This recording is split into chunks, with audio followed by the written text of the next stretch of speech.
Good morning, everyone, and welcome back to the 2017 Hirez Expo. We just barely made it. We are here in the HRX ballroom. Luckily, Amanda altered us in at the last second. How are you doing this morning? I'm doing pretty good. We did just run in here. It takes a little while to get all the armor on. Your face looks so cool. I don't know what you're talking about. This is just what I look like when I wake up. Typical Saturday morning. It's true. It's true. Maybe we should jump right into these guests. First up. Let's just look. You look awesome. Oh, that is true. Everyone should enjoy. Obviously, you are a gender-bent Thor. You look amazing. Thank you. I'm so happy to finally get to wear this costume here. It's taken me about 150 hours to do it. Oh my God, can you flash the hammer again? The Mighty Mjolnir itself looking absolutely amazing. And if you can't tell, I am Fafnir. I love to do more concept-y cosplays. I love to do things that are a little mixed up, so I wanted to do his dragon transformation as well, so be a humanoid, because wings at a con are just terrible sometimes. But let's jump right into it. First up, we have the beautiful Thomas Holt, who is cosplaying a handsome man. Hello. Developer 101. So, yeah, this has been great. Like, seeing all the cosplay today and throughout the weekend has been amazing. On Paladins, we have some new skins we're going to be showing off and previewing, so hopefully we'll see those at future cons. But it's been great. You guys, wow, just amazing. Thank you so much. Have you seen a favorite cosplay yet this weekend? Oh, that's tough. There is the Thor is very nice, but there's a Ying for Paladins that's out here, and a Fernando. But there's a whole line of them about to come in that I might have a new favorite in a little bit. They're looking really, really good. Awesome. Well, you'll have to stick around and check them out. Will do. All right. Thanks. Up first, I think we have Hayden Hazard as a beautiful Freya. Oh my God. For the people who don't know at home, she also does a really mean Bellona. As a Bellona competitor, how do you think she shapes up as the Queen of Valkyrie? Oh, you look amazing. And how long did it take you to do this costume? This one took about 70 to 75 hours, and I did it over the course of about a month. Oh my God, that's amazing. So is it mostly foam? Did you use a lot of Warbler? Are you mixing techniques maybe? Most, if not all of it, is craft foam underneath and then Warbler on top. But I did make the sword out of insulation foam and then Warbler on top of that. Nice. So you could beat a couple people and it would still stay sturdy. Do you want me to show you? Sure. Maybe after this. Well, thank you so much for joining us on the red carpet. You look absolutely amazing. Thank you. Thanks. Do you want to introduce our next guest? Ooh, we've got Plague Doctor Izanami. Come on out here. I'm mildly frightened. By mildly frightened, I mean pooping my pants right now. You look terrifying. Thank you, I guess.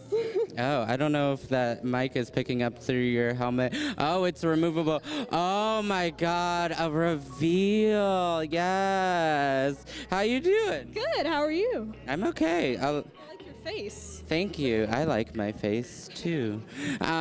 So walk us through this costume. How long did it take? Do you have any favorite techniques you use maybe? It took about 550 to 600 hours over about 2 months.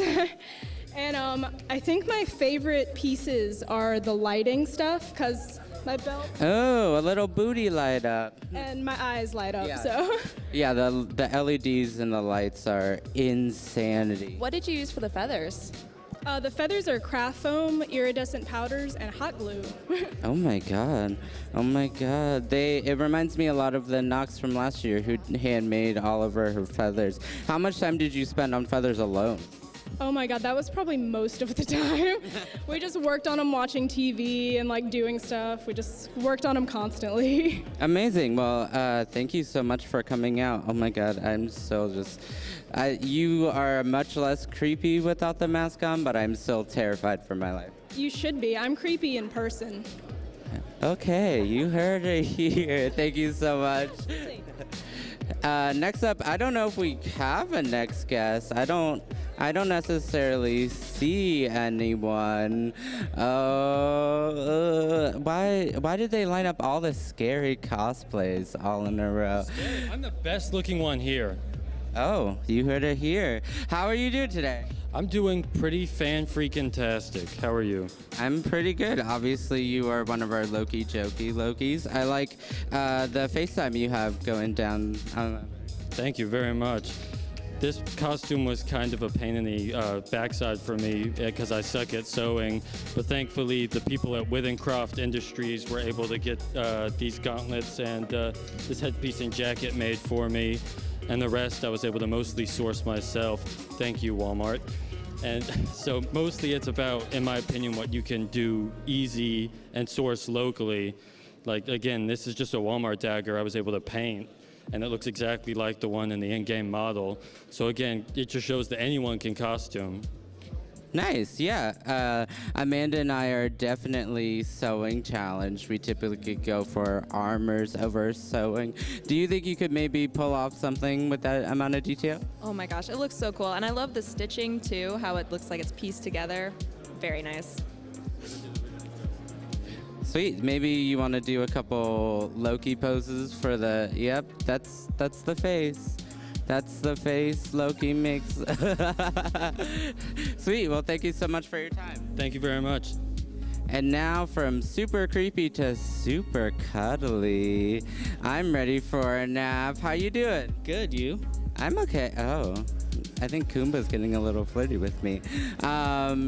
So amazing. How did you make this large lamp, dude? I started with a PVC pipe, cut it to length, and then I took a styrofoam ball and just shoved it down on top of it, and then covered it all in paper mache, spray painted it. JB welded on a base from a lamp I took off, and found a lampshade at Walmart.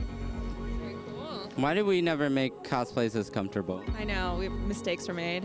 I feel like every time we go shopping for cosplay stuff, David buys more styrofoam balls, and now we just have like hundreds of them and no costumes for them. It's true. Amanda's talking about my secret collection of balls in public again. But yeah, you look great. Oh my God, the little slippers are so cute. How did you find a onesie that was such the perfect pattern? Well, we looked on just found it on the internet. That's all you can say. And it came with a matching hat? No, we had to make this from another one we had to buy. Oh, you bought two and then killed the second one and wore it on your head. The two. You made them duke it out in a cuddly contest. Yes. Sweet. Well, thank you so much for your time. All right, next we have the power couple. Come on up, you guys look great.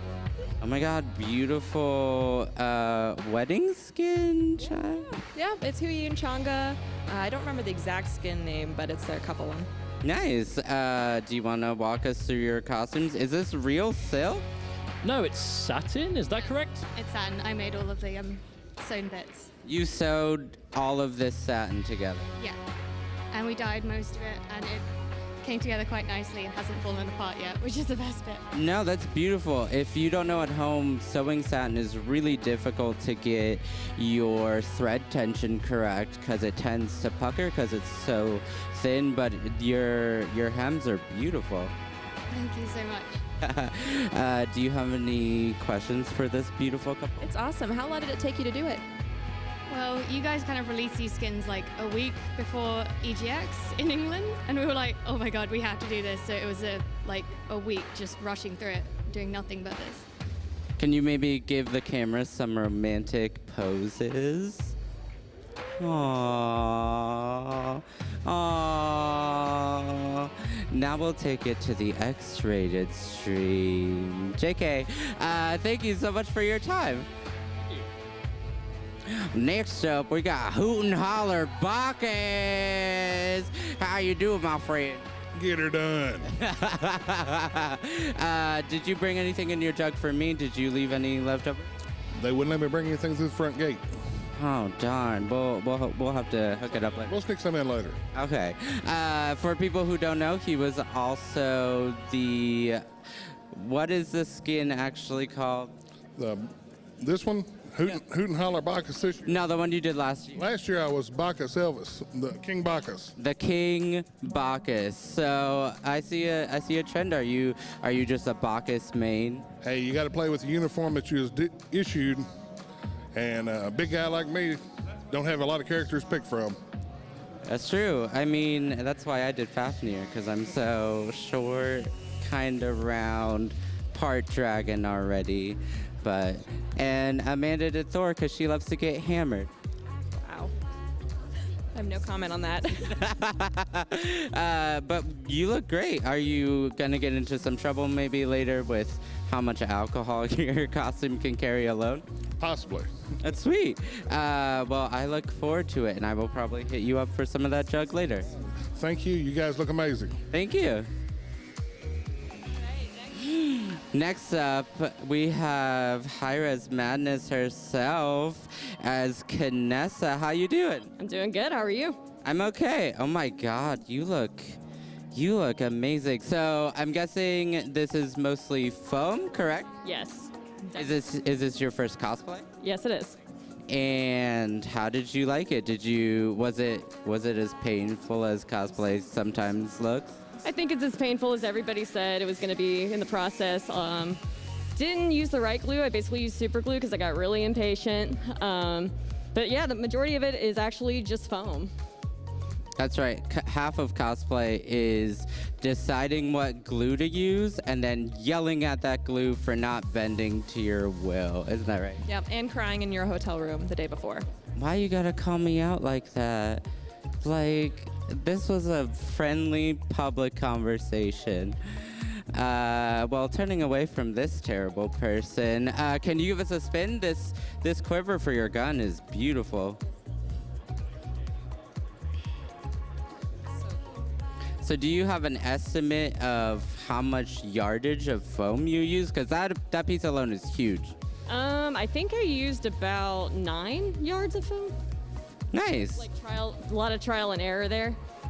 Do you have maybe another costume picked out yet? Because once you do one, you sort of just fall into that addiction, right? What I'm basically going to do this year for sure is redo this one because it may look good, but it's very uncomfortable. So I want to make it more, I guess, just comfortable. A little more wearable. Yeah. That's always something to think about. I know in our first costumes we made, we had to be duct taped into them on stream, and it was an experience. Oh yeah, it's always scary, you know. You want every single piece to stay attached. Well, thank you so much for your time. I'm sure you're gonna find a good vantage point somewhere, and we will hear the terrifying screams as people die.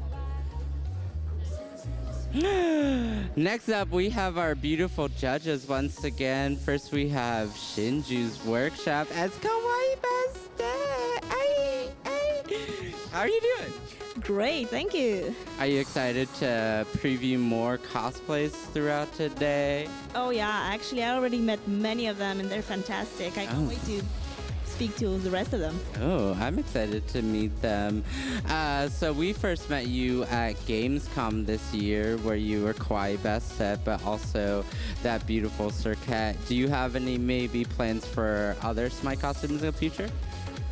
Yeah, actually I do, but it's a secret for now. It's a secret. You could probably get this secret over, right? Yes. What's just a little teaser?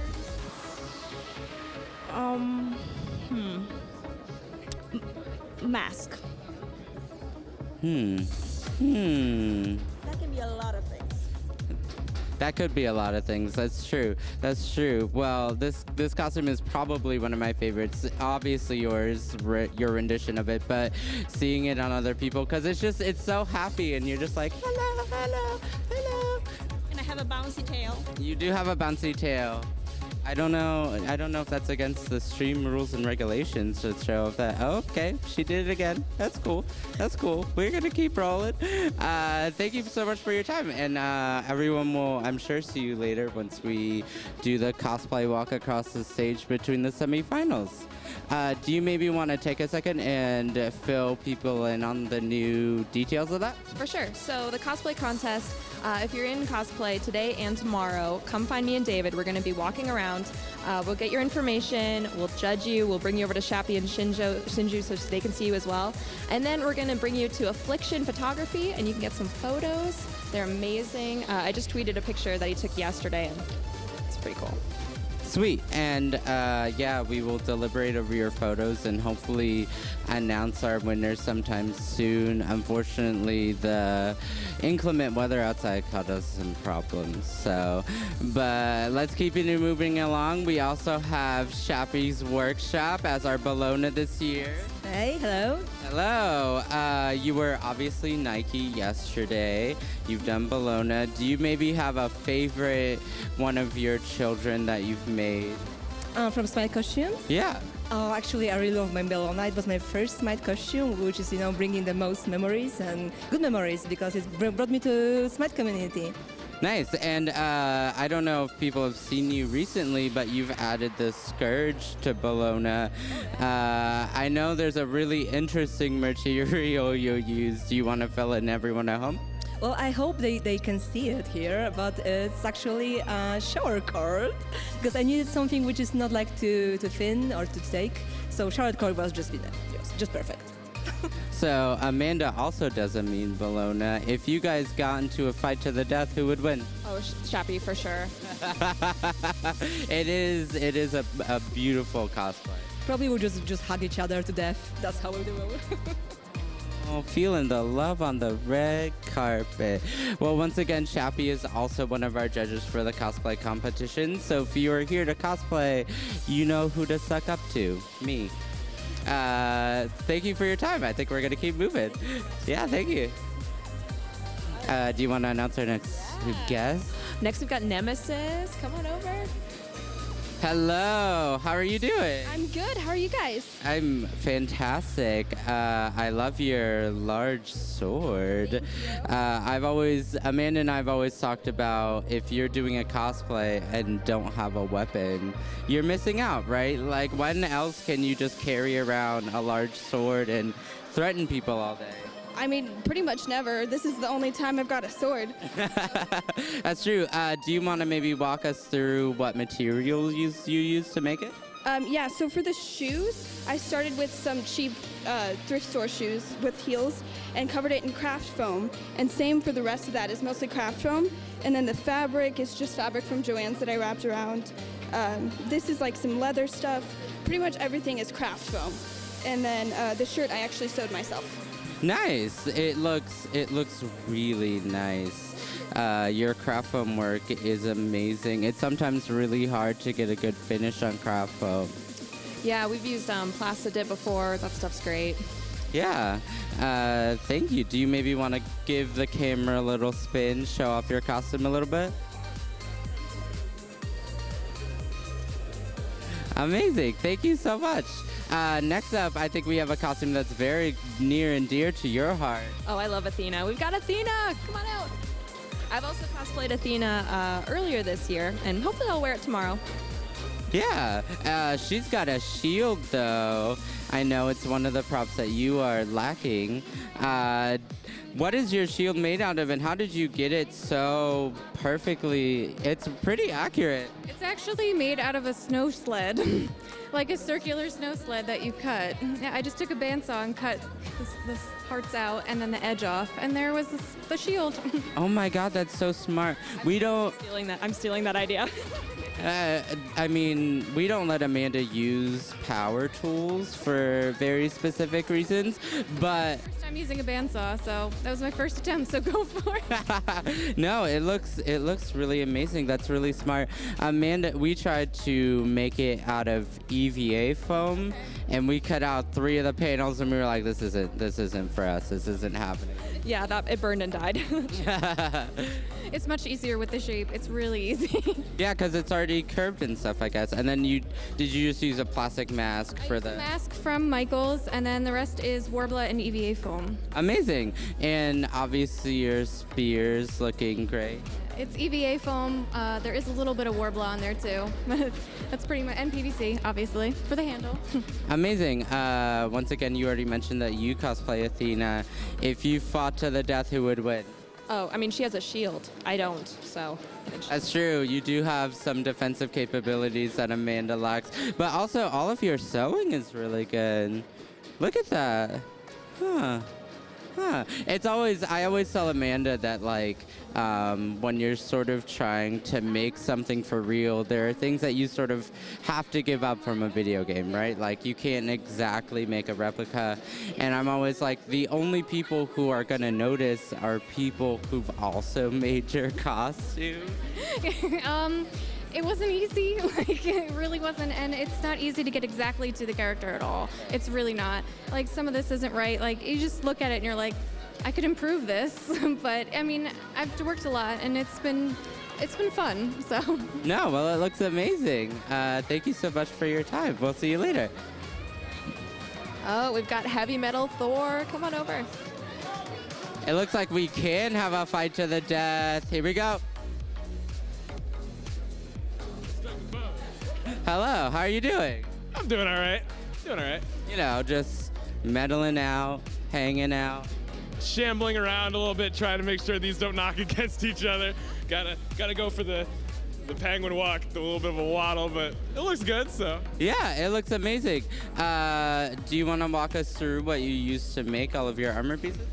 So all of it is plastic bags, garbage bags, stuff like that, compacted and then Mod Podged over, and then paper over, and then Mod Podged and then painted, which is why it has texture. Oh. It looks different from your standard foam because it's all paper and then it's all layered. Oh, that's amazing. I don't think we've ever tried to use a layering process like that before. What did you use for the spikes? Same thing. It's all compacted and then put into a point. It's the same thing that I used for the Cabrakan one last year. So you guys. Yeah, that's right. The Nerd Rage Cabrakan. For Bologna that Amanda did, you hand rolled all of your spikes out of Warbler, right? Yeah, my fingers were so burnt afterwards. How long do you think it took for your fingerprints to come back? They're still not back. Incognito. Well, thank you so much. I'm sure we'll see more of you later. Yeah, you will. Thanks. All right, next we've got Ying. Hi, David. Hello, how you doing? Doing great. How are you? You look super cute. Like, the details in this cosplay are fantastic. Thank you. These were actually made by Blue Whale Studios and had a bunch of creative, awesome people come together like God Save the Queen and Vulpin. How does it feel to be, it's always fun to be one of the first realizations of a character in cosplay. I don't know, have you seen another Ying? I haven't, yeah. I think you might be the first Ying. Oh, I was trying to set you up for a clone joke, but it's fine. But yeah, you look amazing. How comfortable is it? Now the second day, it's not that bad. The first day, it definitely had to tough it out and just get past the pain. But now it's fine. Yeah, it's almost comfortable. Nice. Do you want to give people a spin and show off the scrolls in the back? So cute. And they light up. This makes me a little sad for my life. LEDs.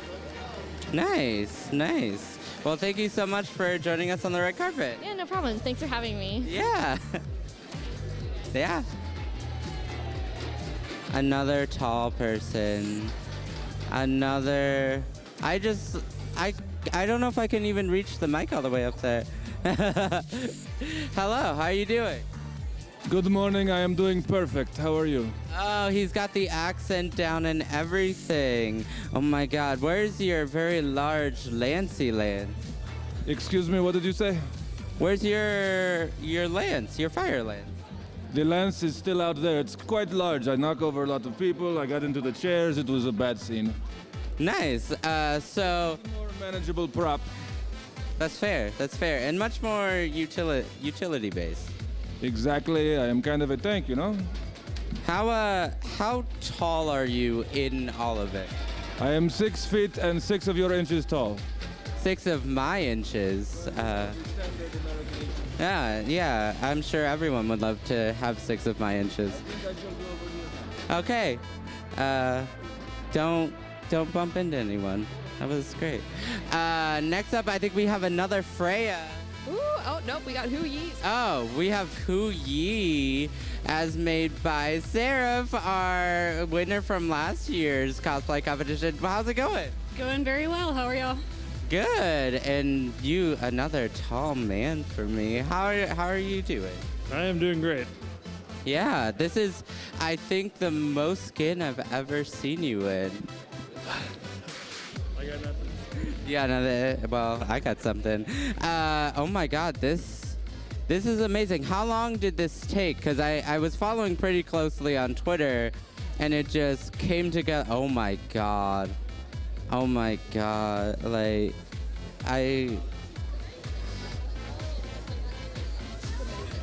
that's incredible. Like, how, do you have any words? None. But how long? So it took you. You started what, a month ago? Yeah, most of the work was done over the course of about the last month and mostly the last week, unfortunately, because I procrastinated, but probably about 200 hours total. Oh my God. Do you maybe want to walk us through some of the techniques you use? Maybe how many stressed out tears you shed? Most of the material is foam. All the feathers were hand cut and like hand feathered and painted and everything. All the detail was hand cut. All the fabric was hand done. Everything's hand done. It took a lot of work, but I think it was worth it to see it all come together. I know you did Tear last year. You did Puppeteer because you like the cute little sockeye. Was there a reason why you were drawn to Hu Yi? I wanted to do him last year, but it wasn't feasible with the time, so I chose Sock Puppeteer. But this year I was like, if I'm going to do something, I'm going to do Hu Yi. So I did it, and here it is. It wasn't feasible for the time. Instead of doing this, she made a 7-foot-tall Norse god. I mean, who has the time, really? It's true. It's true. So you handmade every single feather. I can't hear you. Handmade all the feathers? Yes, all the feathers are handmade. Oh my God, and LEDs everywhere. I'm just gonna maybe go hide in a corner for the rest of the day. What do you think? No, I'm down too. God, it's just incredible. Well, thank you so much. I'm sure we will definitely see more of you in a little bit. Yeah, thank you guys. I look forward to it. Thank you. Next up, as I incorrectly announced earlier, we have a twofer. We got Freya and Neith. Come on over. You guys look great. Hello. I don't know. Are you biased for the semifinals at all today? A little bit, yeah. I couldn't imagine who for. And I see you brought your little cute Sobek back again this year. Yes, I did. I had to bring him. He's so adorable. And you, how are you doing? I'm doing pretty good. Pretty cold. You look amazing in your classic Freya. You also have a sword. Yes, I do. And I call it old school Freya. Old school Freya. OG Freya in the house. Do you maybe want to walk us through some of the techniques and materials you use? Foam, fake fur, and a lot of tape and glue. It's fair. And probably a lot of stressed out tears and well-wishing, as most cosplays are made on. Have you been having a good weekend thus far? Pretty good, yeah. The weather's been poor, but it's warm in here, so. Yeah, I mean, we're all from Asgard. Like, it's not that cold. Are you kidding me? We're used to, like, frost giants and stuff. It's fine. Yeah, okay. I am wearing a fur skirt, so maybe I'm a little biased.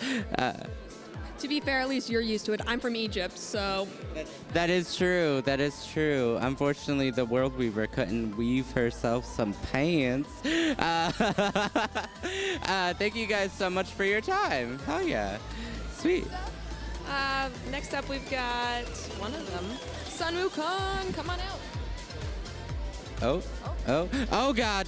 Oh, that was the decoy. We got bamboozled.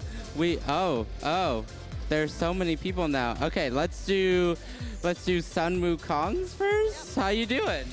Doing good. How about you? Doing good. How about you? Oh my God, is this how the whole thing's gonna go? Of course. Of course. Which one is the decoy and which one is the real one? I'm the decoy. He's the decoy. That's the only one we can. Let's get that tower first, you know? They dropped that real quick. he just like threw you under the bus. Oh, Let's take a look at, we got Susano as well. Quickly here, come on over, Bradiator. we have Bradiator as Susano looking absolutely amazing. Like, how do you foam things? Practice. That is just like, right? It's like we see good foam work, and then Bradiator comes in and is like, well, you saw it. Like, just incredible. And it is actually lit. Yep, it's definitely lit. Praise my pun. No, I can't do that. But if you guys see cosplayers today, please take photos with them, hang out, say their costume's awesome, of course. But now we are ready to get started with day 3. Are you excited? I'm trying to make 3 with my fingers. Oh, I did it! All right, well, let's head over to the main stage to kick off day 3 of Hirez Studio Expo.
Hello, everybody, and welcome to the Hirez Expo 2017, presented by Twitch Prime. I'm Golden Boy here. We have a thrilling day of competition for you. 2 best of 5s lined up. It's going to be a barn burner, folks. First up, we have Team Eager facing off against Obey. And then you thought it was good. Oh, no. The EU-NA doubleheader continues, because after that, we have NRG versus Luminosity Gaming. It's gonna be some great matches, but of course, I can't do this alone. I need the dynamic duo with me here, Taco and Suntouch. Guys, how you doing? You can just feel the aura and energy inside the arena, and it's absolutely incredible. I'm excited. Yeah. The crowd's going wild already, and we haven't even started. What a great first game we've got. I'm pumped. Yeah, no, and the good news, folks, we didn't really have much of a hard time with the weather. So turns out we're all pretty good to go and down to watch some Smite. You guys ready back at home? You guys ready in the building? That's what I like to hear. Well, we had some great matches yesterday. So let's go ahead and take a look at what transpired and what got us to this point.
What an incredible day we had yesterday.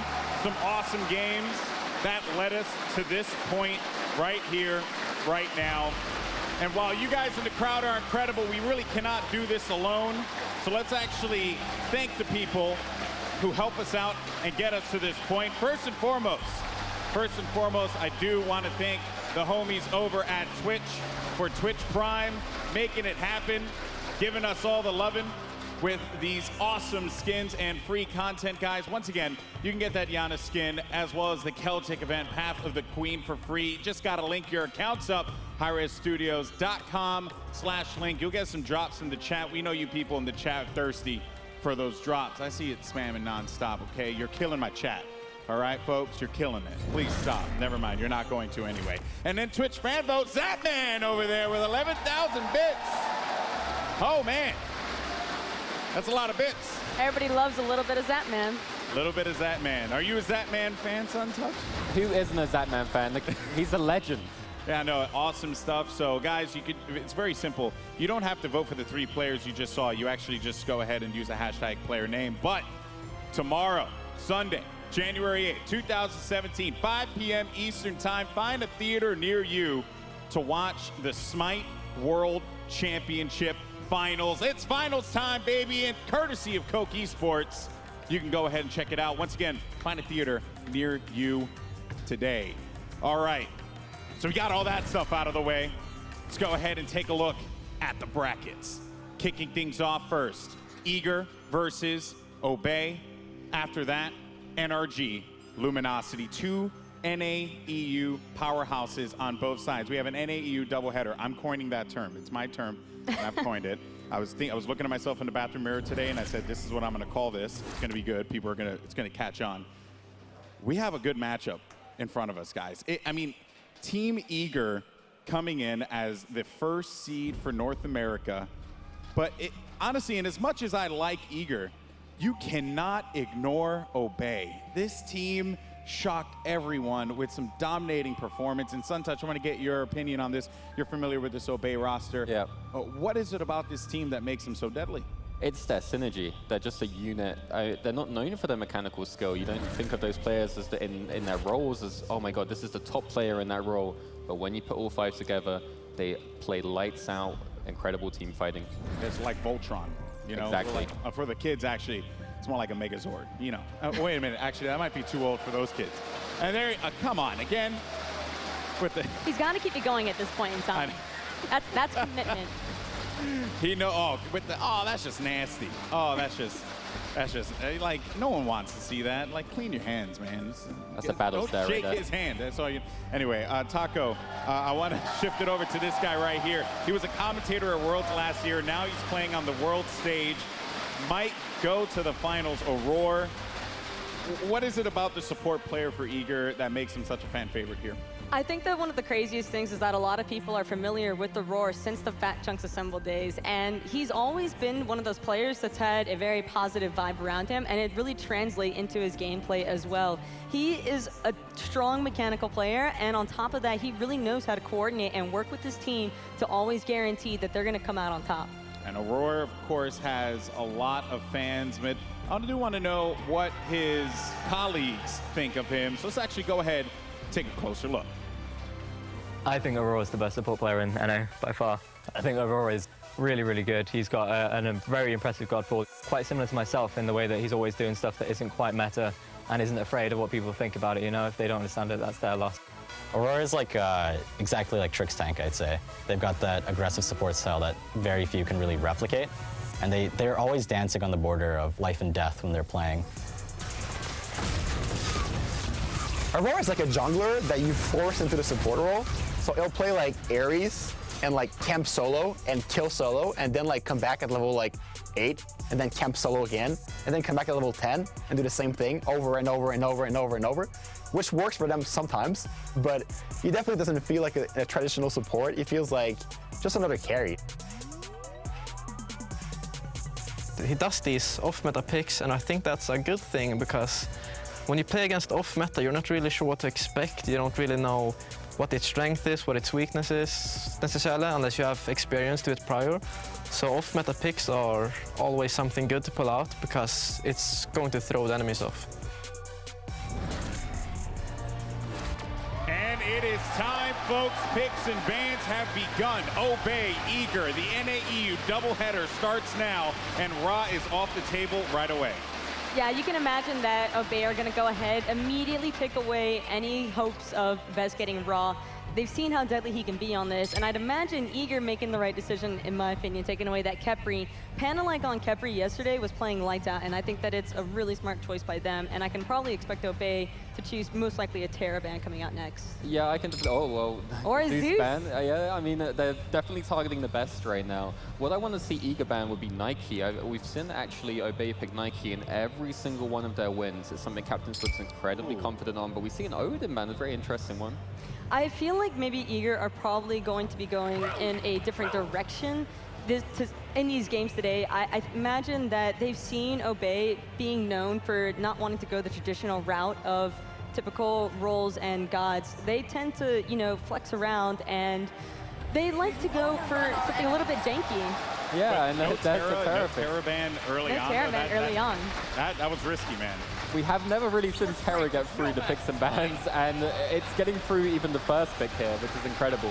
Yeah, and you can see the crowd is pretty excited as well to see that Erlang coming out, because honestly, Terra Erlang on the side of Eager, you don't really know where that's going immediately, but we can probably take an imagination roll for what Nike is going to be going. We saw Twig on it yesterday, and I think he'll have probably a really strong performance should he choose to bring it out again today. Captain Swig is currently undefeated on Nike. This is a great pickup for Obey. We're going to have to see if Eager have kind of a solution to it. As we see the variety here, the bread and butter, his probably most well-known character in the scene. He dominates solo lane, he dominates team fights, and it's a really solid draw from both teams so far, I would say. Yeah, and you can tell also that there's probably a lot of comfortability coming out on the side of both teams. So there's definitely going to be a lot of individual lane clashes, I feel, due to the fact that they're on gods that they are super familiar with. And so I can see them definitely going ahead and batting it out from the get-go. What is catching my attention here, all week we've been talking about the Xing Wei and how that factors in. Instead, we end up getting not another lockdown for Xing Wei, which I thought we would see early on here. What's going on? Well, one thing that I can imagine why Eager is opting to not really go for the ADC route of Xing Wei immediately, it's because Ataraxia is a player who likes to play off-meta ADCs anyway. You know, you see him on the Chiron and the Izanamis. So I feel like they would much rather see what Ataraxia is going to pull out before Zapman goes ahead and secures an ADC for himself. Yeah, and we've definitely seen Ataraxia leaning more towards those mage ADCs this tournament, I would say. Yes. He's been really kind of enjoying the Chronos picks, like the Freya Soul picks. as well. Yeah, and Soul. So I might actually consider him picking that, especially with the Sylvanas in lane. It's a very powerful character to protect those mage ADCs. Yeah, Sylvanas is an excellent pairing with them, like you mentioned, because of the fact that he has a lot of ability to just go ahead and apply pressure to the lane without having any issues. And so a Chronos, it's incredibly safe for them to just go ahead and get away with, you know, that early game weakness that Chronos does tend to suffer with, should he opt for that. And I think this is the first ul we've seen at the World Championship. This is a very well-known character for Zapman. He's been playing it for years. Probably one of the best on the character with mechanics. It's a very high mechanical god. Not many Hunter players can really play it at that level. Yeah, I know a lot of people in his chat tend to call him the Zuler, and a lot of people just in the scene in general, because he is very good at like utilizing the entire kit. And he's actually pretty much an aspiration for people on this guy. And I like the Uller pick coming out because they were probably expecting Ataraxia to go this mage ADC route. Mage ADCs have a hard time in the early game, and that's really where Uller is prospering. So overall, I think that it's a really smart pickup by him. Yeah, and I think one thing we would want to kind of see focused on is what items do these guys pick up? Anubis! Anubis pick. Anubis. No one saw this coming at the World Championship. First game China's of the not day. on the stage, right? Like, I don't. This is crazy. Shout out to China. Shout out to China. Oh my God. This is an Anubis. This is game one. This is happening. This is so unbelievable. All right, guys, let's just get the quick. Who you got? EU, baby. Oh, my God. Hey, all day with that Anubis. You know what? I'm going to give my opinion too. Team Eager, let's go. I'm wearing blue for Eager. Guys, let's go ahead. Send it over to our casters to kick off our first game of the day. Over to you guys. Thanks so much, Golden Boy. What? Game 1 of the semi-finals, and you're gonna draft Anubis, Cabrakan, and Ull? Look, we all know Eager's weird and picks weird things, but game 1, Anubis, they're not even waiting to pull it out. I don't know what I expected. We should have expected this from Eager. Now, Funball, in the picks and bans, you were saying when we saw the Ull pick, that's what Eager wanted to make sure that if Ataraxia goes Freya, they can deal with it. Yeah, Zapman knew that they were going to pick Freya. Ataraxia's been playing those mage ADCs, and the matchup's a bit rough, and Ull should win early game. How is it rough for the Freya in that matchup? Ulla has the damage, he has the switch stance, which gives him extra damage, and he has a stun, he has a leap, which works against the Freya. So it looks like Eager came into this knowing exactly what was going to be planned. No surprise there. I mean, Eager, they're the intellectual team. They know what they want to do. You can see how many different strategies they have. I'm just very surprised they went to a pocket strategy this early on. This tells me that they've still got 1 or 2 more waiting. Yeah, I like this Cabrakan jungle. You do? Yeah, it feels like a QVL Fred throwback. You were saying as well, it feels like EU tank meta. Yeah, but then they brought does. Anubis out. That ain't EU tank meta, Funball. No, that's like ranked meta or something. I have no idea what the hell. It's NA meta, that's what we can call it right now. Start of the game though, early wards placed down by both teams. Just keep an eye on your map about what's gonna happen here. We're going to group it on the left-hand side from Eager. 4 members strong right now, potentially looking for the invade onto the red buff on this side. And it looks like Obey have sniffed that out a little bit. But so is Divios. He's going onto his right-hand side. He's got the Wrath. Looks like he's going to steal this away with his own. On the left-hand side, it's Zapman soloing the boars, while the rest of Eager steal the red buff. And where are they going? They're going between the 2 towers in mid, and they're going to proxy farm the wave. And Pretty Prime's like, guys, there is 3 men running between the tier 1 and tier 2 tower. Now Devios joins them too, and they're going to steal the speed as well.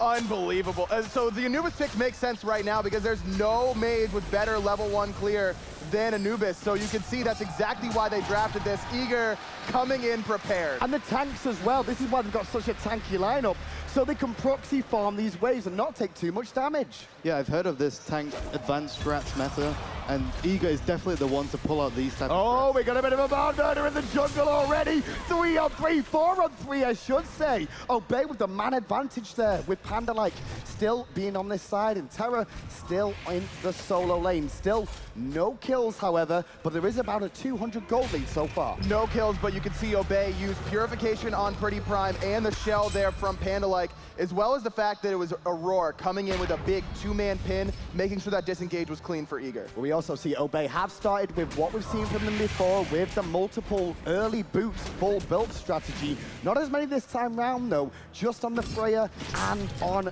Captain Twig in the jungle. So I want to talk about this Ulla pick. He had the Death Stall and he has the boots. He didn't opt for the trends. He wants to go for the early boots, get more movement speed.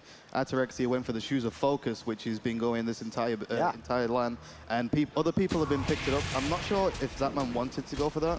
I feel like he wants to get boots and might go into trends after that. And you can see that he's been focusing on poking out Ataraxia. He's already half health. He's got no pots available to him. Sure, a little bit of lifesteal in Freya's kit, but not enough to get him from that low. Keep an eye on DJ on your mini-map there. There's a Cabrakan on that left-hand side that's been there a long time. And with Zapman going in now, Ataraxia's in trouble. And Eager will get first blood in this semi-final. That's the danger. You have the extra movement speed, but it doesn't matter. Just too low health. Not only do you get the first blood, but the purification as well. Now Ataraxia has to play passively for the next 2.5 minutes. And now Captain Twig has to rotate over here as well. DJ spent a long time though, Funballer, but that's very risky to really do. No, that's definitely worth it for Zapman. Zapman wants to get ahead in this lane. They want to keep the Freya down. Even though Zapman's not going for the Transcendence, he's still going to get the full boots, going to get the extra damage, going to go for the kills. And that's extra good because Ataraxia hasn't gone for that starter item. Yeah. So the fact that Zapman's going to get those boots online so early and then still have that starter item boon later on. So the Freya, when she doesn't go a starter item, for example, like Soulstone or Vampiric, she doesn't get the sustain in the lane, which, you know, it's a Freya. You need the sustain. And against an Ola or a hard carry like Anher, you need sustain. The early game one, basically talking about the early game hunts as well. He's been punished for that now, Ataraxia. Ego well aware of what was going on. Both supports about to hit level 5, or a couple of people off the pull from Panda like they're not going to find its mark onto Aurora, but Twig going into the enemy jungle here, looking towards the speed. Gonna get some solid poke onto Aurora, but the speed buff is the focus here for Obey. You can see Twig has that Wrath available, not gonna need it in order to steal away that speed buff. And now they're going to head over to the blue as well. No response from Iga here. Ataraxia, meanwhile, will secure his own red for his team, though. So Iga's start here, though it looks very fancy with the proxy farm and the wave, they've not managed to re-secure him the next time round and still lost some of their jungle, too. Not going to be able to keep up that aggression, and that's what this composition is really built around. These tank comps are very, very good in the early to mid game before you can really get enough protection online to mitigate that base damage that they have. Well, Zapman, there you saw him on your screen. He saw Ataraxia place that ward down in the jungle, so the pings came out as well. Yeah, and when you play Freya and you have this type of you can't get out of, you can't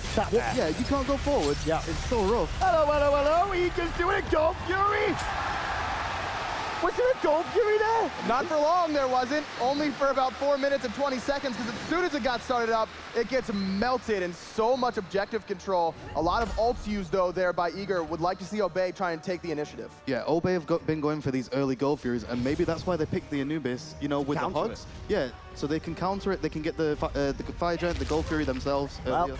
1,300 gold lead right now in favor of Team Eager, the North American #1 seed.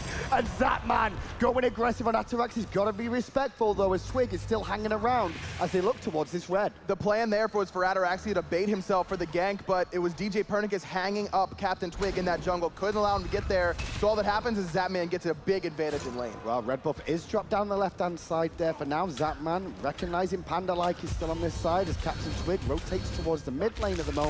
The pull still not found a home from Panda like, and I believe that's the third one I've seen so far that he's not managed to connect.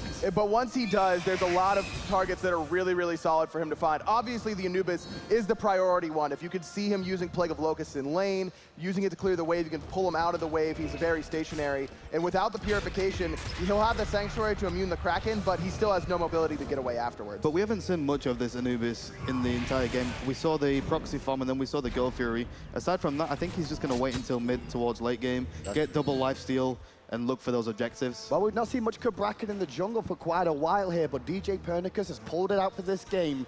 And to be fair, he's going to be like a train in this jungle too, because when Terra uses that blessing, he's going to be going at 1,000,000 miles an hour, and it's going to be very hard to stop. So much extra movement speed. It's just going to be preposterous. And I like this Cabrakan pick for another reason, and that's the fact that it has so many interruption options for the Nike on the other side for Captain Twig. You've got 2 different stuns in your kit without even using your ultimate, plus the lockdown for characters like Poseidon, like Sylvanas, that aren't going to be able to get out of those walls created by the Cabrakan ultimate. I'm pretty prime here. We're looking at him at the moment on the Poseidon that we just mentioned.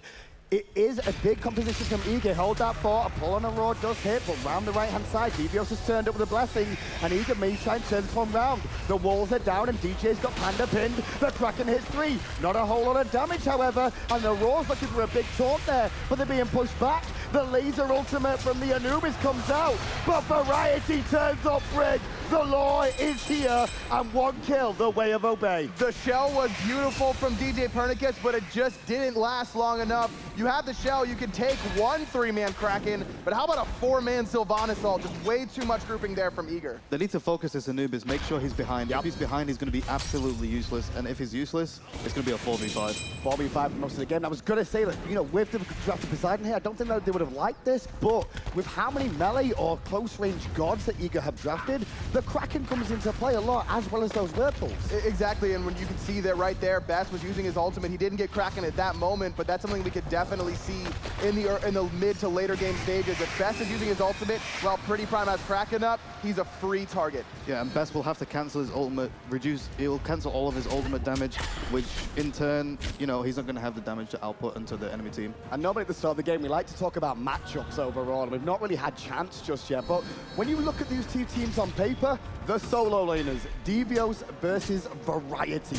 Both of them playing Kamazots, playing Ratatoska, bringing things to the lane that we don't see too often, and both having very good years for themselves. Variety is changed his god pool compared to what it used to be. He used to be the tier player, Chang'e. the Raw Chang'e, and then he brought in the Ymir after that, and now he's bringing in the Kamazots and the Ratatoska. And meanwhile, I mean, you've got Devios over there, who once again, he always reinvents himself and has fantastic lands. And this Terra pick is not meant to succeed at this moment in time. You can see he's already lost his tower. He's down about a level and a half, and that's exactly what Variety needs to do, is punish this early game where Terra can't clear the wave. If you go a Terra solo, you want to fight at that mid game and the late game. That's what we used to do. That's why we let Zaylee used to pick it. And with the Cabrakan, it's going to allow more sustain in the team fights. I'm talking more. I mean, we've got DJ Pernicus, who we spoke about on the Cabrakan, and obviously Captain Twig on the Nike in the jungle. Both these two are very similar styles of junglers in a lot of ways. They will give up a lot for the team, play supportive junglers to make sure their carries get ahead. What other jungler gets shell for their team besides Captain Twig or DJ Pernicus? They're the only two, basically, and you're right. They're very, very similar in their play styles, and these are definitely not your traditional assassins, but they both bring something else to the table. DJ Pernicus is going to be frontlining here, while Terra could be in the back healing up the carries, as well as having that lockdown potential, while Twig is there to be the initiator. Sylvanas, not the greatest initiation. You're not going to be able, especially if Panda isn't able to go blink, so they're going to need someone else to initiate, and that'll be Captain Twig's job. And we normally talk comparisons, and by that point we would have stopped about the teams and how close they were to each other. But then you've got the best and pretty prime in mid lane. Both powerhouses, both who come up big for their team, and they are hard carries, both of them. Absolutely, two of the best mid laners in the world. Very similar styles. Both play conservatively most of the time. You'll see both of them very far back in the team fights. They're very patient with their ultimates. They're not trying to get picked off. Now, Best in the series with China his positioning wasn't quite on point, but I fully expect him to be very wary of his positioning, especially on a character like Anubis. Well, Eager just started playing yesterday. They went directly to the quarterfinals, and that's because they were first seed. Exactly. So maybe that was, you know, then warming up on the warm-up stage. land jitting. Yeah, yeah. And talk about warm-up land jitting. I mean, Funballer, you're on the stage right now. You were here last year. You played Enemy in the semi-final. And, well, let's hold that for a second, because this golf queue has just started up. Teleport in from Variety, but he doesn't have the wrap. He's got the blink. It's going to be a fight. Aurora coming in with the blink, but a huge knock-up. Kraken as well, onto 3 targets. Eager still stand, however. The heals are really important for the Lawbringer and Ataraxia. The laser ultimate from the Best is not good enough. And Obey gets 2 kills. But no deaths. Not just, again, too much grouping for Eager. Now, Gold Fury started up by Obey after picking off 2 DJ Pernicus and Best. Only Zapman is here full health. No wraps available for the boys of Eager to stop this now. And that pull from Pandalite will slow them down. But Zapman is here. And he's trying to push them down full health. Zap may get one in response. The Gold Fury's gone, but Obey still stands, and Aurora's gonna fall instead. No way, Zapman's still running for his life, gets slowed out by Ataraxia. Variety not letting Divios go quite yet, gonna give up the chase and knock down that obelisk. That looks like some Season 1 Zapman there, jumping into 4 people. I was gonna say, Funball, you're a hunter as well, right? But when you get to that Gold Fury, you're full health, full mana, you're in a good position. You look at them, you're like, tasty treats everywhere. Who do I pick? How difficult is that? Zapman's one of those players where he'll ride on his, you know, motivation. Momentum. Yeah, and his momentum. And I'm one of those people as well. I'd be like, you know what? Let's just go in. Let's just, hell yeah, you know? Ready to go in. Well, it didn't work out for Eager that time round, though. So the first Gold Fury went to Eager. Second one to Obey here. You can see the goal differential between the two now. It's around 2,000 roughly now, 2,300. And the laugh spams have begun from Obey. That's when you know he's really confident. He's confident now, he's feeling himself. And that's not even Panda-like. I mean, Panda-like's the real one who's gonna stand there and clap in front of you. He was telling me that he thinks that we did a little something to his client and didn't allow any clap animations onto him. Really? He's very upset about it. Well. Did we really do that, though? I don't know. I hope so. That'd be funny if we did. 4-1 right now, and Obey come back into this one after Eager's start was very, very strong early on. Still dancing around this left-hand side of the map, though. So going back to that Gold Fury engagement, it was, again, Eager grouping up a little bit too much. Oh, Zapman in trouble on the left-hand side. He's got to run for his life. Ataraxia's going to pick him up, but he might be in trouble instead.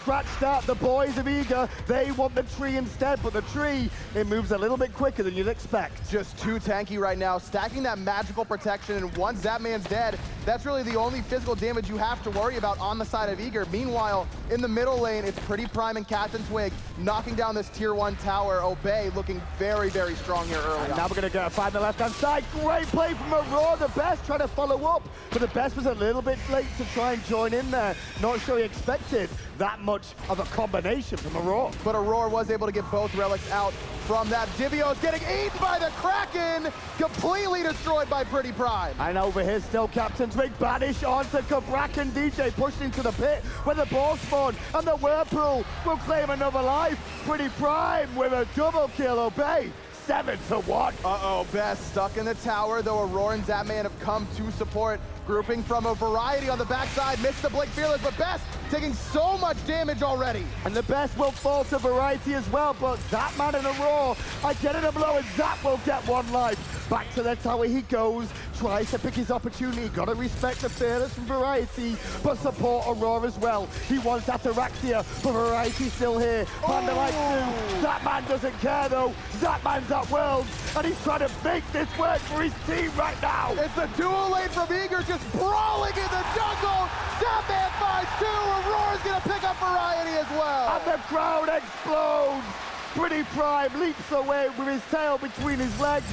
And now Eager have a chance to get some potential towers back themselves, or maybe strip some jungle. Zapman is just putting the team on his back right now. This is his time, his first semifinals ever at Worlds. He's 4-1-1, been a part of every kill from Eager. Fumble, you said it yourself. He's a momentum-based character, Zapman, and right there, he's feeling this crowd on his back with him, joining him. Dude, I don't know what just happened there. You but don't? That man just turned up. He's gonna carry this, I believe.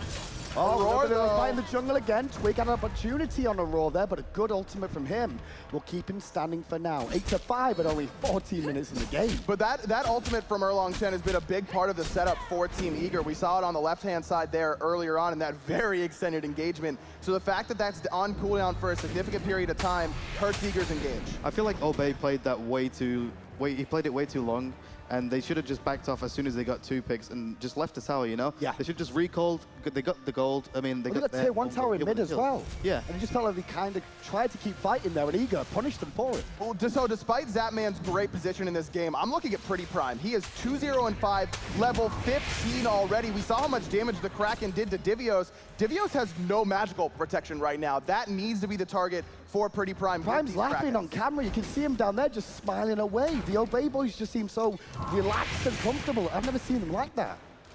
That's very strange. Very, very good sign for them. This is you got a lot of veterans on this squad though. Pretty Prime, Ataraxia, Season 1 Worlds runners-up. They've been here before. They know what to do. It looks like Zapman's put a target on his back a little bit longer now because there's more members of Obey now grouping up on this left-hand side. The ball spawn, the balls are going to get dropped down in favor of Obey. They would like that tier 1 tower, it seems, as well as the Gold Fury is available. This next Gold Fury is going to be key. Captain Twig jumping in onto Aurora. Pull onto Zapman, though. And the route is good too, but the Best has to deal with Twig in his face.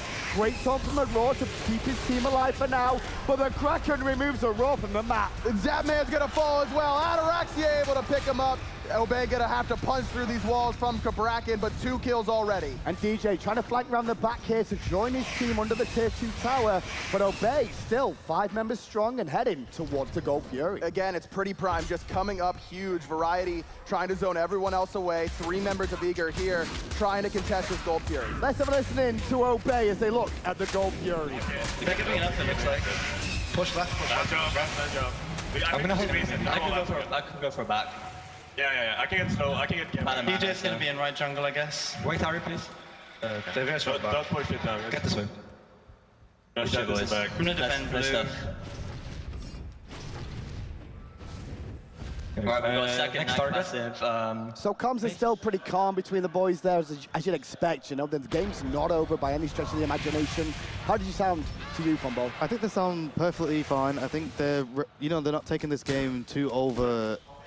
They don't want to make it feel like they're going to win this game with overconfidence. This is only game 1, Funball, and a best of 5, and so they know that they're in for the long haul.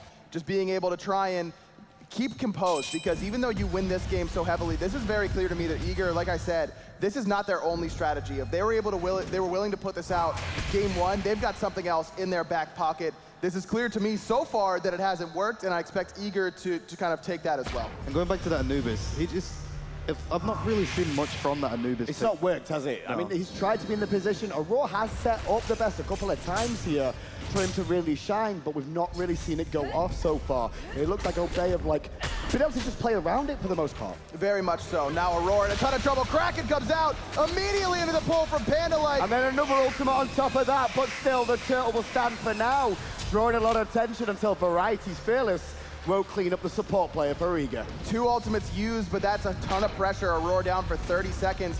Tier 2 tower being looked at. The problem is that Obey doesn't have a physical hunter. They don't have that tower pusher. They need to get at least one more pick if they want this tower. They do have Frey and Poseidon though for the auto attack. Around the back comes Twig right now. 4-man ultimate from him. And already Devios is dead. Next on the list, a Fearless from Variety removes Zapman's Purification as the best falls to Prime again. Next on the list is DJ Pernicus.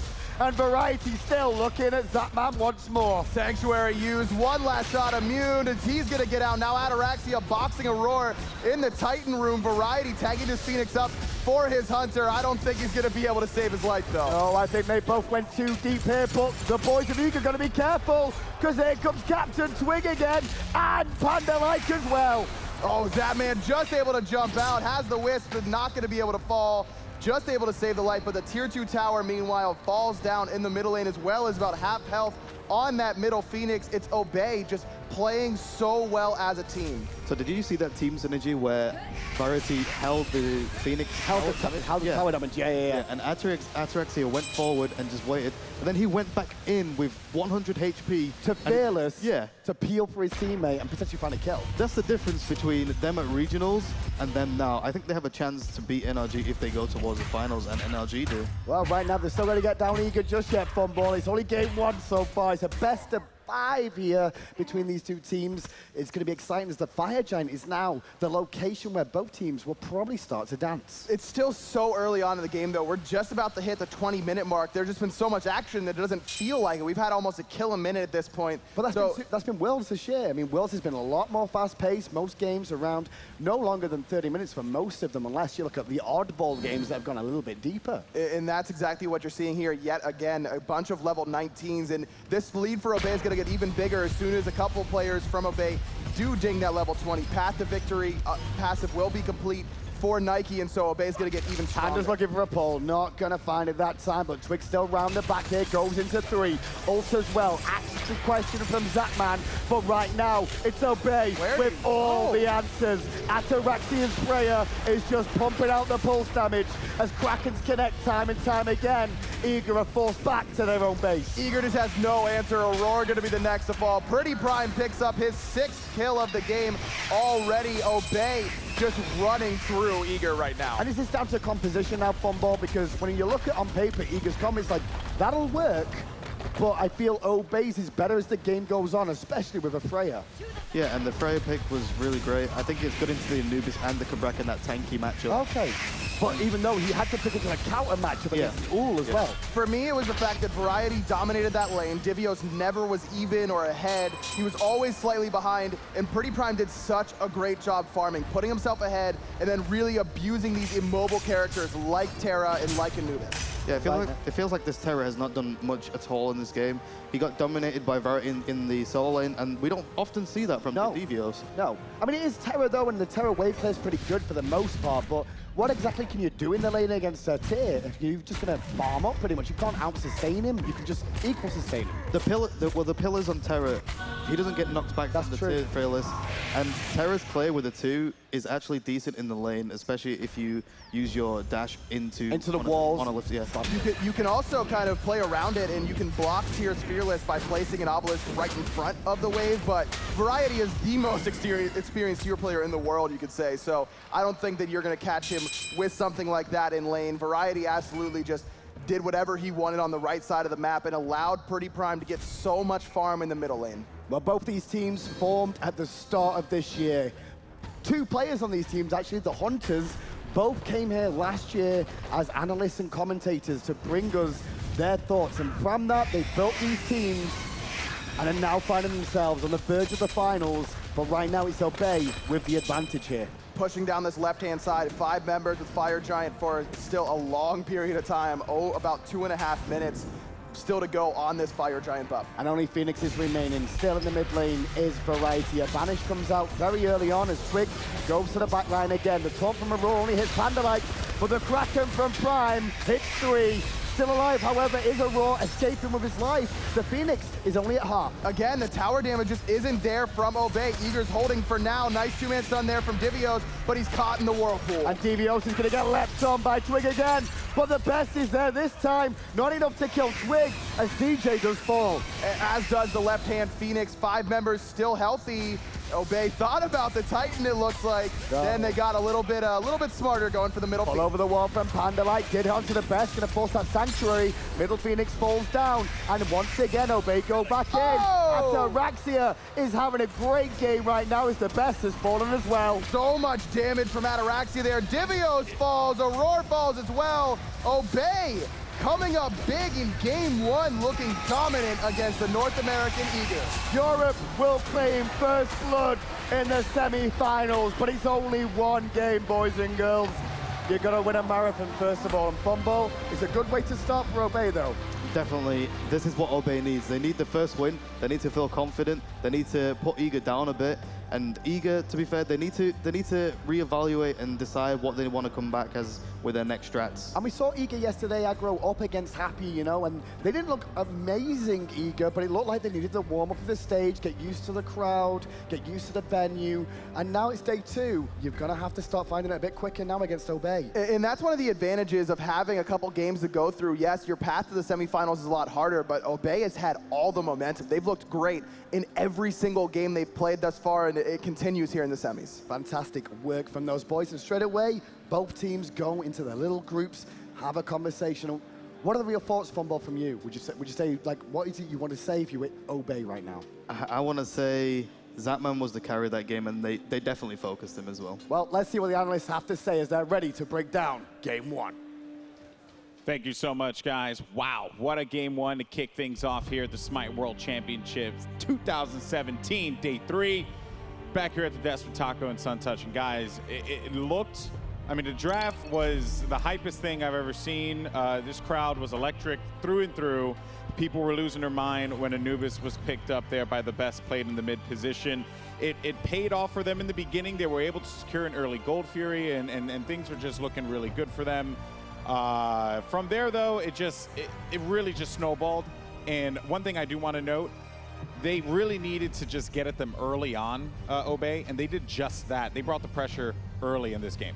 Yeah, it's really interesting as well because, you know, we talked about it where we saw Eager actually coming in with an interesting new strat where they opted to go ahead and proxy the very first mid wave to go for the speed buff invade onto Obey's side of the jungle.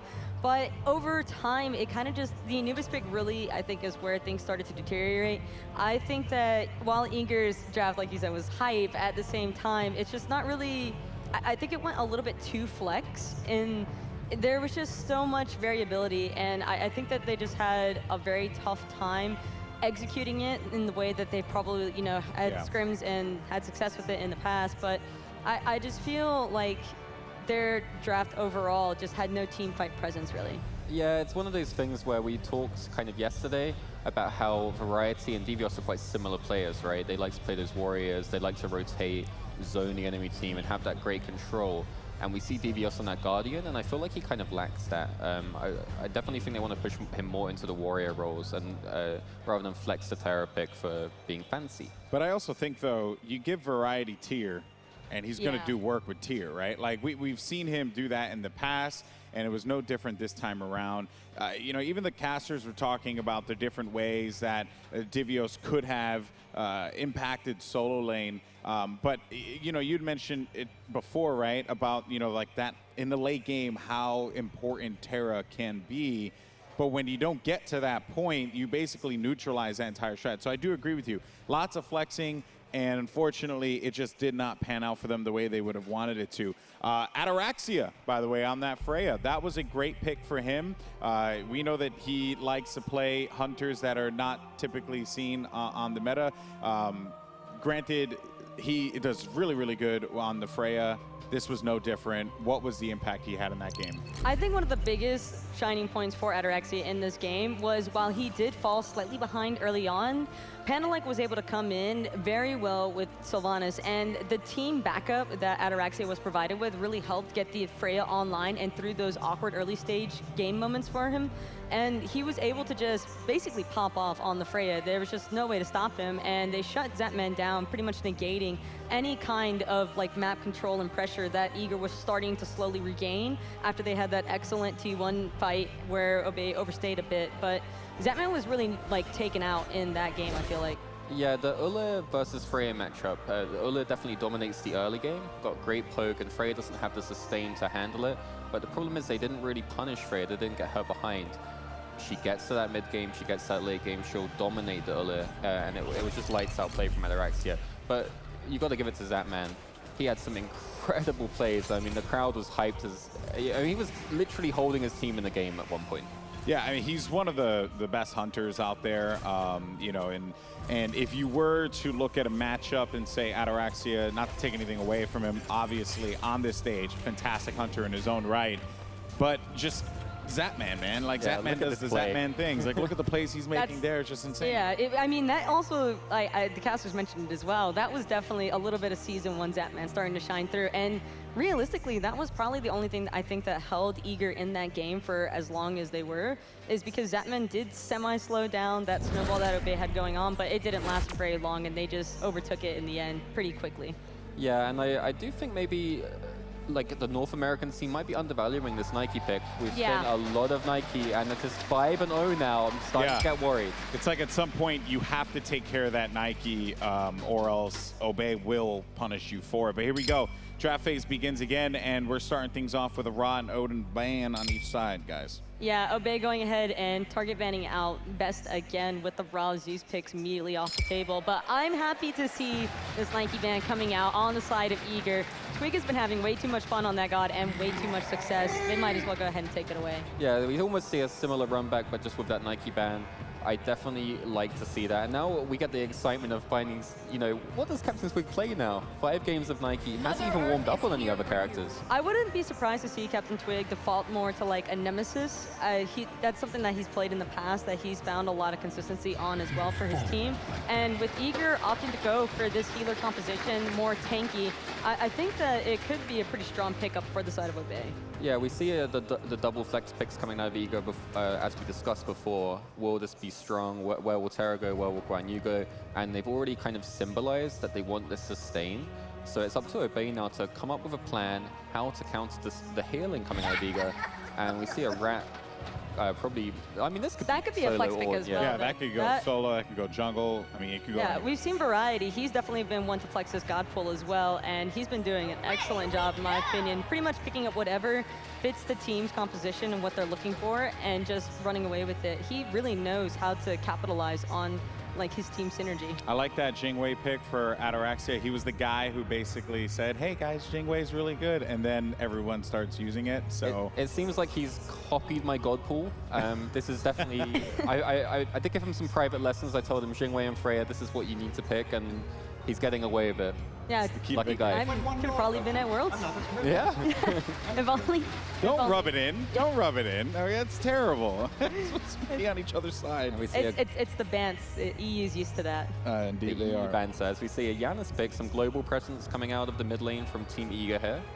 Yeah, I think that it's actually a really smart choice for Best. I mean, it's a complete 180 as well from that Anubis. You go from one of the most immobile characters to probably the most mobile character in the game for that mid lane role.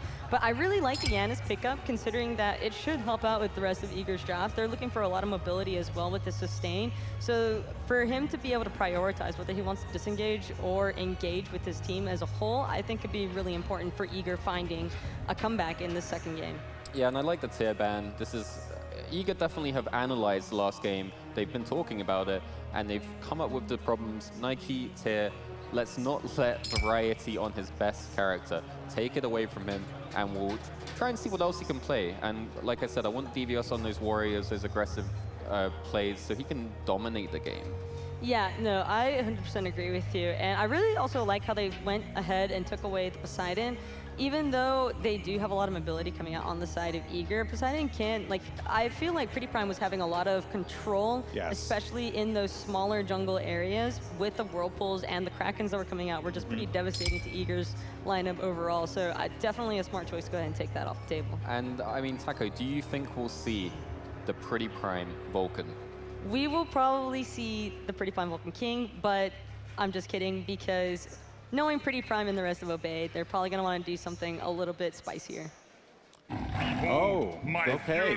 So we saw what Zap could do on her as well for Eager, so that was actually a pretty good pickup there as well. I mean, you look at Eager's bans, man, and they really just speak to, like, the problems that they dealt with last game, where Tyr, Nike, and Poseidon really just bothered the crap out of him, and they had to get rid of that right away, really respecting Obey and like what they brought to that table game 1. Yeah, and I also really like the on her pickup. I know a lot of ADCs tend to favor it when you're in a matchup against Jingwei, because you can utilize your pillar in a way to where you can really slow down Jingwei's mobility in the laning phase, which makes it a bit easier for her to go ahead and escape. And I guess he doesn't want to be spicy today, but I mean, everybody's pretty excited either way to see a Vulcan King. I think Vulcan King's pretty spicy. No, it is spicy. You throw out the spicy meatballs. There you go. Right there. Done and done. And an Erlang Shen getting locked in as well. So not a bad draft there for Obey. No, Obey's team composition, I would say that's going to be pretty problematic for Eager to deal with. It's going to be really hard because they have so much synchronization, and considering the synergy that Obey already share as a team, I'm sure that they're going to be able to combo their abilities to the point where it's going to be incredibly difficult for Eager to go ahead and match up with these team fights should Obey choose the early group and try and siege the game from early on. And we see the final pick of Bastet here. Will Obey be able to handle that devastating DJ Panica split push with the teleport? All right, guys, real quick. Does Obey go up 2-0? I think Obey might go up 2-0 here. Oof. This is just an EU 3-0, let's be honest. Ooh, oh my goodness, some spice over here, the analyst says. Casters, it's time for game number 2. Over to you. Thank you so much, Golden Boy and the analyst again. Obviously, this game's a little bit different than game 1, though, you two. I mean, we've got Eager going with Bastet, so we're going to see a little bit more of the potential backdoor shenanigans going on this time round. Will Obey be able to handle it, though? I mean, I think that they're going to have trouble because they haven't seen it from DJ Perdigas. I mean, very few have, and it's been so effective each and every time. And I really like the Bastet pick into a lot of their characters. Variety's going to try and get up into the sky, but you're going to have that dot on top of him. Vulcan, pretty immobile mage, so the meatball does help peel those cats off of him if he's running away. It's going to be tough for Obey to handle the global pressure from DJ's teleport and Best Giannis. And the big key there, Best Giannis as well, going to allow them to get even further around, not forgetting Terra's Blessing as well. That can also be used for the extra mobility to get around the map a lot. They're going to have to keep an eye on this Bastet the whole time. I like Team Eager's comp, to be honest. They have the Antler. That's when you know Zapman wants to win. That's when you know that's a salty run back. And that's what I do as well. When I pick Antler, I'm like, you know what, dude? We just lost the game. We shouldn't have. We saw a lot of on her from you at Super Regionals. Yeah. And yeah, I remember that. So it's the same thing with you as well. What's the matchup against Jingwei like for Anher here? Because like, you can't really jump in on Jingwei, can you? Because she can just jump away. Well, if you jump on a Jingwei and she uses her dash away, you can get the pillar stun if you time it perfectly. I think you need to have the impale on an insta-cast for that, though. Okay, so you can impale, pillar stun, impale basically into it and try and get her during the dash. And as far as hunters that I want my player who's feeling really into themselves right now, on her is one of the best. Early invade from Eager. Let's have a listen in at the start of this game to Eager.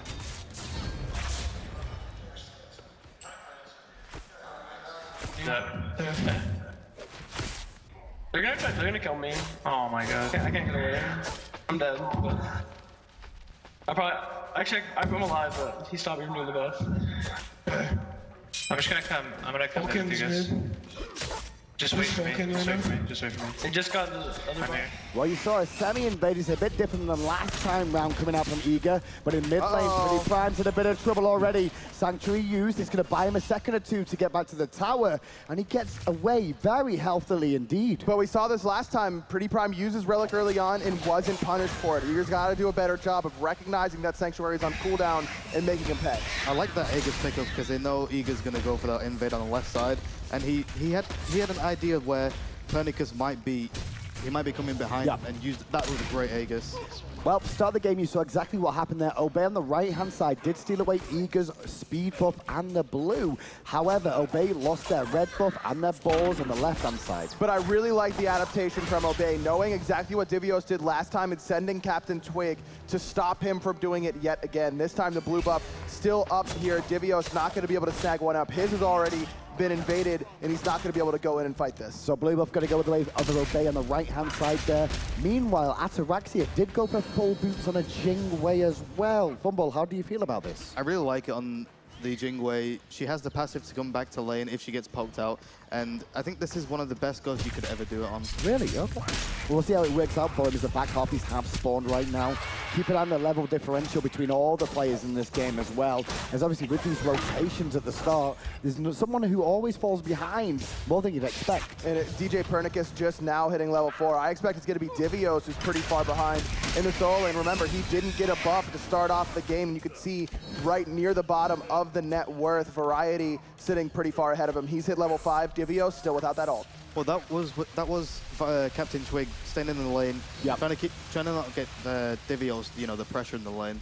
Well, Fire Elementals just got pinged out on the map there, so I believe that's Obey that recognized they're due to come up relatively soon, and that's why you can see Captain Twig in the jungle now on his way around his prime, and Panda like are grouped in mid, waiting for the next wave of minions to be pushed in by Aurora in the best. Twig just trying to hit level 5 before these gremlins spawn. Not going to quite hit it, though he should be very, very close off of these fire elementals, and this is another great start for Obey. Even though they lost some of their buffs on the left-hand side, again, it was that control on the right. Eager giving up a little bit too much for their strategy. And if anything, that Sanctuary at the start of the game from Pretty Prime in the mid lane kind of slowed the pace down from Eager ever so slightly. Eager, I felt like they had a smaller window of advantage there, but Vulcan, Pretty Prime played it so well.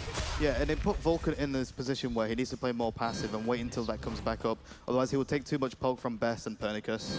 Well, again, has spawned over on the right-hand side. Captain Twig, Panda-like, is here, and Pretty Prime on the way too. Meanwhile, Variety has already forced Divios back to base for a quick recall for his boots there. So once again, Eager lose their speed.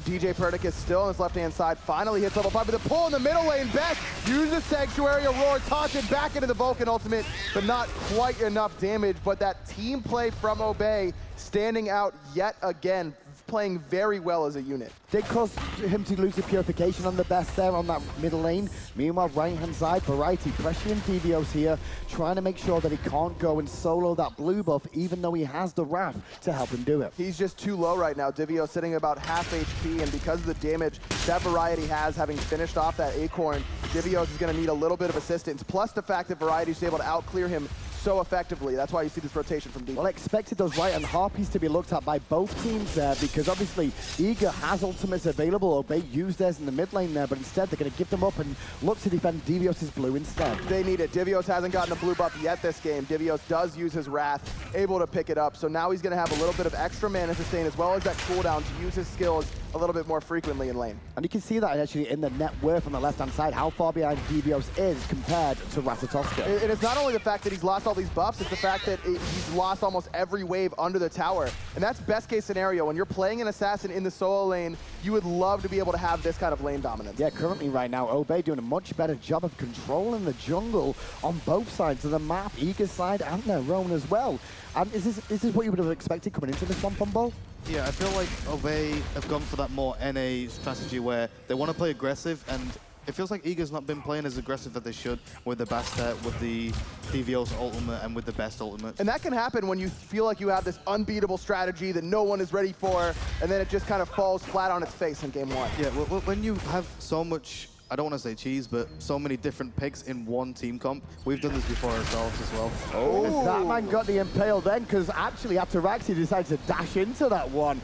Zapman will be thanking him for that for now. It's a little bit of pressure, but it's not much. But round the back comes Captain Twig. Gonna find the pin. No, he can't. Just a little bit of damage, not even going for the knockup. But Ataraxia is at a huge advantage in this lane right now, because taking a look at his items, you can see that he already has his Devourer gauntlets complete, and Zapman hasn't even started his. Is he going to be going for the Devourer gauntlets though, do you expect here? Is it going to be more of a penetration style on her we expect Fumble? He could go the Igfile into the Asi build, or he could just start with the late Devos. Yeah.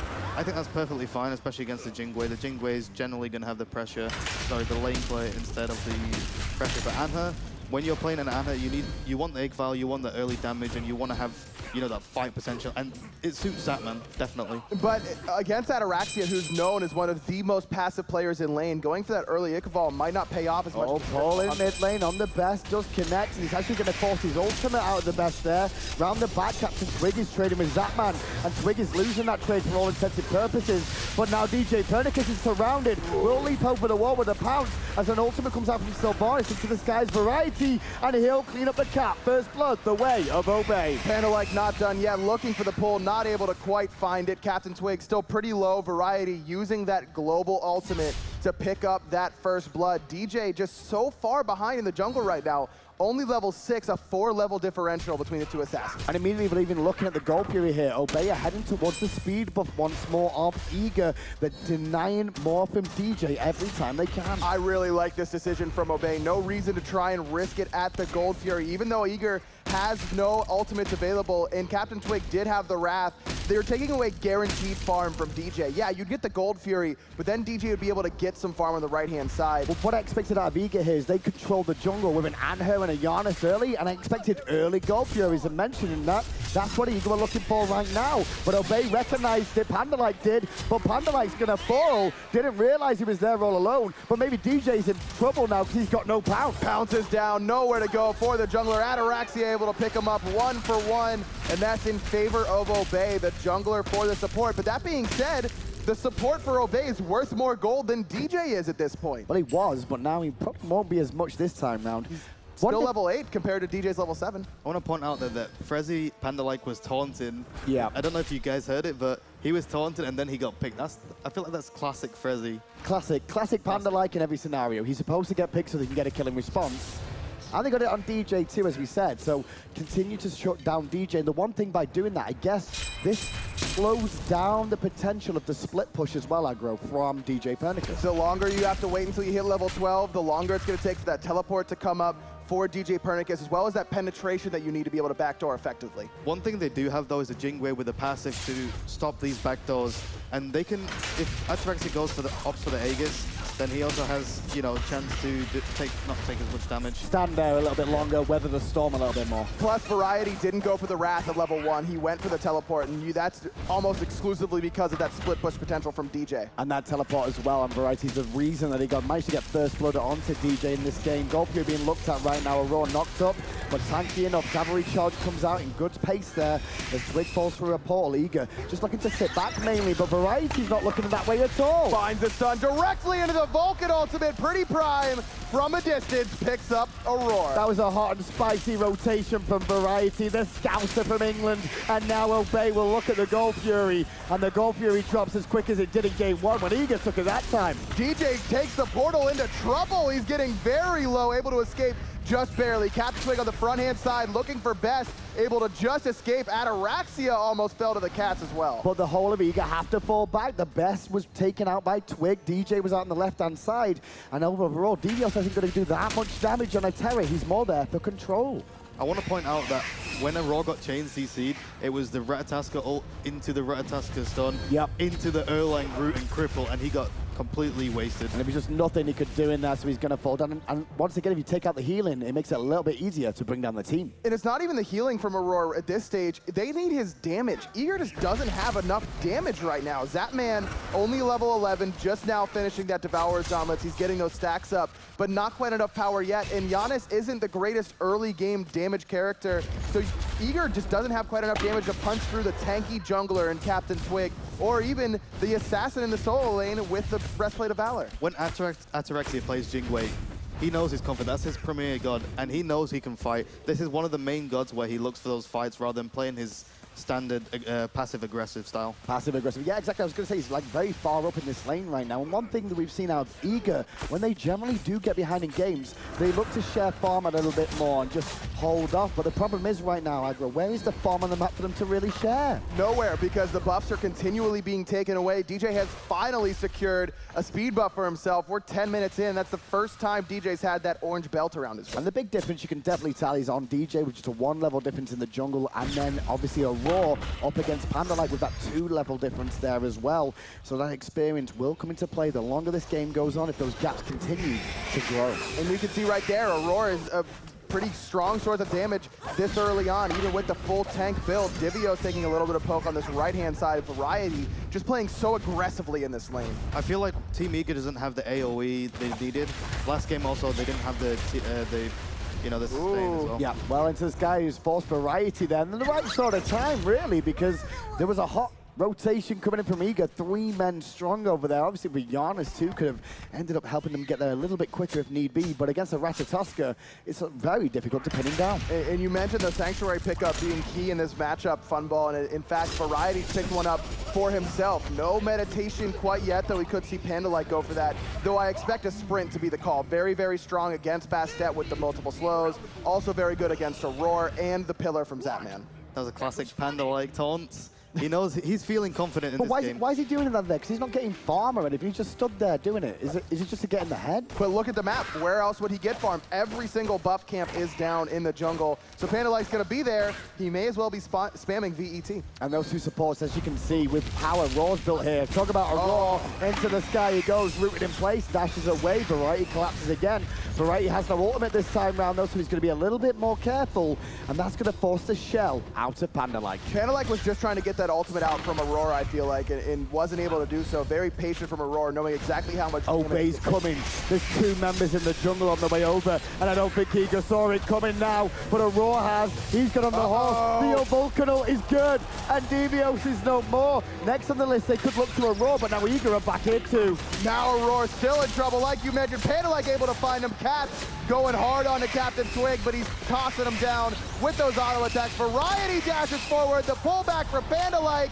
Goodbye, DJ Perdikin. And goodbye, Tier 1 tower as well. Meanwhile, in the mid lane, Ataraxia rotated round, pushed that in, so Zap couldn't come over, and now they can even look for a Tier 2. Eager is just on the back foot the entire set.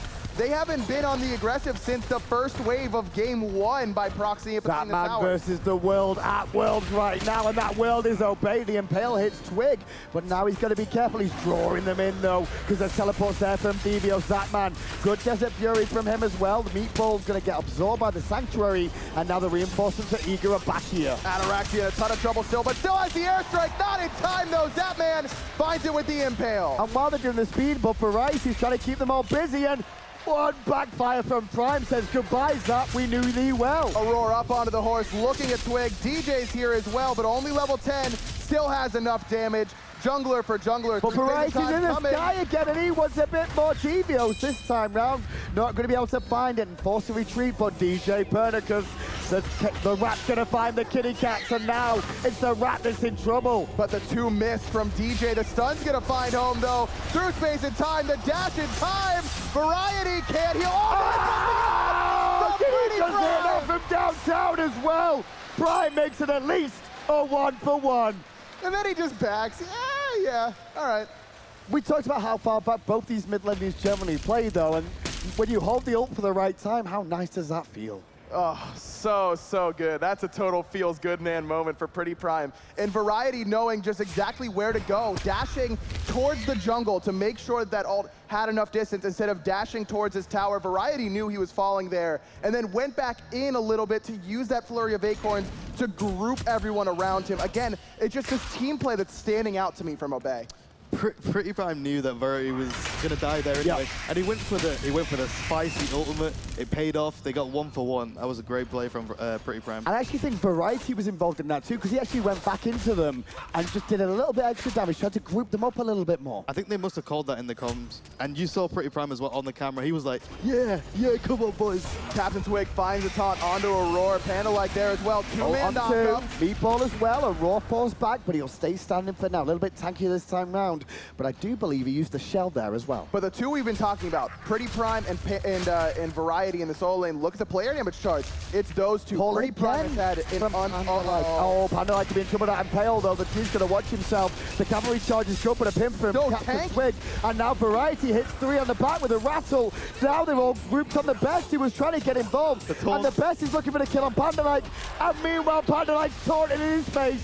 There it is, Earthshaker, not quite enough damage to kill Zapman though. Twig on the chase, still one to go, but he catches the dash from Divios, uses the walls, immune to the knockup, stuns out Captain Twig, but again, it's Panda-like being the bait for Obey. So tanky right now. And you can see the best in the bottom right there. His hand was just resting on his head. He's like, I don't know what we can do now, guys. Like, so far, so good. Obey, looking great. Yeah, and Obey knows that Gold Fury was a free one. Yep. I can't believe that Panda didn't die there, and he was taunting. Ooh, the impale. Zapman says, all right, dude, no, you're not getting in here. Listen, Ataraxia, yeah, okay, you're doing well right now, but calm it down just for a second again. I'm still Zapman after all. DJ just hasn't been able to have the same impact with the split push quite yet. In fact, he used the teleport in that last engagement, tried to go towards the middle tower whenever Robey was doing the Gold Fury, but still not quite enough damage, still hasn't finished that second penetration item. So right now with the score differential, it's nearly 10,000, so it's over 10,000 gold, is it not? No, it's almost 10,000, I should say, between the two. 8,500 gold. The experience, a different story. That's even bigger. 12,000. That's experience. huge. It's huge, and look at it. Variety's 4 levels up on Divios. Captain Twig is 3 levels up on DJ. Pretty Prime's 3 levels up on Best. Every single place, and then in the support role as well, you can see exactly how much that extra HP by leveling up Panda-like really paid off in that engagement. It feels like Panda-like has not done as, DJ Pernicus has not done as much as he should have. It feels like both this game and the last game has been kind of lackluster. Well, he's really struggled so far in this one, it seems, as now Obey starting to siege the tier 1 in the mid lane. Eager, 3-man groups up here, and now with Devios and Zap from the wings coming in, but Captain Twig, he's got his eyes on Zap, making sure he ain't gonna get involved here. Eager just can't do anything about this. Variety dashes forward, zoning away everyone. Shell is popped by Panda-like. Look at him, looking for it. The Vulcan as well. He's gonna hit Devios, but only for half his health this time. Only half the health to the Guardian, it's okay. Meanwhile, left-hand side, Zapman once again having to take on Twig and Variety this time. He's forced back under the tower. Now Variety in trouble in the jungle, completely surrounded, deleted by DJ. That's a big kill for They DJ. said time, here we go, Eager's back in it, and they're looking towards Pretty Prime. He's running for his life, but that pillar has blocked him in place. Sanctuary to absorb some damage, still Aurora's trying to chase him. The cats are already dead. In the jungle, the mighty jungle, Zapman's still alive tonight. No more portal, not alive for very long. Zapman's sleeping now. Captain Twig able to put him down. And the best almost for his picked up life Prime. too. And Ataraxia will clean that up. He's 11-5 and Eager. They're trying to fight back into this every time here. Bumble, is that what you have to do sometimes? Just try and fight back in? You have to. They got the pick on to the Ratataska, and then Eager went on to Obey, and Obey knew after that they can turn the fight. Well, talk about going on to him. Ataraxia is not scared of anyone right now on this Jing Wei. I don't mind that call from Eager at all. That is the best fight you're getting, down 9,000 gold at the 17-minute mark. You have to take some risks when you're down by this much experience and gold. That was the best opportunity they had. Did you see how much they focus Zapman? They know that Zapman's the key to getting back into this game. He's level 16 compared to a level 18 Jing Wei. I think that's perfectly fine, because he's going to have the Terror ultimate, he's going to have the Guan Yu heals, and he has the Janus portals to move around. And there's just not enough damage coming out from Best right now, and that's just because of the pick that he's gone for. Yes, Best's Janus is absolutely top tier, but this is not the composition that they're able to fight into the tankiness of Obey with. And this Terror, again, it just doesn't feel like it's done much at all. And this Janus is also, I feel like it's done nothing as much as it should have. The early Soul Reaver, I'm not sure if I like that. I think they're going to opt to focus the Sylvanas. Well, I think that the Best is itemizing into this Soul Reaver. Number one, he does it quite often. This is a build that they really like on Eager, but he just needs some damage that they're lacking. Looks like it is going to be, indeed, a free Fire Giant. I don't think you can even look to contest this here. Prime will use the ultimate to secure as well, just to make sure. And immediately Aurora disengages away from the fight, and now Eager have to stand with only 3 towers remaining. And you can see right there, Best's full combo, portal into Unstable Vortex, still only doing less than 25% of Variety's health, and he's got the healing for Panda, like Variety's already full health, and that was with the Soul Reaver proc as well. No minions with them there as he took most of that tower down even without them, and no response from Eager. They were in position at the time to stop that one. The left-hand tier 1's almost a guaranteed. The tier 2 though, would you look to defend here if you are Eager, Fumble? I would not look to defend the tier 1 and tier 2. Obey's already so far ahead. They're 12k down, and I feel like they should just go focus on the Phoenixes and try and get one pick by one pick.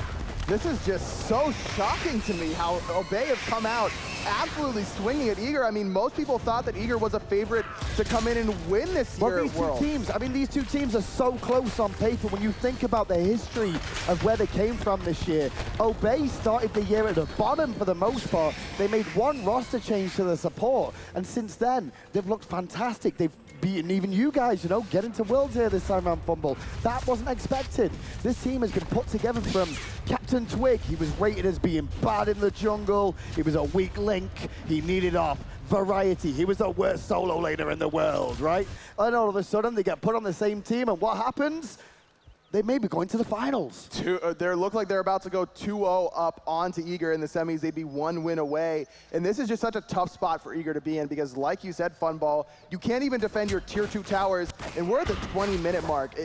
Obey is just so far ahead. When oddball teams when oddball members like Verity and Captain Twig come together, sometimes they can, you know, they mesh. Yeah. And they bring out this amazing team, and they've showed us time and time again that they have the potential to win Worlds. Oddball is a great word for Obey as a whole. I mean, you've got there's so many different personalities. Pretty Prime is just relaxed and hanging out, just throwing Vulcan ultimates at max range like it's no big deal. Ataraxia is playing Chiron and just talking about how Poison Star should be built second item and all these weird sorts of ideas. Frezzy's taunting you, Variety's walling you off with Ymir and then also taunting you, and then Twig's just playing support junglers the entire game. It's a very weird dynamic, but it's clearly working. What about 2 minutes of the fire gen has been consumed now, and we're going to end them at the Phoenixes finally in the middle one, being sieged down, and meanwhile left-hand side, Variety's keeping 3 members of Eager busy.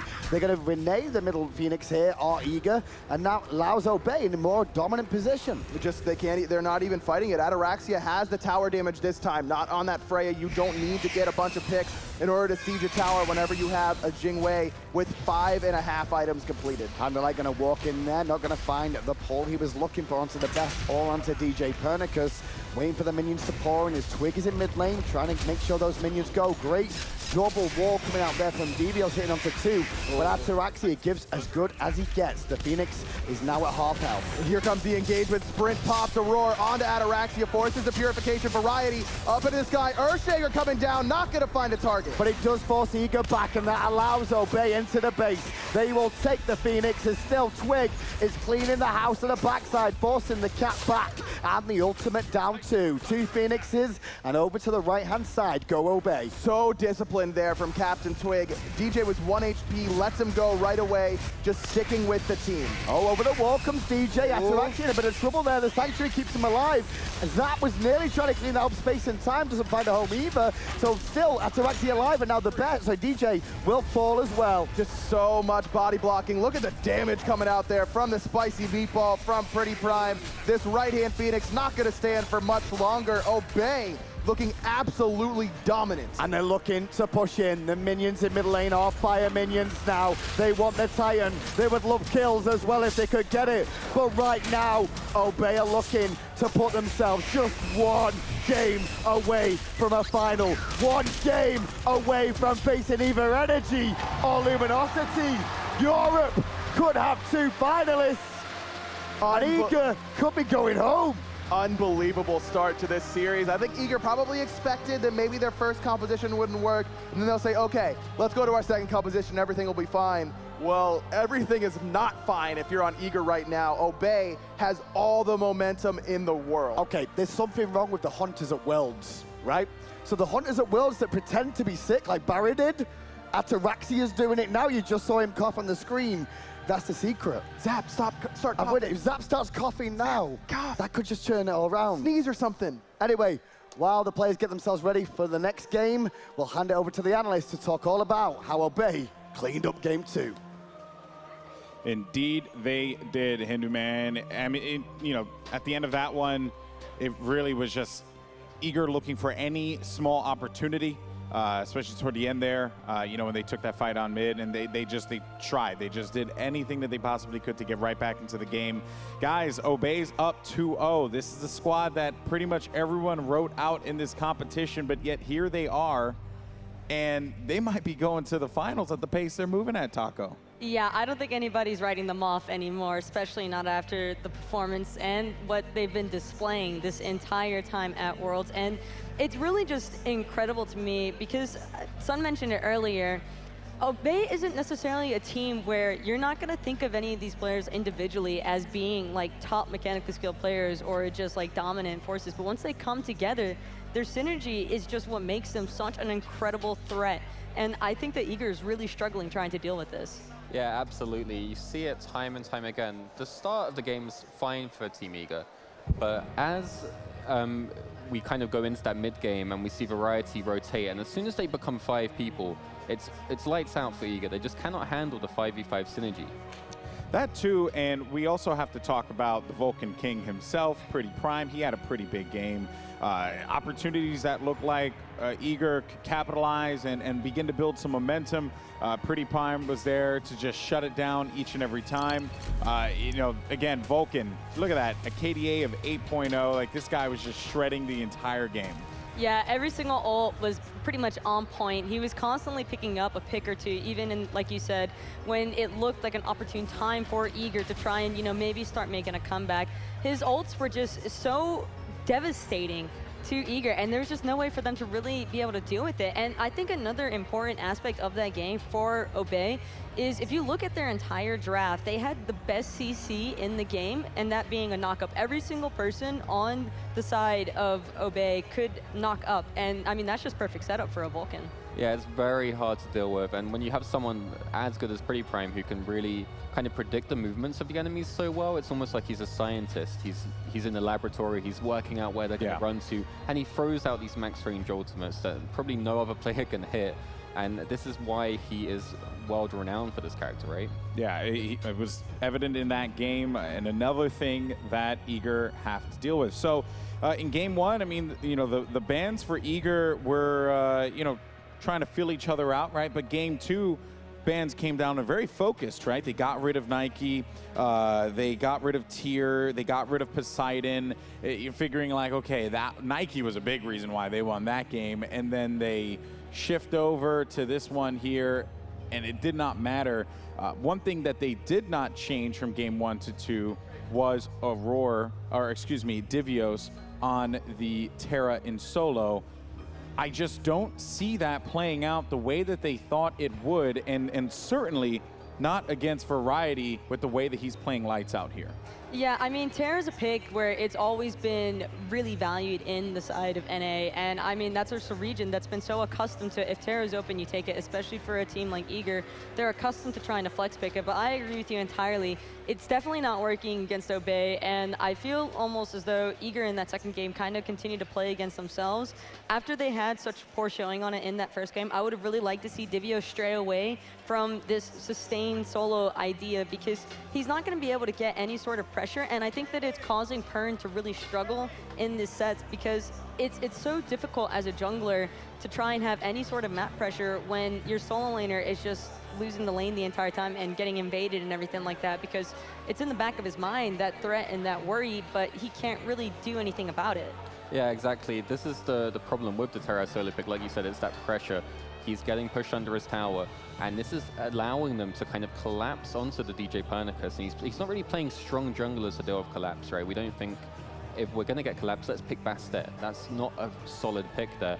So I really need them to kind of stray away from that. Let's get Divios on the Warrior this game. Let's get some more comfortable picks, and let's play the Team Eager playstyle that they're so well known for. On top of that, we've got to give credit to Panda-like or Mana-like or Frezzy, whatever he's going by these days, for his just incredible play. Both sets, Sylvanas pulls, time and time again. This is the best I've ever seen him play. Yeah, he has just been phenomenal, and you know, I guess just looking at a lot of these matchups here, we talked about Divios, we talked about DJP, but let's actually bring it over to the Hunters now. I like that Ataraxia. This is the thing I've always enjoyed about this guy. He's never going to be like Barracuda, right, who just is like hyper playmaker, Zatman, big playmaker.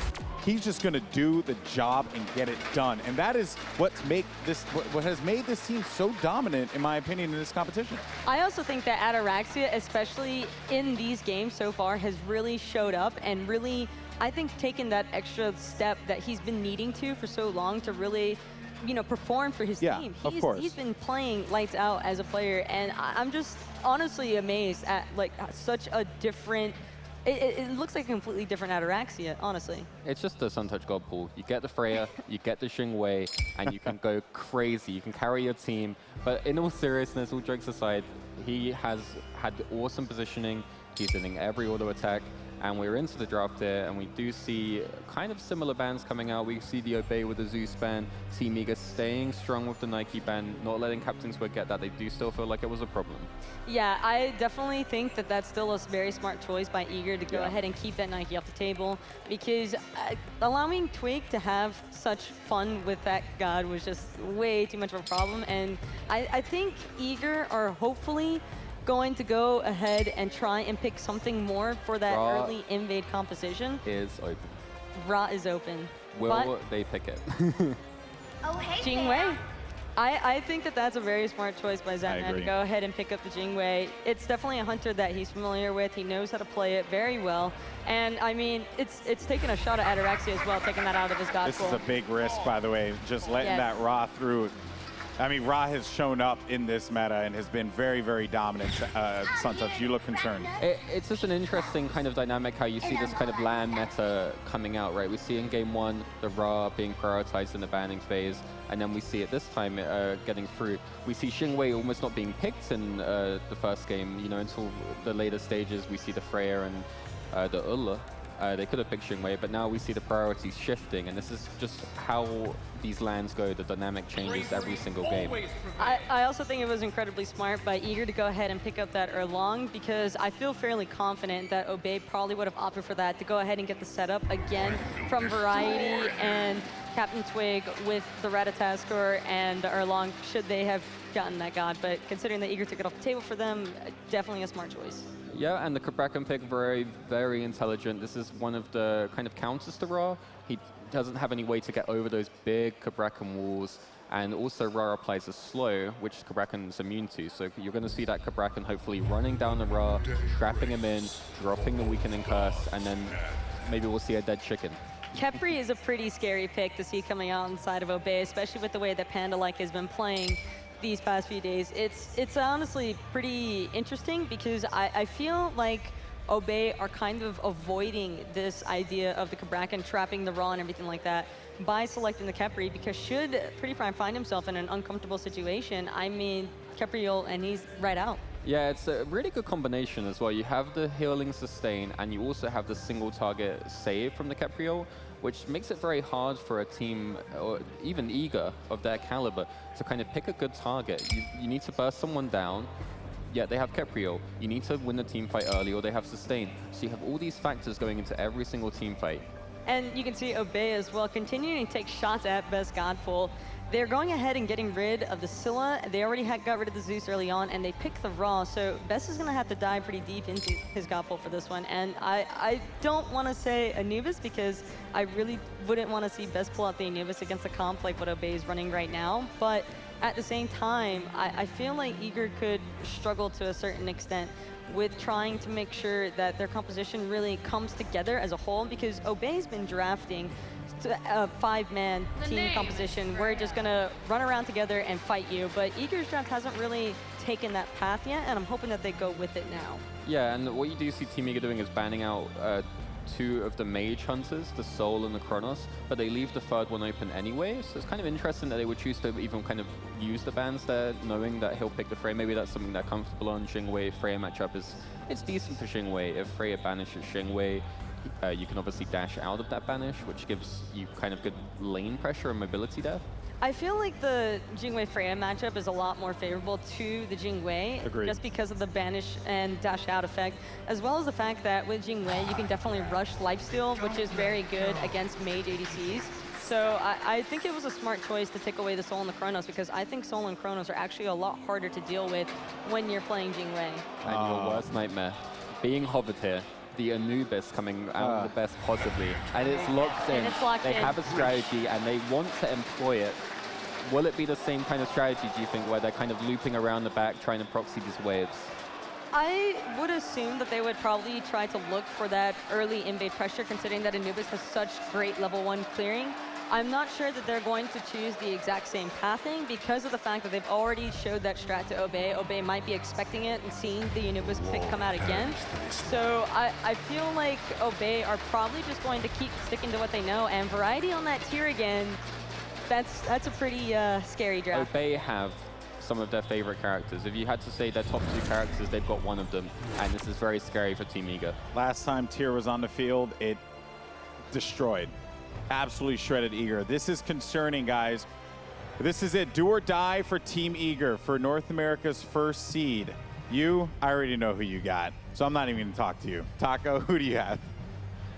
Half of NA's hopes are lying on the back of Best Anubis. I want to see Eager pick up one, though. I agree. I want to see at least one game from Eager so we can have some more of this awesome action at the Smite World Championship. Guys, hope you're hyped up. Let's get ready. Game 3 underway, and let's send it over to our casters. Once again, Golden Boy, thank you so much, and Taco and Suntouch too, doing wonderful things in the desk. But Eager's tournament life, and I'm going to do exactly what the crowd did, right? Because the crowd went, Anubis? And then they cheered, right, when it was locked in. But your tournament life is on the line, and you draft Anubis. You know what? This doesn't surprise me, though, because Eager consistently throughout the season has been the master of the salty run back. They get crushed with something, and they say, okay, let's just do it again. It wasn't the composition. There's no way it could be the composition or the god. It was the execution. I mean, you have to have so much confidence in your mid laner to pick them Anubis in a win or go home situation. Well, Best hasn't really done that much in this in these past 2 games. Yeah. And one thing that he needs to do is actually turn up, and maybe Anubis is the key. It's a good point. I mean, to be fair, the 2 players that we talked about in the first game, Devios and obviously the Best, they are very hard carries for this team.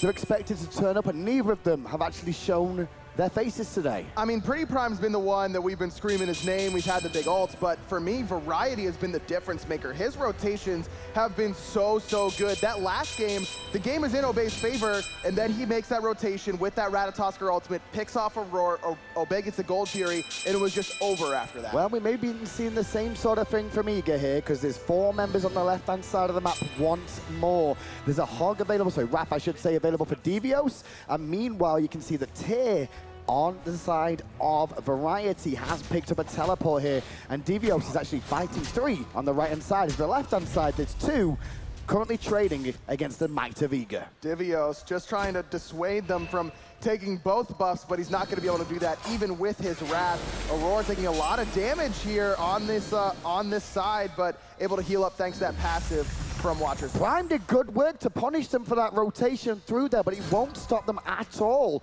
from going for the speed buff now. Prime will get solo experience in mid. Yeah, there's nothing he can do to stop that. He has no teammates around him just yet.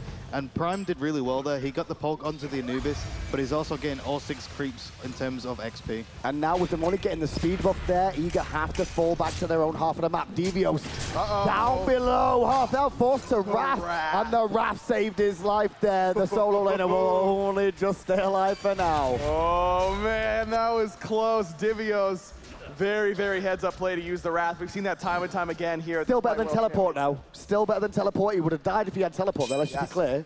Very true, very true. So even though he doesn't get to use the Wrath early on to secure a buff, it saves his life in lane. He does have his pluck though, and he has no wave player against the Tier right now. Yep. Getting Variety ahead on this Tier is what Obey needs to do against Team Eager. If Obey can be ahead and just rotate with the raw ults. And that's why I'm so surprised to see Eager pick Devios, another low-pressure solo laner. It was Terra game 1 and 2, and we saw what kind of work Variety was able to do on Tier game 1, on Ratatosker game 2.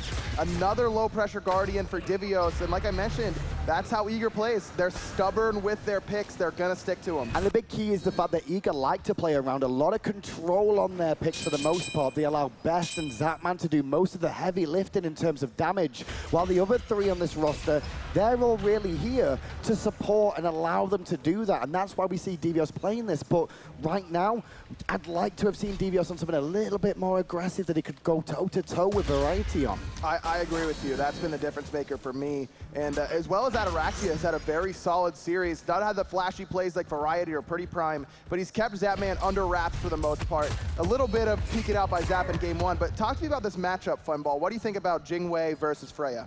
I feel like if Ataraxia can get ahead against the Jingwei, I feel like Ataraxia has the chance to keep ahead, and he has the chance to get the damage as well. That's kind of surprising to me because I feel like just on paper, Jingwei can use agility out of that banish from Freya. Really hard for Freya to get away from the mobility of Jingwei. Why is that matchup in Freya's favor? It's not completely in Freya's favor. If she's ahead, she will get the lead, and she will have the chance to 1v1 purely because of the Fatalis. So if you get banished into the air, Jingwei uses the 3 to dash out, and then you can get the Fatalis proc onto her. A little bit more on this right-hand side. Variety still just pushing Devios under tower. You can see the XP per minute. You could Devios at the very bottom of Eager, Variety at the very top of Obey. But Aurora's trying to stop the invade from happening. It won't happen this time though. Twix steals it away. But Pandalike is out of position, and Pandalike takes a tumble for first blood, and that's what Eager needed. The high fives in the crowd there as well. This is what the Best needed. The Best needed that ultimate. He needed the first kill. He needed the first blood. Start getting this Anubis online. They can go for the Gold Furies after that. They've got the Jingwei for the damage, and they can just start getting rolling. And you can see just how much damage Anubis has whenever he gets a chance to actually use it.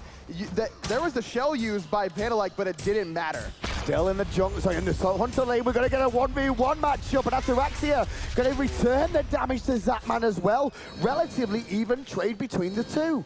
I love this play from Ataraxia, always known for his passive play in lane, but we really haven't seen that at all in this series. He looks like a completely different player. And Zapman here as well, taking a bit of a page out of Ataraxia's book here as well. Started full boots on the Jingwei as well, so Zapman adapting to see what he's been facing off against. Yeah, I've said it previously as well, that with Jingwei and Ninja Tabi, she has the pressure, and she can just go back if she needs the HP or mana.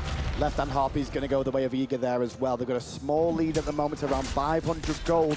Most, if not the majority of that, will be that first blood that went to the Best. Good. Pandalike trying to steal away that red buff, not quite able to do so. I like this decision, though, from Eager to give Zap this second red buff. Best and DJ were able to steal away Obey's red buff, so that gives Best a little bit of time on this to help him clear, but Zap needs to be able to box Freya early on. And given Zapman this red buff, he wants to keep ahead. He wants this pressure against the Freya. They need to keep this Freya down, otherwise late game, Freya's going to get the Kepri ult, she's going to get the raw heals, and what can you do against that? And that's the thing, this composition from Obey is very, very well crafted, and I feel like their drafts have been so strong ever since bringing Hazer on board. You mentioned that to me, Funball. You feel like you've had a lot to do with their drafts. Their draft at Super Regionals were great, and I've loved the picks and bans from them in this series as well. Right now, though, it's a bit of a waiting game between the two teams, because there's not much really on the map for them to look to go for. The Gold Fury is available, and around this time is where we start to see attention from both teams. But both those hunters that we see in that lane, they're not ones that are, the most well-known for starting the Gold Fury early. No, you need that sustain in the lane. You can see Freya not going to go for that lifesteal build early on, going straight for that Fatalis. Oh, Captain Twig taking a lot of around pretty well then, I must say, with that tower shot as well. And now it's Pandalike in an awkward spot again. Early on, Twig in the sky, they're going to come down and actually hit a roar and a fantastic ult from Prime, but it's not enough to stop him. Variety was getting very low. Oh, he cancelled his ult. Was he out of range? Is that the problem? Or was he waiting to feed Zap, man? He waited to feed Zap, and Zap ate it up.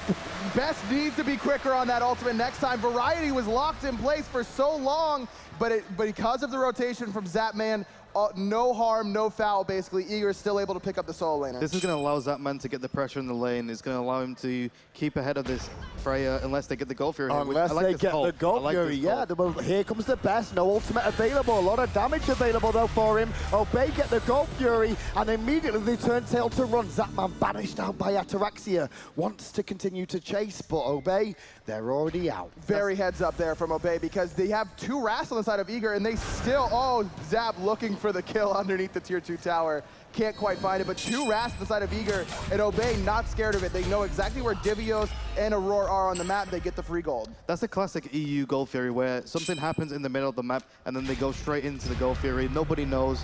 However, Anubis was there, but he didn't have the ultimate, and he canceled his one. It feels like the best doesn't know Anubis as much as he should. I'm not sure if that's in terms of him not having. I mean, for sure, he could have killed Variety there. I'm pretty certain he knows he could have, but it did look like they were kind of leaving it almost. I don't think he would have liked to have cancelled his ultimate.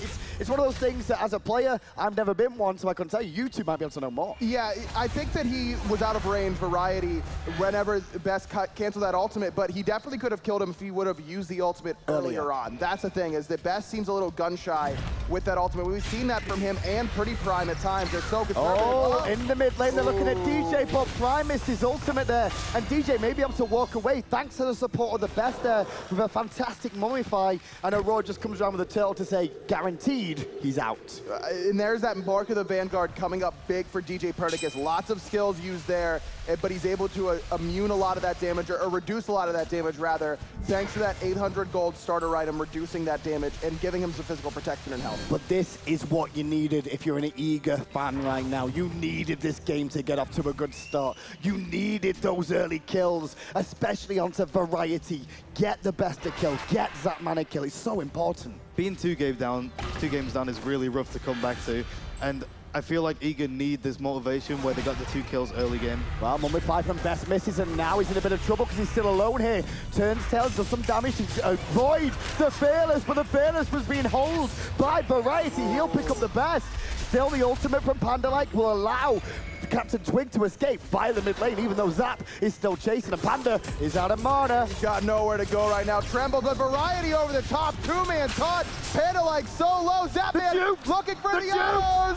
Not enough jukes though, and in the end, DJ slams the walls together, and Panda-like falls down again. Obey, they picked up 1 kill there, but Eager quickly answered back. But Best going for this Pythagoras piece right off the bat, has no mobility on this Anubis whatsoever, and he's there in the jungle trying to fight against 4 members of Obey. While I like Zapman rotating, he's also given this free time to give Ataraxia a farm. Yeah, and he's ahead. You can see his net worth. He's 2nd highest in the game. And with that, because he's a Freya as well, I mean, the longer the game goes on, the more instrumental Ataraxia could potentially be on that. I guess, though, you know, using that rotation ability from Jingwei is very important to Eager right now. I mean, clearly it's important. They need it in the middle lane. Now Captain Twig up in the air looking for Aurora. This time the snipe finds and the pull straight afterwards. Aurora won't get away. Oh, Panda-like with the spicy wrath there as well. Just a 100% guarantee there was no turtle form coming out there. And this is just a CC chain ability. You've got the knock up, you've got the stun, and then you've got that abduct that is not going to be affected by that diminishing return. Aurora just sit in place for so long. Nowhere to go for the support player. And now Obey will get that red buff on the left-hand side from that. It's Twig with the Wrath, though, just to clear that one up, who did that at the end there.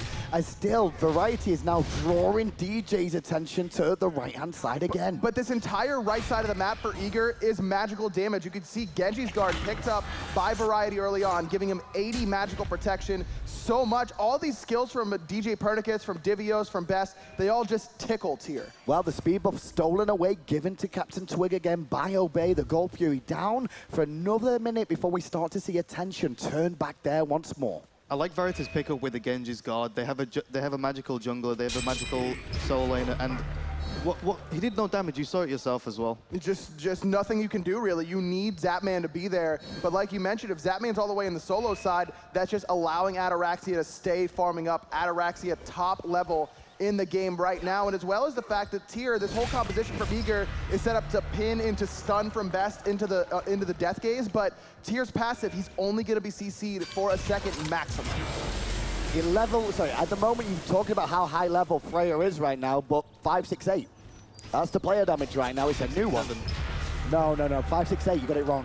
Right. No, I mean, that's okay, because Freya's just been in the lane by herself the entire time. Ataraxia doesn't even want player damage right now. He's just waiting until he finishes off this ring, and it's going to be Demonic Grip, looking for the later game option. And I really like that because, like you mentioned, Hidu, he hasn't been fighting in lane a whole lot. No reason to go for the bridge item in Telkine's ring. Look towards the later game where it's your job to carry. Well, right now, the Gold Fury has spawned. War control is in Eager's favor. Multiple members of Obey are currently back in base. Devios heading back to lane right now to try and stop that tier 1 tower falling down and pick up some farm. Has teleport available and a second Wrath for his team if they do need it at this Gold Fury. Still Eager hanging around this Gold Fury. Pin off the mark there from Aurora, but looking for some poke. Captain Twig taking some poke as well, but nice with chunk. the sustain from Pretty Prime, that poke is basically irrelevant. Nope, and there you go. It's straight away healed back up. But not only that, you are also the jungler with Bumba's Mask. You clear the back harpies, and you pretty much healed those back up anyway. Over towards the Gold Fury, go Obey, cleaning up the wards and looking to get some attention from Aurora, and there comes DJ as well. Aurora gonna get walled off there actually by DJ. DJ fighting on the front side. And DJ may go down here very soon. Rat's still up, Rat comes down. DJ falls the best. Tries some great hot breath to try and pick up a kill, but instead it's Prime who takes him out. Over the wall goes Ataraxia, goes Zapman trying to get away. As now Aurora surrounded the turtle, will get him back to a tier 2, but Obey are winning this fight in spades. Divio's just nowhere to go. He's doing his best, dashes out towards the red buff, actually is gonna be able to escape, but again, Obey win the fight, and here's where that sustain comes into play yet again. And now the Gold Fury exposed, and there's not a whole lot Eager can do about it. You saw Zapman disengage with an airstrike there as well, so he's not even got that to try and sneakily steal this away. 5,000 experience, and now it's about 4,500 gold. I really like Ataraxia's playstyle. It's completely different to what it used to be. It's almost like, I don't want to say the word, but it's almost like hipster, you know? It's completely different. And Hipster. Hipster. Hipster was the word choice there, you reckon? Okay, go on and explain. I think so. I think it's something unoriginal where he's just chilling in the lane, and then the next game he'll go completely aggressive, and another game he'll be like passive aggressive. You can't.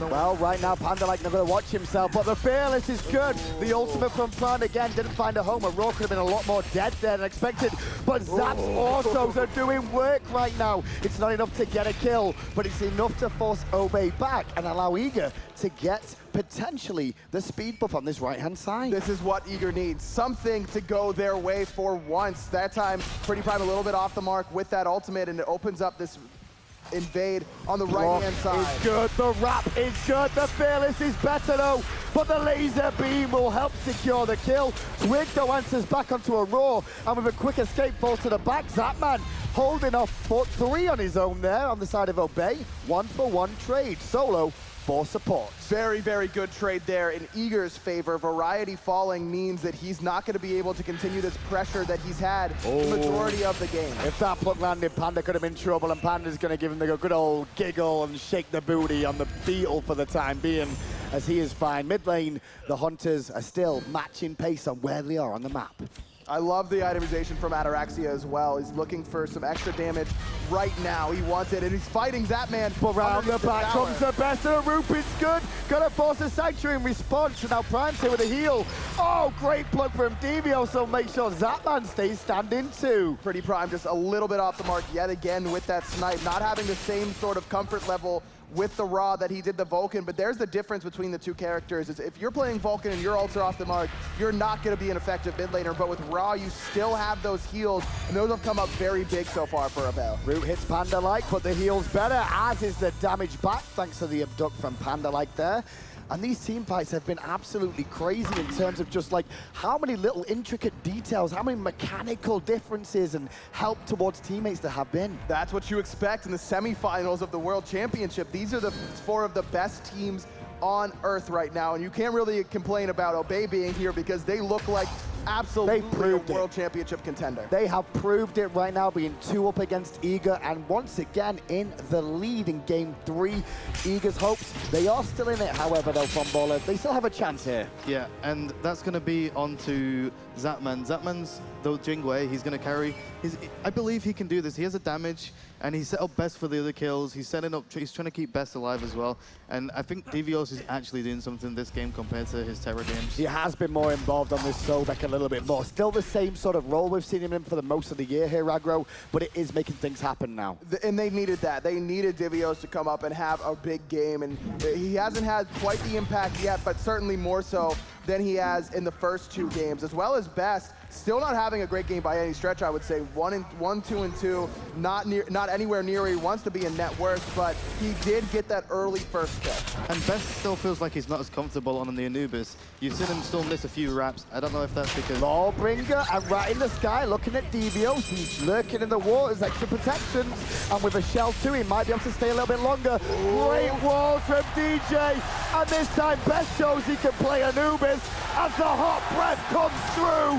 Eager get 2, make that 3. Pernicus with a double kill, and Eager with a chance to come back. There's the big play from Devios, baiting himself perfectly, using that CC immunity from lurking in the waters, immunes the knockup, immunes the stun, and then comes the cavalry. DJ Pernicus coming in with that shell. I mentioned it in game 1. What jungler gets shell for their team? DJ comes up huge with the defensive relic.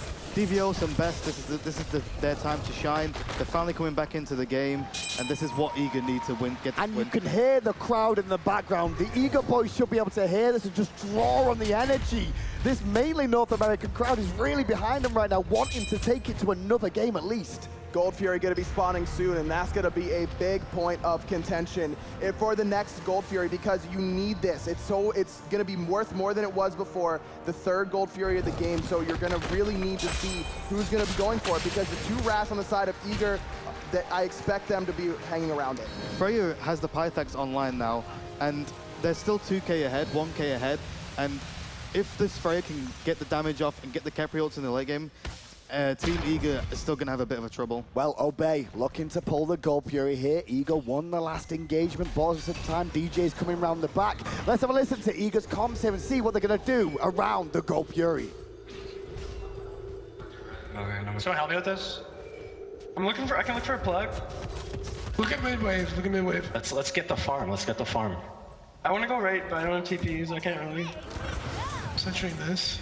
Go probably back on gold. They're not. They're on it now. They just pulled it. I haven't slipped for my hogs. They don't have shell. You have a Capri down? Can you please just... You should just burst this Capri down. I think so too. Good try. They're going to me now. I read him. I'm ulting this. Stop jump. I'm going to... Two in the back. I'm dead. Friz, free casting. We need to kill Friz. Free casting. I don't have a shell. Friz going in. I'm killing her. I still have Blink. Does she have beads? They're healing. Careful. Okay, careful. I'm dead. Oh, nice knockup. Rat in the back. I'm backing. You guys need to get out. I'm up for 20. I'm backing. They're gonna whoop me. Might be there. They're gonna do it. What a crazy fight between the 2 teams, but it's Eager that are on the defensive now, and DJ's running. Quad Acorn hit. The spin to win is there from Twig, and Obey, well, they trade 2 for 1 overall in that engagement, but you saw it was Eager. They were really looking to go back, and if they could. And that's the pressure that Raw puts on you. You feel like you have to do something. You sit there and watch. They're just going to be so healthy, you're not going to be able to fight back into it. Aurora eats some econs, and Aurora's going to eat some pulses from Ataraxia.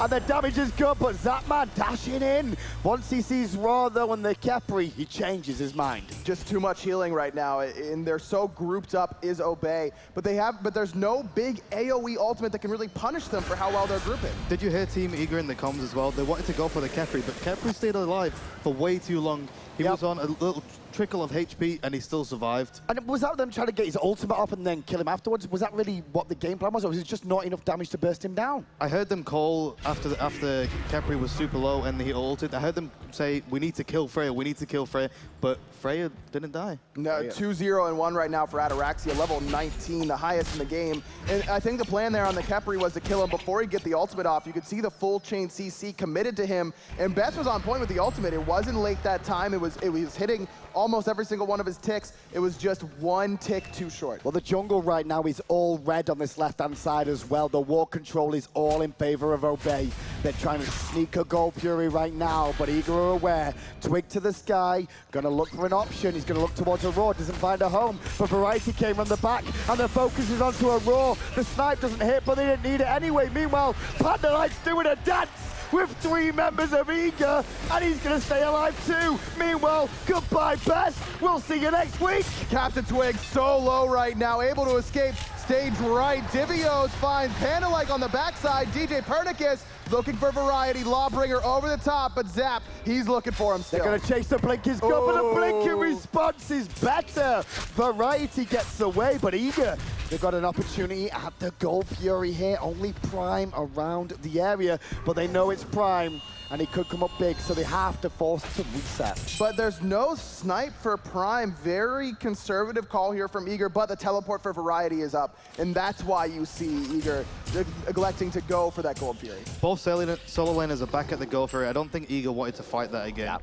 They knew they might lose that fight as well, and they just. Divios hits onto one, but he's got no real backup here. He's just trying to keep them busy, I guess, more than anything else. Trying to force a couple of abilities. Divios will be calling out now. They're healing in the back line.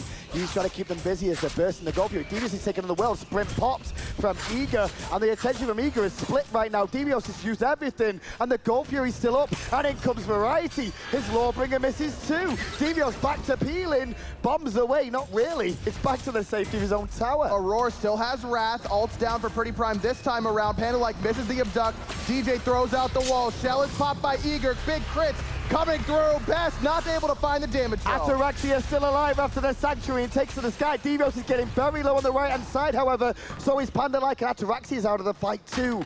Both teams have survived. Both teams have used every ultimate.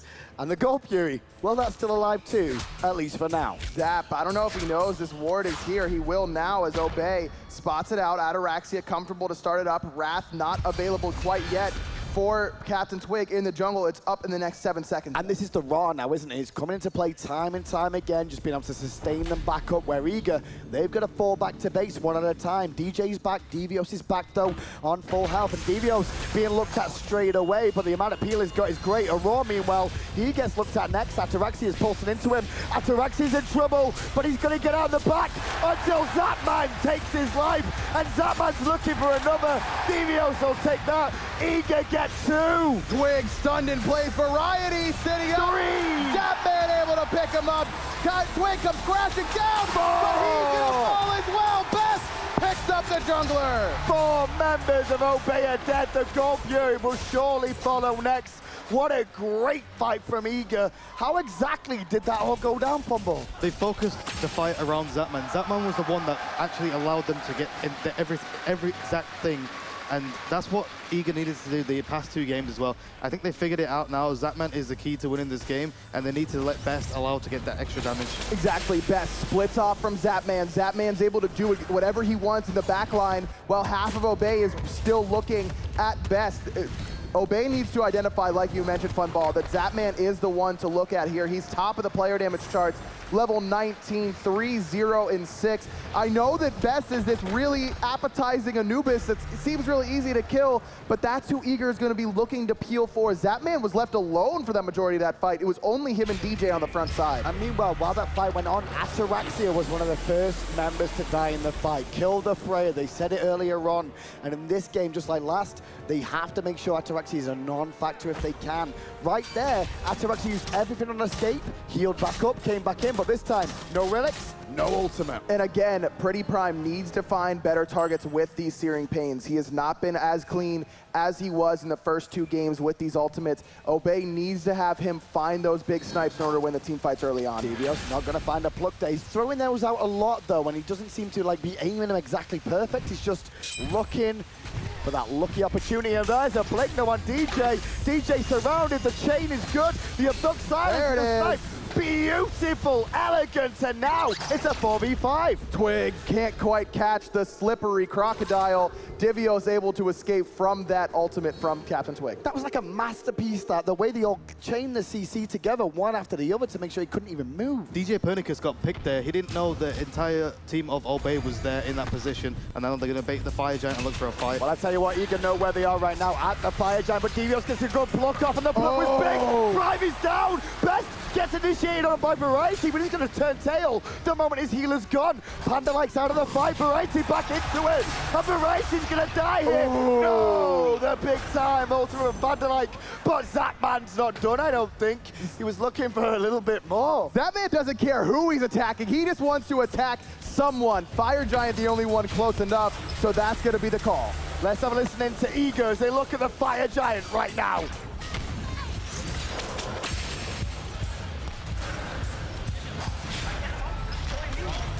You're just killing me. We can't do that. Just get out. Just get out. I'm coming.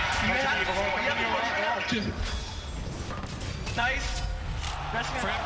Obey, steal the Fire Giant. Aurora claims a life. The best is down to Variety, but the Fire Giant is on the side of Obey. We thought it was free aggro. We expected to see Eager. Happy days, not really, because Obey, they get it, and they start to clean them up. Ataraxia coming up huge for Obey. Exactly when you want your late game hunter to make the impact. He just goes tearing through Eager, no response. No one even looks at him. He's killing Divios, he's asking for help, but the rest of Eager is still staring at the Fire Giant. This game has been a seesaw battle right now. Then game 3 in the semifinals. It was Obey, it was Eager, it was Obey, but right now the Fire Giant going to Obey.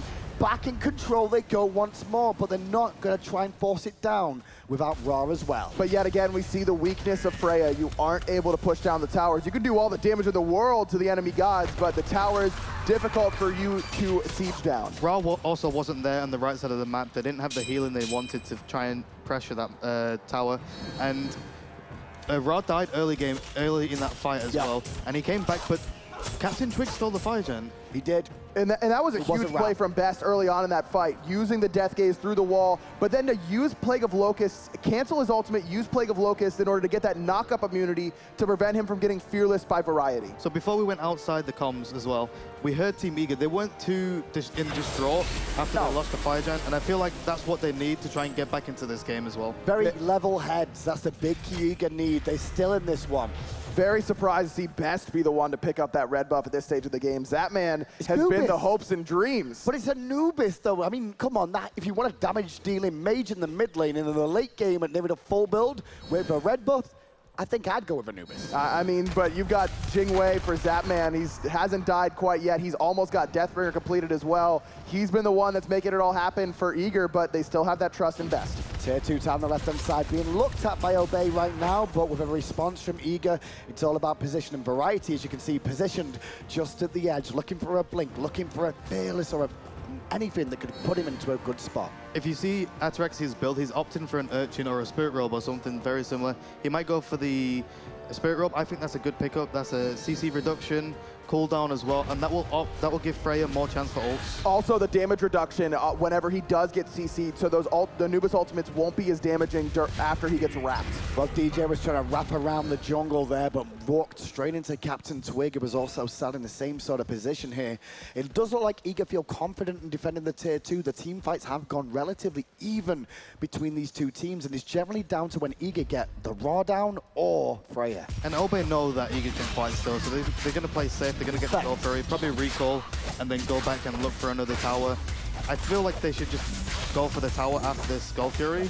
I hope that's what they do. Well, let's find out. They're going to go straight back to the left-hand side. They are Eager, still pinned around this tier 2 tower. Divios on the front side here, looking for a pluck onto a prime target. But there's only 30 seconds left on this Fire Giant buff, so if Obey want to make this push, it has to be with this minion wave. You need this extra tower damage from the Fire Giant buff if you want to siege it down with Freya. Both these teams have worked all year to get to this position right now, and well, right now, Obey are 1 game away. This could be the one. Eager, though, they're trying to break that streak if they can.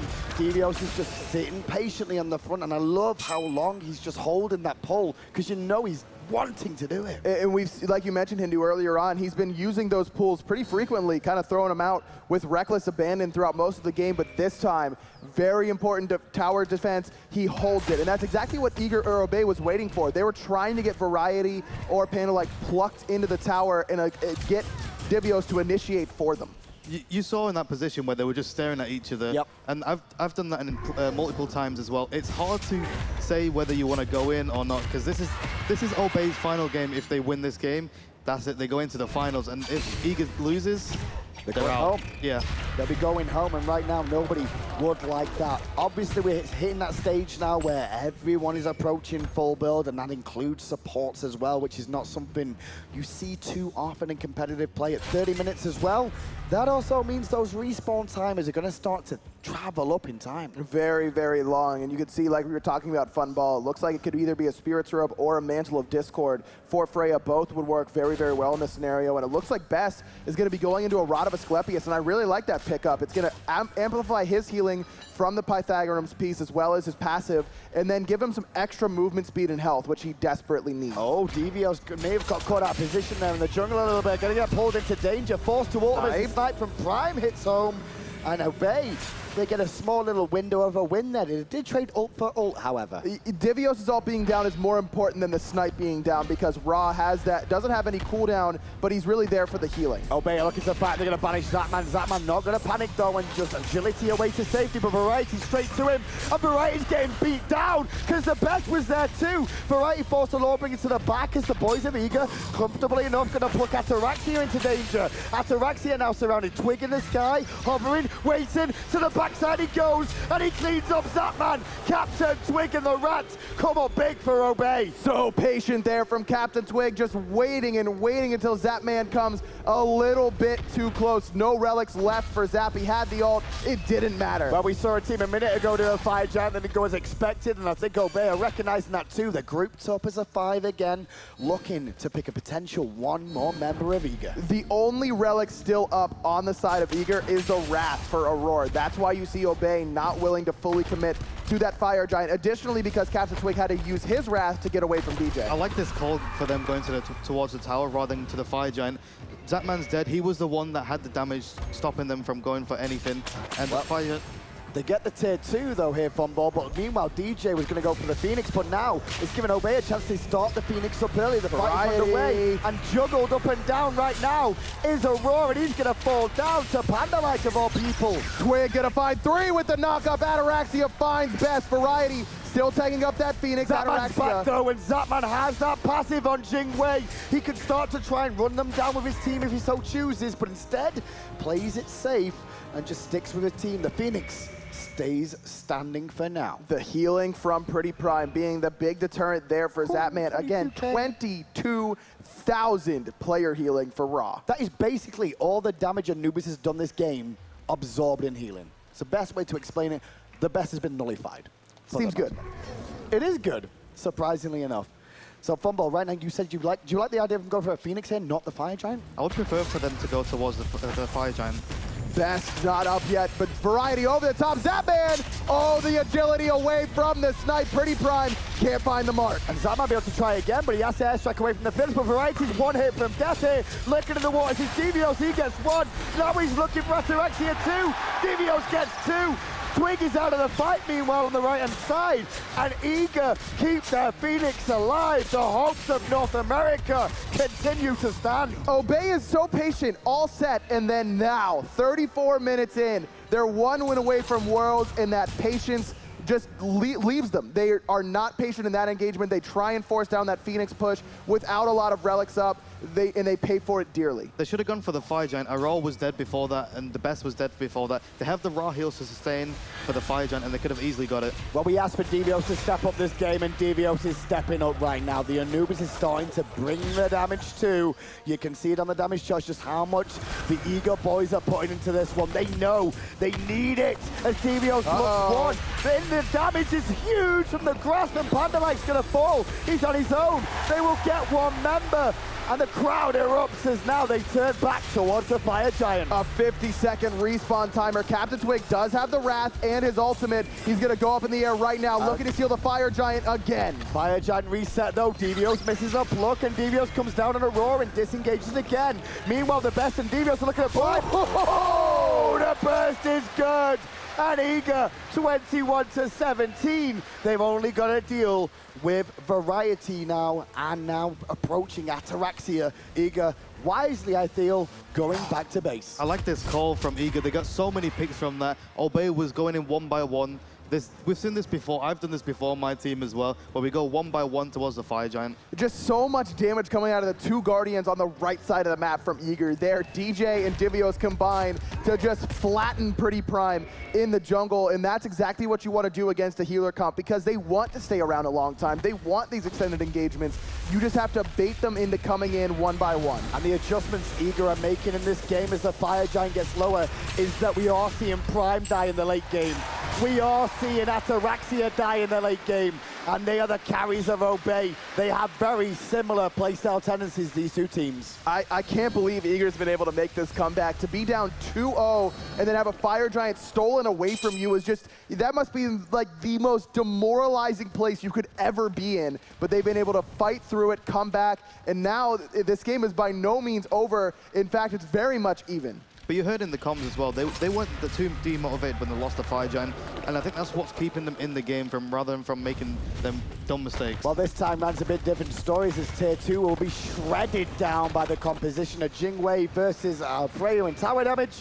I'll take a Jingwei, please. And that's just the veteran presence that Eager has, even despite the fact that many of these players haven't been at Worlds before. I mean, Zatman's been around forever, his first Worlds performance. Well, this time it's Obey on the back foot as a pluck hits Variety, rooted in place, knocked up as well. Not a lot of damage onto him, however, because a Shell Blade was used there potentially, but Devios forced to lurk in the waters once more. Ataraxia getting low, the snipe's gonna hit multiple people. Divios is gonna get knocked up. No, it's DJ.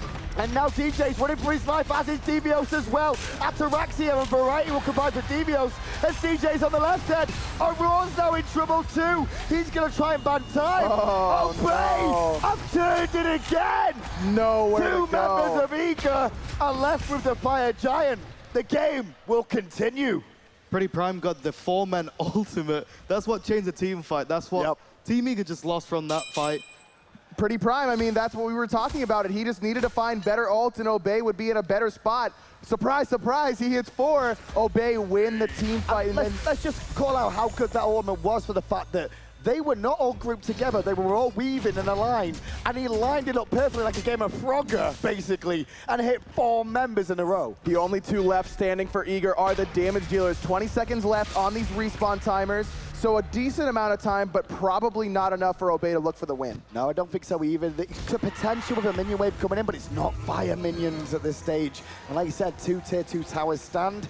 They turn their attention, though, towards mid lane now. I think they should be able to get this Tier 2 tower in the middle lane pretty free here. Even though you saw a bunch of people from Eager just respawn, they still have to walk all the way up to this Tier 2 tower. And if you're Eager, how much is this tower really worth at this stage in the game? Not very much. Just positioning more than anything, I feel. The one benefit for Eager in one way is that the 2 damage dealers have the Fire Giant still, but that means that the front line, the 3 members of Eager that are on the front, Aurora, DJ, and Devios, they don't have it, so they're not going to get the regeneration they're going to need in these extended engagements. And the other side of the team, they have the raw heals as well for the sustain, so if they get poked, they can just heal up again. And this raw late game is going to heal for about 200 per tick. Per tick, you heard it there. Goal for you. It goes to Eager though. Oh no! Can he find in the jungle? And then Ataraxia, maybe not. Sanctuary keeps him alive.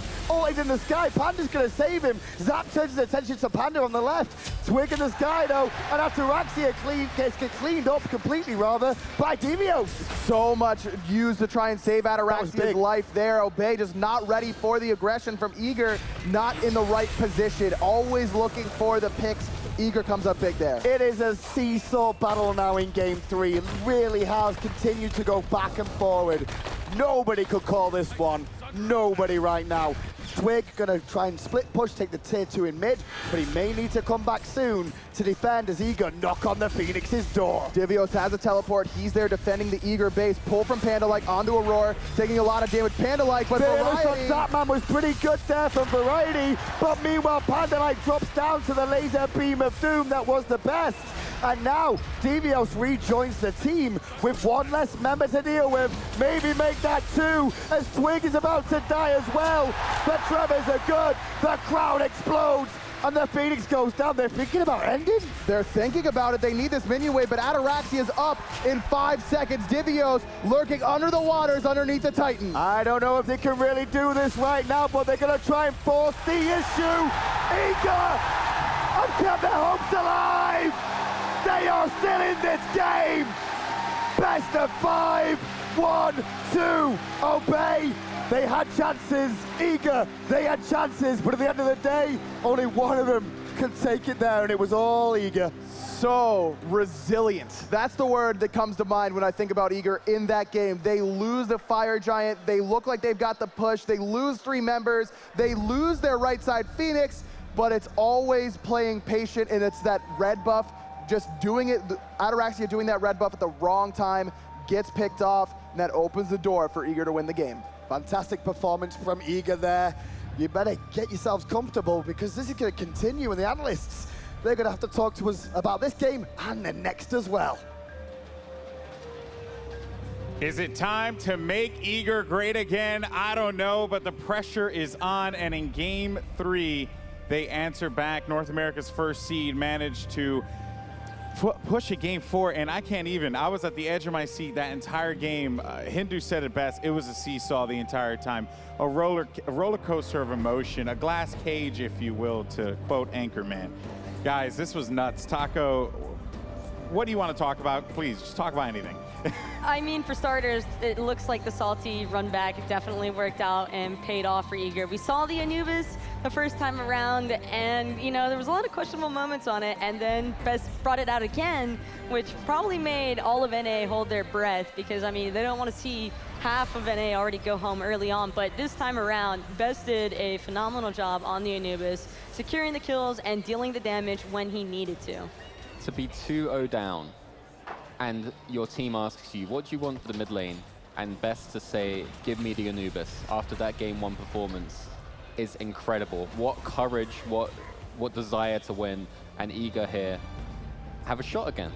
Well, I do want to give a lot of love to the Anubis, to the Best, but Cabrakan, DJ Pernicus, I mean, he opened up so many opportunities. He was just not finding what he wanted in the jungle in games 1 and 2. Games 3 gets Cabrakan and just goes to town. Really was a force to be reckoned with. So much so that there were moments where they just really had to focus on him in the middle of those team fights. What about for you guys? I mean, I thought the Cabrakan plays were awesome. I think one of the most phenomenal points for DJ Pernicus was actually when Divios was getting collapsed on by Captain Twig and Variety. And you saw Pern come in with this perfect Cabrakan ultimate that just walled off Twig and Variety from Divios and allowed him to actually escape. And then Eager completely 180 the situation and just collapsed. They counter-collapsed onto Obey, and that was actually a really big moment for them as like a comeback and getting them some grounding in the game essentially, because they were under a lot of pressure from Obey for like most of that game starting on. Yeah, incredible pressure. Like we discussed, such a hard draft to deal with, right? You have to lock down that Khepri before you can really kill anyone else. And you heard them in the comms, right, saying, let's get that Khepri down, let's burst him. And as you guys talked about, DJ Pernicus with stun after stun, with perfectly placed ultimates, just really leading Eager to a victory. So Terra was used for 3 games here. Divios just really couldn't get anything going.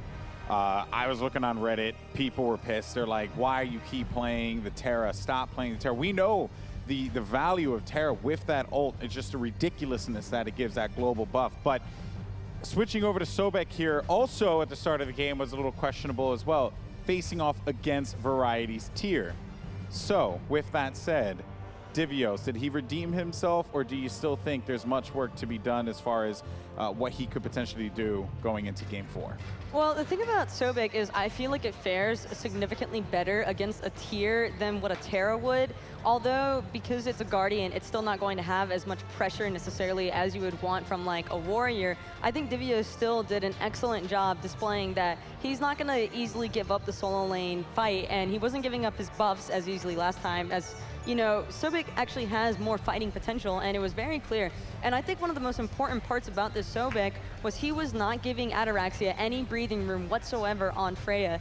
He was constantly chasing down the Freya with Pern, and it was so critical because by ensuring that Freya isn't just free casting majority of the game, that really took away a lot of Obey's damage, and I think that's one of the main reasons why Eager was able to siege this game. Yeah, I agree with what you're saying here. The Sobek with the displacement synergizes a lot better with Anubis, because most of Anubis' damage is coming out in front of him. So when you have a character like Terra who's kind of stunning at range, Anubis can't follow up always. And that's why in this game we see the Sobek pick working out a lot better, because he can get into the team fight, displace everyone, pluck the good targets, and that gives them that snowball factor in the team fights that allowed them to get these big objectives. Yeah, so that really was a key factor there, the synergy between those gods. But the synergy between these players is something that we have to talk about. One thing that was mentioned by the casters was the patience of Obey. You know, the patience of Eager. That game, we saw a lot more discipline. They were going after things that they felt like they could win. Sometimes things didn't go entirely in their favor, but it was a lot better than in games 1 and 2, without a doubt. But that, I think everyone in this room that is an Eager fan held their breath with the Fire Giant play. They were right there, and it got stolen from under their noses.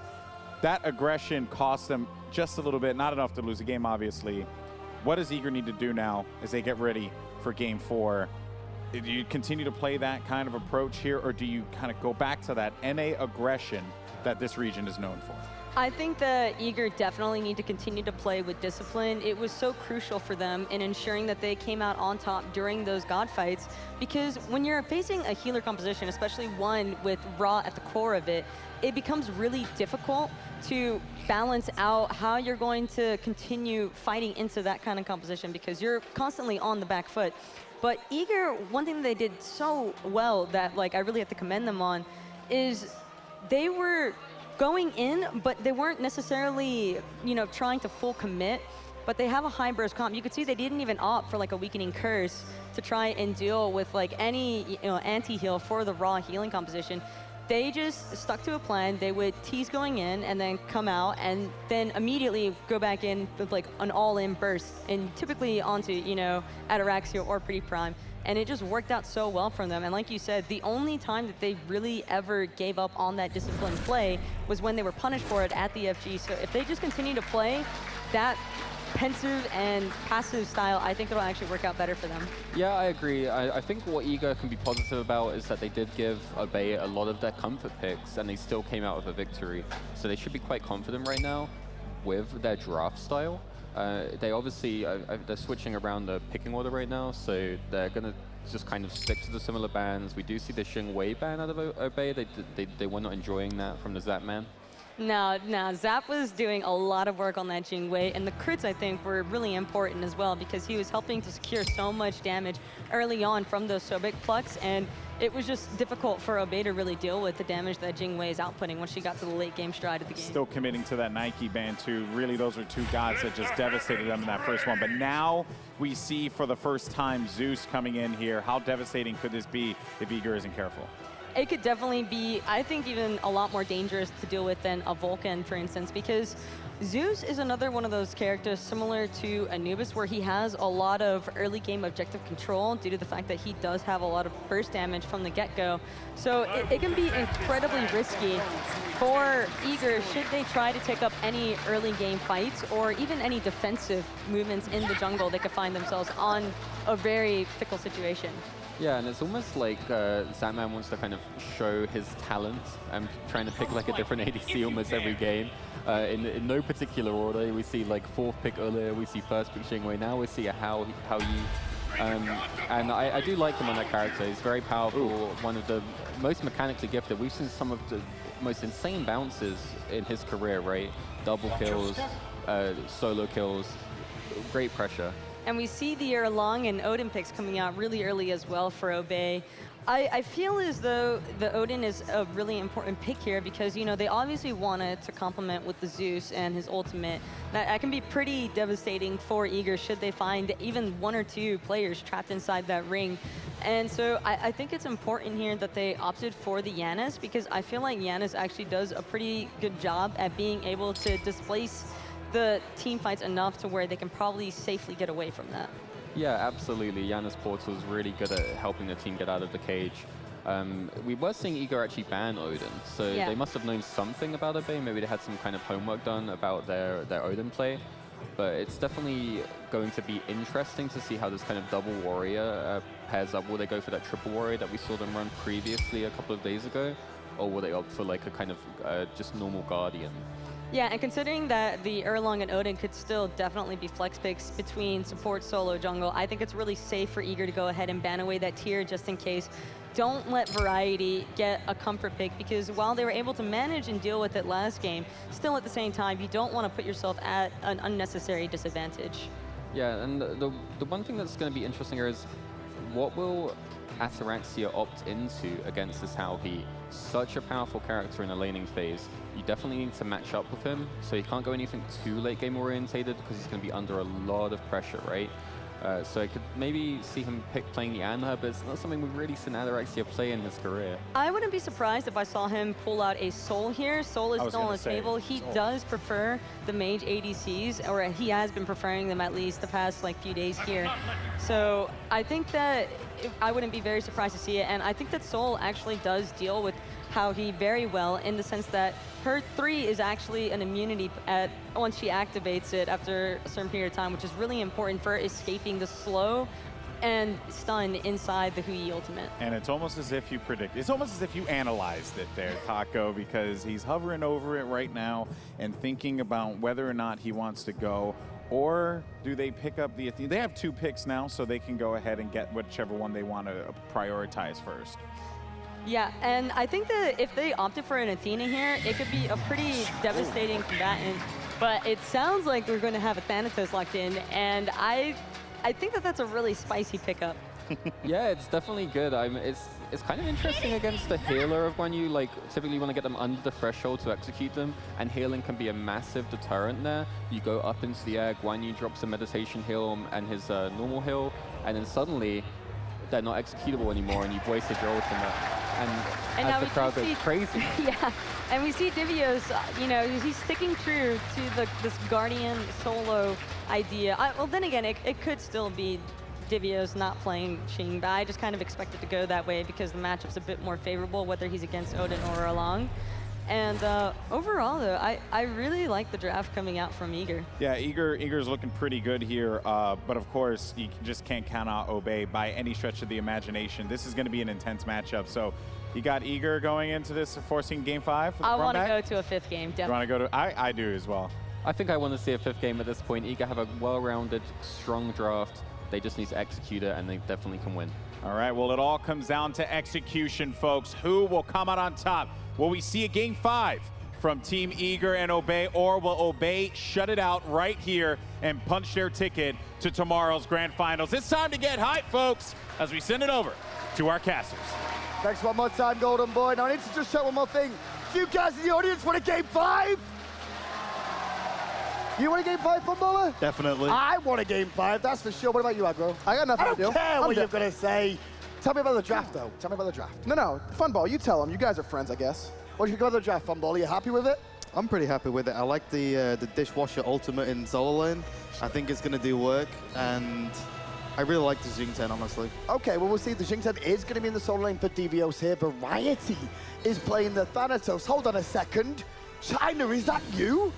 Taking a note, man. I love it. And in that game for, it was also Lich who played it a lot in the solo lane as well for Shinto. They played very well around that, and that was a big reason why they were able to come back and beat ALG, were those late game executes. It wasn't even the early pressure that you expect from the Thanatos. It was hitting level 20, getting your ultimate to maximum rank, and getting that 40% execute. And I love the adaptation from both teams. You always see in this mini meta that develops. We saw 3 basically tanks on each team the last 2 games, so the last 3 games I should say, and right now they both go, listen, we need just that little bit more damage, so now we're going to drop one of the tanks for a little bit more.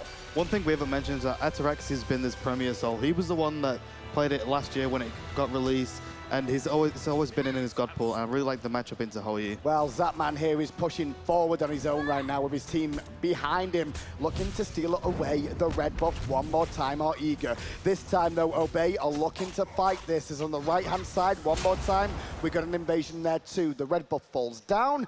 Everybody disappears, so clearly, Eager stole it away. Eager did steal it away. Panda like actually electing to stay on the left-hand side this time and not group up with his jungler and soul laner like we've seen him do consistently throughout this series. I guess they thought that they had the chance to steal that away, or that they wanted him there right away to help out Pretty Prime and keep him safe in the mid lane. I almost feel that's because he's playing an Odin as well, and if Odin gets behind, he's not the greatest thing in the world, just becomes a ring on legs, that's all he's going to do.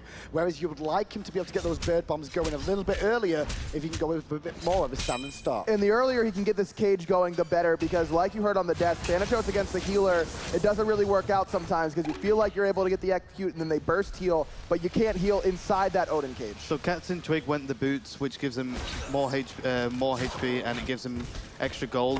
I think he just wants to farm until level 5 and just wait for some fights in mid lane once Panda like has his ultimate. I can definitely see that, as well as the extra mobility that a lot of people don't take into account with those boots, for being able to transition them up quickly and respond to any shenanigans Eager might have in store. And I like this idea from DJ Pernicus as well, to go for the traditional Bumba's Mask. You can't finish off any boots on Ratatosker, so you have to really go for it. And I like to see DJ on this traditional assassin. This is probably his best assassin, even before Bastet, I would say. So we'll see how well DJ's able to kind of transition from that tanky frontline initiator to this assassin over-the-top initiator. Now, you mentioned a little bit football about Sol versus the Hou-Yi here in the lane matchup, and you actually like the Sol here.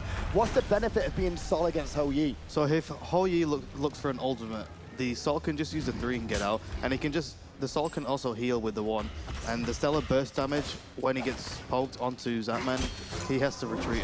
And that's the big thing right there, I think you mentioned the fun ball, is that slow immunity on the disapparate right away. That's such a big part of Hou-Yi's kill potential in lane, is slowing you with the Suns. So Ataraxia just going to be able to play this lane safe, and that we've seen him do that time and time again, and it's worked out very well for him. Well, right now we've seen both junglers. We've seen Twig over on the right-hand side of the map in the solo lane soaking experience, and meanwhile DJ Pernicus is back on the left-hand side here, looking to soak and also pressure a little bit more onto Ataraxia. Interested to see what sort of build Pretty Prime goes this game, because we saw Yaman pick up this Zeus and go for a very tanky-oriented build, not going for the tank boots right off the bat like Yaman did this time for Pretty Prime, but we'll see if he goes into that. It looks like it'll be Dynasty Plate Helm, could be that Spirit's Robe, could be a Winged Blade after boots, something along those lines to make sure he's going to be staying alive. Well, this start of the game, you can see that DJ's a little bit behind in experience over Twig, as Captain Twig has that level 5 already online for himself. They will be looking for the best at opportune times in the mid lane. Obviously,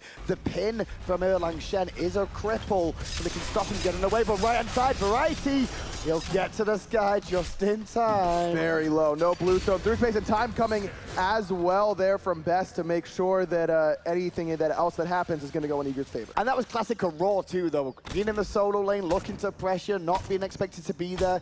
But he is against Panda, like he's very good at those rotations too, as the red buff falls down there. I'm not sure exactly who got that one. That was well timed from Pretty Prime. I'm pretty sure he got that buff as well.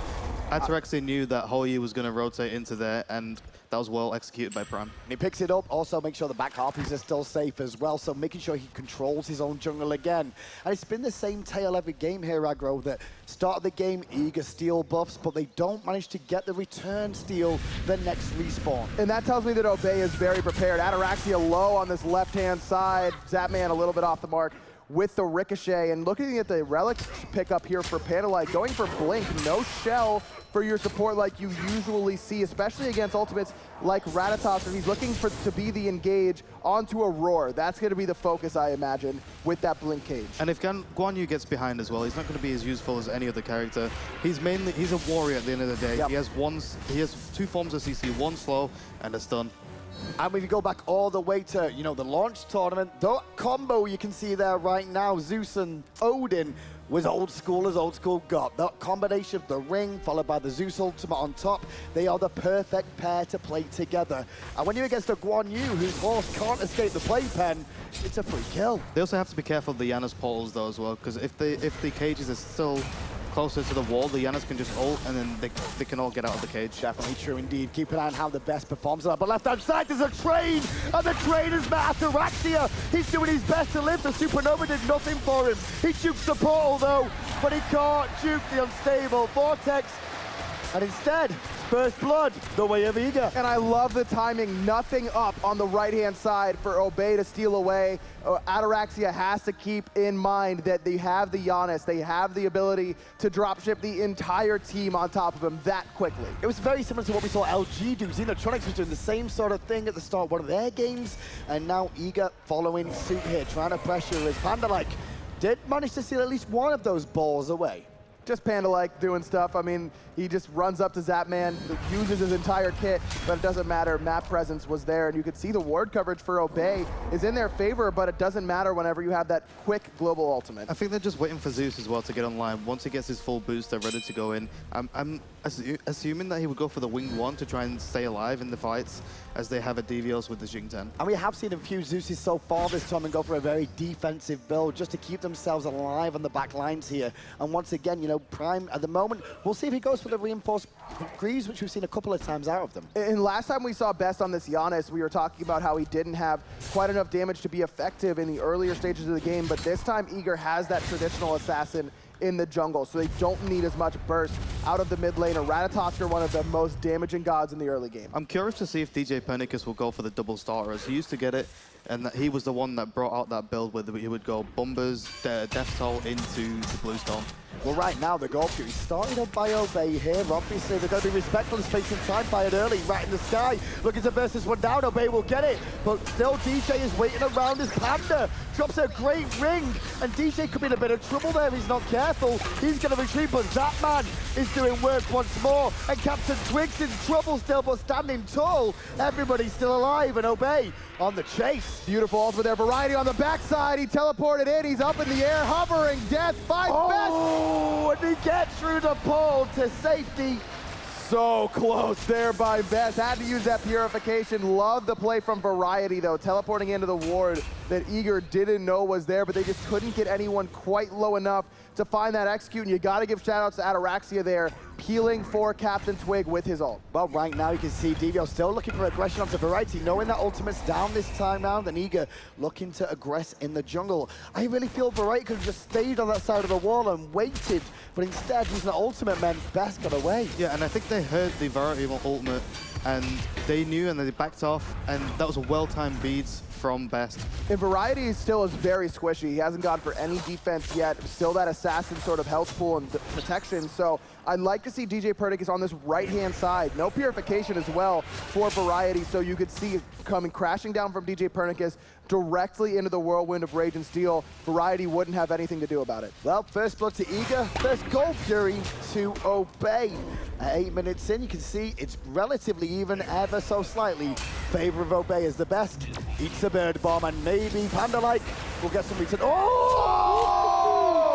Prime caught him good. Best use of Paul, had no escape. The ultimate and the chain lightning, ding, dang, done. We're in game 4. Panda-like has been taunting and clapping and being annoying the entire time. So Best is like, man, really, you're gonna jump on me like that? I'm gonna get a little bit of damage onto you, and that's exactly what they wanted. As soon as that portal was down, Pretty Prime was able to explode him with the combo. Yeah, and the Giannis used the portal. He had no escape aside from to get out.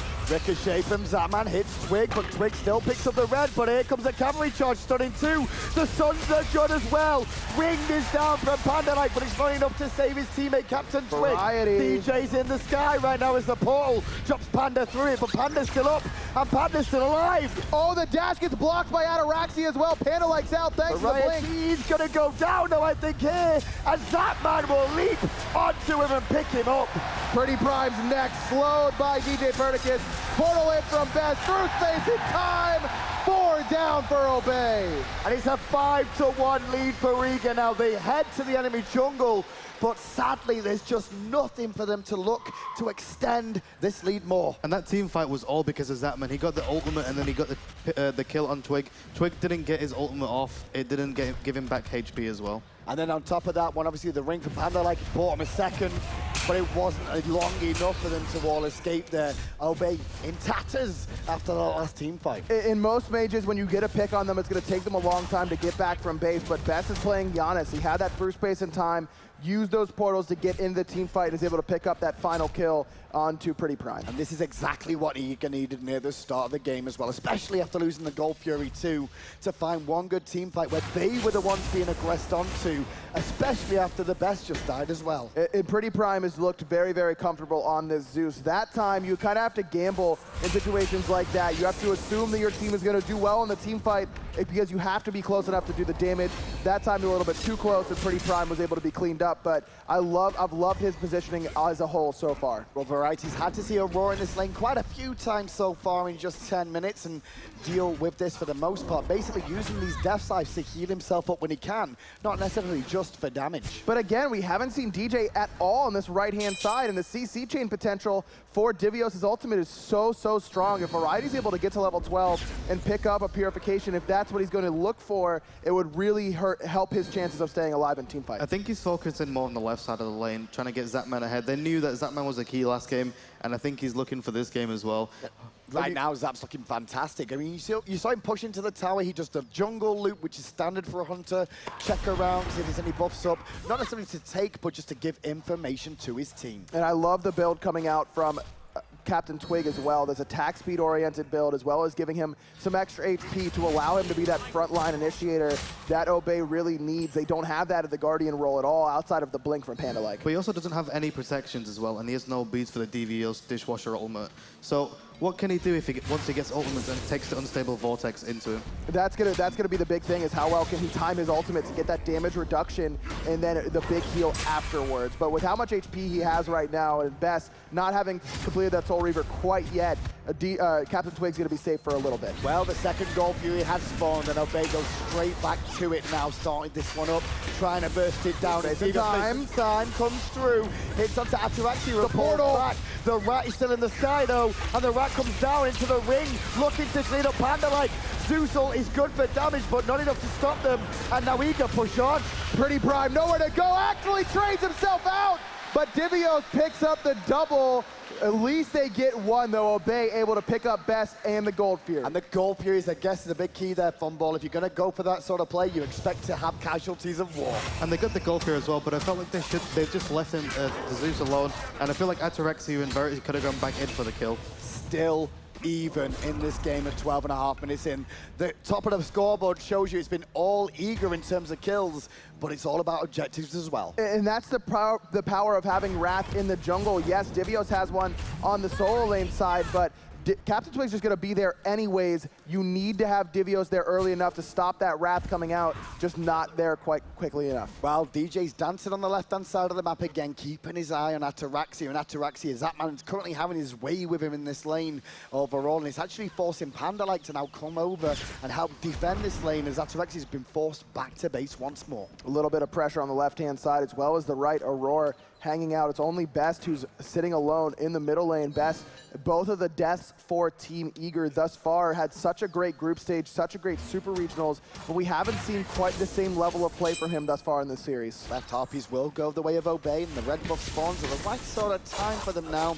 And you saw the graphs, we keep showing you the graphs because it's still so even between these two teams in this game 4. Obviously, Eager need to win 2 games in a row. I think the key for this game is Pretty Prime. They need to help him. They need to keep him in this game, and they need to play around him, get the Odin ultimates, make sure the Janus doesn't get the portals through the walls and just go for the kills. And it is the Wingblade pickup for Zeus, and I like that decision. More HP, and like we mentioned, you're going to have to get some real power to punch through that, even without any sort of protection, at least magical protection, like the build coming out from. Variety has been a non-factor so far in this game. This pick, Thanatos, hasn't really shown anything for us that would really help Obey right now. Right, but I think it's more for the late game once he gets the poke onto Devios, for example, because Devios is playing a really tanky character. Jing Chen, he's known for being tanky, he's known for getting those ultimates. And the big thing is that Jing Chen is known for having a ton of HP because he has that HP 5 passive. You're gonna incentivize to build just health on him. And remember, it doesn't matter how much health you have, whenever Hovering Death is maxed, 40% execute. It's going to be looking at Devios most of the time. Well, Devios doing a good job at hitting level 15 now, just about a level ahead of Variety with this wave coming into the tower, however. We'll see how that does. And Devios poking him down as much as he can, trying to block the shots and continue to make sure that the sustain that Devios has, so that Thanatos has, doesn't really come into play. Pretty Prime thought about making the rotation over to the right-hand side. Blink in from Panda like on 3, looking at the best who's space and time. Too close to the wall, Bombolo was talking about it. But Aurora will also take the sharp exit to the left. And DJ, who went up, he comes down as well. Quick thinking there from the best, able to save his own life and the life of Aurora. But the good news, if you're on the side of Obey, is that you also got the shell, and that was the big thing. Aurora was stuck in there for a long, long time. Even with that portal, he could have died if it wasn't for that defensive relic. He got chain CC'd inside the cage. However, Panda needs to play this Odin perfectly in the mid lane. Otherwise, the team of Eager is going to get out every single time. Well, now Obey is trying to force it in the mid lane now, and they're going to force it out to the best, who's already low, but the Sanctuary's keeping him up. Zatman's rotation will keep Pretty Prime at bay for now, and they'll go back at it, but Twig is chasing Best through the jungle right now. Thanatos Hovering Death comes down, but not going to find the target. Instead, the target is Eager's, and the target was Prime. On the back of the fight, Twig now surrounded. Nowhere to go for Twig. He's going to fall as well. Zatman picks up his second. Devios is making the impact that Eager needs. 3-0-3 for the young solo laner. Now Ataraxia will get the tier 1 tower in left, but the best being forced back to base. He can stop the tier 2 as Eager answer that back with a tier 1 of their own. This one though, in the mid lane. Well-timed Sanctuary for Best saved his life there. Pretty Prime stepped up to try and do the damage necessary. Best gets chain CC'd, had the charges on him, but Sanctuary's away the detonate. It also feels like Captain Twig hasn't really done much this game. He hasn't really been that, that oomph that Obey needs. And I feel like he needs to try and go for the engages, try and get the taunts off with his ultimate so he can survive and get kills. Really, it's been Pretty Prime the only one trying to make anything happen for Obey. Panda-like as well. It's been those two working together to try and find the picks, but it just hasn't happened. But last game, he was the one that also got the Quadra Raw ultimates, and he's the one that kept him in the game for that one as well. Completely true indeed, but this time round, this is the first time I really feel that Obey are up against it. Last game was so even, but Eager looks so good this game. Their composition is really working for them. They weathered the storm of Obey's onslaught through the first 3 games, and now they have a shot. And that's the thing, is that this composition for Eager is only getting better. Only Ratatoskr and this team really falls off towards the later stages of the game, but he always keeps that global ultimate, that big knock-up with that ult. So Eager's composition, the later this gets, it's going to be very, very scary for Obey. Well, this time round, Obey not going to stop the Gold Fury on spawn like we have seen them do. They're a little bit more tentative this time round, and rightly slow with the way Eager's playing. And that man on your screen there, Zatman, 2-0-5, now level 17, the equal highest level in the game. He's had an unbelievable game thus far. Second in player damage, looking to box out with Ataraxia. Able to find the ricochet despite the extra movement speed from Disapparate. The pings finding Panda-like in the jungle, letting Zap know he's on his way. Zapman's had this pressure in the duel lane 90% of the game. They got the 4-man through space and time and killed him early game as well, which reduced Soul's pressure in this lane as well. But Zapman still wants to go aggressive, knowing that the leap was down from under there. And that blink being down, around the Gold Fury being up, is a small but yet big win for Eager. I mentioned it earlier, this team for Obey is lacking engage. They were really relying on that blink from Panda-like, and with that down, like you mentioned, Hindu, at a bad time right around the spawn of the Gold Fury. 9-2 right now. Gold Fury will stay in control for the time being. Although Bay, with that ward being down here, as Variety has lost his tier 1 tower on the right-hand side. So 2 tower advantage to 1 in the side of Eager. Devios has also been a factor in this game, mid, early, and late. He had the pressure in the solo lane. I feel like this Thanatos wasn't... I don't really like the pick, to be honest. Maybe it'll come up late game. Maybe it'll come up soon when they have a team fight. But I almost feel this is like Obey trying to take things they've seen other regions do into their own play to continue to progress and adapt as a team. The Ymir would have been great here. I would have really liked to see a Ymir from Variety. It's one of his best gods, if not his best gods. We haven't even seen it yet from him, and you also got to give shout-outs on the side of Eager to DJ Pernicus, 0, 0, and 9. He's been a part of every single kill around the map. Another thing is Eager were 2 games behind. They got 1 game, and they look great this game. I feel like they've got the motivation to come back, and maybe this will come out in a best of 5. Exactly, yeah, momentum is definitely a thing in Smite. A lot of people talk about it, but we do see it from teams the majority of the time. And Zapman's one of those people that run on that motivation as well. Yep, and we keep mentioning the crowd, because obviously it's a live environment, playing at LAN, playing at the World Championship, something that Zapman's wanted to do for the past 3 years pretty much, and now he's finally here doing it. This crowd behind him is really going to help him to continue that as well. Regardless of the outcome of this series, you can absolutely say that Zapman did his best here at Worlds. He's had a great series, even if his team is down 2-1. Well, 2-1 for now at least. It is a best of 5, as we keep saying, as we approach 20 minutes. It's kind of stalled out now between the 2 teams, though. Obey, we saw them being aggressive at the Gold Furies, looking to steal those ones away, but with Eager constantly winning these team fights, Obey have now started to just sit back a little bit But more. this slow-paced game as well is also really good for Obey. They need the Zeus to get more damage and need him to get back into the game, and Ataraxia needs more farm, try and catch up to Zapman as well. And talking about pretty prime there, Zeus getting a bit more farm. Well, at the moment, I spoke too soon. They're going to go back to the Gold Fury now, thinking they have an opportunity, but Eager's here to respond once more. Push back Obey. The rickshaw... Yeah, I'll let the crowd do the talking on that one. That was beautiful. Yeah. Max range. That's just Zapman, you know, comfortable on the world stage. Heat check. Yeah, I'm good still. Okay, we can go on. So the Gold Fury was looked at for a second there, but immediately Eager there to respond, and Zap's just feeling himself the whole time here now.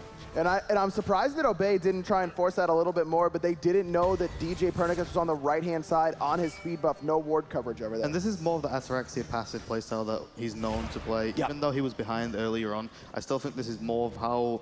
Maybe it's because he's not as comfortable on Sol. I've not really seen him play it. He might have played it in scrims or something, I'm not really sure. It's a good point, because, I mean, we've not seen too much of Sol out of him just lately. It's been a lot of Chiron, a lot of Jingwei, a lot of, you know, that sort of thing. Freya as well, yeah. But the Sol, not so much. That's the thing, though, is that here at Worlds, we've seen him play a ton of magical hunters. It's been Kronos, it's been Freya, and now Sol's going to round out that trifecta. Yeah, and it's like he's adapted more of my playstyle. I like to play the Cronoses, I like to play the Freyas and the Sols as well. I actually talked to him the other day, Funball, and he said, yeah, I'm doing my best Funball impression, playing Freya all the time. Why am I not playing then? I was going to say, he's winning games, though. You're not. Oh, too far. Come on. Come on. Oh, the crowd didn't even like that one either. Wow, okay. Well, Gold Fury is still warded by Obey once more. Twig is standing around here with Panda-like for the time being. I'm expecting this game will come down to probably this next team fight. It really feels the way this game is going, how edgy it's now got between the 2 teams in terms of just standing back and farming, that one team fight will break the game in half. I think the players feel that way as well, Hindu, because that's why they're playing so passively. They know how important this next engagement could be. Looking at Zapman, is Twig there. The pin did not cripple him, and now they're going to turn to Twig, who ults himself for the heal. But the collapse is even better here. The heal comes through, and still Twig will survive. Space and time from Best was used. DJ's using his ult too. DJ picks him up, but there may be a chance for Obey. Nowhere for DJ to go, but the shell is good. Panda-like taking a lot of damage. DJ very low. The Sanctuary Prime is here. But Devios will stop that from happening. Devios will go to the backside, and Prime will not have any say in this game whatsoever, says Devios. 2 for 1, and Eager push on. He's still going. 2-man knockup, 3-man root. Divios doing it all underneath the tower for Eager. And now Eager have to wait for a few minions here for a second, but what a great little play. It was Twig looking for a little bit of aggression onto Zapman that got completely switched on his head. And here it comes, is that sustain from Guan Yu. It's the oh so important heals, that conviction. This is the time where it's happening, because that heal is maxed out for Aurora, even more impactful than before. Now, tier 1 tower on the left-hand side falls. Gold Fury next on the list. And Divios is finally in this game. this is where he shines. This is the mid game to the late game, and this is what makes Jingteng solo so good. And what did he do in that fight? He went straight to Prime and went, no, you are not getting involved in this fight whatsoever, my friend. Took him out, and now Variety forced down. Devios is out of the fight. Obey are back in it. Raw ricochet from Zapman. Double proc is good, and Zap's doing the dance. But Twig will make sure that doesn't happen.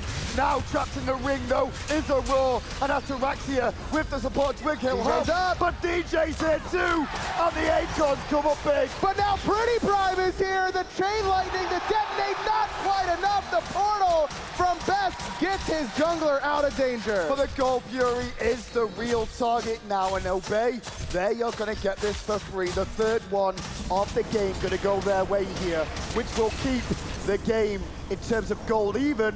However, the experience, 3,000 to Eager. That pull from Obey is flawless, pulling it back into the Gold Fury pit. They know Best has an idea that they're doing that Gold Fury, but he's not exactly sure where it is. They pull it into the pit. That's usually where it isn't. You Best fired through space of time where the Gold Fury usually is standing whenever you're doing it. Heads up play from Obey. He used the Yanis ultimate as well, and then DJ Pernicus opted to go for the invades. He got the blue buff, he got the speed buff as well. I really liked that play as he knew he couldn't go for the Gold Fury. So the pick onto Twig in the end did work out for them. They invested a lot into that and then looked for the tier 1 tower, which they did find.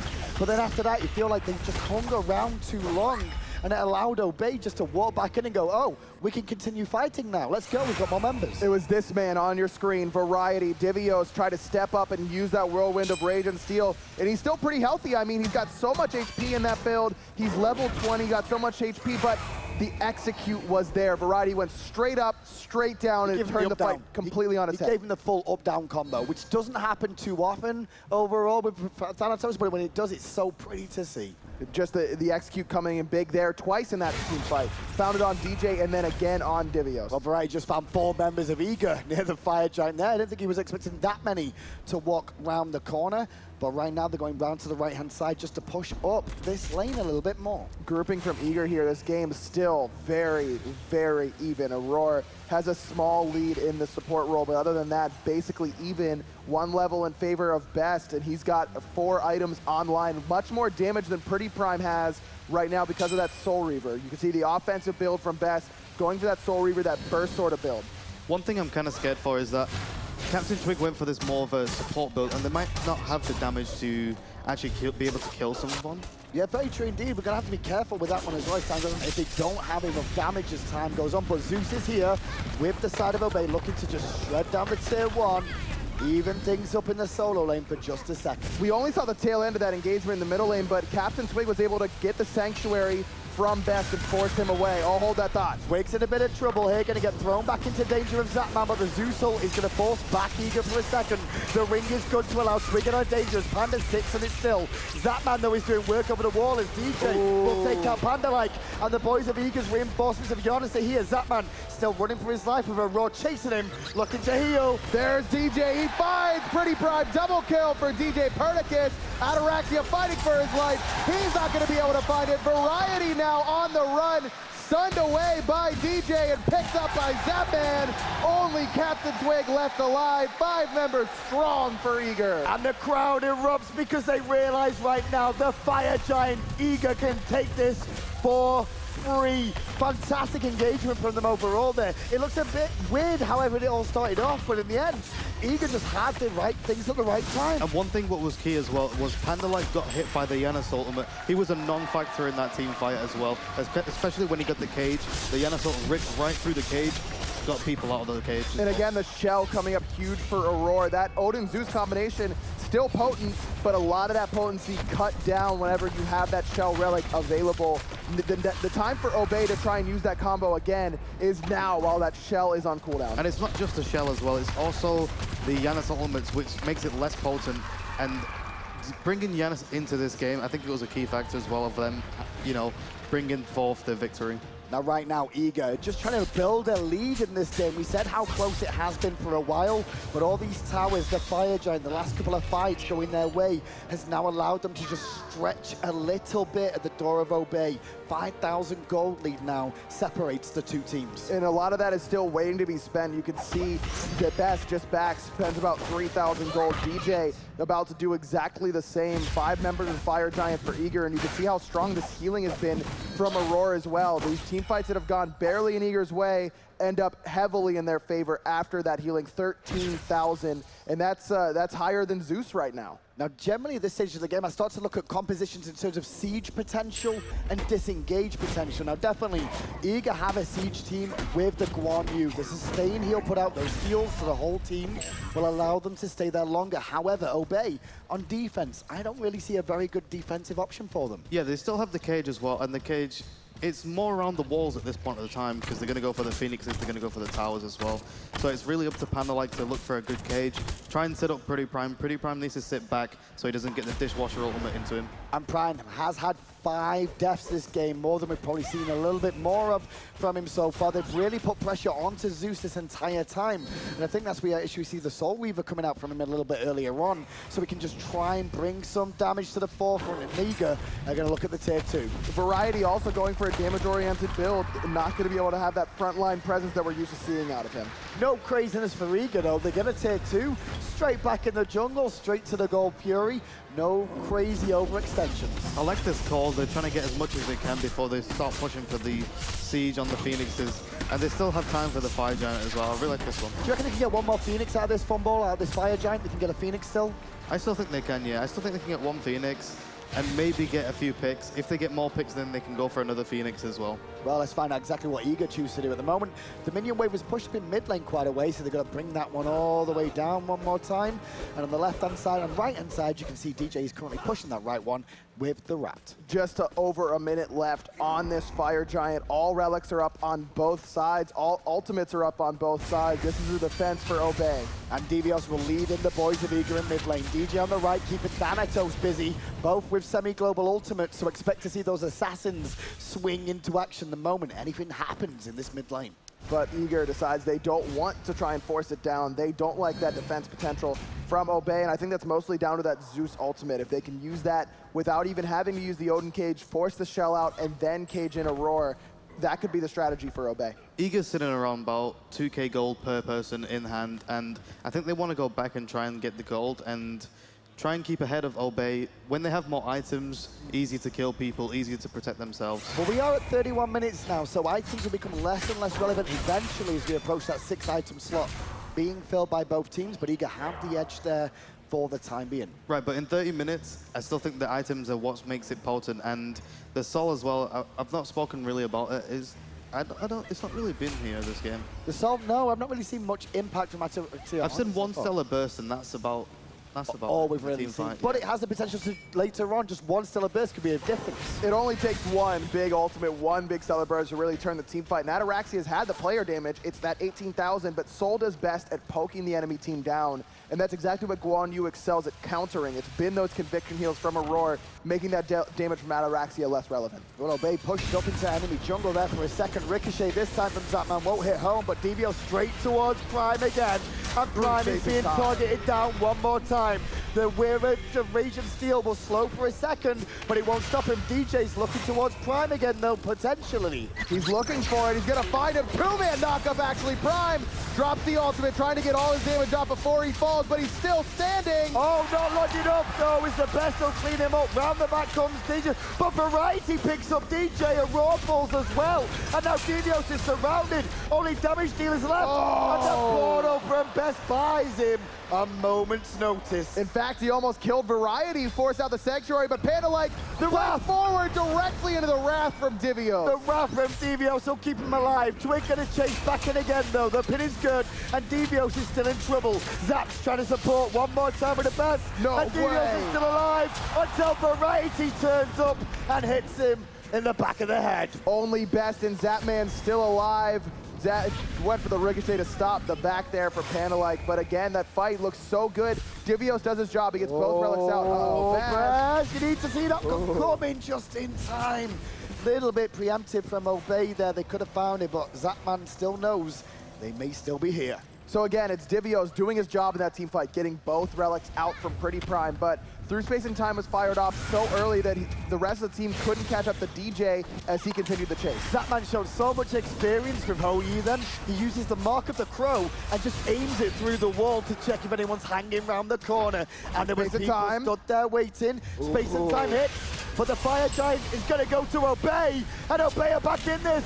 But Variety's not, he's in base. Sacrifices himself for the Fire Giant, but it might not be the only one. Ataraxia running for his life. DJ just waiting for him.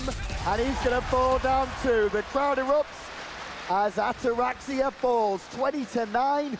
3 members Obey with the Fire Giant against the 5-member team of Eager barreling down the mid lane. But those are 2 big members of Obey down. Remember, Pretty Prime still doesn't have those defensive relics for another 30 seconds, so that means that Obey is going to have a tough time defending this Phoenix. I really didn't like what Ataraxia did there. He didn't follow his team to get out. He went towards the left rather than going towards the right lane. Well, Divios doesn't follow his team. He goes straight to the back and picks up Twig.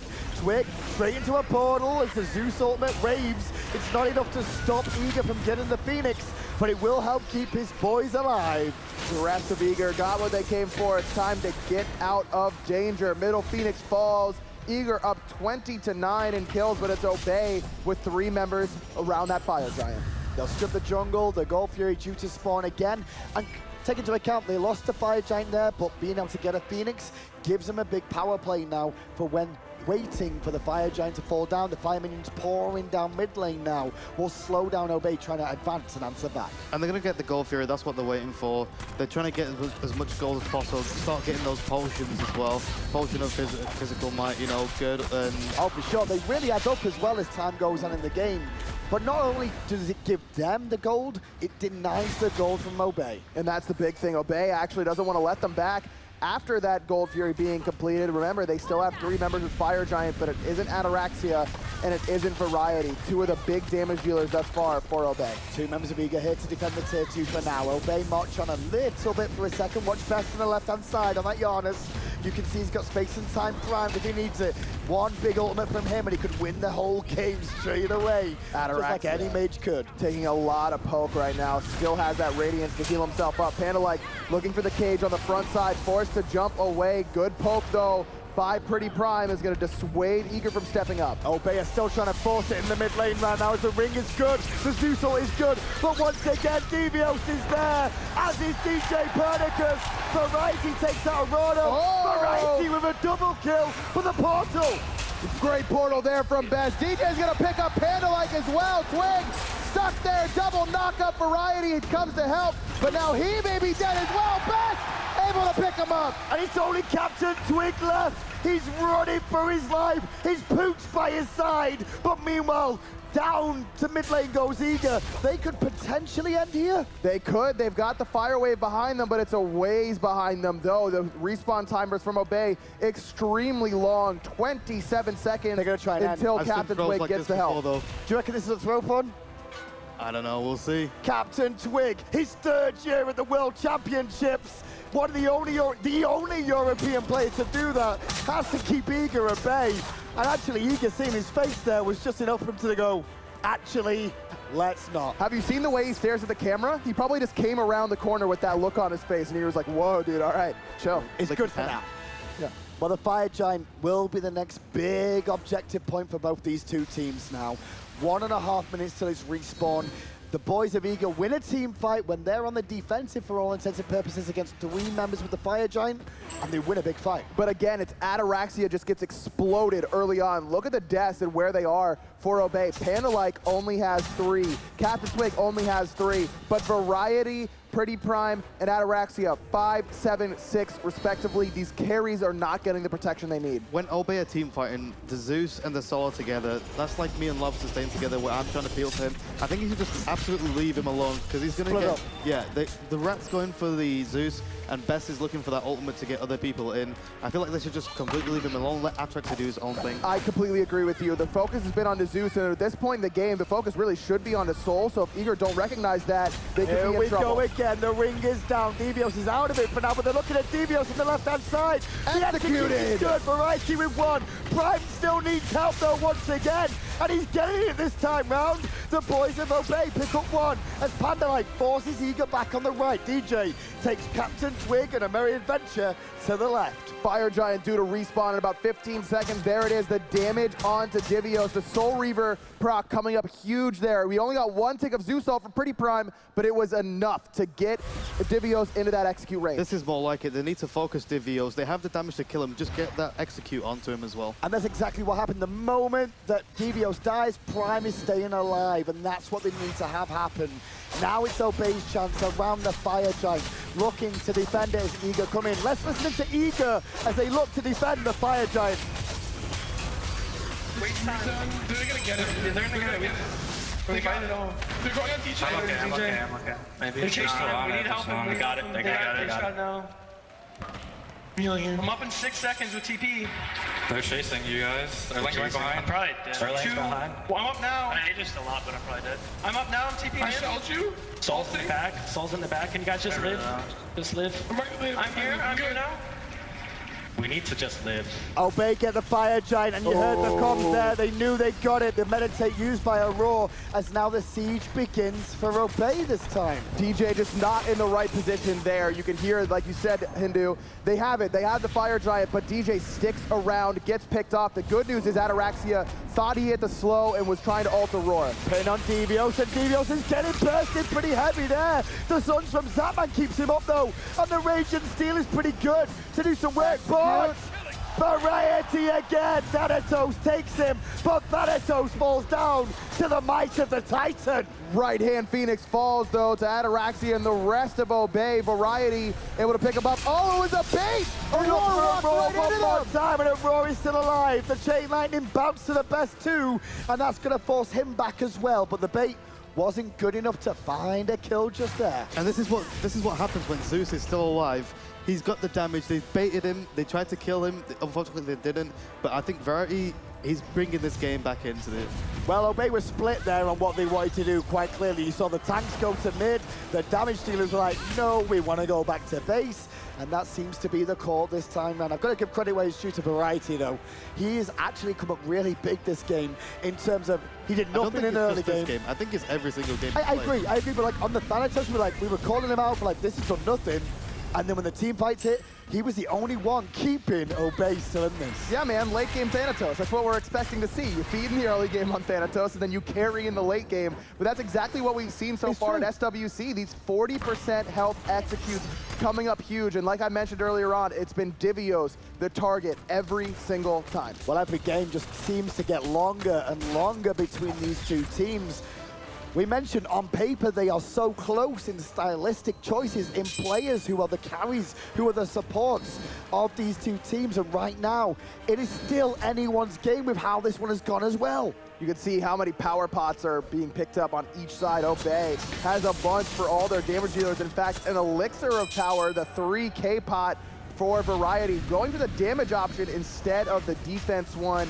And you can see why the build, really damage-oriented. Variety's trying to make some plays happen. Well, 5 members strong, and they're going to tank it up for Sol to just bring down the tier 2 tower. There is one on the left-hand side still available, but it looks like Obey trying to decide whether you want to go for mid instead. 4 members still have Fire Giant, including Ataraxia, the tower shredder. He's got that penetration online. Actually still has Telkine's ring, not selling it for a more damage-oriented item in the late game, but he's still swinging on these Phoenixes. Pin from Captain Twig, didn't find a home as Divios clears the wave with the Roar for now. On the front side, the focus is onto Divios from Obey, just looking to whittle him down bit by bit, but Aurora is there with the sustain. Variety on the front line, even despite not being the tankiest target. Captain Twig, kind of like also looking for that blink cage. You can see him waiting for it. And Chain Lightning's Stellar Burst this whole time from the back of Obey. Good defense from Eager for now, but this new minion wave in is going to force an ultimate from Zapman. Obey fall back and wait again another moment.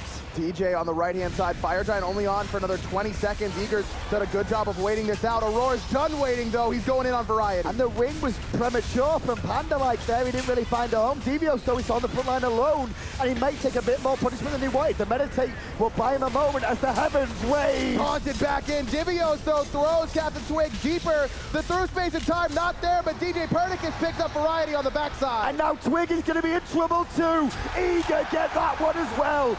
Obey Obey have to turn tail for them set for like 15th time this game. And back on defensive duty, the game will continue. Variety forced to use his ultimate so early in that engagement, needed it for the CC immunity because of the cavalry charge from Aurora, but no one was low enough to execute. He came back, but DJ was able to find him anyways, but that's why that whole engagement kind of fell apart for Obey. They rely on that execute. And the whole team of Obey also didn't know where the DJ Pernicus was. That's what allowed him to get entire time. Look for the kills. And now Eager will get the middle Phoenix down. It was already weakened earlier on, so it's a nice, easy pickup against only 3 members of Obey without an ultimate right now. Zapman going for the triple crypt build doesn't have a whole lot of tower damage. That's why you see even with the 5v4, they're not going to try and push it, as well as the fact that Pandalike and Ataraxia both have their ultimates up. Pandalike still has that blink as well, and Aurora has no shell. As soon as we see Pretty Prime have that lightning storm up, don't be surprised if you see them play aggressive. Well, the Fire Giant is up though, and Eager's going for it. We can have a listen into Eager and see if we can see what they're going to do next after this. Hang on fire. They're TPing it. Where? That's really good. We should fight as soon as we can now. Hey, go back to fire. Yeah, go back to fire. He went 30 back, dude. Yeah, they had no Phantoms. Can we do this? Yes or no? Can we do this? Yeah, we're burning it pretty hard. Do we have hog? No, we don't have a hog. Can we just burn it? We can burn it. Get some damage on it, guys. Nice. Let's get this another 5 wave. I'm gonna push this. Push left. We should push left. Against the weak Phoenix. Help me. I can help you. You're fine. I don't want it to take forever. We need to get a second Phoenix down. But yeah, we should push left. We need to abuse this fire wave. Someone has to keep it rolling without dying. We can't with the Phantoms. Well, I can, I guess. Okay, try it. I'm grabbing this blue. Careful. It's better when I...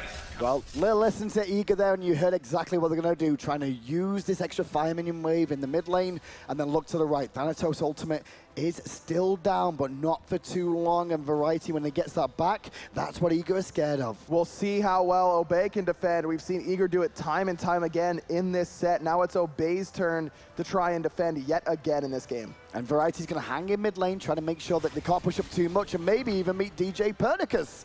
And they have a nice little trade between the two of them, but for Eager waiting for the minions to push so they could look for the right-hand Phoenix themselves this time. Twig still trying to be that initiator. Obey hurting from that lack of initiation right now. Blink is up, but the shell is as well for Aurora, which means that Zeus-Odin combination not going to be quite as potent on this right Phoenix. Very difficult here is blinking from Pandalike to force him back again. The ring was good, and the portal out from Eager was even better, but it was the through space and time ult for ult trade. The Phoenix is only at half right now. Ataraxia used his ult as well, but Lightning Storm still available, and Shell is down for Aurora, so you can see they're going to be looking for that Lightning Storm ultimate to kind of dissuade them off this Phoenix. But the second Phoenix staying standing is so important to both teams, and both teams have done great work at holding it, but DJ got spotted going up, and Obey fall back. Obey has to. Pandalike the only one who is in Variety up in the sky, not able to find the execute. Lightning Storm on the Divio strikes in two, and Pandalike drops. Captain Twig drops. The front line of Obey are dead right now, and Eager are knocking on the Phoenix's door.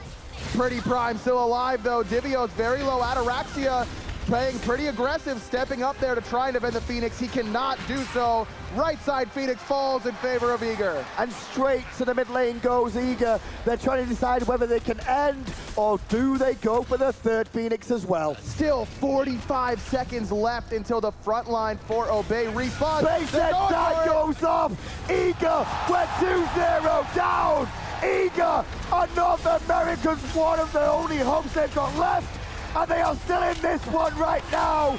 We're going to a game 5 in the first semi-final of the Season 3 World Championships of Smite. Wow. Eager.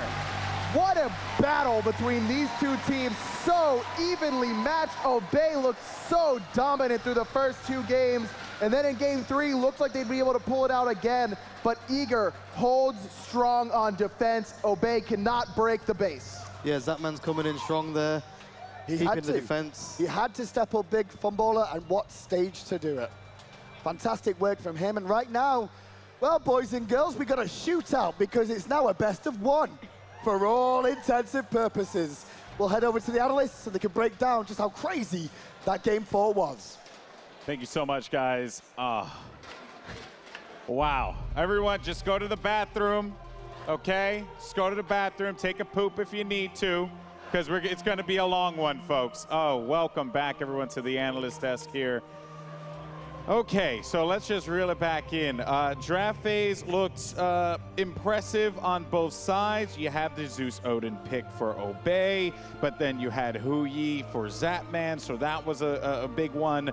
But then you had this one pick, Thanatos, from Variety that really opened up a lot of opportunities here. Overall, you guys felt like you wanted to see a Game 5, but did you really think we'd see a Game 5? And this goes to you first, Suntouch. I think we would. I mean, the Thanatos pick was definitely risky, but with the momentum Eager developed in Game 3, I definitely felt like they could pull it forward. They're a very momentum-based team. They have that morale. They have that friendship as they've seen in the videos by the team. And I was, even though I want EU to win, who can deny a Game 5? Indeed, indeed. All right, so Taco, talk to me. What were your major takeaways here? I can go on for days, but I'm going to toss you a softball, and then let's just see where we roll with it. I think the biggest thing that really stood out to me was, again, this Pern-Divios combination, Pern on the Ratataskor and Divios on that Xingden. They were not giving any breathing room, again, to Pretty Prime. They were nonstop diving the Zeus, and that was pretty much crucial because they would force out the Zeus ultimate majority of the time, burn his actives, and then immediately re-engage with either one of their ultimates. Like, whoever engaged first, you know, you just had the second one following up immediately after. And it's almost like Obey knew that it was coming every time, and you could see Variety trying to, you know, create a little bit of an opening and a bit of an escape route for the Zeus, but he was just never really able to get away from Eager. Yeah, it's one of those things where you see it telegraphed in front of you, and you're just like, well, I know what they're going to do, but it works every time. That is very frustrating to play against, too, when you feel like you read the play, but you still fell to it anyway. So, with that being said, now that we've seen DJ Pernicus and Divios step up, games 1 and 2 really were a story of them. You know, Divios was very committed to the Terra on solo. It just wasn't working out. Switches to Sobek, gets a good game. Switches to Xingten, another great game. And even for DJ Pernicus, he had the Kabrakan last game, and that was just like a huge door opener for them, followed by some great play from Divios as well. I mean, you know, like, it seems as if these two guys click, this team goes places, because your other three guys, you really don't have to worry about them. Zapman's going to do Zapman things, and that's what I took away from that one. What do you think, Son? Yeah, absolutely. Zapman, an incredible player, but we've seen it. We need the solo lane and jungle pressure going into that kind of early mid-game fights so they can secure their jungle buffs and kind of deter the Obey invading. And what we did see in that game, maybe that Eager need to work on, is just objective control. They had the leading kills, the huge leading kills, but Obey, every single time, securing the Gold Fury. Meanwhile, you got to admit, Obey did drop like 4 ults on the Gold Fury, but it kept them in that game, and then you saw that seesaw kind of Phoenix from Obey, Phoenix from Eager, Phoenix from Obey, and you just didn't know where it was going to end up. So, as we move forward to Game 5, it's best of 1 territory now. Everything has been shown, the pocket picks, the Anubis, you know, how 2 times even. We even saw the Poseidon picked earlier as well. Obey, they're in a position going into Game 3 they thought would not be possible. If you're Obey, what do you do now? Who do you focus on in the picks and bans as we focus on Game 5? Honestly, I think allowing Best to have the option for Yanis is probably what led to a huge part of the downfall in this past game for Obey, because Best's ultimates were just such a great chase factor for Eager, and it just seemed like when you have such a mobile squad going up against a Zeus, it's really hard to constantly focus on peeling for your Zeus, because you pretty much guaranteed and know that, like we said earlier, he's just never going to really be able to escape in the way that what he would ideally want to. And so it's almost like it completely eliminates the whole factor and the whole purpose of Zeus, considering that if he's not able to get his burst damage off because he's just getting focused until he dies, you know, there's not much point or potential behind it. So Best on Yan is definitely something that they should probably not allow to happen again. Yeah, I think you're correct there. Obey could possibly look towards picking the tier again, but maybe banning the Anubis away. I know that seems crazy to say this at the Worlds, you know, ban Anubis. But when you think about Tyr's kit, you know, he wants to be knocking up the mid laner and focusing him down. And you saw numerous times Best would actually use that Anubis Death Gaze, or whatever it's called, the burst ability, to immune the knockup from the Tyr. So that's a strategy they could look towards. Maybe they have some kind of pocket pick they could have been saving for the finals, and they might just bring it out now in that desperate time. And that's kind of what I'm looking forward to. It sounds as if there's just way too much to prioritize here, and something will get through the cracks, right? Inevitable. Whether you want to, I mean, look at Zapman, for example. Bust out on her, does work on her. Plays Hu Yi, does work with Hu Yi. Xingwei, again, same thing there too. It's like, doesn't matter what you have, right? I mean, there's certain roles that you just gotta like eliminate from the equation at this point in time, like Ra, even though Eager beat Ra. So, you know, I mean, I don't even know where you want to focus this on at this point. Well, I mean, that's probably one of the best things about Team Eager, though, that a lot of teams have struggled with them throughout this whole season, is just the fact you can't really ban out Aurora, Dibios, Pern, or Zap if you think about it, because all of those players have a very diverse god pool in comparison to a lot of other teams. You know, you have a couple of players typically, you know, look at somebody like Adapting for NRG, for instance. He can play almost any jungler and play it at a top level. And that's kind of the story with Eager, is I'd say that like majority of their squad, with their capability to pretty much flex a lot of their choices, I think it just opens up so many avenues for them. And that's what really causes them to be such a potent squad. And even at times when it, you know, we've seen them run back the Anubis, even though it looked like it was something that this is just an awful idea. Yeah. Never pull this out again. And I mean, here we are wondering, you know, we could possibly see this coming out again in Game 5. Or even see it banned. Yeah, or even see like it banned. 2017, we're banning Anubis here. We're kind of at the battle of the nerves, right? Like, who can hold their nerve? We saw Obey with that 2-0 lead, and during esports, time and time again, we see they're so close, right? But to get over that finish line and push that final game can be quite hard. And now Eager are in that same position. This is going to be the game of the team. It doesn't really matter what they pick. Who can hold their nerve and push through this final game to get the victory? Well, even thinking about the road to this point, right? Neither Obey nor Eager had felt this kind of pressure, right? I think Obey, a lot of people wrote them off in the beginning. You know, that was a big storyline heading into this tournament. Then they just start shutting people down, and win after win. They go up 2-0, and they haven't really felt that, like, final game pressure. Neither has Eager in this particular competition. For Eager, this is the spot, I would say, the semifinals where they envisioned themselves being at. For Obey, like, I'm sure they believed in themselves, but this is it right here. It all comes down to this. Game 5, Eager from North America, Obey from Europe. Who will come out on top, and who's gonna ban out what first? It's gonna be Obey's turn. Yeah, and I know it's really interesting that you also point that out, because the thing is, we've been talking about how much of an emotional roller coaster it has been for the audience here to watch these games, but I can't even begin to imagine the emotional roller coaster the players are experiencing. And I'm really excited seeing that Raw pick go ahead and be taken away on the side of Obey. Eager, I feel like they're probably just going to opt for the standard bans. I think that banning out the Sylvanas is a good choice, or the Nike. I think that that's a really safe option by them. You know, Obey haven't really been having as much success, and Twig hasn't been on that Nike, so I think that there's definitely a lot of correlation there. Yeah, I think just don't give Twig the Nike at this point. I mean, he's undefeated at Worlds so far with the character, so they're going to have to keep banning that. We see the Guan Yu Ra ban focusing on the stains. They don't want to deal with the heal. They say, no more heals for you.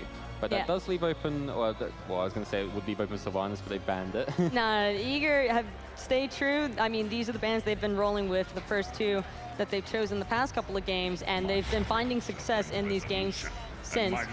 And it looks like Obey are going to go ahead. They want Prime on that Zeus. And I mean, this is a really risky option for Obey. So, you know, they could be trying to pull a salty run back, you know, like Best did with Anubis.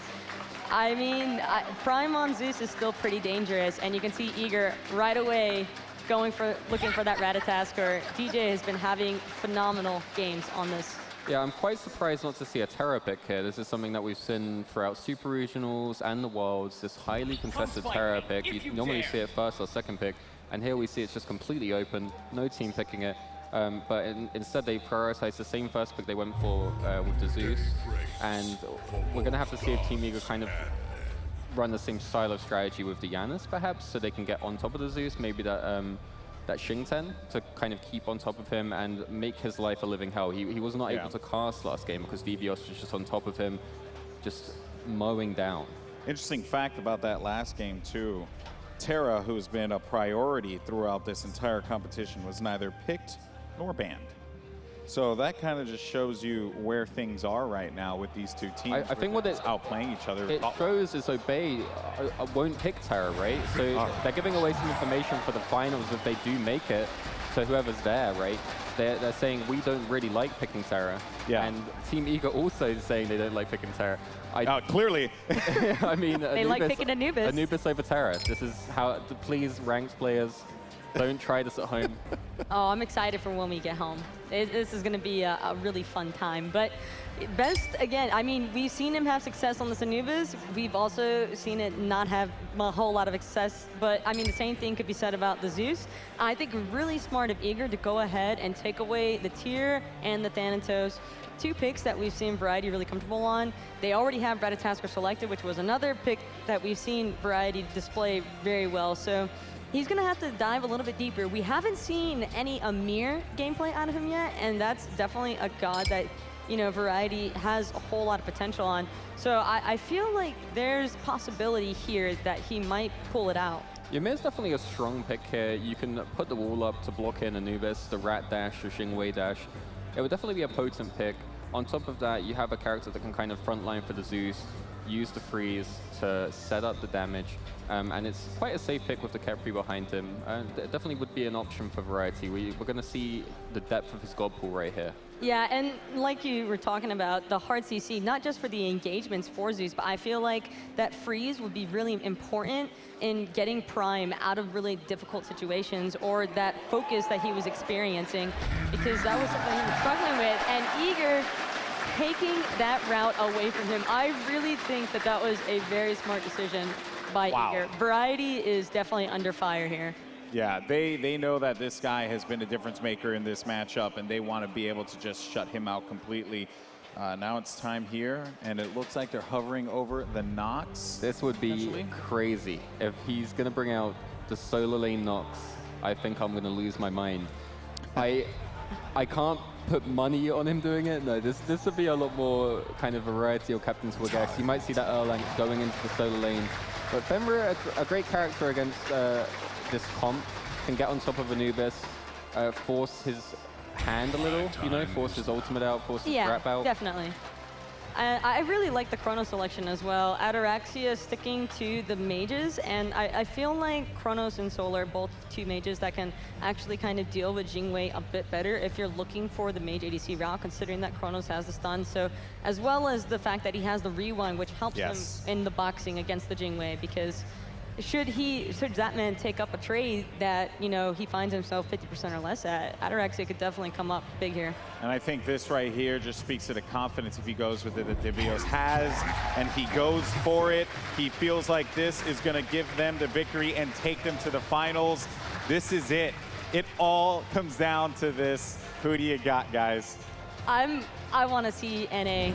All right, Taco's got NA. What about for you, Suntouch? I want to see you win, but Team Eager, I think they're going to take it. I love their draft. I like how they've developed it, and unfortunately, I'm going to have to throw my hat on Team Eager here. Ooh, all right, guys. Well, this is it. Get hyped in the crowd. It's Game 5. The throwdown begins. Who comes out on top? Will it be Eager? Will it be Obey? Casters, over to you. It would not be the World Championships, and it would not be a semi-final at the World Championships if it wasn't a Game 5 involved. We had to know this was coming. Even when Obey looked so great for the first two games, we had to know that this would happen. It's the semifinals of the World Championship. This happens every year. And take yourselves back to year one at Worlds as well, the finals. Titan Pretty Prime and Ataraxia were 2 games down. They fought back against that cognitive team to get themselves 2-2. They are in the mirror of this story right now. And they're in a bad spot, in my opinion, because Eager's draft is beautiful. I love their drafting phase that they just put together, taking Variety's Ymir away after the banning phase, not only keeping it out of Variety's hands, but also putting it into a great matchup. Ymir excels against Zeus, against Kepri, even against Kronos and Erlong. Bombolo, we were listening, we were talking to Judd Picks and Bands, and you turned around to me and said, you think Eager's got this now. Why? I feel like DVO's played so comfortable on that Jing 10. He's got that, he's ready to go in. Zatman's pumped as well. They took the Ymir off Variety. I think that was a really good strat. And I feel like Best is going to play on this Anubis, and I feel like he's going to go off. I do feel like Obey have had to go very deep in their god pools as this tournament has gone on here, especially in this 5-man set against Eager.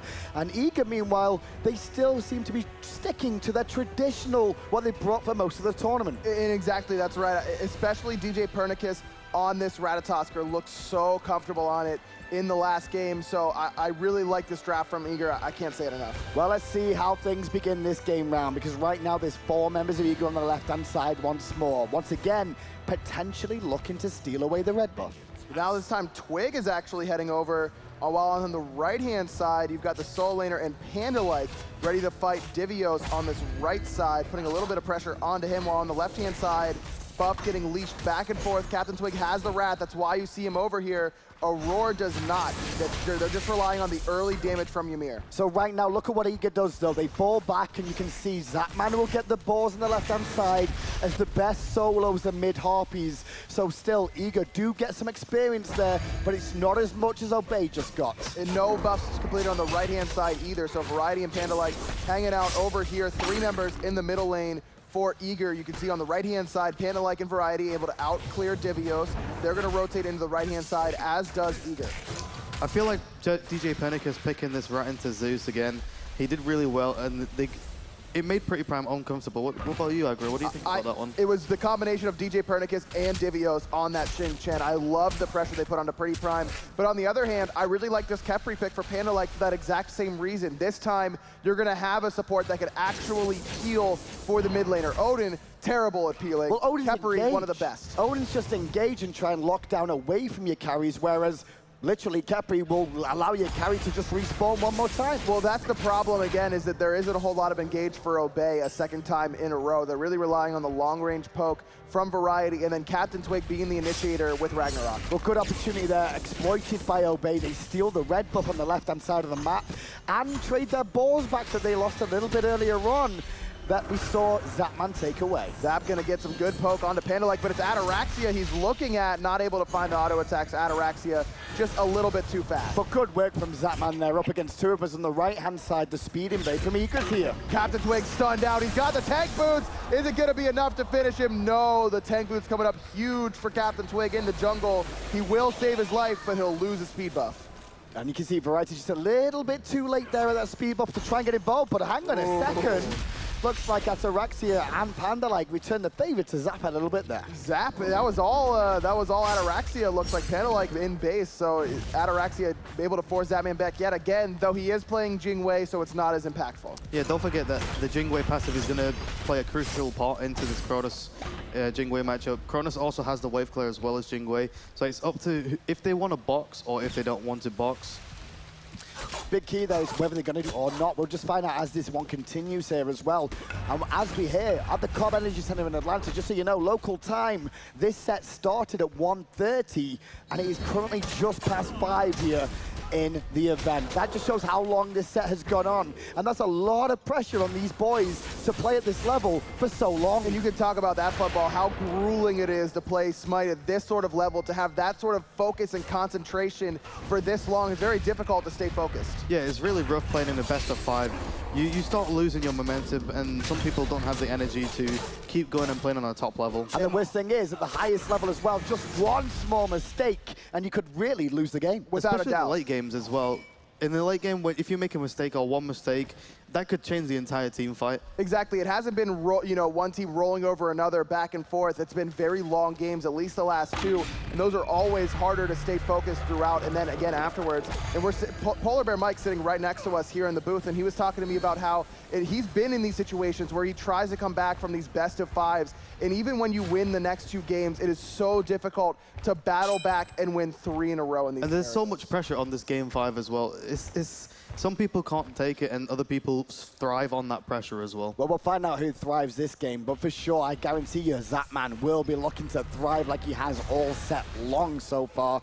The speed buff on the right-hand side, it looks like it was stolen away there by Panda-like with a cheeky one over the wall. Wow, that's Panda-like for you. I mean, you saw how much he got in the head of Best last time around, baited Best into getting himself killed by Pretty Prime. That's exactly what he does so well. Speaking of Panda-like, for me, if Panda-like ults to Zeus and Zeus stays alive, or if he can get the revive off, I think Pretty Prime can carry this game. So I think Panda-like is one of those wild card type of people where if he can get that ultimate off and keep the Zeus alive for the team fights, I think Obey have a really good chance. And you need that little bit of wild card. You need that little bit of luck when you're going this deep into the set as well. Left-hand side, the red buff is stolen away by Obey. Zapman engaged on for a second by Twig, but it's all focused on farm from Obey.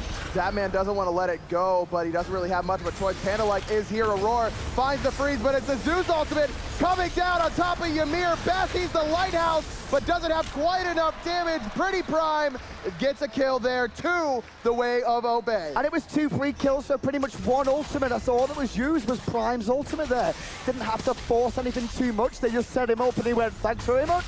The shell never even got popped there from Aurora. He never got the chance to get it off. Obey get 2 kills. They get the boars. They get the Gold Fury as well. And Aurora has to be especially careful, especially against a Fenrir, a Variety who's on Erlang Shen. All this CC is really hard to play against as a Ymir. And I mentioned it earlier on. I love Ymir into the Zeus, into the Kepri, but that's when Ymir is on the offensive. On the defensive end, he very much struggles against gods like Variety's Erlang Shen that can CC him from a distance and allow the damage dealers to really pick on that immobile aspect of Ymir. And if Ymir's playing it defensive against the Captain Twig who's playing Fenrir, or a Zeus, or a Fed Capri as well, it's really hard to play, and I feel like Aurora might be able to get farmed on.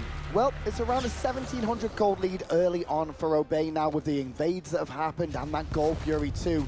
Take into account as well that First Blood comes into play, and I'm looking at where those kills actually went to. The best case scenario is where those kills actually went to. Ataraxia gets the First Blood, and then Pretty Prime's able to pick up the second one, and then that Gold Fury on top of that. These are the 2 that are going to be looking to carry. Last time it was Variety, also on a damage dealer. You wanted him to get ahead early, but this time it's solely on the shoulders of Pretty Prime and Ataraxia. Well, hang on a second, because it's Panda-like over to the solo lane this time to put a bit of pressure onto Devios there for a second, but bringing down Jing Ten's not going to be an easy task as the left-hand half, Captain Twig's here and he goes in. Oh, the wall, just keeping Captain Twig off of them. He goes over top, but it's enough to dissuade Eager from going on top of it. Captain Twig actually cancels his Brutalize, running in a circle, rush Twig, can't go fast enough. DJ able to pick up the kill. Don't know what Twig was really thinking there, let's be honest. He dives in against 3 members alone. Team was a little bit too far away. Yeah, he could have got revived from Capri, but that's all that would have happened there overall. Funballer, nerves? I'm not sure why he ulted there. I think he might have misclicked a button, or sometimes that happens, especially in this type of game where you're on the best of 5 as well. I understand the ult, I think, just to try and give him momentum to get away, but like the engage and the initial part was very strange. I think he was trying to bait out the wrap from Best. You could see him use the Brutalize, then immediately cancel it. You're a free target to get wrapped whenever you're brutalizing the Anubis. I think he was trying to sidestep it by canceling it right away, but Best read him like an open book, was able to find it and pick up the assist on the kill. But even despite that, look at the level disparity between Pretty Prime and Best in the middle lane. 2 levels in favor of Obey's mid. And that's what you want Zeus to do. You want him to be ahead as well, especially against a Anubis. If Anubis is behind, we said this before as well, and if Anubis is behind, he's not going to do as much as a Zeus late game. Very, very true indeed. Well, you did see there that Obey did manage to steal away the red buff after Twig respawned with the Wrath. And once again, the balls on the left-hand side away from Zapman. Another wall coming out from Aurora, but not impactful as we've seen Twig jump over those time and time again. Pretty Prime here in the middle lane as well, almost finishing off those boots, whereas you can see Best going for that Pythags rush yet again. We've seen him do this every single game he's played Anubis, neglecting to go for the early mobility. And that could certainly hurt him in a meta where it's so important to get to your early buffs and rotate to those quickly. He's going for the power instead of the movement speed. Yeah, and you see Captain Twig, he built Titan's Bane too. I don't personally like that. Getting percentage pen early game is not... It's not really effective compared to getting like a Jotun's Wrath with flat pen. You do more damage with the flat pen. I absolutely agree with you. Very curious decision from Captain Twig to go into this percent. Maybe it's because he went tank boots as well. Could be. Well, he's ganking the right-hand side right now on Devios. And he goes for a nice little tumble down to Variety, who picks up that kill. So Twig gets himself straight back in the game. Twig is just being the facilitator right now for Obey. That's exactly what he's here for. That's exactly what his playstyle has been the entire time that Obey's had this success. They've been giving Pretty Prime and Ataraxia these hard carry gods and allowing Twig, Variety, and Panda like to set up for them. And Twig is definitely playing more aggressive this game. He's on the Fenrir. That's what he needs to do. He needs to make sure DJ Pernicus doesn't get as great a lead as he did last game and just focus on Pretty Prime. And right now, even though he did gank the right-hand side, there is a small disparity between himself and DJ Pernicus as well. But items-wise, very, very even between the two. As we look towards mid lane now, where Panda like at level 9 has a small lead over Aurora on that Ymir. And another wave shared in the middle lane because Pretty Prime is so far ahead as far as experience goes. That's the kind of advantage that gives you. You're allowed to split more waves and get those experience spread out throughout your entire team. Allow your supports to get a little bit ahead. We saw what Panalek could do whenever he was super far ahead in levels on Sylvanas, trying to do the same thing here on Khepri. Obey have done a really good job though with attempting to control Eager's jungle the whole time. And when you think about the 5th game in a set as well, you've got to remember the timers of these buffs, and when they're not on the normal timers that you're used to, it can really throw you off. This game is definitely slower paced compared to the other games. This is a best of 5, and this is a game 5. Definitely slower.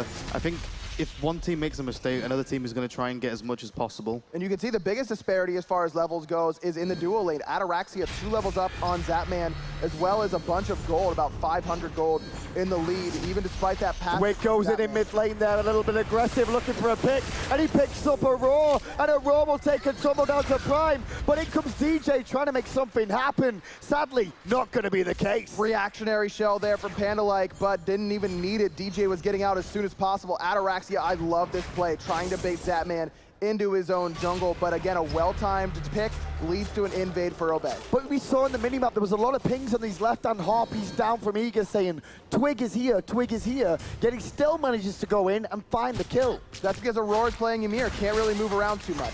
Meanwhile, Twig goes in again, looks towards Zapman, forced away with the Berserker Barrage, and Devios being in support. The Gold Fury reset for a moment as Obey fall back to their half of the map. No sustain on either side this time around, except for that meditation from Variety, who's level 13, picked up a second relic already. Wrath is up for Captain Twig, but the pull is on to Aurora. And they want Devios, and Devios is low, and Devios is dead, but round the back comes DJ Pernicus as the boys of Obey march forward. Aurora could be the focal point here for the team of Obey, and Aurora is running away from the pup that is Variety and his friends. Pretty Prime just doing it all right now for Obey. 4-0-1 for the mid laner, already level 13, another Gold Fury going the way of Obey.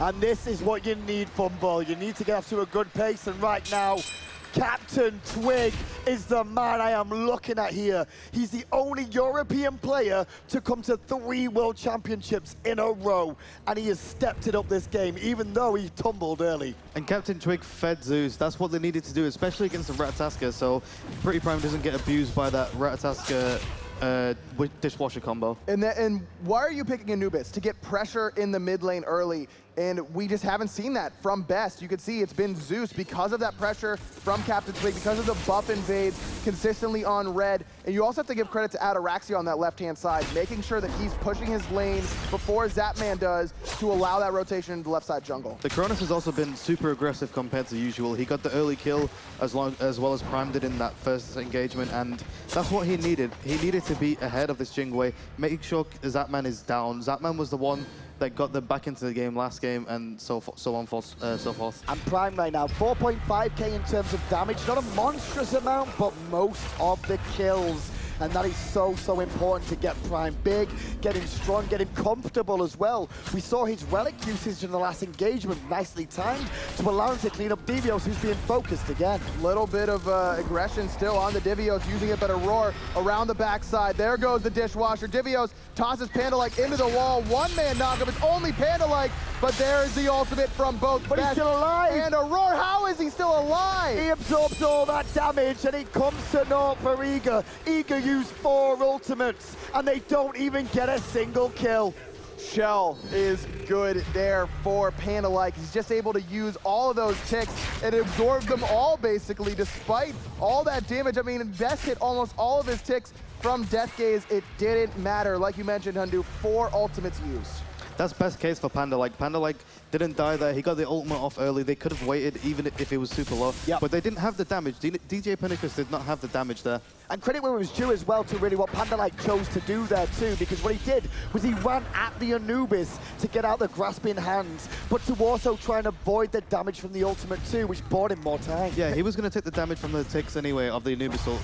Khepri is a big bug. He's going to take all that damage. And yeah, that was a good play. It worked out really well. And now Obey have a bit of a power play on the left-hand side here. As Zapman's not really back in his tower just yet. Obey just working together as a unit. Panda-like not even here. He's in the middle lane trying to defend, but he might be in a little bit of trouble. But we saw how tanky he was last time, and that dissuades Eager from trying to do anything against him. T1 tower on the left-hand side goes down. It's almost like Eager have forgotten who Panda-like is at this game, because Panda-like is very good at baiting. Twig goes in deep in the back though, forcing the ultimate out of the Best in response.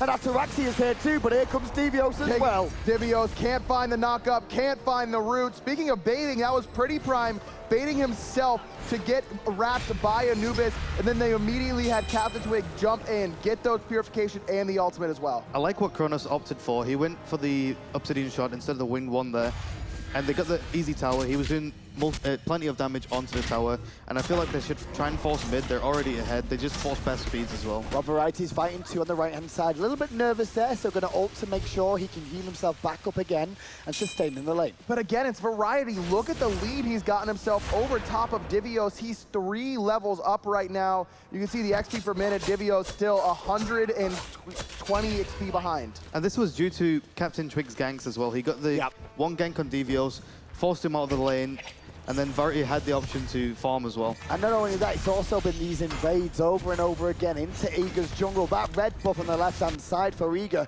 I don't think they've had one this game. And that's what makes Jingten a weird solo laner. If he gets behind early game, he's more useless than he should have been. Last game he was against the Thanatos, he could farm, he could just wait until late game, but now he's against the Erlang Shen. And Erlang Shen will just poke you to high heaven every single time. Super pressure in the solo lane from Erlang Shen, and that's what I like, this adjustment that Obey has made. You know Divios is going to play Guardians of the solo lane. He's done it every single game this series. Give Variety an early game warrior. I still would have liked to see the Amir, but obviously they got picked away from him. So making the best of that situation, and he's played it perfectly thus far. And it has allowed Captain Twig to pick up this Fenrir this game then instead. A little bit less utility on him, so to speak. I say that, but Fenrir's got plenty in the grand scheme of things. Just the initiations is the thing. Captain Twig now gonna jump in immediately. Best uses that ultimate, but he's just waiting it out, picks him up into the lightning storm. Khepri ultimate onto Twig, he doesn't even need it. He's gonna pick up the Best. And DJ in the sky, but the tower's already down, and Obey are 7-1 in the lead now. The speed buff on the right is up, and Captain Twig's gonna be there to deny DJ from even trying to go for it. There it is, the jump, the stun, the wrap. DJ needs the sanctuary, trying to trade out, gets the stun, just able to escape. He's gonna do it! He's gonna do it! He dives in and picks it up! Twig still running, he's got the speed buff. No, Twig, don't back there, you're out! Just keep running through the tower! No, he's through! No One more time over the wall! And Eager can't get him, Zapman. He wants to chase, it looks like he's gonna go for it. He needs a shot, and he's not gonna find it at the end. In comes Variety to help get his jungler away. That is just heartbreaking if you're rooting for Eager. Captain Twig absolutely getting away with murder there. Luckily, Eager groups up, pushes down this right-hand tower, it looks like, but all the while, Obey fighting in the mid lane while Variety goes for a ride. Against the world he is right now in 3 members of Eager, and I think he was looking to trade that out, but he will fall down here at the end. Even with meditation, he won't have enough time to get the transformations back up. But Obey gets a tier 2 tower in middle. Not only is that 1,500 gold into Obey's favor, pushing that lead dangerously close to that 10,000 gold difference, but you're making that already difficult to play and difficult position Anubis have less places to run in the map. And even though Very got picked there, they got the mid tower. That's what they wanted. Tier 2 is way more important. Twig it again, and he's gonna pick on Zapman, forcing the purification one more time. Twig is just feeling himself so much this game. Twig is playing so well. It's not about the adapting style Fenrir where he's doing 1,000,000 damage and killing everyone. It's about getting relics, getting those timers, and then looking for the engage. We saw him do it in the middle lane against Best, gets the ult, gets the purification, then next time comes in, picks him up in the Ragnarok, and that opens up the map. Well, here comes Zapman again, looking at Ataraxia, but Zapman took a big brunt of damage, and Captain Twig will clean him up. We will salute you, Twig, as he's about to potentially fall down. No, that's still alive again. DJ can't find it, the brutalized DJ falls to Ataraxia, now it's Aurora running for his life. Nowhere to go, toss it back in, Variety able to pick it up. 3 dead for Eager. And the tier 1 tower on the right will fall as well. Only 2 towers and 3 phoenixes stand between Obey and the Titan that will take him to the World Championships. Ataraxia is just doing so much damage right now for Obey. He just waited, and now finally makes the rotation over to the right-hand side and makes a big impact. The Cronus is ahead. This is what we needed. We didn't need the Sol where he's just passive. We needed the early aggression and the 16k XP up.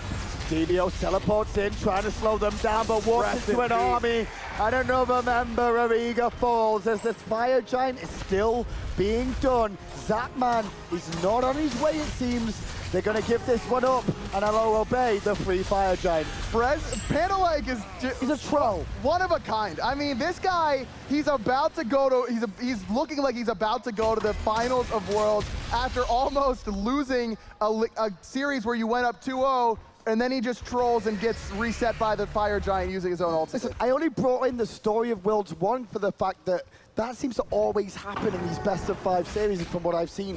Teams can go 2 ahead, but if it gets back to 2-2, the team that started off are generally the ones that seem to find that little bit of fire at the end. And that's what, going back to what Polar Bear Mike was telling me, it's just so difficult. You use so much of your mental and physical energy to get back, and then you're finally even. But Obey was just coasting through those games, basically. Yes, they were trying very hard, but it isn't that same sort of mental strain to get back into the series. I just want to go over Captain Twig one more time for the fact that during the last few engagements we've seen him, he was equal level until now where he's got a big boost. He was relatively even with the rest of Team Eager. He had fallen behind early when we saw him take a tumble, which looked like nerfs to me on that left-hand side. And since then, he has worked wondrously to put his team on his back and take him towards the finals. Ever since that first engagement on the left-hand side, like you mentioned, where he gets picked off for free, he's had an absolutely unbelievable game, stepping up when they need him most. Well, Eager are going to try and do their best to stop, but Twig is having none of that. He picks up Aurora and brings him back like a dog, like a bone. Next on the list is DJ, who jumps in, trying to slow them down. Prime! The boys of Eager are going to be pushed back in the base by Prime and the Zeus ultimate. Just too much damage. Divio's barely able to escape by the skin of his teeth, but Ataraxia still full health, swinging at these Phoenixes. Left one already down, middle Phoenix as well. 13-2, Obey absolutely dominant. And now the final Phoenix stands between Obey and the Titan 2. Devios trying to slow them down, but Devios is dead again. The magical damage is too much as Twig stands in front of 3, and he doesn't care right now as Pandalike will keep him alive once more. Still 5 members of Obey here at the Titan. 4 members here for Eager. The wall off from Aurora keeps them out of the Titan room for now, but it looks like, oh, Prime almost finds him. And Zapman gets caught too, forced to purify away back to base. Variety still looking at DJ here as the boys of Obey are looking to just bomb Eager in their spawn room. Aurora now taking a ton of damage. The wall comes out, but the Titan is falling too fast. Obey Alliance, they're going to the finals! Europe claims first blood! And right now, there you have it, Obey Alliance, a team that was formed at the start of the year of renegades, of randos, put together by Ataraxia and Pretty Prime. And now they're the first European finalists. Unbelievable. This is a team that wasn't even projected to make Worlds. No one had faith in them at Super Regionals, but now here they are, ready to go to the 2017 World Finals. Absolute beautiful performance from them, but give credit where it's due to Team Eager, because they put on one hell of a show today for you all. They've worked hard all year long. They're a team that have started this year and got on better and better as time has gone. Just an amazing will to fight back there by Eager. They almost did it, but by the end of by the game 5, just from the get-go, Pretty Prime able to get fed, and you called it right at the beginning, Fun Ball. You were looking at Pretty Prime on this first pick, Zeus, to make the difference, and he certainly did. It was just unfortunate, really. Zeus got the ahead early game, and Obey took the advantage with that. And Obey now going to have their opportunity in the finals, but who will they face? Well, first of all, we need to go back to the analysts and talk us all about Game 5 and how Obey made it there. Congratulations to Obey Alliance. They are going to the finals, and what a thrilling best of 5 that was. Welcome back, everyone, to the Analyst S. Golden Boy here with Taco and Suntouch. And guys, this one was, it looked good. It looked good for Eager on paper, but what they did not account for was the Fenrir just shredding through them, and they find their way in the finals, awaiting the winner of Energy Luminosity. What a match. That was just absolutely incredible gameplay, I think, by Twig, really diving deep into the God Pool. Fenrir was definitely not a pick that I think most people, or even Eager, were really anticipating him to pull out. And I think that he displayed it like excellently. He was non-stop aggressing and really just ensuring kind of what Hearn and Divios have been doing to Prime the past 2 games. He started doing to Best. He was just always going after the Anubis or jumping onto the Jingwei, getting that stun jump reset and everything, and like having his cooldowns. The snowball was absolutely incredible to witness. Yeah, this was Captain Twig's moment. He put the team on his back and said, we're going to the finals. This is the way, my friends. And he was given the freedom to do that with this Khepri pick as well. He could go as aggressive as he wanted, diving into the back lane, knowing that Handlake would be there to protect him. And I feel like that was a big frustration for Eager, just knowing they couldn't really focus down Captain Twig while he was, you know, taking kill after kill because of that Khepri ultimate. It was very surprising to see how Captain Twig, you know, he had, I would say he had a pretty good series for the most part, right? Like nothing that he did in particular was just like, you know, bad or wrong. Like, yeah, in, you know, in game 3, he struggled a little bit on the rat, like didn't really get what he wanted out of that one. Then you fast forward to game 4, he picks up the Erlan Shang, and again, he doesn't do bad, just doesn't do great either. And it really just speaks, as you said, Suntouch, the confidence that Obey had in him, because that ban phase, or the picks and bans, 100% were focused on variety. They said, variety's the target. He's the one that we have to take out. We took his tier. We actually took the Ymir. And it didn't matter because Obey had other weapons in their arsenal. Unbelievable, Taco. No, it was definitely just, like I was saying, it's absolutely incredible to witness. Yeah. I mean, once that Zeus and Fenrir really started to come online, and when you add into the mix the fact that they had the Khepri to back them up for any kind of, you know, kill potential that, you know, Eager might have had against them, it was just devastating. There was really no stopping it once it came online, and it showed, like, it definitely showed. Well, guys, I mean, this has been such an incredible day, and it just started, right? We're like, this is it. This is the first of our NAEU doubleheader. I'm gonna get your opinions. We're not gonna see you guys on the desk for the next one. So real quick, Energy, Luminosity, who do you guys have? We'll start with you, Taka. Luminosity is NA's last hope. So. Ooh, all right. Let's do the all-EU final. EU for the win, baby. All right, guys. Well, thank you so much for your incredible analysis. And for now, we're going to go ahead, toss it over to the stage with the one and only F. Dot. Thanks a lot, Golden Boy. I really appreciate it. And the crowd certainly appreciates you. Now, obviously, I'm a little bit sick. I'm sorry, guys. But that set was sick as well. We saw all 5 games. Now, Game 5 went by pretty quick. Talk to me about how easy you made it look. What's it like to snap back that hard after dropping 2 games? It was pretty rough, you know.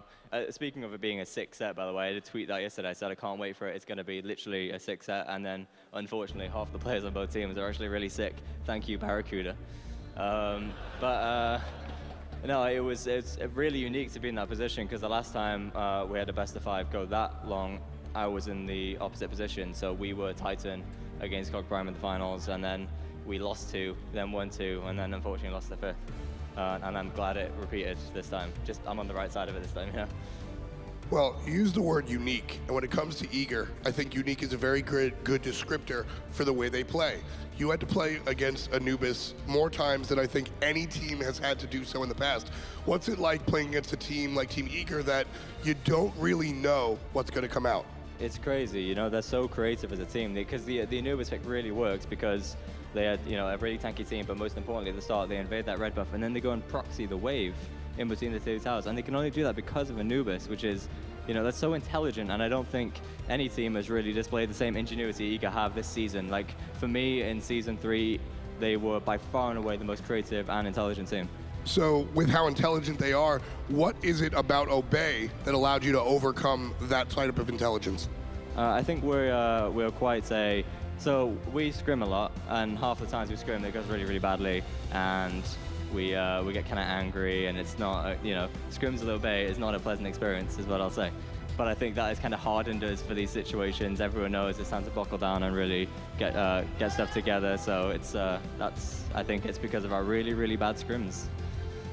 All right, and one more specific about that set. Y'all went Thanatos solo. Is that something you guys have practiced? Is that something you took from the Chinese team? Or talk to me about that pick in general. I think everyone kind of steals from China, right? They have some crazy ideas. But no, it's something we've been practicing leading up to this. Unfortunately, it wasn't as effective against the way Eager played because of how they played the map, which is, you know, massive kudos to them. But it's a pick we practiced. Well, congratulations. You're heading on to the finals, and you're going up against, well, we'll see. How do you feel about both of your opponents, if that's the case? Well, you know, it's pretty, both of them would be fantastic opponents because NRG, EU versus EU finals, which, you know, oh, that's the one thing I really hope that we prove that EU is not just a one-team region, you know? There's at least 2 of us, so that's nice. But if LG win, then me and Prime get to have our revenge on Barracuda and Jeff, and double revenge for getting everyone sick. So yeah, if it's LG, we'll beat him for that. For all you sick people in the audience, we'll smash down Barracuda. Absolutely. Now, once again, congratulations. You are making it to the finals, the first team qualified. That's going to do it for us up here. They punked me before, and I'm going to get Hindu Man back. So why don't we watch this music video featuring Hindu Man, the Fat Egg.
Here, I'm Hirez Amanda, and I'm joined by Hirez David, and actually, I'm Thor, and we've got Fafnir here. How are you guys doing?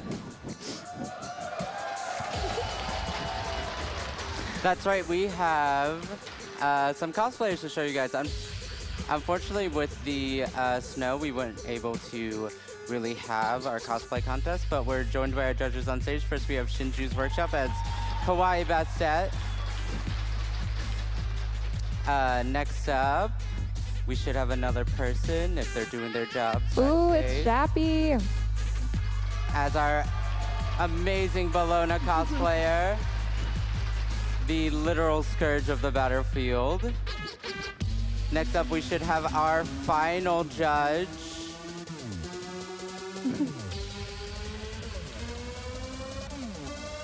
The cosplay this year, though, was incredible. Oh, nope, we're going right into the cosplay. First, we have Plague Bearer Izanami. She made all of those feathers herself, people. That is insanity. She's got a mask. It lights up. She's got weapons. Up next, we have a beautiful Freya. Yeah, we got Hayden Hazard coming up with her Freya. She did a beautiful Bologna last year, and this year she's back as Queen of the Valkyries. Next up, it looks like we've got the 2016 SWC Amaterasu. Beautiful, beautiful.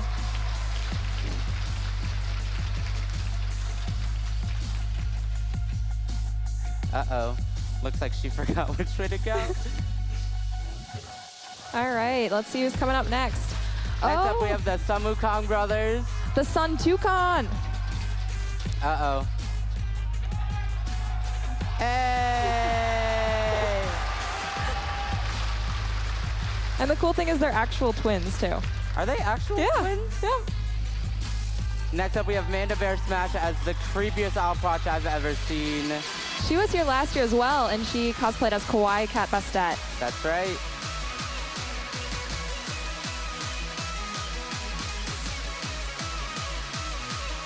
All right, let's see who we've got next. Next up, we have Athena. This is Crazy Aries Girl. She looks awesome. Love seeing a fellow Athena. Up next, we have a returning cosplay from our champion last year, Seraph cosplay with Hu Yi. That is a tall drink of water. That bow is just insane. All right, coming up next, we've got Bradatory with his Steel Samurai Susanoo. The foam smith himself. Radiator, he cosplayed last year as well. He was the Star Slayer on her.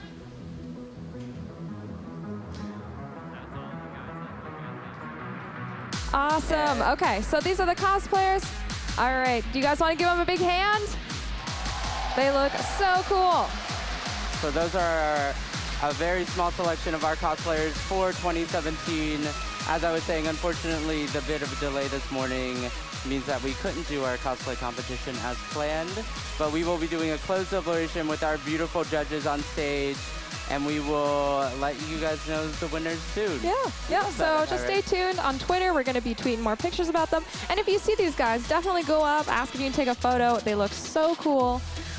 And I think right now we're going to go to a break.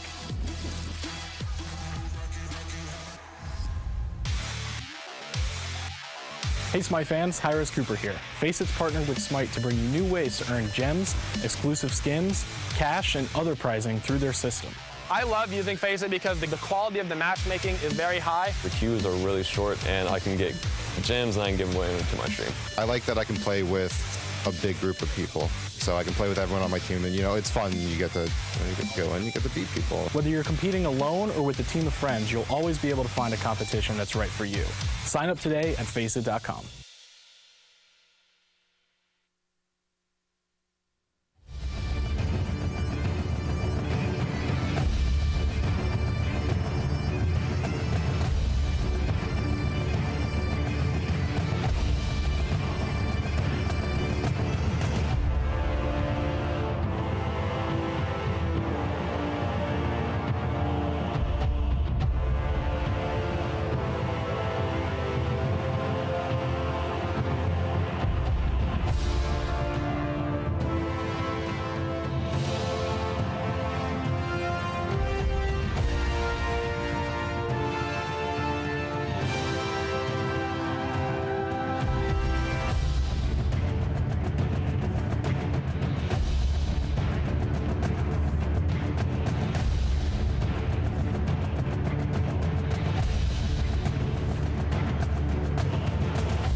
Welcome back, everyone, to the 2017 Smite World Championships, live from Atlanta, Georgia. There you see our incredible cosplayers down on the stage. I mean, honestly, amazing outfits. I lack the ability to be able to even put my own clothing together. My wife does that for me. So these guys clearly have a lot going for them. Welcome back, everybody. My name is Golden Boy, joined by the one and only Anatoly and Incon. Gentlemen, we had an incredible matchup to open up the day. Energy awaits this, as well as Luminosity, but EGR, Eager versus Obey, went the distance. Game 5. I mean, what? It was crazy. We saw so many different picks. Anubis 3 times, winning 1, losing 2, unfortunately, the other ones. And unfortunately, Eager, they came back, but they did tease us a little bit at the end. They just dropped the ball slightly. They tried so hard to make my predictions come through. They knew I had it 3-2, so they made sure to drop the games early because it was going to be too easy. Unfortunately, got a little bit too far behind. Oh, they got the fans still entertained, honestly. Very true. And we have another game coming up here that I'm sure a lot of fans are going to go wild for. It's NRG facing off against Luminosity Gaming, North America's final hope in this competition, and the second game in our NAEU doubleheader. But folks, while the pressure is on for both of these two teams, I do gotta cover some things here. Firstly, I was walking to the bathroom, got a chance to see Ataraxia. I think it's so cool that last year I remember having this conversation with him. He was like, I'm going to Worlds next year, and I'm gonna win it. I'm gonna correct the wrong, and like he's almost there again. So I'm super happy for him. You know, he was here with us last year. Maybe this could be your chance, Incon. This year is my year. Okay, so I had to get that one out of the way, but I do got to talk about these two games. So there's some big matchups here, right? That we have to focus on. Firstly, in the mid. Right? You have Yaman, who's considered to be one of the better mid players, period.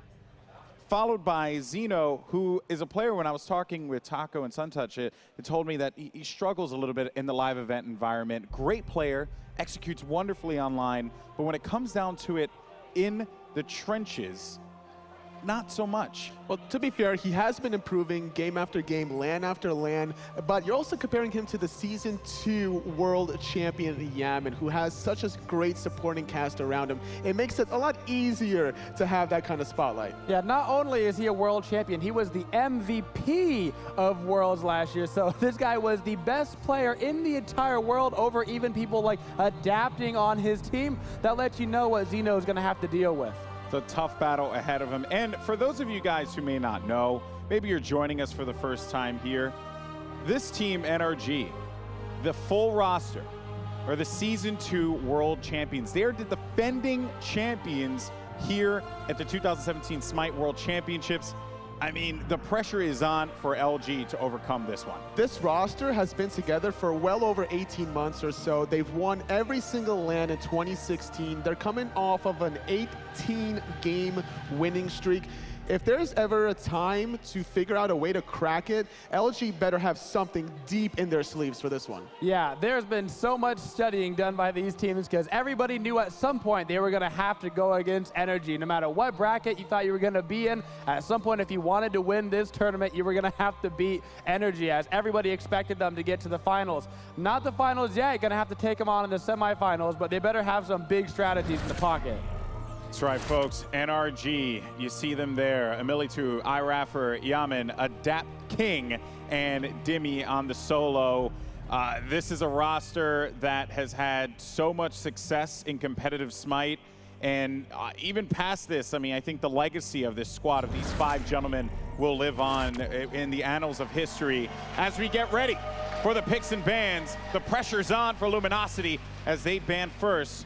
What do you think they're going to go with here? The Nike has to take a step back. And this makes sense because we saw the strategies from Obey, and since Obey and Energy are the scrim partners together, they do a lot of similar things, specifically running Nike in the jungle. So smart homework coming out of Luminosity. Luminosity's bans right now are basically directed right at Obey, knowing that Obey and Energy are those scrim partners, like you said. They're basically saying, hey, they're going to be running the same strategies. We saw Energy play a little bit earlier, and they were running the same strategies as Obey. Also, taking away the Sylvan is great.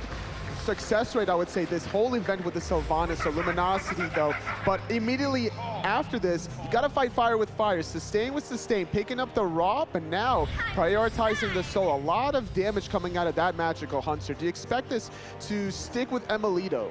Yeah, Emilito really known for that soul, one of his more comfortable characters. Not only that, it's also one of Barracuda's best and most comfortable characters. Being able to take that away from him while giving it to your team is great. Also, we know that Barracuda actually likes the soul into Jingwei matchup, which means he's probably not going to lean towards that Jingwei right now because he knows that's a losing matchup for himself. But if they don't pick it now, it will be banned away from them. So it's curious to see how Luminosity are going to adapt to this now. They're locking in Nuwa, and with the Sylvanas, we've seen how difficult it is to get to that mid-mage whenever you have a Sylvanas to deal with. But like what you mentioned before, Jingwei gonna get locked in. He picks up that Jingwei, yeah. I mean, Barracuda, one of the best players in the world, particularly when on a world stage. He loves to perform at a LAN. Jingwei, she's the strongest hunter, let's be real. She's been the strongest hunter basically for the entire year. One of those, even if the matchup is weak against Soul, which is not his favorite, still you can fly her on the map and you can try to bring it to the team fight. And anytime Jeff Hilla wants, he could just lean on that lane a little bit harder. He also has Xenotronics in the mid lane playing this global Nuwa. So potentially, if Barracuda finds any small marginal gain, he could look for an offensive opportunity against Emilito. And we've been known to see him in the past play aggressively, so we could see some fireworks in that duel lane, especially the way the meta has developed over Worlds so far, where there's just been more action on the opposite solo side of the map.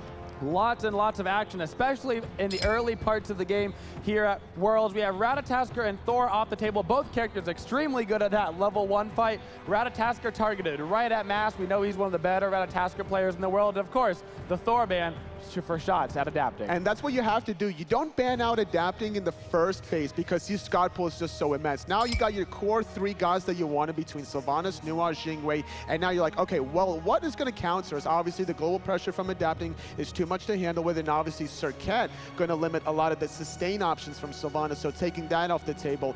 And now it's time for Energy for their 4th pick, and it is going to be the Awilish, something that adapting really likes to do early on. One of his favorite picks. We've seen him perform already on this god during this tournament. No surprises here. It's one of his favorites. He does an immense amount of damage, and he always hits the knockup. You'd think it'd be impossible, but he has like a 90% rate knockup. I totally made that stat up, but that's what I'm allowed to do. It's Gandhi stats right there. Now Mercury, though, being locked in for masks. That's a lot of mobility there for the jungler coming out of Luminosity. So now, between the Amaterasu and the Mercury, they're going to be able to get deep in the backlines, and now it's here being locked in for Dimmy. This is so important for Energy to save that last pick solo for Dimmy. Energy's team comp is looking especially scary right now. You know that's exactly the composition that they were looking for, and for them to get their exact draft, I mean, that's pretty hard going against the world champions with their preferred draft. I'm really scared right now because Dimmy has tier. Why would LG allow that real quick? At this point in time, they just wanted to get their core roster online. They were not really focused on the solo lane. They wanted to get a safe one with the Amaterasu, allow Scary D to get to the mid to late game, and maybe they're going to camp his lane, actually, I think. Okay, well, guys, predictions. Go, quick. Energy. Energy. Whew. Oh, man. Well, the desk is unified here. Let's see how it all goes down, folks. This is our second semi-final matchup. It doesn't get any better than this. NRG from Europe, LG from North America. Who comes out on top? Only one way to find out. Casters, over to you. Thank you, analysts. Energy on the stage. Energy here in the crowd as the hometown heroes Luminosity take on the defending world champions Energy Esports. I mean, this is the truest underdog story you could probably get in Smite at this World Championships. I mean, Luminosity should not have even made it here. They only won 2 games, I believe, in their wild card, and it was Yeppe here, Mr. Trixtank, and his Orbit boys that actually were able to win the final game against Flashpoint and allow LG to make it here. But Luminosity's, meanwhile, they've been here. They really proved themselves, and I think they might be able to take off against of Energy. I think the talking point this game, going into just this initial phase, has got to be the Mercury being pulled out here by Mast. Oh yeah, it's definitely a spice pick, but on the other hand, like Energy have all their comfort picks. Adapting normal on Willix, and every single guard on Energy's side is just comfort. And you can see Talaria boots picked up by Mask. And this is one thing that we've started to see here in this tournament is this boot start. And you can see on the other side, Energy, they've got 3 players that have started boots 3 right away. We've seen the strategy from Obey as well. Clearly, they're scrim partners. They've been practicing both of this. Also, Emilito started the full boot, so I'm confused. Maybe he will not have the same sustain as Barracuda will have with the death toll. So I think that matchup is going to go in hand of Barracuda. And, you know, getting Barracuda ahead early is not really a great strategy to have, but across the board, you have to think Energy matches up better in the other 3 lanes. Right, and Barracuda know that matchup out, and then he's been playing so much himself, so he's for sure ready for this. Well, double invade coming out from both teams. Xenotronics and Barracuda going to be pushed down on the left-hand side. Trouble for Xeno. He's actually getting body blocked by iRapper. One hit. It's over Yaman. First blood for NRG. Yaman through the wall there with the Celestial being pixel perfect hit there by the mid laner of Energy. What an amazing beat coming out for Rafa. This is a huge gap they're getting in the early game. If they keep this up, this is going to be hard times for Luminosity. And you have to think as well, Nuwa struggles a little bit in the early game. Right, and now getting first blooded, this is going to be horrible. That was one of the more surprising things, as Masked in a little bit of trouble as well. He is going to be able to escape into his jungle. Jeff Hindla just rotates in, but this Nuwa pick, not the strongest early game. She's very hard to get going. And Mercury is also itself not really good early game. I would have loved to see a little bit more pressure in the mid lane, but if they can draw this game into the mid game, they might be able to get back on track. Despite the fact of the double invade there, both sides have got their speed and blue buffs. Red buff remains from both teams, so how much farm has really been lost? But it's not that, it's just Yaman is so far ahead at this point. Having all the mid control, they're going to get both of the mid camps, and they're just going to keep continuing this mid aggressiveness, and it's going to really hurt Luminosity. The real question here is going to be the next spawn of the buffs. You can see the red buff for LG actually picked up very late. Energy not even picking theirs up, but you have to expect NRG getting that first blood, forcing Xenotronics back. They're going to look for the speed buff invade. I don't think Xeno will be level 5 by the time it spawns. Even if Energy didn't get the first blood, they would still be looking for the invade. They know Nuwa is weak early game, and Mercury as well, not the best.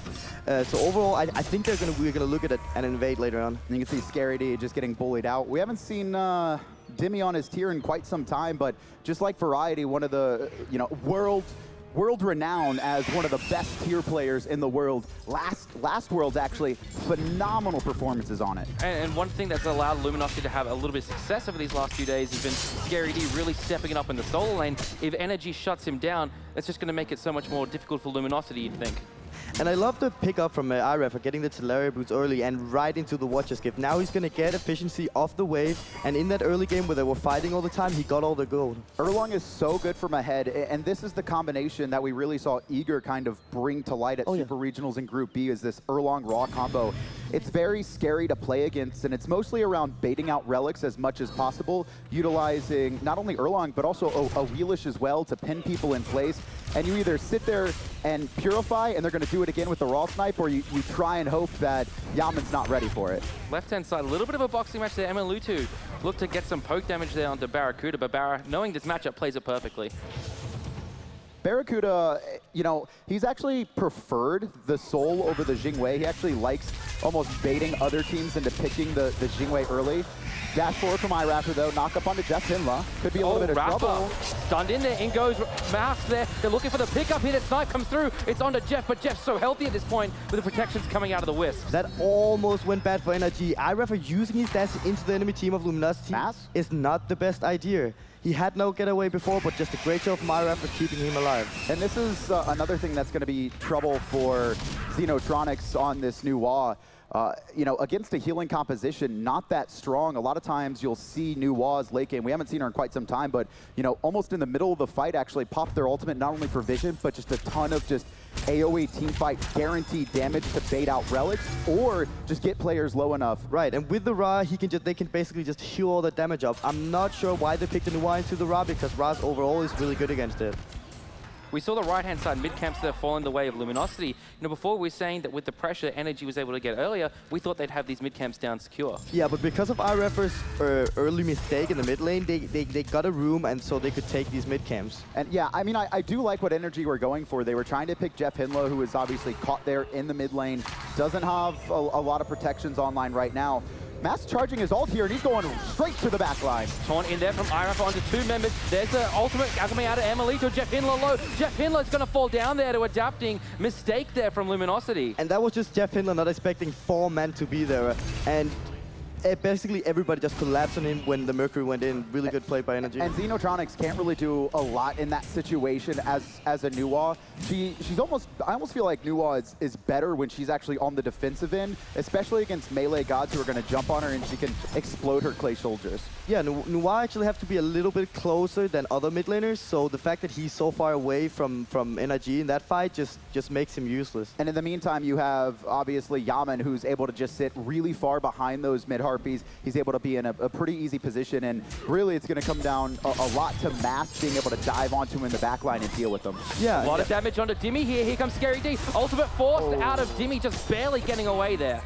Just off the mark there, but this is great for Scary D. He's actually gone for the Wrath here, so the fact that he's not getting bullied out and Dimmy's invested in the TP early, heading into these speed buff spawns soon, if LG can stay even in the mid lane, they might actually start to invade themselves. And we've mainly been talking about Jeff Hindler and Barracuda when it comes to Luminosity, but Scary D at this World has been doing so great. He's solid, he's been doing good, he haven't really been doing anything bad, and right now he's doing really good against Dimmy. I mean, those were the 2 question marks on this LG lineup. We knew Barra and Jeff were great. Mask proved himself for sure in the final parts of the fall split, you know, the SPL, but Scary D was just so inconsistent. Same with Xenotronics, and both of them have been relatively solid, I think, and Scary D actually better than a lot of the opponents he's been facing off against. Look at Master, he's in the solo and goes in with the Sonic Boom there. They're looking for Dimmy. Dimmy actually gets a fearless up onto Master, completely nullifies the gank. Yeah, he missed, but this is what Master want to look for. He want to go behind the tower, ult up through the lane, and look for those picks. Oh, Emilito trying to find Barracuda backing there. But one of the things, too, is that Dimmy, you know, he had just used his teleport, so it was on cooldown. Okay, Yaman. Not enough damage just yet. You could see picking up the Dynasty Plate Helms. If he had Magi's online, probably would have been a kill. And Energy right now finding themselves 1K ahead. They really need to push this lead because when the Nuwa gets online, it's going to be trouble for Energy. And not only that, you know, Mercury late game has some disgusting crits. Right. Gold Fury started up by Energy, and LG nowhere close. Look at this, actually. Luminosity focused on those right side Harpies and invading onto the speed. They still don't know this is going on.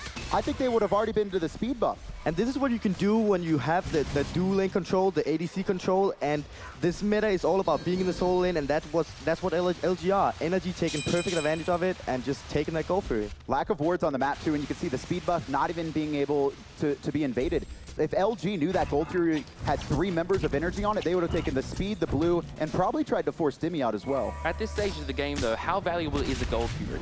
I mean, it's not as valuable as it is. If Energy lost all their right jungle, it probably would have been as worse, but Adapting got his speed buff, so it's just fine. And Adapting is just going to keep putting the pressure on. Actually, that red buff's about to spawn here, and I think Energy, once they see it pop up, because Adapting did just get vision on it, they might rotate, but unfortunately Adapting is going to back to base just as that red spawns. Emilito backs here as well, so LG should be able to get this one relatively free. Rafa might be looking for the steal over the wall here.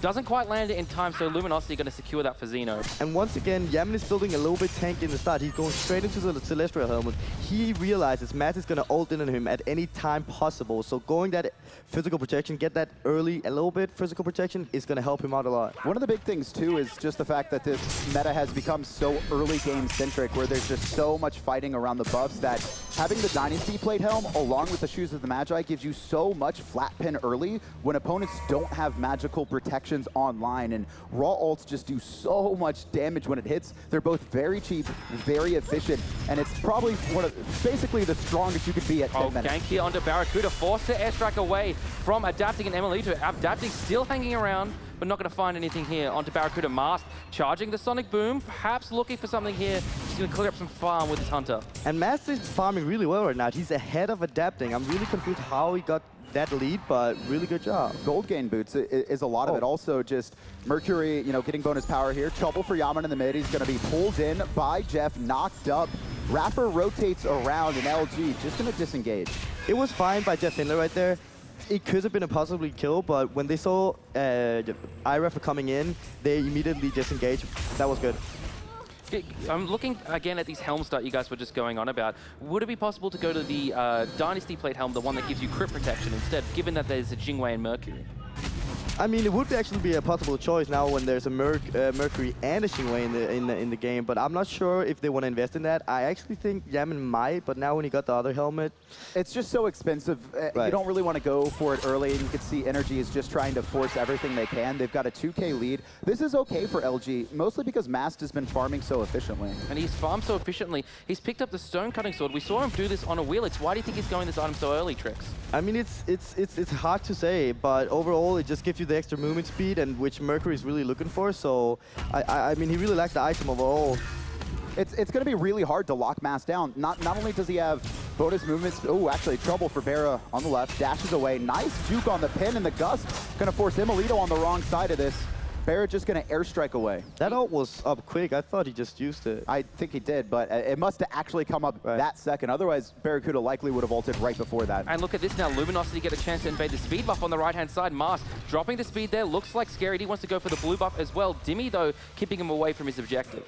Scary D just going to back off here, and LG not slowing down the pace. I really like this. Scary D on this Amaterasu now in a great spot. Has Breastplate of Valor online. Scary D going to pop his ult. Dimmy did waste his blink, and Jeff Hinla right around the corner as well. Dimmy has Lawbringer, so he should be okay in this. Jeff Hinla knocked up and pulled through. Snipe comes through from Yaman as well. Good knock up there for Jeff. Fire Shards as well. Jeff in a lot of trouble here between Rapper and Adapting. Sonic Boom from Mast is not going to be able to save Jeff Hinla. Yes, it is. Scary D comes through. Adapting falls down. Dimmy in a lot of trouble here. Special delivery from Mast. Special delivery is Dimmy. Scary D with the double. Mast was waiting for that perfect ult. He got the double ultimate, saved Jeff Hinla. So good by Barracuda. Oh, Yaman in trouble here in the mid lane. Right now, and he's going to pick up the third for LG. And I'm not sure what's happening right now. Luminosity gets all the jungle. Energy goes to their side of the jungle, goes aggressive. Luminosity just collapsing onto Energy, doing a really good job. Imolito, did he walk into that? 1v3 right now. He's actually pushing forward, looking for Xeno.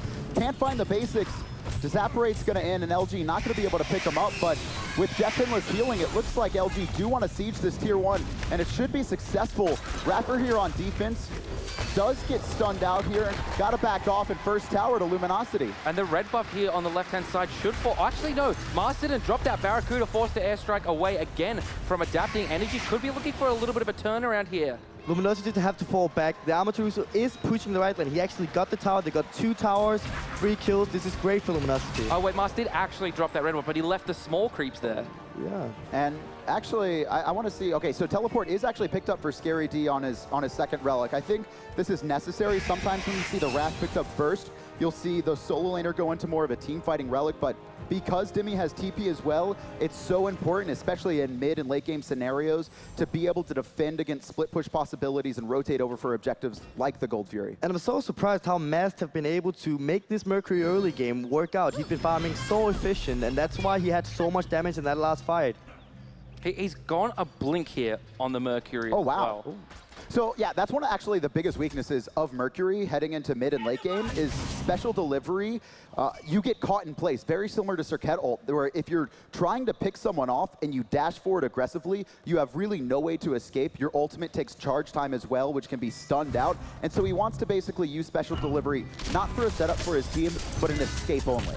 I am a little bit confused why he picked it up. Aegis would have been great for him here. The Soul is, he has so much damage that's easy to be Aegis. So I would have liked to see that active instead. Mid lane here, Mast and Xenotronics just farming up. Solo lane side, we can see Scary D a little bit of a lead here over Dimmy now after that double kill earlier. And Adapting really far behind right now, actually 2 levels behind Mast. And Mast has been phenomenal so far this game, not only out-farming Adapting after his team got behind early, but also that ult on the right-hand side, just lining it up perfectly.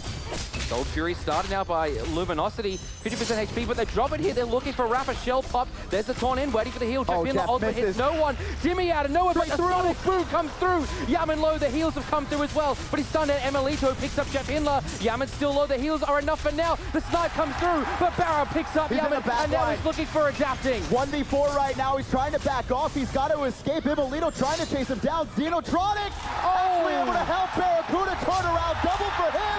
Zeno finds one as well. It's only iRaptor left alive right now at the Gold Fury. He's going to get picked off. Adapting bails out, and it's going to be LG 7-3 in a Gold Fury at 14 minutes. NRG just overextending that fight. They could have gone out 1 for 1. Instead, they decide to choose tunnel visioning way too hard on Barracuda is in Elite 2, and he ends up dying, so all the damage from NRG is gone, and they just end up winning that fight really easy.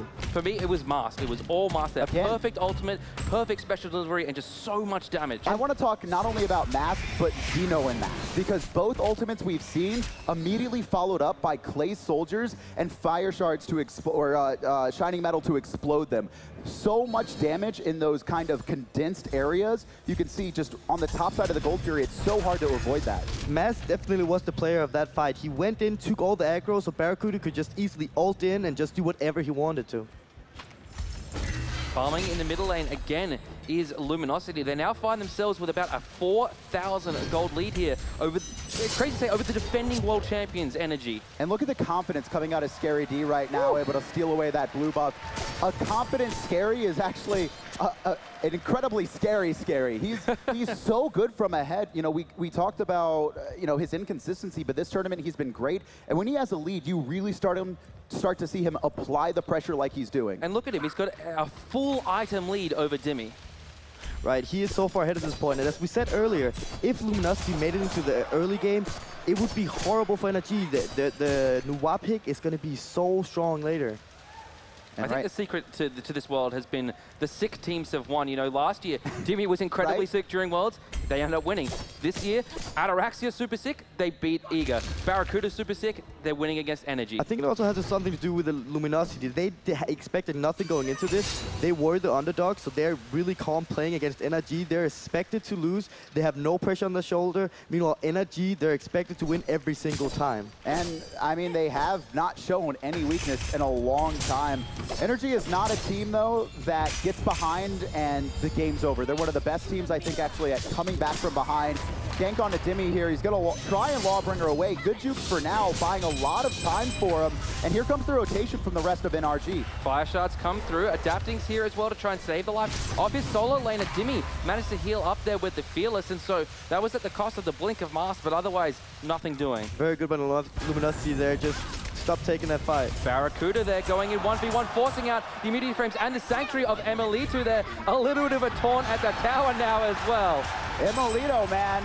Welcome back to Worlds. Bear is here to play against you, and Barracuda has been the cornerstone of this LG roster all season. The BM taunt, even though I think what there's in that taunt is the fact that when you taunt, it actually kills you a little bit. So now when they're ahead, just keep them down, keep them down. And this is, yeah, I mean, Energy very rarely on the back foot at the very least. When they do lose games, it's typically they're even, and then, they'll lose a late game team fight. And I'm interested to see how Energy try and recover. We haven't really seen Adapting be a part of any fights. He's been farming, but still just not really gaining that much. Looking at Master, despite the fact that he is this Mercury that can be this hyper carry, he's 0, 0, and 7, part of every single kill that Luminosity has got. And he's got Deathbringer online right now. This is such a good spot for Mass to be, especially multiple levels up against the Yaman specifically. He's really just going to be looking to try and poke out and look for some RNG crits. And the thing about Luminosity's combo right now is the fact that they have to kill the Mercury and they have to kill the Nuwa, but they need to choose one target. When they can't do that, one of them is just going to go off in the team fights. And at this point, it basically has to be Mass because he didn't invest in the Sanctuary. He went for the Blink instead. Charging Sonic Boom, oh no, just off the mark of Yaman. The Wolf. That extra, also the extra MS, I think, from Yaman's passive just allowing him to barely escape around that corner. But Luminosity is just keeping their aggressiveness up right now. They want to keep this lead. They want to advance it, looking for all energy spots right now. They're just doing a really good job getting a lead. And they're not overcommitting either. We saw Energy do that themselves, trying to invade the speed on the right-hand side, and at that Gold Fury fight, just kind of not respecting the Mercury pick and his ability to disrupt a team fight. When you're so focused, on trying to pick off one player, you'll typically group up around them, and Masters just found the perfect Sonic Booms every single fight. Big for me as well has been Barracuda's domination of this left-hand side of the map. He's level 19 right now at 18 minutes, doing a great job of farming. And because Hunters are left alone for so long, you really do see them able to kind of box out and get big leads. And we finally see the first weakening curse against the Ra, because the heal European is so good at using that Ra heal. So having that weakening curse is going to do big things for Luminosity. It's also going to allow Mast to catch up to them because it gives them because it slows the enemies as well. And yeah, Mast is super fast right now. Stone Cutting Sword. He's got bonus movement speed from his shoes when he's not in combat. Gold Fury going to be started up here. Energy, see what's going on right now. Scaredy on top, Dimmy over the top, and AOG steal away the Gold Fury. Barracuda finds the first kill in the fight. Jeff Hindle pulled into the backline, allowing him to vault, and now Yaman's left alone. Barracuda's got himself a double here. They're looking for more blood here. Luminosity Mast in the mid lane, but no. Energy disengaged beautifully there. 2 kills there for the price of a Gold Fury. Luminosity is going to be able to seize this down, or they're actually going to go to the Fire Giant now. But Luminosity didn't have to lose that Gold Fury. They could have reset it and got the same amount of kills. To have the damage here with Mast and Barracuda. Energy don't really know what's going on. It's under 25% HP. Dimmy coming in. Energy stealing. Dinotronics gets Dimmy. Barracuda picks up Adapting, but the Fire Giant is stolen away by Energy Esports. Emilito, though, the only one with the buff. Once again, Luminosity could have gotten that objective as well. They just noticed the actives. Go for them instead of staying on that objective. They don't have any hawk. They have no secure. Go for the enemies, then go for the objective. Really good job right now by LG. This actually, it almost doesn't even matter because 2 players got picked up there, they're able to take this tier 2 for free. Sonic Boom straight to the back line, right on top of Yaman. Mass looking to fight. He's taking the Phoenix though, and he's got to get out. Just Scary D, dazzling offensive stuns out too. Middle Phoenix falls. LG disengage. Energy though, chasing them back down the mid lane. Heals come through from Jeff Hindler. Energy need to be careful here that Luminosity don't turn around. And right now it just seems like Energy doesn't have any damage. It's only Melissa really doing anything in the damage-wise, and Yemen being a healing butt right now. And on the same time, Erlang is behind. He do not do any damage. He only have the setup. So I'm not sure what Energy is going to do to win these fights. It's got to come from Yaman at this point, but you can see he's only level 16. He has barely any penetration online outside of the Dynasty Plate Helm and the boots early on. Picking up Rod of Asclepius, it's a very expensive item and a great utility item, but it does delay his damage. Talk to me a little bit about this Bloodforge we've just seen Mast pick up here, Trix. Bloodforge? Right after the Deathbringer. Oh, that's an interesting item. I'm not sure what Mast is building. He have a really interesting build. So he actually hasn't got a kill yet, but Bloodforge is interesting. It's a great lifesteal item, and it has a lot of power here. The biggest thing right now is that his ranged poke, along with Deathbringer and the 75 flat power on Bloodforge is going to do so much damage. This is just enhancing the Deathbringer crits. Left-hand side, Luminosity pushing down the tier 1 tower here. Energy giving this one up for free. They might be able to defend the tier 2. It's crazy to think that they're the ones with Fire Giant, but Luminosity are the ones getting the pressure. I think it's actually better that was stolen away because Dimmy and Adapting got picked up, allowing those fire minions to go through after the Phoenix was picked up. Oh, Scary D pulled in there by Adapting. A lot of damage coming through from Yaman. Fireside's in the air. Dimmy goes through as well. Knock up from Jeff Hindler, keeps his team alive. Mast in the backline, wreaking havoc. Xenotronics picks up Dimmy as well. Mast going ham here in the backline. Oh my goodness, the damage there is filthy. And Mast is doing so much work in these fights. He's going to the backline, trying to kill everybody. I really like the call for Luminosity, sieging this down. They have the perfect siege comp. They have a Mercury, they have a Nuad, they have heals. They have everything they need to siege. 22 minutes in, 13-3, LG with an 8,000 gold lead. 2 Phoenixes down. They have been playing so well, and just think, I mean, the start of this game was Xenotronics getting invaded, getting picked off for first blood. We thought Energy was going to keep up the aggression. I'm going to go back to that one mistake we saw. Yaman missing his ult on Jeff Hindler in the mid lane forced Energy to have to retreat back. They weren't able to try and steal that speed buff. But it didn't really give them a huge backfire, Energy. I think it comes down to the fact that we finally seen a jungle that can keep up with Adapting, keep up with the farm, keep up with everything, and that's the reason why they're doing good right now. 1,130 crit right now. Okay, Mass. Swinging pretty hard. That's probably Yaman's entire health pool. Oh, he caught Rafa there at the longest range possible. Sprint comes through from the support of Energy, but Scary D's chasing him down. Dazzling offensive comes through. Oh, the crit's there, but he doesn't quite pick up the kill onto Rafa yet. The turtle form comes through. LG just chasing away Rafa so they can pick up this tower on the right-hand side. There's some split push coming through the middle from Energy. Energy realizes they are done for this game. They're trying to get some gold in, but Luminosity is just going to run through the base. LG could win this. Yeah, Energy have to back. You can see them all backing right now. Mast, look at Mast. Mast is ready. This has been probably the one tournament where we've seen teams so anxious to win. Eager last set, we saw it. We saw it from Obey as well, where teams just really want to try and force it, and it has turned against them in a lot of situations. Jeff Hinla caught there. It's going to be trouble for him. There's no one left around him. He just kind of backed a little bit late, but the root, actually, he's going to keep running and adapting here, trying to cut him off. But look at this. Every one of Energy members committing so much. Yaman's ult, Imolito's ult, so much invested into killing him. Even though he was alone, they had to use so much to kill him. And that just shows how far ahead Luminosity is. They have 3 Phoenixes down, they're so far ahead, and Energy doesn't even have the late game. At this point, Energy is over. And if there's one thing we know about Jeff Hinley, it's that he's a great communicator, so you can be sure that all of Luminosity know that those ultimates are down. Right, and even the kill on Jeff Hinley, it's really not going to do anything. They're just going to wait it out and then go for the Fire Giant and take the last siege down and then go to the Titan. Gold Fury here going to be looked at by LG. I mean, why not? Just take away any potential comeback mechanic that Energy could exploit. I like what LG are doing right now, but they do need to be a little bit careful. They're actually splitting up. Gold Fury picked up by 2. You saw 2 members of the Fire Giant, but they're just allowed to do this because of the fire waves that are pouring in on both the left side and the right side. And I think what Energy failed in this game is basically giving Sinotronic the game back, giving him all the farm he needed and everything he needed to come back in this game. Fire Giant going to be surrounded by Luminosity. You can see Raffer on the left trying to defend against fire waves. And you can see the fire waves on the right-hand side. Energy, I mean, if they invest in this, they need to be careful, but it's already down. Dimmy doesn't even know. He's got to blink away. Mass charging Sonic Boom. Looking for Dimmy here, who's still hanging around.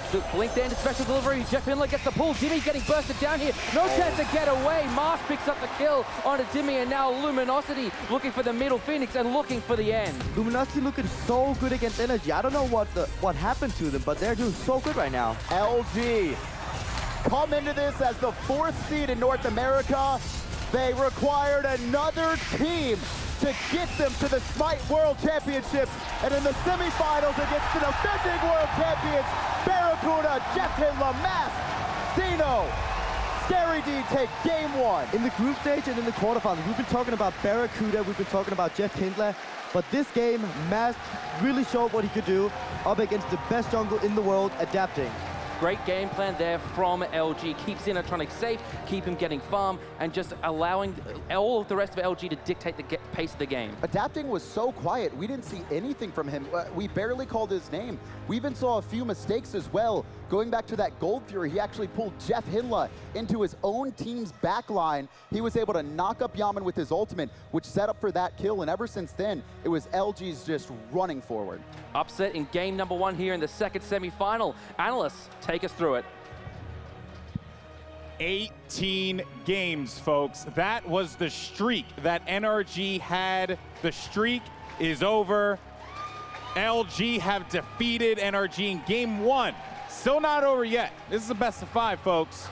Welcome back to the Analyst Desk. Guys, what the hell did we just see? We saw Luminosity just manhandle Energy Esports. They played so incredibly well, and Energy actually had a bit of a lead at the start. It went to last time we saw Energy throw even the tiniest of leads. You were talking about it earlier before, that Energy, they're such a strong mid to late game team that if you give them this lead, they're just going to run away with it. But I think it was like around the 10-minute mark where they overcommitted at the speed buff, and then like 4 minutes later on, when they got the pick onto Jeff Hinla, and then we saw Barracuda dive offensively with his ultimate, and then he had to retreat back with the Sanctuary. They overstayed their welcome. Energy lost 4 people in the process, giving up Gold Fury, and that's what opened the window for Luminosity. And once that happened, they never looked back. Sure, there were some moments of greatness from NRG throughout that game, you know, such as stealing the Fire Giant at that last second. That could have been GG at that point, but they were able to shut that one down. Very well done by NRG to put themselves out there for that. But furthermore, you also have to talk about how you have adapting one of the best junglers out there, not really expecting Mass to do the same thing. And then the good times don't stop rolling, because then you got Dakota. You got Barracuda going off in that game as Jingwei. This is why you don't let that man have that god. He was playing so offensively. He just kept diving the backline with his ultimate. He had no fear. We actually saw at one point in time, it was around the 16-minute, 45 seconds, when Barracuda was taunting Emilito under that tier 2 tower on the left-hand side. This was actually very uncharacteristic Barracuda play. Normally he's a very passive hunter looking for that farm, but he was channeling his inner Zapman. Like you said, he even had the ego going. He had the taunts going. He was feeling it. He knew that he had to put on the carry pants this game, and there was nothing short of extraordinary. Oh, all right, well, let's go ahead and take a look at the Twitch fan vote. So Zapman, although he's out of the tournament, he's not out of our hearts with 11,461 bits. iRapper for NRG, of course, with 8,500 bits clean. And Jeff the Sax Hindler with 7,902 bits. Let's see if we can get Barracuda up there, people. He needs some love. He had a game. He needs some love. He needs some bits. Oh, absolutely. All the With bits. that Jingwei performance, we got to show Barracuda some more love than that. I totally agree, guys. All right, so as we look at what transpired in that last game, we had a new WA pick for Xeno. Keep in mind, Xenotronics is going up against one of the best, if not the best, mid players in the world in Yaman, Season 2 MVP, as you had said before, Incon. Now, they just had one job for him. Don't die, right? I kind of equated it to like way back in the day. You just give like that dude the bomb and you have him plant and search and destroy. It's essentially the same thing here. You're just like, hey, don't die. He dies first. Bless him, right? That happened. But he was able to bounce back with this team. It didn't detract them from being able to look forward here. Now as we get ready for Game 2, is the focus still there on, Xeno just stay alive, don't really, worry too much about taking on Yaman? The way that Mass played that Mercury, I expect that strategy of letting Xenotronics play the Noir or something generally safe in the backline to still continue. If it ain't broke, don't fix it. Luminosity should remain the same strat. I agree. The only thing I want to see from Luminosity this game is a little bit more focus on objective securing. We saw them give up, I believe, a Gold Fury and a Fire Giant that game. If they hadn't built up such a lead, that could have been a big issue for them and let energy come back. So they need to make sure they're doing the objectives when they have Hog up, or make sure they turn and focus the enemy team. But the problem for energy was every time that an objective was being stolen by them, they lost at least 2 members in the process. So after that point in time, Luminosity, they got the middle Phoenix, and then they got the left side Phoenix. So they were able to still capitalize despite not getting those important objectives. Healers getting taken off the board as they have been very strong all tournament. Energy does not want to deal with that Sylvanas again. Their team fights were so difficult for them to fight during because of the protections and the heal from Sylvanas. Jeff Hendler was doing an amazing job. They do not want that problem again. Now, Jingwei was a big factor, but yes. Jeff was basically a sneaky, silent factor as well with the Sylvanas, getting the roots, getting the sustain off, allowing the rest of his team to really be in a position to continue the pushes. And I like this idea to switch from the Ra. Now, despite Yaman getting that first blood onto Xenotronics through the wall, which was amazing, I screamed at the top of my lungs when I saw that. Did. And this is going to put him in a better position because I feel like after that first blood, he didn't really have that many good snipes after. No, afterwards, he actually found himself getting killed quite a bit. Barracuda, because of how aggressive he was playing, was diving right onto him. Quite a few Jingwei ults, actually, with the demise of his Ra play. So give him the Janus, let him play a little bit farther back, be a little bit safer. That mobility from Giannis is really going to play a factor here, something that Ra really just does not have. And to be fair, like, if you're going to give a player like that, why not let it be Yaman? They pick Rat first here. Do they go for Jingwei now, or do they wait it out? Oh, there we go. Oh, man, it looks like your boy's kind of learning a little something here. It's like Smite. I don't know. They keep hiring me. No, definitely. You talk about Barracuda, you talk about 2 gods, you talk about Jingwei, you talk about the soul. I mean, I can't believe that they didn't ban out the Jingwei, honestly. This is one of those things They're where confident maybe against it. Energy is saying, hey, we can deal with Barracuda's Jingwei, and I haven't seen that proven yet from any team. It's impressive to go from a point where you literally have 102-degree fever in the previous 2 days to now beating like Energy. dying. And yeah, you're like practically dying, and now you beat the Energy esports team that had an 18-game winning streak. And I like that Fenrir pick up there because Fenrir in that Obey matchup was such such a factor. Just the sheer attacking power that god has is unprecedented. So you mix more offense with defense. Fenrir is going to be able to go ham, and when adapting goes ham, you need ways to bail him out. So you have the Giannis portals, you have the Gap shield. Alpwash being hovered over by Luminosity. This has to be trolled. The troll Alpwash hover. If they pick it, then my Smite knowledge is going out the window. Anubis picks, Alpwash picks in the semifinals. Once again, going back to the Nuwa, I like the idea. Xenotronics, you know what? Use your ultimate, give us a lot of damage, bring us some CC, stay in the back, and please don't die. Just allowing Mass to go into the backline. Mercury last game, Ratatosker this game, still having that global presence. And let's talk about Scary D giving those pistols on the screen there. The last game on the Amaterasu, he was on fire. Scary D probably had the best game of his life. In fact, this could be the best tournament of his life, and what a time to be having it when there's so much money on the line. We were talking about it in the best of 5 set against Energy. You have to win this first game. You have to start off strong with some early momentum. You know that Energy isn't going to let you go for a 3-0 sweep. It's not something that's going to happen. So if you want to beat them in a best of 5, you got to start winning early. But knowing Energy, they always have ways to get back into it. We saw that they were able to stall out the game a little bit by getting that tier 2 tower in the mid lane the last game, you know, picking off Jeff when they lost their right side Phoenix. So there's always a small little crack in that window for a potential burst of energy through the door. Amaterasu ban coming out from Energy Esports, that respect ban over for Scary D. They said, you know what? We're more afraid of Scary D than we are of Barracuda right now in the Jingwei. At this point, it's great banning because, like you mentioned before, Scary D has just been getting more and more confident every single game. This is not the same Scary D that we've seen in the group stages whenever he messed up his teleport on 2 separate occasions. I would love to see the Bacchus pick come out for Jeff Hindla. Jeff made that character famous.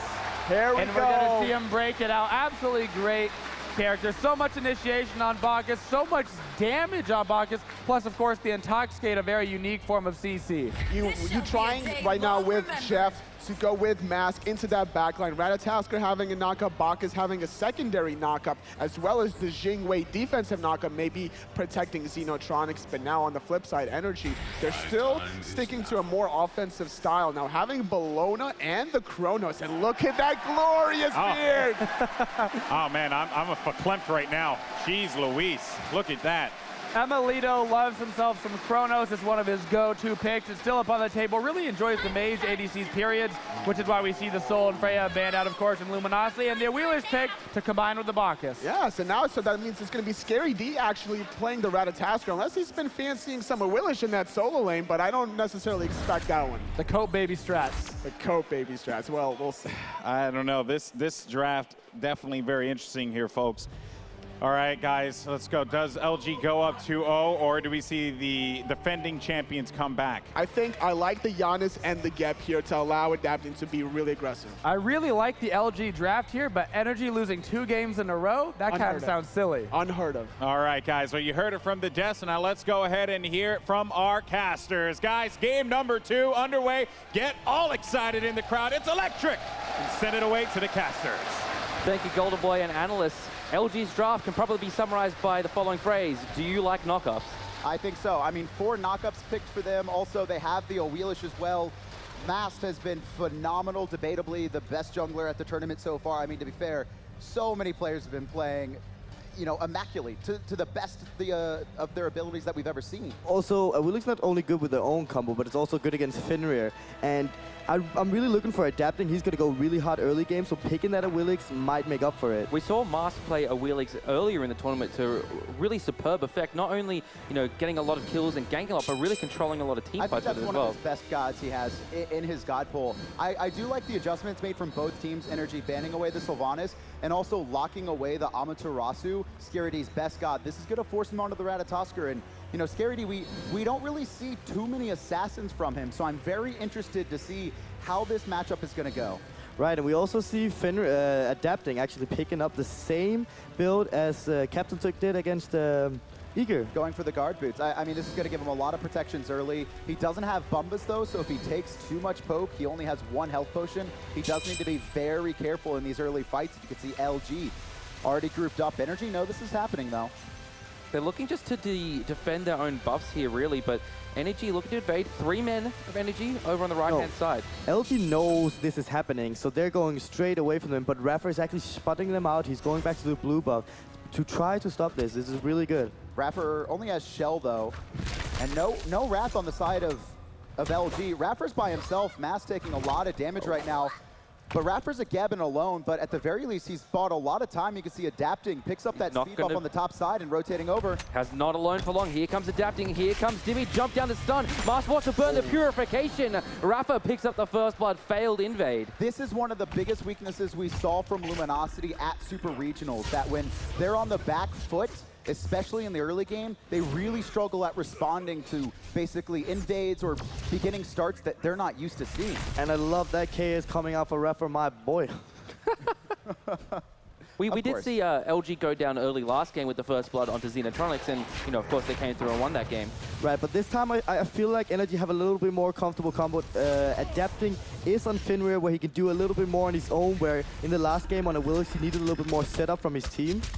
And also this time, Scarity's on a Ratatosker who's behind a Bologna right now, which is very hard to deal with. He doesn't have his blue buff, so he's going to be pushed back to his tower for quite some time and likely locked under, losing a fair amount of gold. And I want to talk about this new WoW pick again, because last game I really didn't like it, but this game it looks amazing. It's so good against Janus, it's good against Bologna and Fenrir, and that's the 2 characters that's going to go for him. So being good against those characters is going to be so good late game. Mostly against Giannis, just for the fact that he always likes to stay in fights until he's very low and then portal through and escape, try and reset, get back to base. We see Rom picked up against him as well. The Fire Shard's going to guarantee damage unless he has Sanctuary on. So Yaman's going to have to be very aware of when Xenotronics' ult is up so he doesn't stay in a fight too long thinking he's going to be safe with his ult. And it looks like Energy is really respecting Scary D now, trying to put a lot of pressure onto the solo side to not get him ahead again, because he was a big factor why they won last game. 2 minutes in here, already 1 kill going the way of Energy Esports. Not much of a lead here, about 700 gold. Where is the snowball factor from Energy? I mean, at this point, they gotta focus around the mid lane. Xenotronic is on the Noir, it's still bad early game. Take advantage of that. Also the fact that Baku's not too good early game. They can maybe do something around that.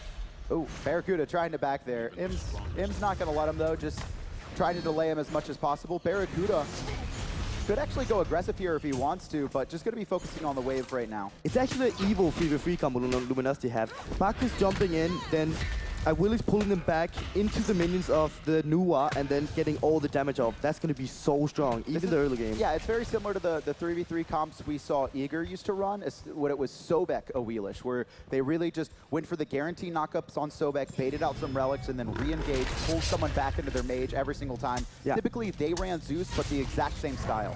Adapting, jumping towards Xenotronics there. There's the Ragnarok. Actually managed to get Mars, who's only level 3. No Purification available. Actually just uses it then through space and time. Great excellent knock up there from Jeff. But Adapting going in, Yaman picks up the kill. And great presence of mind from Adapting there. You saw him jump forward ultimate and immediately turn his attention over to Mast, whose relic wasn't up. He had used it. That was immaculate timing. His mass purification were coming up in just like 3 or 4 seconds. And now it's down again, so he is basically on the same page he was before. And that gives space for Energy to invade everything. And this is why I love Yaman on this Giannis. I think he was the first player we ever saw in the SPL play it to an incredibly high level, utilizing the portal to not only efficiently get his own team in and out of fights, but also make sure his team was farming better. Just right there, it's very small, but portaling Raffer over into the mid lane, just increasing their clear time. He's able to soak up the wave as well. Raffer hits 5 off of it. I really like kind of this new strategy that Energy have adapted to this game. Last game was very much centered around, putting Xenotronics behind, leaving Master Scary D to their own devices. This game, it's all been about invading Mask, invading Scary D. And, 2 kills onto Mask. He's behind last game. He had such a lead over Adapting. This game, I actually would like to see a blink onto the gap. We saw iRefer playing it earlier in the tournament, and he didn't go blink. They had a really hard time engaging and getting into the fight. I think they might know that, and so he's going to go blink and really get these hard engages in, because they don't really have a good engage on Energy. They have Bologna, but it's going to be Adapting more than anyone else, I think, just jumping forward first and then looking to loop around the fight. You saw the Face-It player comparison there as well. Adapting, known as the best player in the world last year. I think that title's up for debate this year. Everyone's been very good. And Barracuda and that duel are just showing dominance. Oh my goodness, the damage there from Dimmy on it to Mast. Scary D dashing forward, trying to get some damage on, but nothing really going here for Luminosity. Just think about, you know, where LG is now. I mean, they won game 1, but Mask was banned competitively for a year. Not a lot of people remember that. This is his first season back into the SPL, and at the beginning of the year, he was thrown around and kicked off of 3 different teams. I believe he was on Envy, Noble, just moved around. Finally, when Anister actually leaves that dual lane of Jeff Hinla and Barracuda, they managed to pick up Mass, and he has developed into one of the best junglers we have. Mass have always been a good jungler. He just needed a stable team to play around him, and he finally found it, and that's why he's doing so good in every single game. And he's got the carry in the ADC lane. Barracuda already up. He was just up 2 levels over Emilito, just managing to get one back now is the Cronus for NRG, but so far, yet again, dominating the left-hand side of the map. Right now, it is NRG ahead. And they're going to keep invading, getting this lead. This comes down to whether Barracuda can rotate into this fight and maybe help his team out, because he is way ahead of Emilito at this point, so he can possibly get into this fight and help Luminosity out. And you can see Emilito actually going for the Dynasty Plate Helm, so not the traditional Chronos build we do see. It's going to help him against Barracuda in this laning phase. Demi has ult, but not going to invest into Scary D. That might have been a kill, but it would have been really close. It would have been very difficult for him to get. He would have had to invest way too much there, and the possibility of a rotation out of Luminosity was too high. But Energy, yet again, going for the speed buff invade with Scary D so low, you know, they're going to have the numbers advantage here. Ooh, Emilito versus Barracuda. Knocks up Bear's right. Perfect Sanctuary. Barracuda not going to go aggressive. Emilito rewinds, gets his full health bar. Space of time comes out. Jeff Hinla knocks up one. No pull in there, though, from Mars. He was just out of range. But here comes Scary D. Another knock up. Ragnarok comes through from adapting. Forced to jump away with the Stone Shield. Scary D going in here. Fire shards up in the sky. Not enough damage yet from Xenotronics. Jeff needs to be a little bit careful. He's low, but Raffer had already used rollout. He's caught in the middle of 3, and LG back on the board. Great ultimate there from Mars. He didn't use it there for the pull-in, but he used it there for the steroid that you get off of that ultimate. And Scary D in that ult, just making a lot of fear onto Energy, and so making adapting to fall back and basically locking off iReffer. Yaman does secure his speed buff, I believe. Scary D trying to invade it there. Interesting enough as well, we saw the invade coming out from Energy. Yaman was right there, but was more committed to his mid wave. He actually portaled back in, then ulted through, but Luminosity was already trying to engage, and Yaman actually wasn't in position to help them out at the start of the fight. And this is like last game. Energy having a little bit of a lead in the side, and still Luminosity is able to fight into them. It just shows the resiliency of this team, and that's been kind of their story all year. When they came into this second split of the year, there were a lot of doubters out there about how this roster could perform. You know, Scary D particularly was a lot of negativity surrounding him. I mean, and I really love that Xenotronic found another comfortable guard, because even though it's in the early game and Nua's bad, he's still doing a great job and getting out a lot of damage, so just great job by Xenotronic. Yeah, he had a lot of consistency problems and limited god pull as well. I mean, online, Xenotronics was phenomenal throughout the SPL, but we really saw him struggle in the group lands and super regionals. He's done a great job so far this tournament, and again, that comfort like you mentioned. Scary D up into the sky here, just barely managing to get away from the damage of adapting and Dimmy. And my question is how Dimmy actually perfect ultimate, the bludgeon just off the mark. He's looking for the kill from Scary D. Scary D baiting here, tower shots coming through. Adapting here though does have the tank boots to let him tank this tower up. Scary D, no way he gets out of this one. Look at this, no, speed buff on adapting here, but the big thing is that we see Mass rotating over, just not there in time, unfortunately. Great job though by Scary D, buying so much time, just doesn't work out in the end. But then again, just a bad decision going down again. He should have gone back. I was surprised. Yeah. I think he really wanted to play Dimmy. I'll play Dimmy there. You saw him actually look for the stun inside the tower, but he was just barely off the mark. Couldn't connect it. Wasn't close enough. But adapting was still in the jungle, so overall going down was just a bad decision. Left-hand side, Barracuda looking for the 1v1 with Emilito. Is stunned out here. No follow-up damage from Emil. Barracuda. Oh, I thought he was going to dash in aggressively there. Would have loved to see that. No one going for the Gold Fury just yet. Actually, a lot of the focus in this game on the right-hand side of the map, but if we start to see LG or Energy rotate and look for Gold Furies, Barracuda is going to be so much more effective than Emilito. Exactly. We usually see Gold Fury been taken when the ADC is having the control. Right now, it is Barracuda who have the control, so they might be looking for this Gold Fury to get back in the game. The issue is that they are still behind a little bit, and you can see the ward coverage actually in favor of Energy around the Gold Fury, doing a great job. Not only a ward right there on the left-hand side, but one on the top, one on the bottom. I believe, do they have one in the pit as well? It might be right on top of it. Barracuda does have the Devour gloves, so if they just get the wall control around the Gold Fury, he will soon be able to solo it.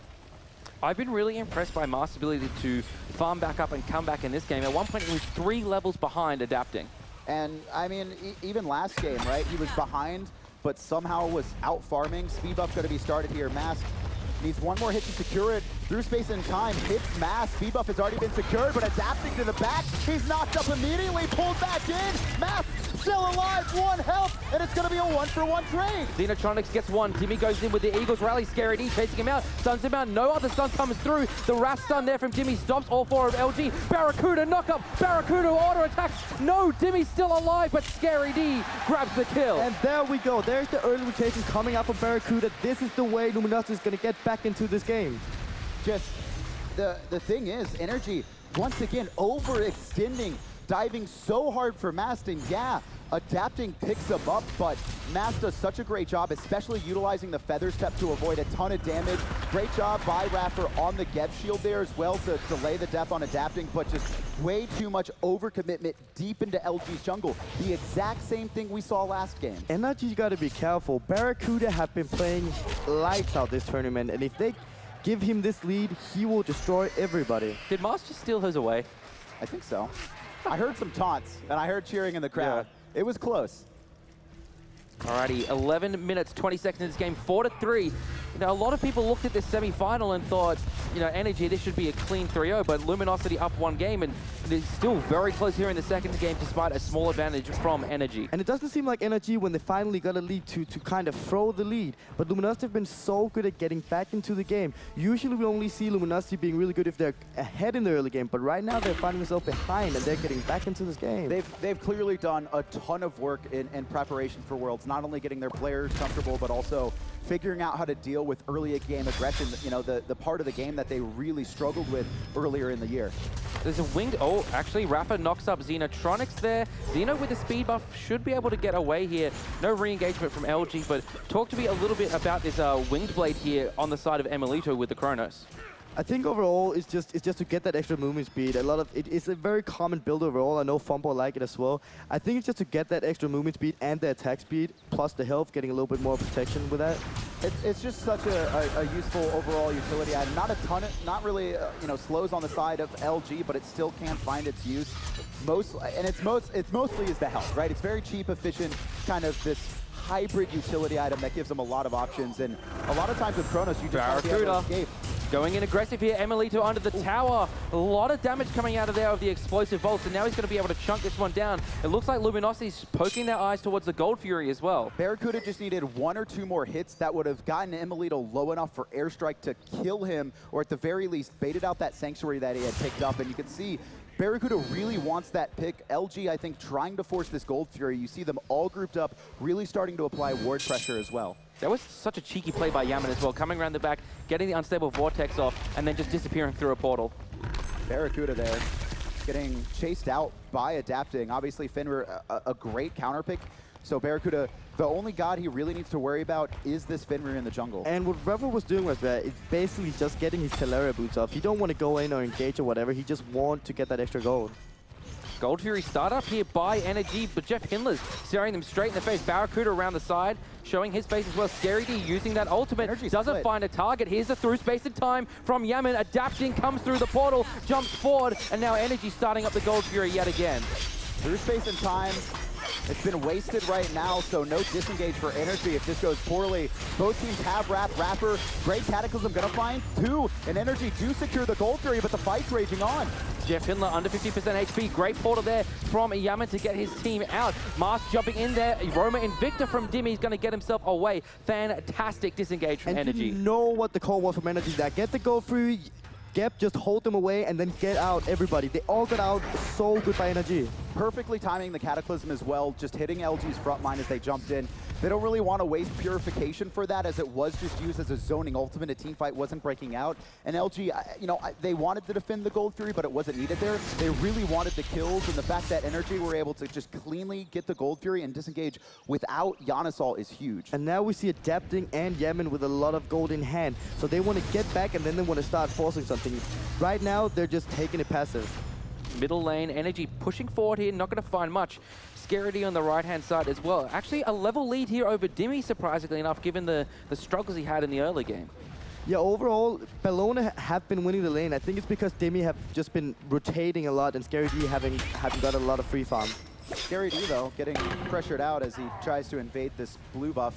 No one else here. Scary D does need to be careful, though. Obviously, the Yana Soul back online for Yaman. We actually haven't seen it used aggressively by Energy just yet to rotate and look for picks. We have talked about Scary D. We haven't really seen him on this type of guard, but it seems like he's doing really well on it. It's clearly something he's been practicing and comfortable with, and we have seen a lot of solo laners really start to bring the Assassins back into the meta, mostly those that do have that sustain in their kit, both this Ratatosker and the Kamazots. And a lot of it, I think, comes down from just the big teamfight ultimates. I mean, you know, when you jump down, you get that huge knockup, it's dangerous. Rafa, they're taking a lot of damage, but a bit of a bait here. Adapting jumps in, pulled in by Mast, but uses the Ragnarok to get out of the damage. A lot of abilities used, but not much comes out of it. And that's the annoying thing about a Willix. You jump in, you get ulted, and you just don't have the jump anymore. And the worst part is, we talked about it earlier, where you really wanted to see that blink on Geb, is that if adapting is going to be the engage or the hard engage for Energy, and a Wheelish ult is up, it's not going to go clean. Oh, Dimmy here knocked up, but a good Stone Shield from Rafa will immune there a lot of the damage. Yeah, just a great Geb shield coming out of Rafa, and they're looking to siege this tower down. I think they can easily do it. All of Luminosity are poked out, but they are going to stay. No healing on either team right now. Jump forward from Jeff Hinla, Intoxicate onto 3. Yaman from the side. Oh. Time Barracuda airstrikes away, and Scary D down on top. Finds Rapper. Here comes Xenotronic. Doing a lot of damage. Yaman barely able to get out. Scary D looking for the chase, though, going to turn his attention over to Dimmy in mid. The Sanctuary ran out just as the Fire Shards landed. Unfortunately, not enough damage for Xenotronic. Dimmy low, Dimmy dead. Scary D with the kill there, and now Luminosity looking for the tower. Emilito has no mana. He can't get away the portal, but he's not ready for it.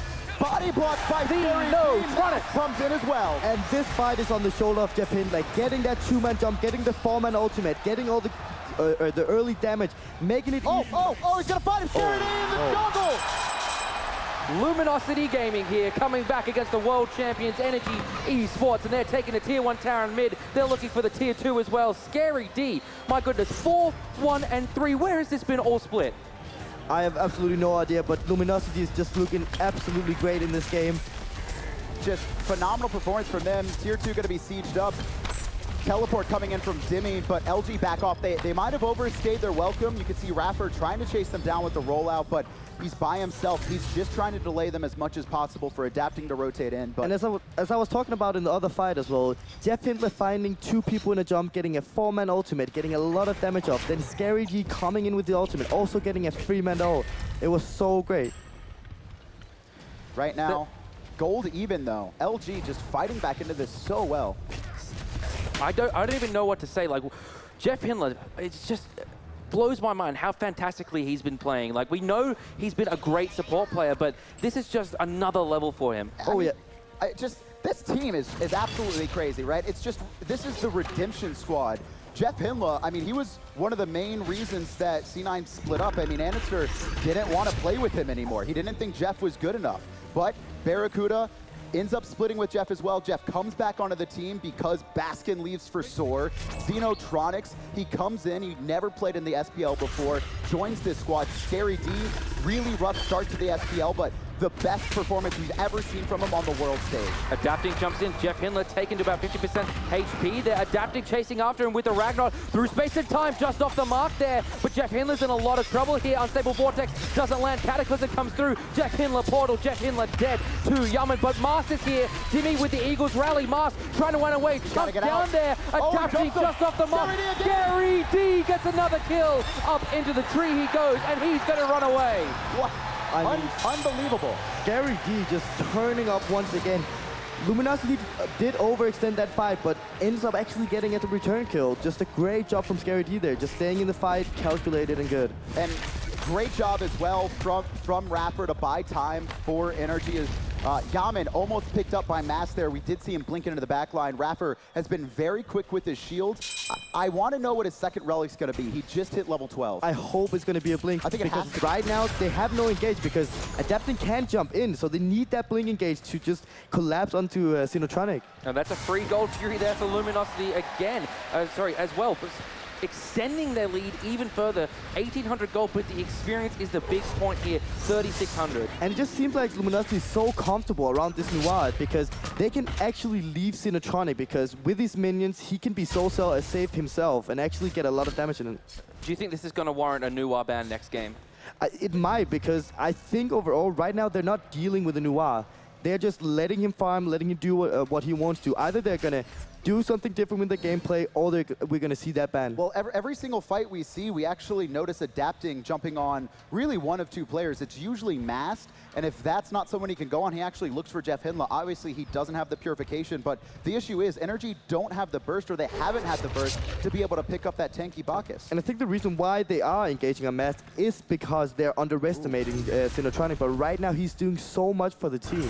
And someone that's not doing a lot this game is Adapting. Emelito here, forced to rewind by Barracuda. Barra trying to take the 1v1, stunned out, but uses the airstrike to avoid it. Through space and time comes through, but Barracuda rotating around the backside of this. Here's Scary D. Unstable Vortex land. Barracuda very low here. Here comes Cataclysm. Barracuda portal, but great sentry. Mask pulls in Adapting. Adapting in the Ragnarok. Scary D up in the sky. Scary D comes down. Barracuda still alive, but now Eagles rally. Yaman picks up Barracuda. Mask knocked up as well. Adapting solo. Jeff Hindla. Rebound knock up. Scary D picks up the kill onto Adapting. Demi finds Mast, and now LG on full retreat. NRG are winning this fight, and they're chasing deep. Rapper blinks into the back line, trying to body block. Imbolito looking for Jeff. He's stunned out, but he's not the target. Scary D deep in, but a great depth shield gonna help get Demi out. Scary D does get picked up. Energy find 3. And it was because the carry Barracuda was caught on the other side. He did die immediately. Great ult by Mast, actually getting Adapting away. They still get the kills.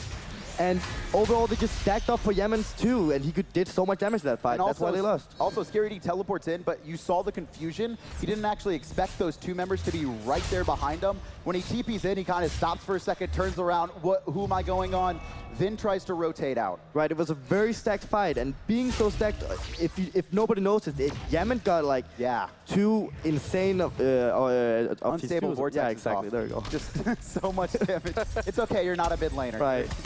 You're a support, Trix. Speaking of the mid lane as well, one thing that allowed Yaman to do so much damage in that fight was his very early Soul Reaver he's picked up, allowing him to do a lot of percent HP damage. Yeah, and we have seen the Soul Reaver been picked up really early by the mid laners, and I just think it's just for the early damage, the early burst, and that's what they're looking for in the Finneral, just bursting one target down really quick. It's that 100 to 0 potential, right? If he can proc that Soul Reaver on any squishy target like Mass, Scary D, or, well, Scary D is not really squishy with this build, but Xenotronic's Mask or Barracuda, and then it's just a full dive in from Adapting as well. It's hard to deal with that as that assassin-type god. And this game is so close, so it's going to come down to these team fights. Overall, both of the teams have a really strong team fight.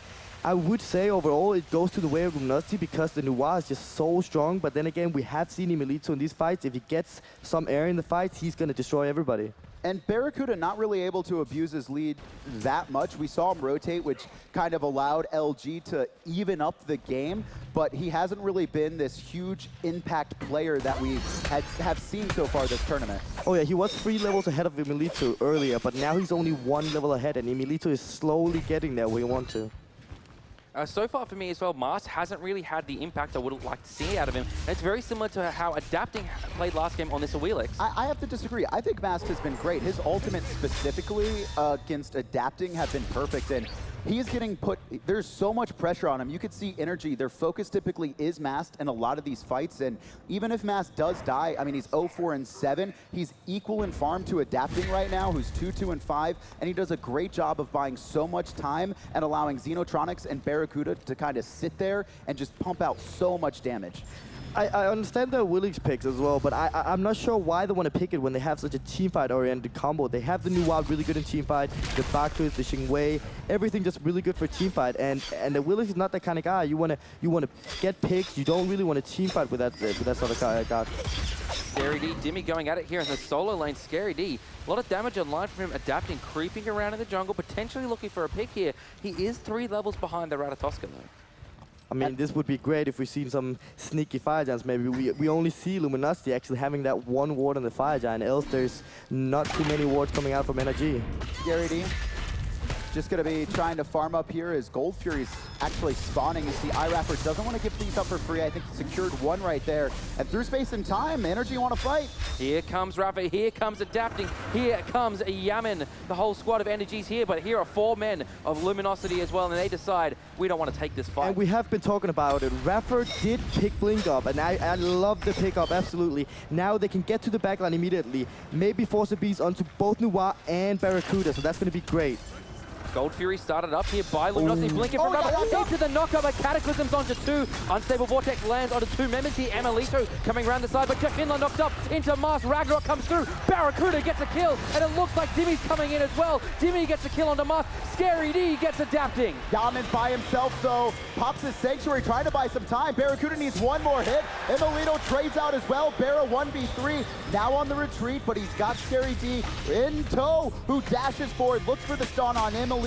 Just trying to disengage now. Oh, Dimmy fighting 1v2 here, might be in a little bit of trouble. The disarm doesn't land. There is the bludgeon. Barracuda, another kill. Emelito being forced back here. Barracuda knocks himself up, dashes forward, just avoids the stun here. Explosive bolt, can he find the kill here? The crits are coming through. Emelito just running right. Xenotronic with the Shining Metal gets the kill. That's two times there through the wall. The Shining Metal doing so much work. So unfortunate from our effort. Blinking into Xingwei's one and just getting knocked up immediately. He still gets free man, but it doesn't force Barracuda's speed, so he still had that up to get that pressure.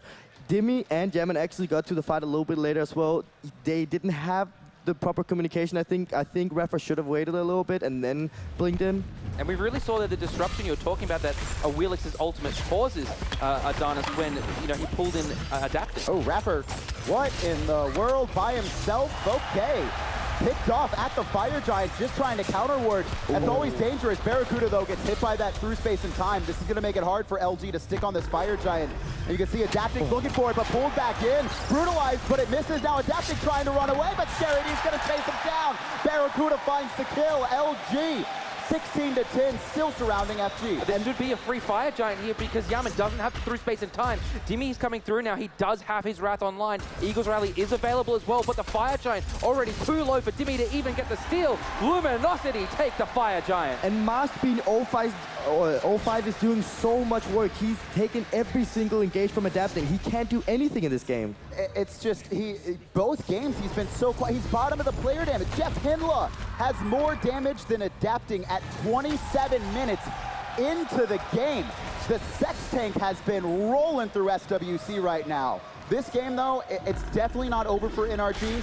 They've been doing a great job of, honestly, they've been even for most of the time. Rapper, though, trying to stop this gold. Gets a 3-man Cataclysm, 2-man knockup. Dimmy there, Eagles Rally. Dimmy gets the kill on the mark. Xenotronic's in a lot of trouble. Emelito picks up the kill onto Xeno. Jeff Hinland nowhere to run, stunned out. Yaman picks up the kill. A good couple of returns for NRG. And this has come down to, first of all, Energy gets the perfect engage, but Luminosity hadn't backed.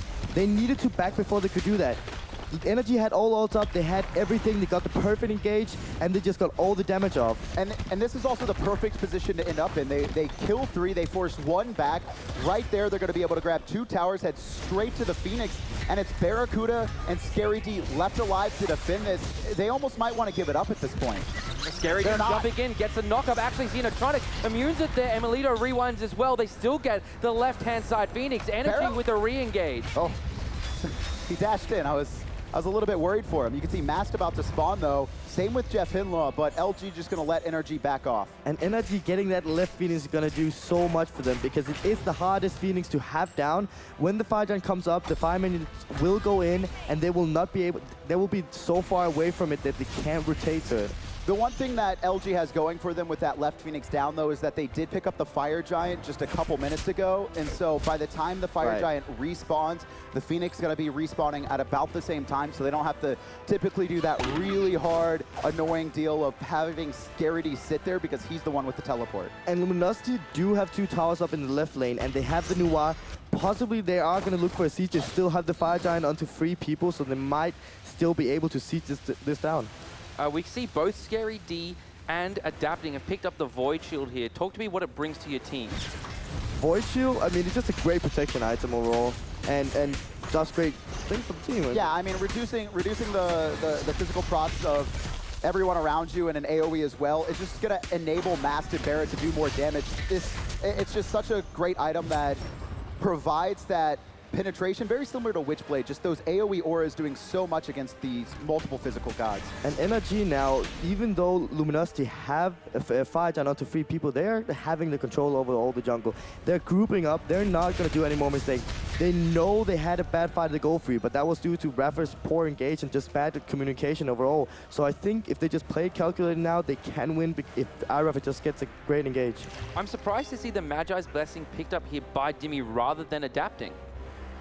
Actually, I would actually have liked to see a Magi's Blessing onto adapting as well, because he got ulted by Mast every single time. So having that would be great, because every time he would jump in, Mast ult wouldn't connect. So I actually agree with you. He should be picking that Magi's Blessing up. He's actually gone for the Midgardian Mail instead, which obviously going to be great against Barracuda, Mast, and Scary D if they're basic attacking him, which we've seen that a lot. You know, it's been adapting, who's been almost a secondary engage now. Obviously, he was the hard engage at the beginning of the game, but ever since iRaffer picked up the blink, it's been Raffer the first in. And I like the fact adapting is going a little bit more tanky. He realizes when he goes in, everybody will turn for him. Going a little bit more tanky and just being basically a beats forcer with his ultimate is just fine, because Emilito and Yaman is going to do enough damage for everybody. It's such a complete kind of turnaround from last year when in the Cloud9 vs Epsilon set, when Adapting picked up this Fenrir, he was the absolute hard carry of that set. Jumping onto Scary D now, Scary D forced up into the tree just to get away here from the damage. And that's also why Adapting is so good, because you said last time he played Fenrir, he was the hard carry, but Adapting have multiple playstyles. The one guy, he realizes he's behind, and every time he jumps in, the focus is around him. He changes it up, so now he's basically just another bruiser, beat forcer, and he's doing great. I like this idea for Energy, just group up and starting to really knock down all these towers. This means that if they do win another fight, it's going to be straight to the Phoenixes. They don't have to deal with all these towers, have to knock it down. Also just extending their gold lead ever so slightly. It's basically even at 31 minutes, but now when this Fire Giant spawns, LG aren't going to have a safe space, to retreat through. Luminosity got to go to the left side right now, taking those fire creeps, because the Fire Giant is going to be contested soon, and if they don't get those fire creeps down, the Phoenix will go down. Energy trying to take the tier 2 tower in the mid. Dimmy dashes in there. No damage coming through from LG. Scary D dashes in, gets stunned out by Emilito. A lot of damage onto the Ratatoska. He's able to back away, however, and Energy's going to push his minions through. Energy realizes that the left side is pushing in. Luminosity have to defend that, and they leave the tower. There you go. And you can see that Phoenix about to respawn, but the timing still in favor of NRG. Fire Giant there. There's still one more wave of fire minions for Scary D. Oh, look at this, it's a bait. There's a purification for Barracuda through space in time. Lands, he's forced to airstrike away. Jeff Hindler jumping as well. Dimmy there with the Eagles rally. Jeff Hindler in some trouble here. Dimmy, though, excellent use of the stun there from Xenotronic. Adapting around the backside. Picks up Jeff Hindler. Unstable Vortex land. Jeff in a lot of trouble here. Jeff's gonna fall down. Scary D got to get out there. You can see 3 members of LG right in their middle. Phoenix. Barracuda's back as well. Energy not even looking at the Fire Giant. They're going to go straight here trying to knock this down, and Firewind minions going to be coming through the mid very shortly. And just great job by Energy. They know they're defending the left side, waiting for anybody to go in. They see Barracuda forcing beats, forcing him back.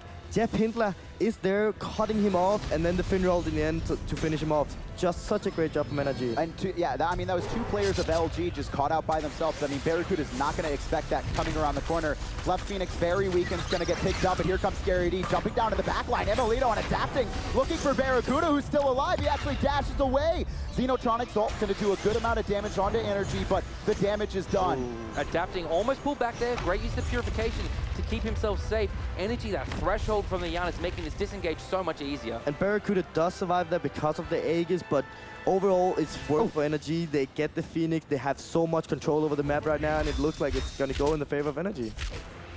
Left-hand side mid-camp's going to fall. Actually, Adapting going to leave these ones alone. Just playing it safe. Before, we're talking about the lead that Luminosity have. Now it's swung back in favor of Energy. He only dropped that because Energy had 0 wards on the right-hand side of the map outside of one spot where that tier 2 used to be. They needed to check on the FG, make sure LG didn't kind of just run straight through it and sneak it out from under their nose. We are 34 minutes in the game, and we have a Noir on the table. He's almost finished his build. In these team fights, I think we're going to be looking at Xenotronic, how he's going to get his stunts off, whether he's going to get a lot of damage off. If he do that, I think Luminosity can still win this game. You can see it's Mast on the left-hand side dealing with fire minions. No one on LG really in position, though. They're focused entirely on this Fire Giant, and this is great. Energy, they don't have to force this. If they just sit here and make sure LG sits in this area, Fire Minions are going to start pouring into that base, and someone will have to deal with them to defend the Titan. Jeff bouncing in there onto Iraf, and no ultimate there. It's a bait to force out any relic. Scary D in the Fire Giant pit. Gonna back away. Luminosity hanging around here. As you mentioned, Fireman is starting to force some pressure on the left-hand side. Knock up from Raffer. He is caught by himself, though. Gonna get stunned out. Shields himself as Dimmy goes to zone the backline. Through space of time, hits Mass, and he's in trouble. Scary D jumps down, but Barracuda pulled into all of NRG and picked off. Iraf are very low here, but Luminosity, they don't have their carry, they don't have Barracuda here. They're going to lose this fight. Scary D running away, but adapting over the wall. Adapting, chasing down Scary D. The Wrath is enough. Yaman, though, around the side. Ooh, Xenotronics just up in the air in time. Jeff Hindler falls down to Emelito. Yaman picks up Xenotronics. Mars, the only one left on the right-hand side of the map. Scary D about to fall down. Mars falls down. Scary D falls down. And NRG just leaving the Phoenix alone. They're going to take game number 2. Right, Luminosity, which was just way too focused on taking that fight. Just defend your Phoenixes, let them get the Fire Giant, and try to get a good fight. Such a great turnaround there from Energy. The pace from about the midpoint of the game was just dictated by Luminosity, but Energy, all it needed was one fight at that Gold Fury to turn it around. And the first time that happened, it was so unfortunate. The Gust goes down from Barracuda just as Iraffer blinks in. He gets knocked up. They're not able to pick off Barracuda like they want. The second time it happens, though, LG weren't even expecting that. They had just knocked down a tier 2, get surprised by Raffer. Energy do a great job after that of staying group. They weren't getting picked off. Even though Energy was ahead in the start, Luminosity actually got back, but Energy just looking at all the advantages they can get and taking them. Just such a great team. Also at the end of that game, I think both teams played it exactly how they needed to. Not only was Energy just sitting there going, hey, fight us or go into, have Fire Minions go into your Phoenixes, into your base, and you have to deal with that. And LG had two options. Give up Fire Giant and defend their base, or dive straight in. They dove straight in, it just didn't go their way. Energy showing great adaptation there to Luminosity's playstyle. Analysts, break it down. Thank you so much, gentlemen. What a game we just saw there. Luminosity, they were in the driver's seat for a good portion of that matchup. Energy had moments of greatness, but it was one particular moment that really tipped the odds in their favor. A fateful Gold Fury fight that just did not go the way that LG thought it was going to go.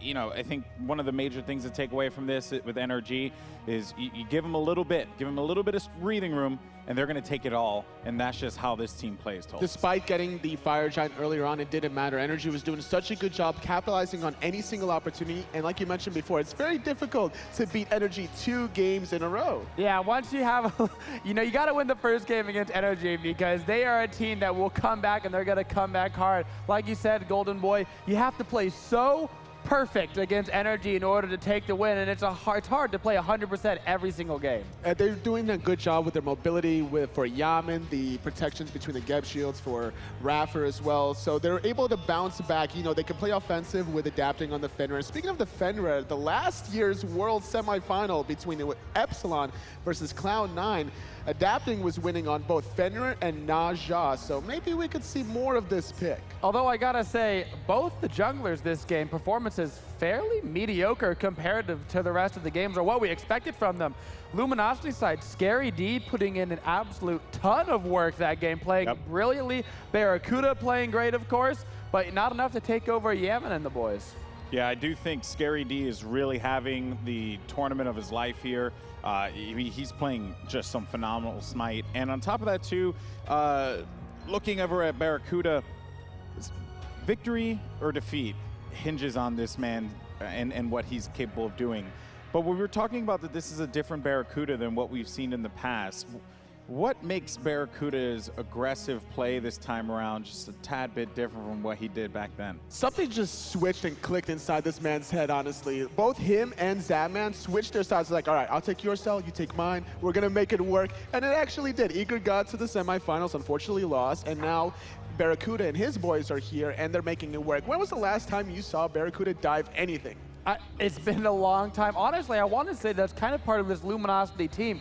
They very well work around Barracuda. He's definitely the center of their team, and so you're going to have, you know, Jeff Hindler's always defending him, and he's going to have Mass making sure that he's okay. Everybody's job on this team is to make sure that Barracuda can carry as hard as he can, and I think he feels very safe to be more aggressive than he has in past teams because his team's entire job is to defend him. And despite losing that last game yet again on the Jingwei, doing such a great job just being able to transition from the hunter role, making a big impact in all of these team fights, I still think that Energy should be able to take that option away from them. All right, so let's go ahead and shift ourselves to Game 3. We're guaranteed a Game 4, folks, so plenty more Smite coming at you, which is always exciting. This has been an incredible series. It shows NRG's resilience more than anything else and why this team has been so dominant throughout the season. But now, as we get ready for game number 3 between Luminosity and NRG, let's see what we have first here from the ban phase for Luminosity. I'll be pretty curious to see if they let through the Jingwei again. You know, the first game, Barracuda, I mean, both games, honestly, Barracuda's done an amazing job on the Jingwei, but at the same time, they just beat it. So do they want to let him kind of have that easy road for Barra, or are they going to take it away from him? Well, if you're going to take away the Jingwei and you're targeting Barracuda, you might as well find a way to take away the Soul as well. Those are the two options that he heavily relies on. But Luminosity, though, they are expecting more of the same style that Obey was showing us, which was the Nike for Captain Twig and Zeus for Pretty Prime because of the scrim partner. But yet, look at this, Jingwei off the table. The Jingwei ban has come through. They've decided, you know what, even though we can beat it, it's still utter nonsense. We want to take that off the table. But that means you're going to give Jeff Hinla Terra. But we saw the earlier best of 5 set where Terra wasn't doing that much. Yes, but now, Terra was being played in the solo lane. That's true. That's true, but there were counters that they found by using the cripples from Poseidon, the cripples from Erlong Shen, just to prevent the dashes from Terra. And I'm expecting maybe Energy will go the same option. Yeah, I really like, while there's the raw pick, of course, because if one team's got healing, you got to make sure you have healing. Otherwise, you're going to lose that sustained battle every single time. You're going to get poked out and not be able to do it. But just like you mentioned earlier, Energy picked up that soul immediately. It looks like they might have actually baited them into the Terra, take the Jingwei off the table so they could get the soul. There's definitely a different style between regions. North America and Europe heavily rely on different picks. You know, Nike is heavily favored for Europe, whereas Terra is definitely favored more on the North American side, and it feels like Energy knows how to deal with it. Amaterasu and Nua, yet again, we saw game 1 what Scary D was able to do with Amaterasu once he got to the later stages of the game. Both of these compositions so far feeling very much, Luminosity loves what they've got right now. Energy, of course, loves what they got right now. They're both very happy with their drafts. I love seeing the Nua again for Luminosity. Honestly, it's been working really well for them. This has probably been one of the better games for Xenotronics that we've seen in a long time. If it ain't broke, don't fix it. Absolutely. He's going to be very safe on this new one. Like we mentioned before, the ways to counter Terra, you got the Erlong Shen. You can find the taunt into the root cripple combination, and that should give enough time for Energy to find an early kill, preventing Terra from dashing away. I'm glad they went for that Mercury ban Energy because we saw what happened in that game 1 with Mercury and how Ra really just could not handle with him. The speed from Mercury was insane.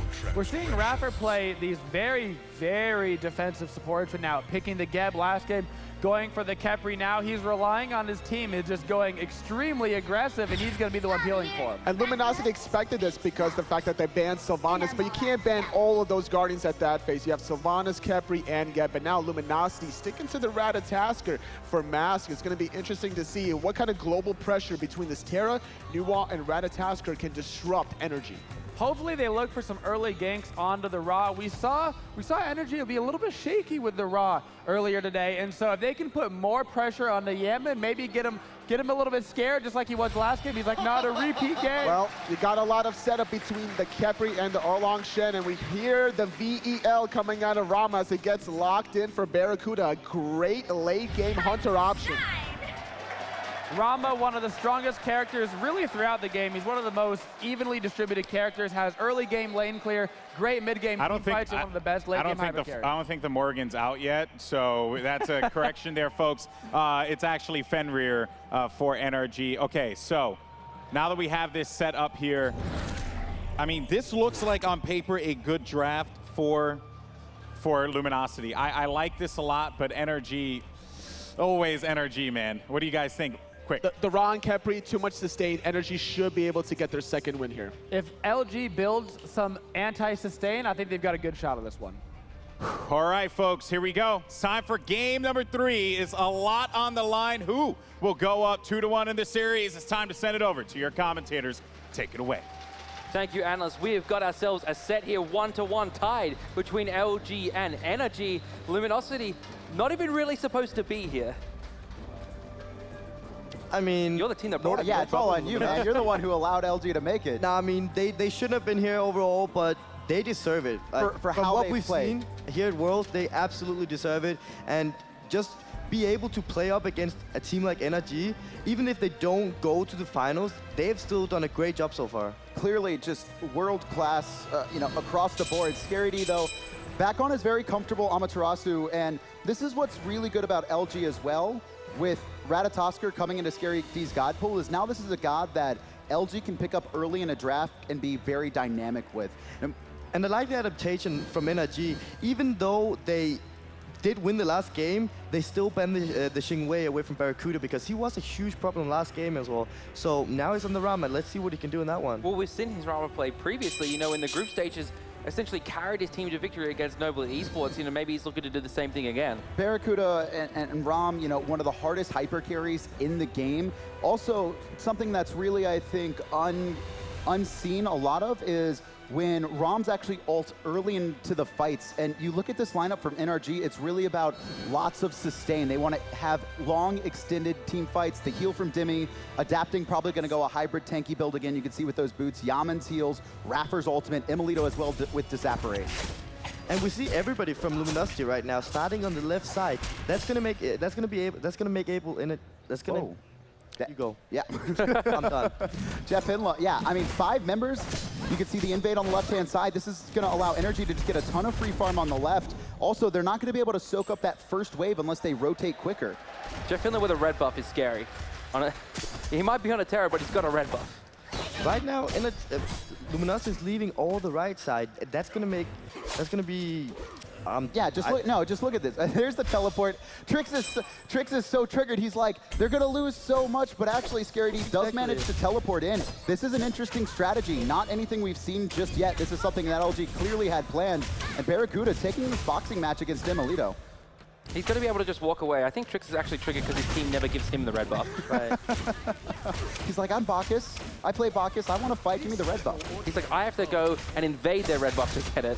Support carries the only way. Scary D getting poked out on the right-hand side, though, and that is one thing that happened. Obviously, Scary D not missing a wave on the right-hand side, but he wasn't able to contest the first, which means it got pushed under tower, gave Dimmy a lot of time to look for that poke, and now Scary's going to have a little bit of trouble because he has no TP for another 135 seconds. If he gets poked out, and I'd actually really like to see adapting rotate over, he doesn't actually need to kill Scary D, he just needs to force him back and make him walk back to lane without that TP. Right, and I love the pickup from Ira for picking up the Teleria boots again, because there is all that fighting early, so getting all the gold from the Teleria boots and then going back at the Watchers is just a great move. What else does Khepri contribute to your team? Overall, it's just a great peeling and keeping your mid laner alive. You have a rod, they are going to try to dive him down, so whenever they do that, you have the Khepri to be able to revive again, and then you can heal up. LG is really going to have to focus on burst in this game. I mean, unless they can snowball a lead.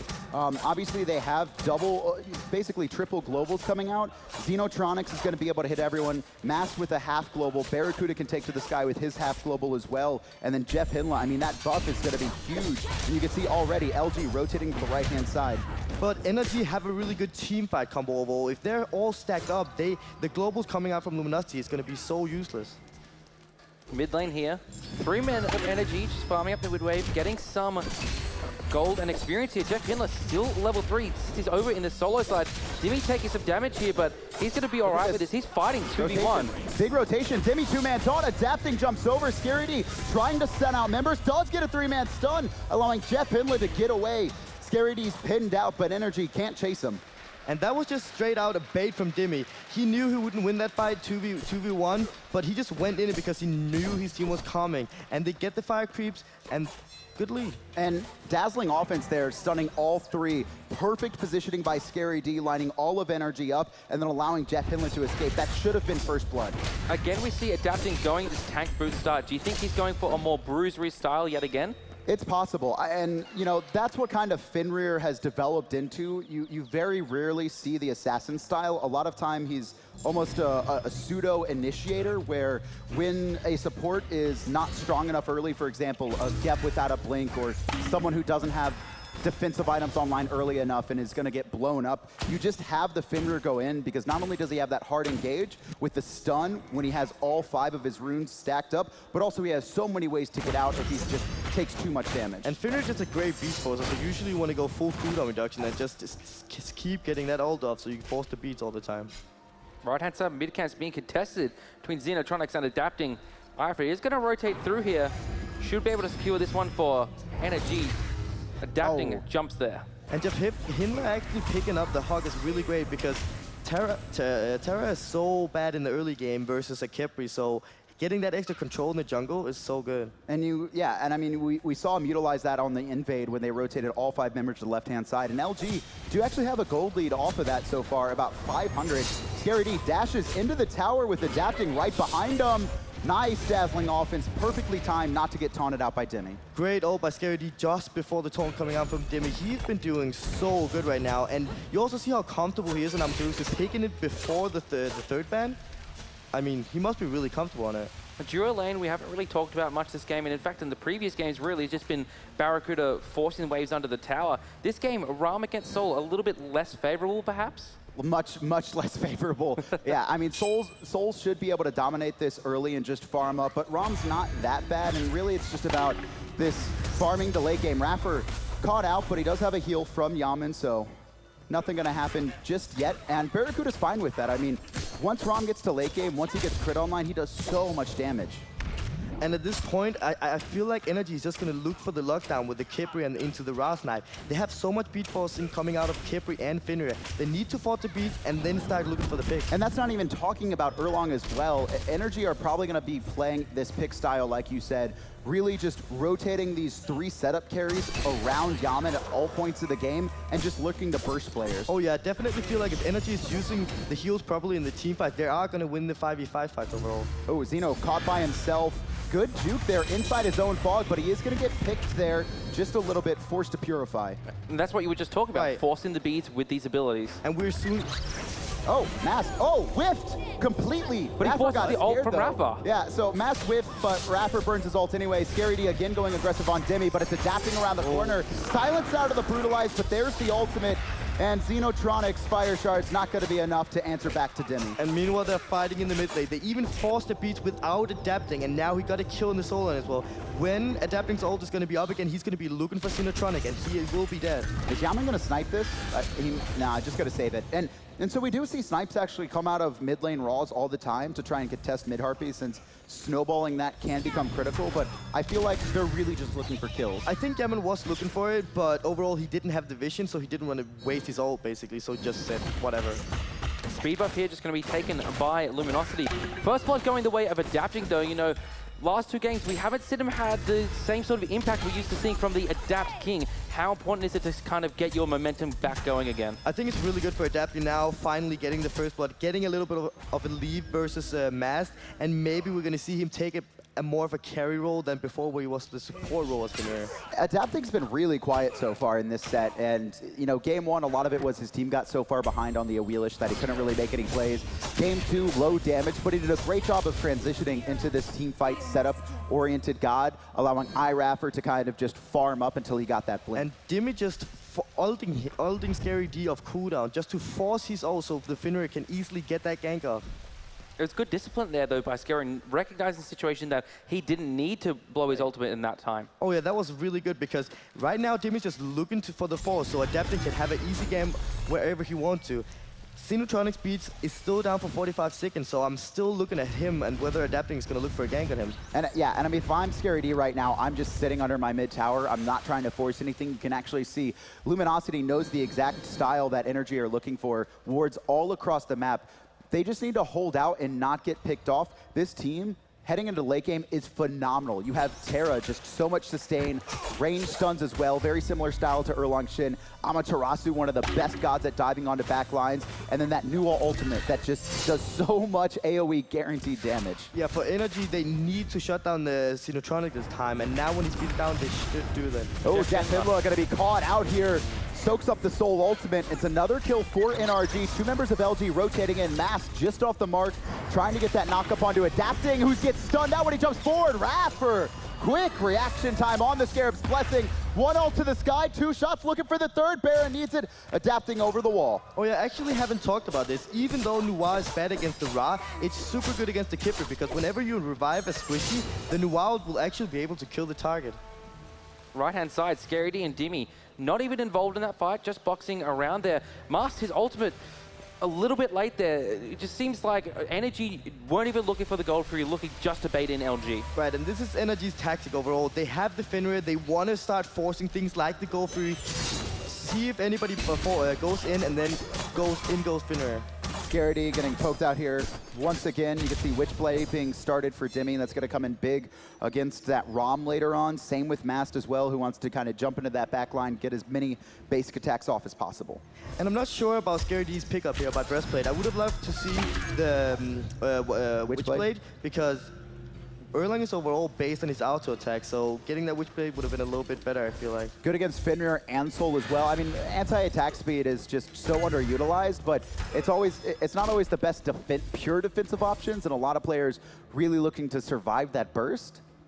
Talking about builders, where we're looking at Barracuda now, Shortbow on the side of him, almost certainly going into an Iqval here early. Even though he's going against a magical ADC, what else? Why is he going that route? I mean, now I'm not an ADC, but what I've heard from Fumble is at least that Iqval is so strong in the early game, no matter what. Sweating that, getting that extra penetration is so good. So just getting that item early game is good against everything. And I love this from Emilito as well, just blocking Barracuda off from the wave. Barracuda actually going to take the boxing match, but Disapparate doing so much and still getting hit by the Stellar Burst. But the Iqval, yeah, sure, you're not reducing the physical power of Soul, but you still get the positive benefits of getting bonus physical power. And for the first time, we actually see Milito start outboxing Barracuda, so that might be a yellow trouble for Luminous. And you can see picking up that Celestial Legion helm as well, just so much physical protection. That makes it almost impossible for Barracuda to box him in this early game. And Energy are looking for the war control around the Gold Fury. They have the Raft, the heals to sustain the damage from the Gold Fury, so they want to look for it. Oh, rotation from Mast again off the mark on his ultimate.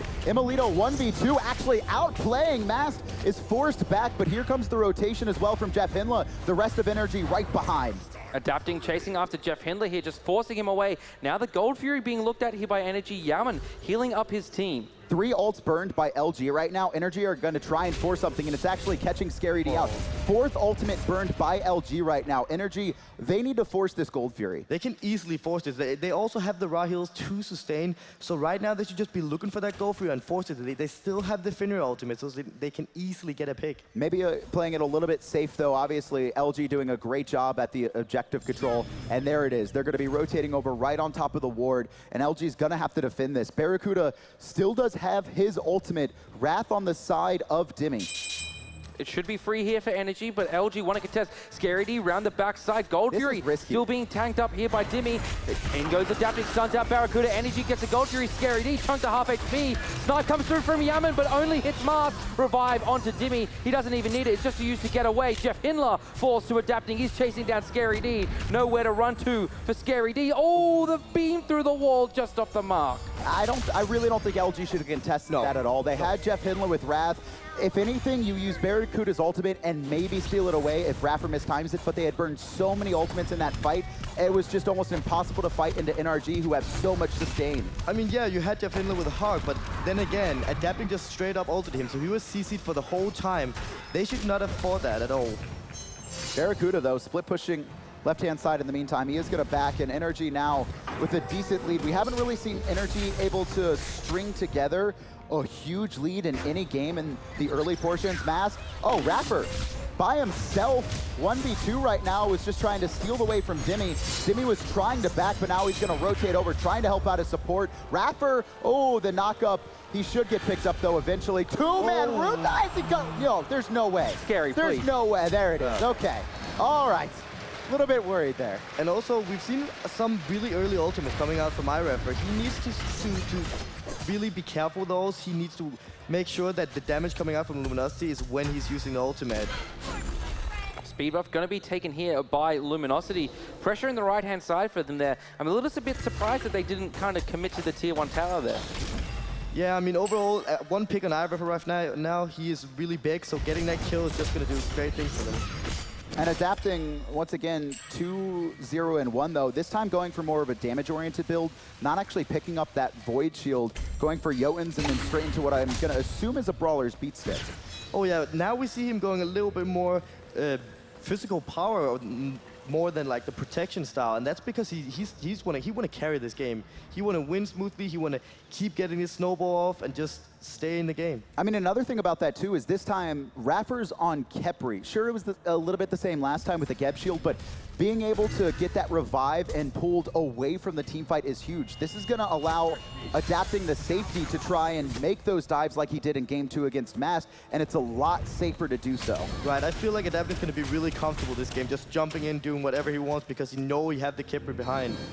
A big thing for me this game as well has been that Emilito's had the pressure on the left-hand side. In the previous matches, Barracuda's been able to dictate the terms over on the left-hand side, but on the right, Scary D getting bullet here by Adapting and Dimmy. Perfect ultimate from Adapting. Here comes Mars crashing down. Adapting jumping away. Scary D looking to turn it around onto Dimmy. Two-man knock up there from the Erlang Shen. Jeff Edmonds here. No stun coming through. Very good disengage coming out from NIG. They are realizing everybody was coming from Luminosity and just backing off, getting the heal up now, and now it's a 4v4. And this is going to be impossible for LG to siege up because the Raw made the rotation. In the meantime, this is just allowing Emilito to outbox Barracuda. Just the physical protections from his helm doing so much. Barracuda, actually, he baited out the Soul Ult and then sat there into the Stellar Burst. You got to be careful with the BM. Right. Panda Like will tell you that. Mid lane. Adapting, hanging around behind a wall here, perhaps looking for a pickoff. Two men over in the right-hand side. Adapting's just going to back away here. Barracuda still wanting to fight Emilito. This is so surprising to me because that's about the 4th or 5th time we've seen Barracuda rotate over to his boars just slightly, and then Emilito just sits there waiting to get free poke off. Not able to secure any hits right there, but Barracuda has been almost putting himself in positions where he's forced back into his tower because he's taking so much poke, rotating back into the lane. And Barracuda have actually got a lot of damage onto Emilito's tower, so if we see a rotation coming to the left lane, maybe putting some pressure onto Emilito so he's getting forced back, they can maybe get that tower and get some extra gold. Energy clearing out wards here around the left-hand side. Again, keeping kind of pressure and control of this left-hand side around the gold tree at this stage of the game is just so important. And you just want to make sure to try and get as much XP as you can all across the map with the invades, especially once you're ahead. You can see Scary D actually continuously looking for the blue buff. Not going to be able to steal it away, but I really want to see Adapting make more plays. He's invested so much into the solo lane, but Scary D has basically avoided or outplayed every single gank attempt. Adapting needs to realize that it's not successful looking for this Amaterasu and look for other targets. He had that one attempt onto Xeno, and it was great, baited out Purification, but that was it. Right, he actually did get one good gank off, but now when Scary D have gotten a lot of protection, he should not be looking for him. They won't be able to kill him, and he should be looking more at Barracuda and maybe getting this tower down. Okay, it looks like there's going to be a push here from Energy onto the left-hand side. Yaman around the wall as well. Jeff Hindler, a little bit of an awkward position here, knocked up by Dimmy. Rafa misses the pluck, however, rooted in place by Jeff Hindler, but the tier 1 tower on the left-hand side falls. And I love this from Energy. 5-man grouping up right now. Yes. Emilito is huge. They have the Rahil. This is a perfect call. Luminosity, all 5 ults up. I'm assuming they're going to defend this tier 2. Scary D rotating in from behind. Adapting, jumps to the back line, but he's got to escape out of the tower. Scary D, dazzling offense, stuns out too. Luminosity pushing forward. Yaman's all completely whiffed. Soul's ultimate doing so much damage to Jeff Hindler. He's going to be the first picked off. Oh, Dimmy's got himself a double kill here. Mars forced to run away. Adapting around the side. Barracuda blocks the damage for his solo laner, but the heals coming out from Yaman are enough to get his team back under this tower. Barra up in the sky. No, he's not. Denied by Adapting. And to be honest, iRapper didn't have to die there. He actually did his one on I don't know who through, but he didn't get his ult off because of that. If he just ulted himself in that point, he wouldn't have died. Just a great team fight coming up from Energy. And I love how they played it at the start. We saw Adapting rotate over, putting pressure onto Barracuda, and then we saw the rest of Energy actually sit in Luminosity's red buff. They find Jeff Hinla. All they were doing was making sure that LG wouldn't be able to rotate to defend that tower. Yeah, Energy was so smart. They all backed off, so everybody turned on iReffer. When everybody turns for the support, it makes so much free space for the carries to do whatever they want. The decision-making just seems to have been a little bit off here by Luminosity, and especially Marcy just hasn't had the impact in this game that he has had in previous ones. No, but I also feel like Adapting have finally stepped up. He's doing such a great job right now, ganking right, mid, forcing beats, doing a really good job overall, just keeping the jungle control. And this is the first time we've seen him with a real lead right now. 2 levels over Masked, 3-0-1. He's gone into the guard boots, and no more of this frontline Fenrir outside of the guard boots, of course. He's got Yoans online, he's got Brawlers online, he has so much penetration, and he's just doing a lot of damage and able to just dive into the backline. Again, enabled by iReffer. He's so comfortable because he knows iReffer has that revive. Oh, Scary D knocked up into the damage from Emily, who dazzling offense comes out just to get himself out of trouble here, but now pressure being applied to the right-hand side by Energy, trying to set up around this Fire Giant, it seems, given that that's where their vision is. And Energy just want to group up at this point and take everything down they can. They need all the gold they can have and then just go for the Phoenixes. This has been the most disciplined game we've seen from Energy so far. Game 1 and 2, even though they won game 2, they just kept diving, overextending, mostly Adapting, just kind of pushing himself or putting himself in awkward spots that made it hard for his team to follow up or kind of baited them inside. Now he's been much safer. He put a lot of attention onto the solo lane. He wasn't able to get any kills off of that, but at the very least, he didn't overcommit to anything. Look at Adapting right now on the red buff. They're just taking everything they can. They want to hold this lead and they want to win this game. This is definitely the best game from Adapting this set so far. So clean from him. Probably all tournament as well. Like, we've noticed that Energy, you know, yesterday they were a little bit flat, not kind of the World Championship caliber we've come to know and love. Oh, to the sky goes Mask, gonna find a knockup onto Dimmy. Dimmy does have his ultimate. He's gonna find a taunt. No, it got interrupted, trying to get a heal, and actually a great job there zoning out. He needs the heal, he's got the Kepri revive, and he is off of those fire shards, gets pulled back to his back line. Mask hunting for another kill here. Rafa in a little bit of trouble. Fire Giant actually doing damage to him. Rafa so much trouble, he dashes away. Scary D should get the kill. Mask got knocked up. Scary D forced to drop the kill. Barracuda though picks up Dimmy. Somehow Mask and iReffer get out of there after getting knocked up by that Fire Giant. Made sense for iReffer. He was body blocked by 2 players, but Mask just kind of seemed to get lost in that fight there. Yeah, Luminosity just finding that good ping onto Dimmy, and after that he can't really do anything. He can't take the damage, so he gets a kill. Very lucky by Luminosity that they get out alive, everybody, but just very lucky overall though. We see now about a 7,000 goal disparity between these two teams, but still LG managing to keep themselves in this one.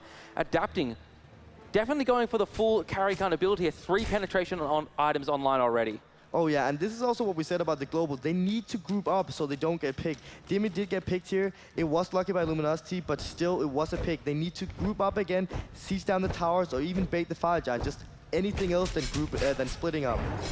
Barracuda, though, this whole time has just been able to free farm. You know, we saw him get a little bit behind because Imolito went for that Celestial Legion helm, allowing him to just easily outbox the ROM, but now Barracuda has been getting his items picked up online, and he's going to become an impact right now. He's got Ickfile, he has Executioner, he has a lot of penetrations, and if Adapting's going to be jumping into that backline, he needs to be careful.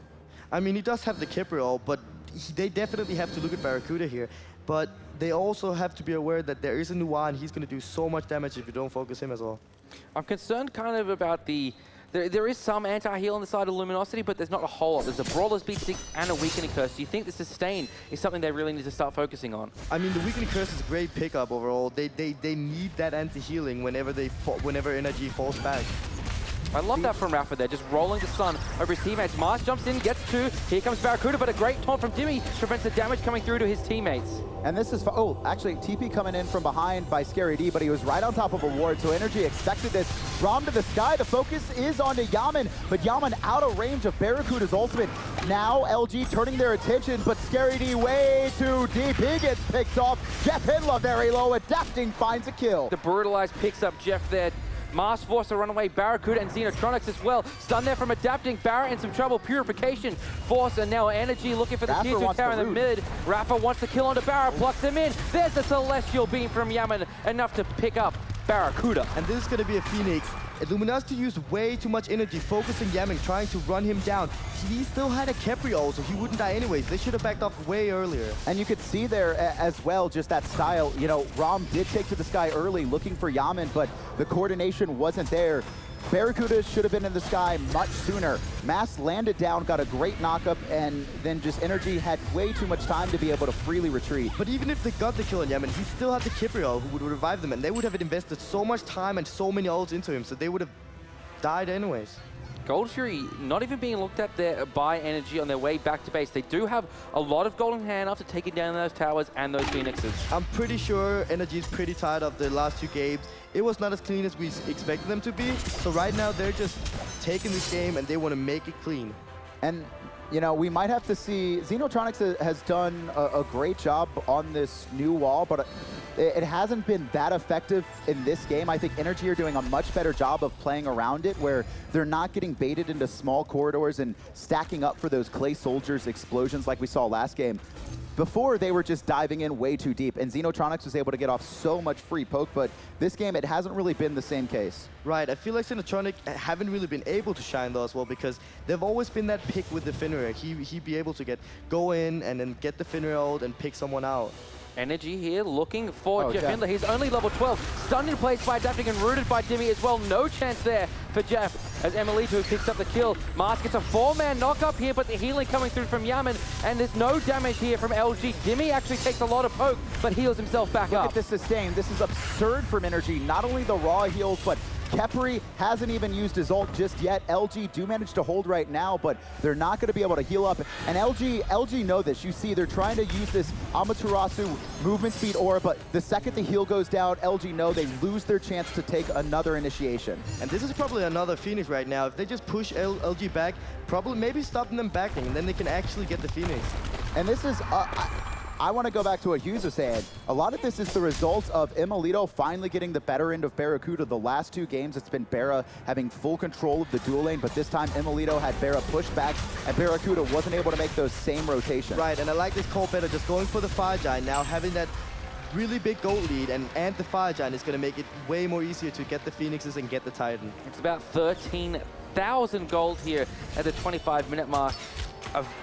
Snowball is the term for it here, really, on the side of Energy. Right, and it's finally started with Adapting getting the first blood.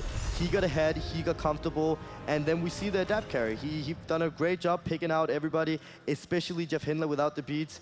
He's had a rough game. His ult targets have been phenomenal. Just every single time in these team fights, picking off the player that had already burned their purification or doesn't have purification online. And it's just been this very slow, respectable game from them. They're going to pick up the Fire Giant, they get the gold period, they knock a couple towers down, they don't overcommit, they utilize their healing, just very safe game plan. So Energy obviously with the lead here. How does Luminosity come back into this game? I mean, at this point, it looks really rough. I think it's going to be Energy doing some mistakes, maybe adapting, going too hard, and Xenotronic getting a lot of damage in with Barracuda. If Luminosity find that one pick, they might be able to turn the fight around and then get the better of Energy. LG almost need to have, again, a pick early in a fight that forces Energy to not be able to siege as much as they want to do so, and buy basically Barracuda and Xenotronic's time to farm up and get some more damage items online. Barracuda working on crit right now. Right, I feel like it's more Energy to lose this game than Luminosity winning this game at this point. They are so far behind, but they're definitely still in it. The Nuwa is strong. We are in the late game of the state, and he have the penetration online. He doesn't have a Rod Tahuti though, which Yaman does have on the side of this Ra. So a lot of power coming out of the mid lane of Energy. Mid Phoenix has respawned. Energy grouped up right now, adapting on the left-hand side, and that's going to be annoying. LG have to look at 2 different directions right now. Barracuda pinned, knocked up, adapting to the back as well. The focus is on to Scary D. He doesn't have a chance to do anything. Dimmy finds Mast as well, and now running away, adapting a 3-man stun, a double kill. Xenotronics takes to the sky. Yaman finds the 4th. Only Xeno left alive, and Energy is going to go up 2-1. And finally, we see the adapting we wanted to see. the big carry. This game has been all about the picks, and he definitely did it. Just an absolutely incredible performance there out of the jungle of adapting. Same god, totally different play style. And a lot of it, again, just a more respectable game style. He didn't do anything crazy. He played safe.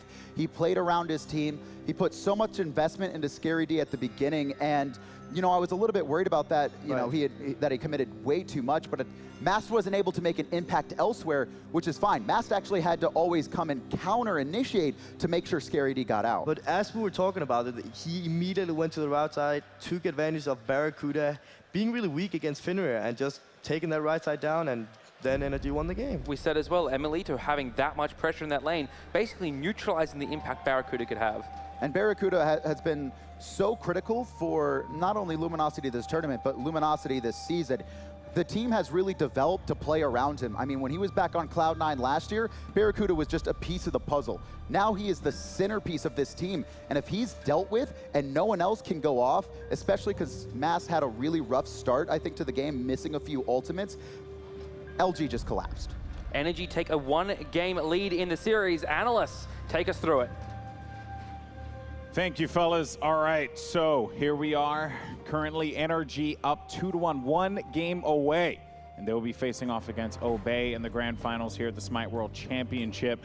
This has been a series thus far. Energy, man, they are showing why they are the defending world champions with that play.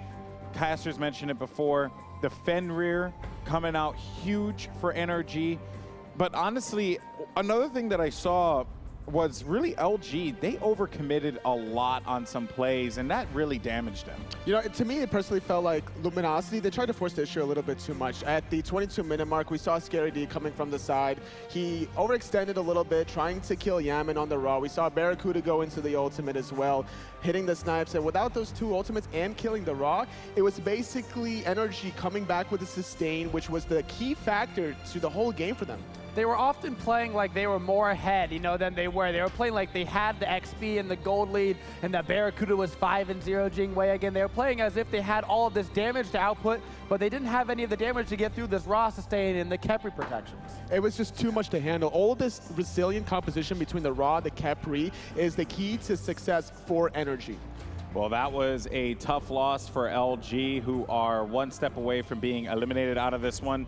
Well, guys, while we have you here for a moment, though, we just want to remind everyone back at home, one, thank you so much for tuning in to this event. It has been a monumental day for Smite Esports, but you also can get that juicy Twitch Prime. That's right, folks. You can get a limited edition JT6000 Giannis skin.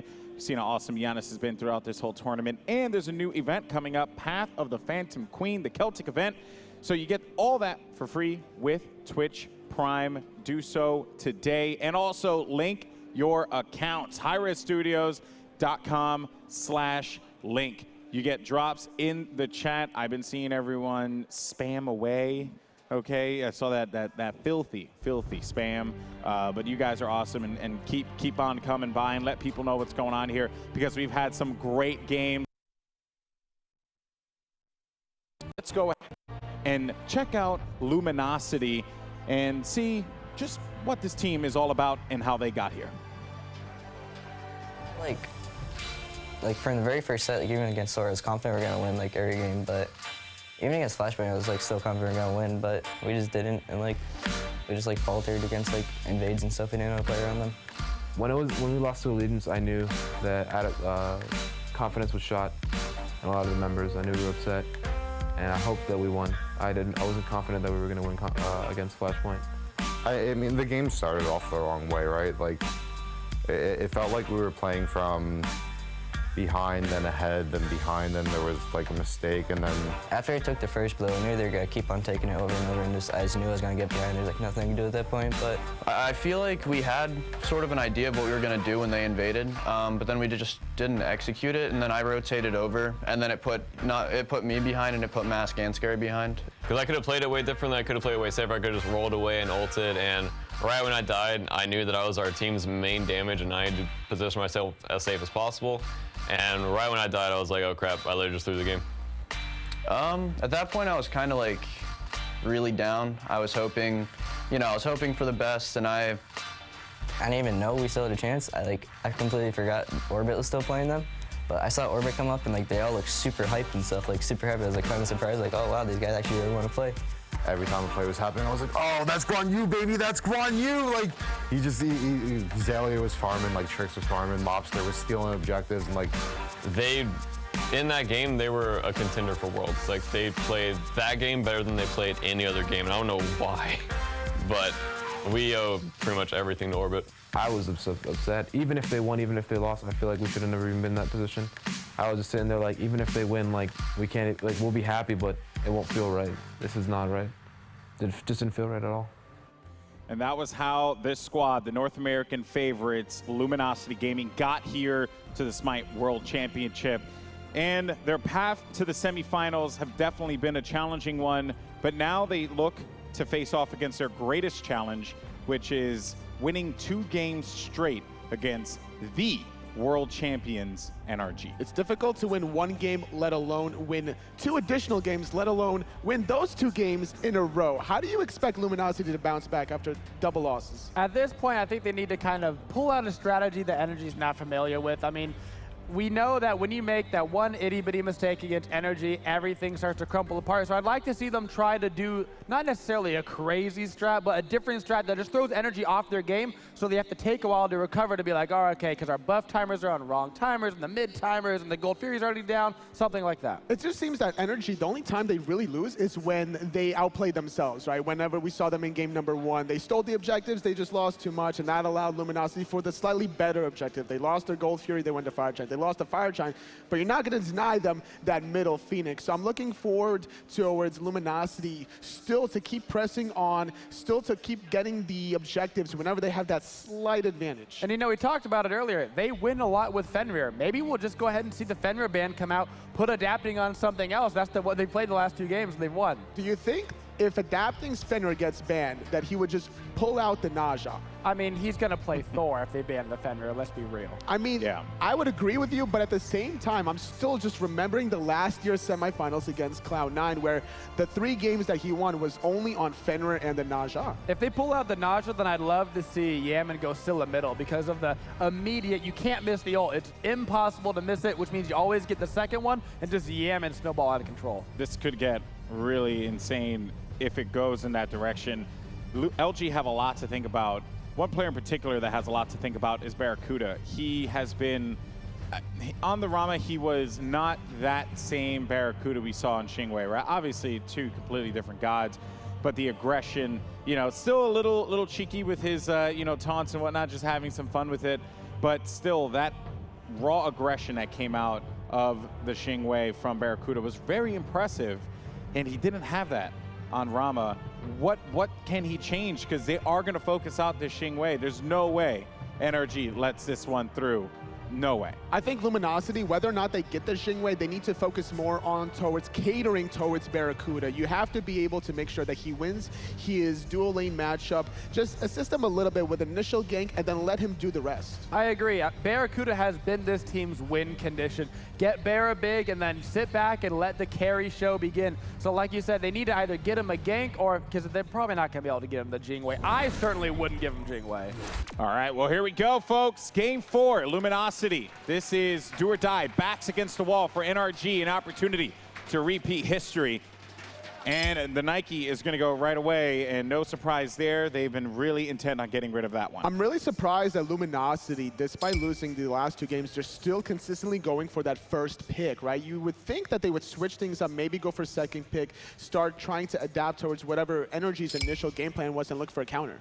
They have been getting one priority pick going for them. You know, they got the Terra last time. Once again, we see the Xingwei been taken out by Energy Esports. I would not be surprised at all to see Luminosity pick up the Terra. Even though they didn't win the last game, it's still such a strong god. Give it to Jeff. Let him do his thing. But the thing was, Jeff on the Terra the last game, they found the counters to it. There was that one point in time where they were pushing towards the right side tower. They found the pick off with the Orlong Shen taunt into the Root Cripple, and then Jeff had nowhere to go, which allowed Energy to get the Fire Giant. That Sylvanas pick might actually be even better. Energy was definitely expecting them to go the Terra. They wanted them to pick the Terra. And Luminosity's going to say, yeah, but Sylvanas is on the board, and we get protections with our heal. It's very difficult to go past the Sylvanas into the backline. He's going to be able to control a lot of space with that ultimate. As long as you can hit the root, hit the pull, you're going to protect your backline. But the double Sun Gods coming out of Energy, Soul and Ra. Well, also something to keep in mind too, in game 3, we saw Sylvanas go actually by Energy in their second pick.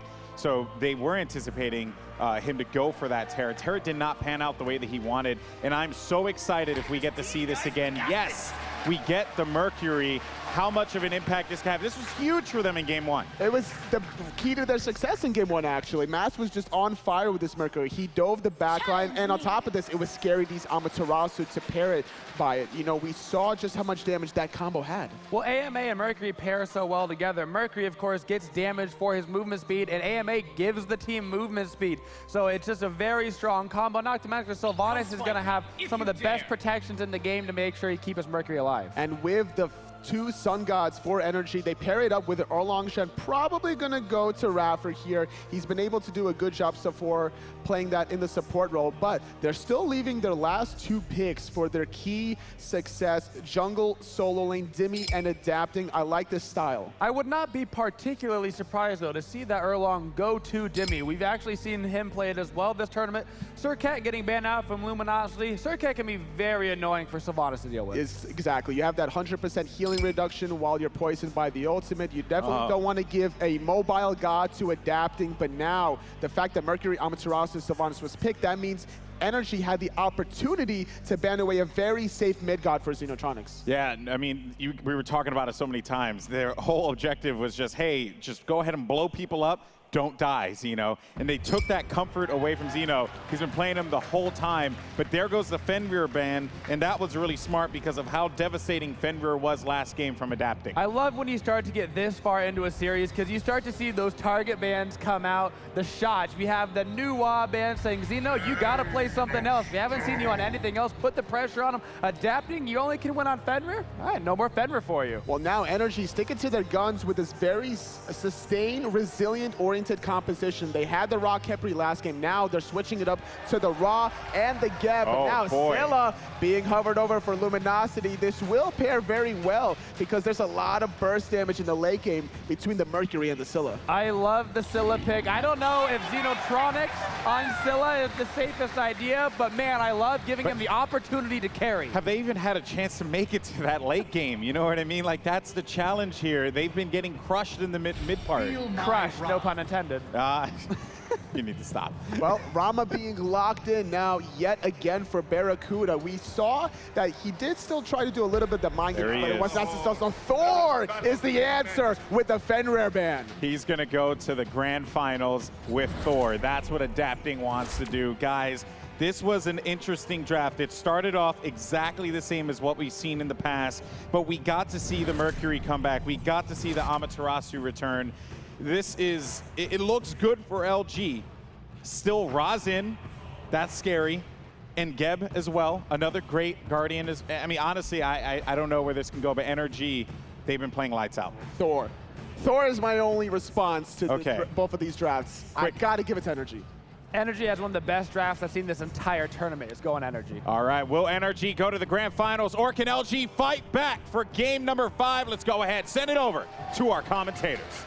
Thank you, analysts. We are one game away from an all-EU final, something we've never seen here before at the Smite World Championships. And a big thing right now for Energy is they are comfortable. Looked a little bit rough, I think, in the quarterfinals, and then pretty rough in the first 2 games, but game 3, it just seemed to be everything was safe, everyone was in line, everyone did their job. I mean, not only is Energy comfortable, but they're also warmed up. They looked way better in game 3 than 1 and 2, and I mean, they're ready for this game.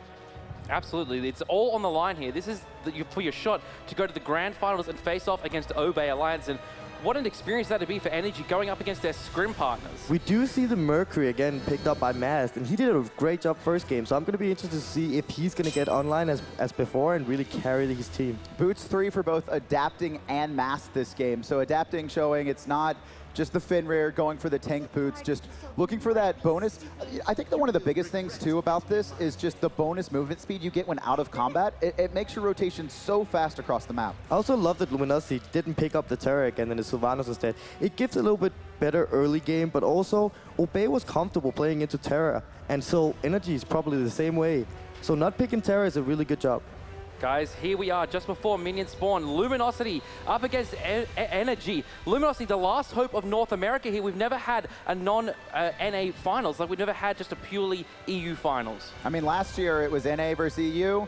The year before that, NA versus EU. But Energy and Obey have been absolutely phenomenal. And, you know, it's kind of been always that overall, a lot of people view NA as the stronger region outside of that Energy and, you know, obviously Orbit team. But Obey has done such a good job of getting so far ahead in this new style of early game meta. Successful invade there from LG, taking the blue buff away on the right-hand side of the map. And one thing that they really struggled with last game was Scary D was behind in lane, couldn't have any impact. And it seems like Adapting and Demi was hesitating whether to go for that speed, so they just take the mid camp for free instead, and he speeded up as well. So now it's really good by Energy. And also, last game, we saw the Celestial Legion helm pickup from Emilito against this same matchup, Rom. It was so impactful and allowed Barracuda, or it allowed Emilito to just shut down Barracuda. He was locked in lane the whole time. He wasn't able to make an impact or farm up. And in the meantime, we saw Jeff Hindla on the Terror. He was rotating around. I believe he was level 13 by 25 minutes because the Fenrir was just able to pick him off so many times. Yeah, and this time Adapting on Thor, so he's still going to be looking for those picks, so Jeff Hindla got to watch out again. It must be really hard for you, Trix, to see supports getting buffs when your team never lets you get them. Oh yeah, I wish it was me. Barracuda here. Just a couple more seconds. Barra going to throw in a couple more shots. Not going to be able to get the kill just yet, but Barracuda, he really wants to fight this. He's not going to be able to have the damage. You can see just Soul able to heal up just a little bit off her one. And last time it was Emilito bullying Barracuda out. This time it is Barracuda. If he gets that early lead as he did in game 1 and 2, that could really be good for Luminosity. Left lane, Adapting here, around the back, looking for Barracuda. There's the Berserker's Barrage. Does he have his wall available? He does. Double tap.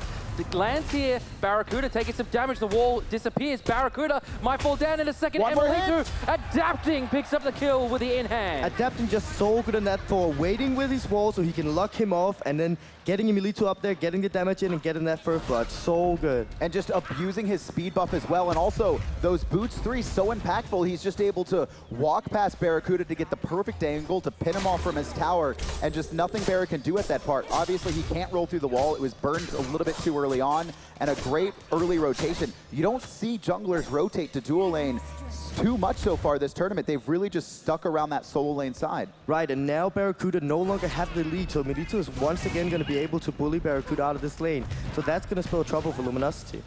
Talk to me a little bit about this Scylla pick. We've seen Xenotronics pin around purely on Nuwa and Giannis this tournament. Scylla, what does she bring to the table?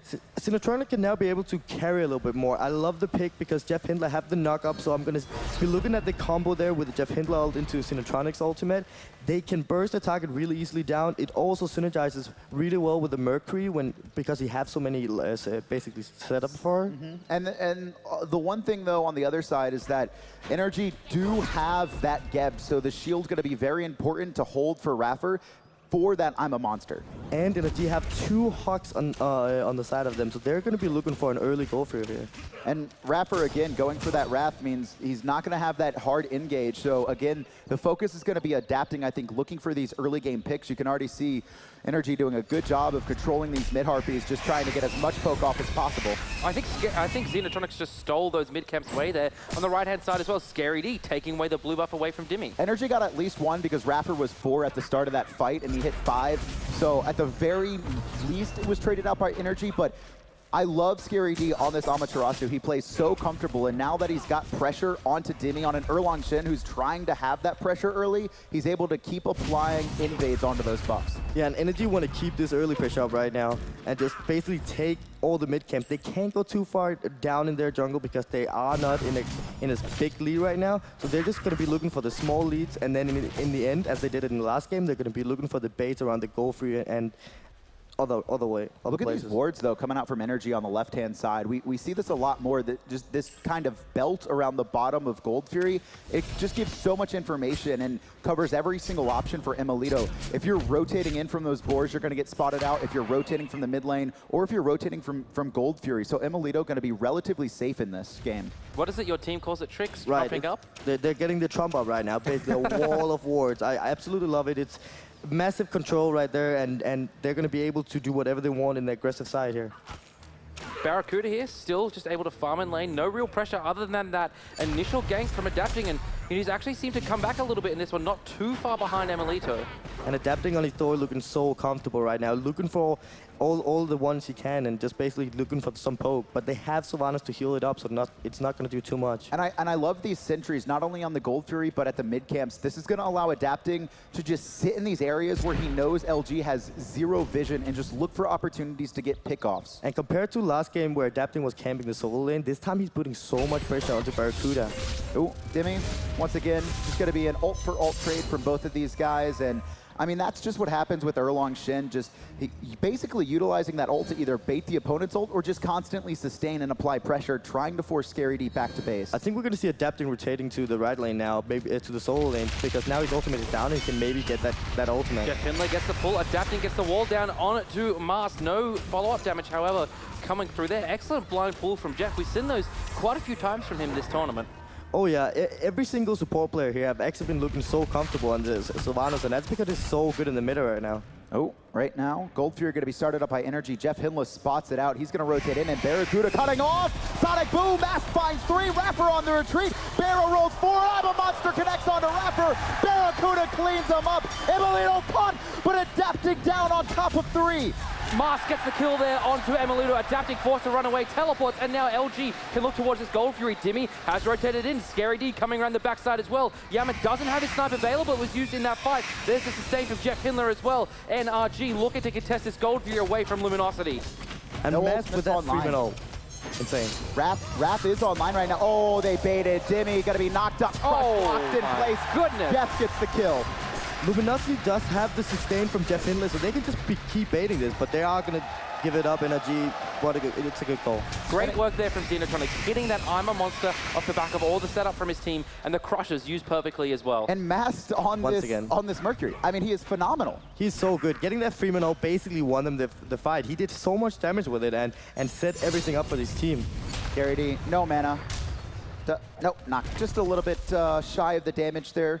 Fire Elemental's going to go to NRG, but one of the biggest things about picking gods like Mercury, who have been so far out of the meta, is, yeah, Energy. All these players have experience against Mercury, one of Adapting's favorite gods from a couple seasons ago, but you haven't played against a Mercury in a competitive setting in so long, and sometimes you forget about those big, long ultimates that can just come where you don't have ward vision. And we're also talking about, similar to Thoth, you can charge that ultimate without having to execute it, and that also can clutter up the comms a fair bit.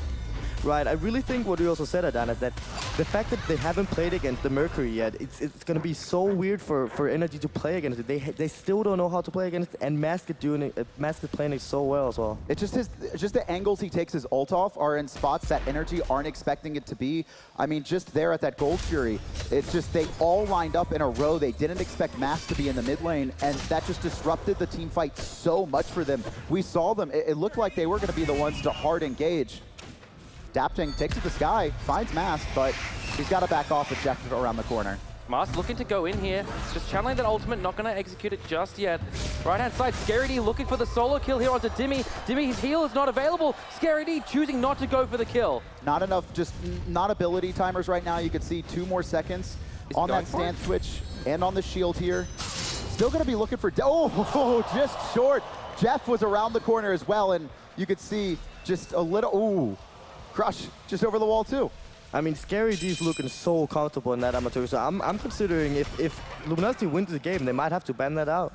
I think it's his best god by far. I mean, his Ratatosker was good as well, but that's the god that LG always put him on when they knew he would be reliable. Right, and right now, the Scylla is very far behind, so when they get the Scylla online, the first time it's going to be great. No teleport in. I thought it was going to go in there, but I guess the support from his team just really wasn't there. Right, and you see Adapting being so comfortable. He is so aggressive on this 4, and he's going to keep looking for these ultimates, looking for beat force whatsoever, and poke. Zeno needs to be careful because that's multiple times we've seen him pushed up, and yeah, you have an escape on Scylla, but the biggest weakness of it is that it's 2-button hit. You need to throw out your dog and then you take the teleport to it, and that's going to allow Adapting every single time to hit that tectonic rift and double tap. Zeno needs to be very careful to not take a lot of poke. Yeah, because the hammer from Adapting is just going to get stronger, so if Xenotronic doesn't be careful with his positioning, he will get caught out. Barracuda, left-hand side, a level below Emilito, now catching up in farm. A stalemate thus far in lane. Emilito seemed to be more in control last game. And you could see Celestial Legion helmet's not completed. Emilito actually bought that first item last game. This time he waited to complete boots. He also went Soulstone. And so Barracuda has been fine because Emilito hasn't had a ton of physical protections very early. That was an Anvil of Dawn there from Adapting, so a big ultimate down for the side of Energy. LG should look to take advantage of this. How do you reckon they can abuse that? I mean, right now, Energy just gonna have to look for the masked ult, basically setting everything up for them. So if they see them out of position on Energy side, he will ult in. Scary D using the dazzling offensive here, just stunning at Dimmy. Saving his life, Mars with the sonic boom out of the nowhere. Dimmy falls down. And there we go. There's Mask all setting it up. Basically, Scary D just bullying 2 people and Mask coming in, cleaning up. Really good play. Scary D has been baiting perfectly this entire set, just setting up and allowing for Mask to rotate in. Honestly, Dimmy has done very much the same, and it seems like Dimmy versus Scary D is a big impact on how the mid-game goes.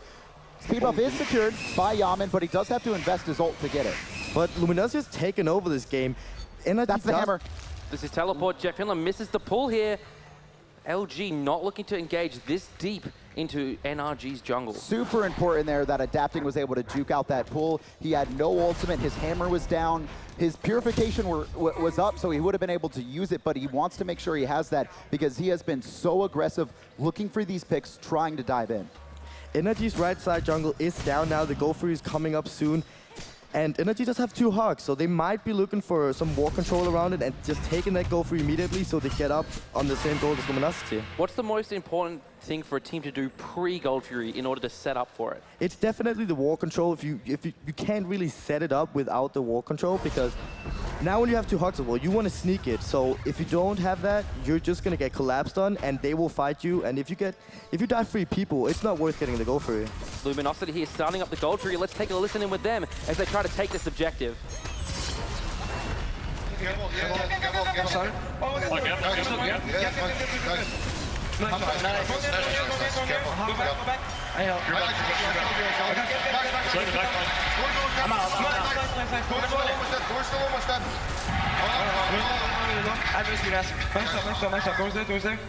have a heal on 2.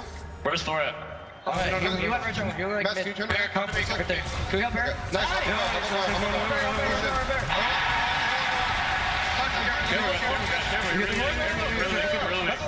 All the shit. Trying to get you. Careful, guys. Careful. I think you're fine. Erlong's chasing around behind you. He's zoom. He can't catch.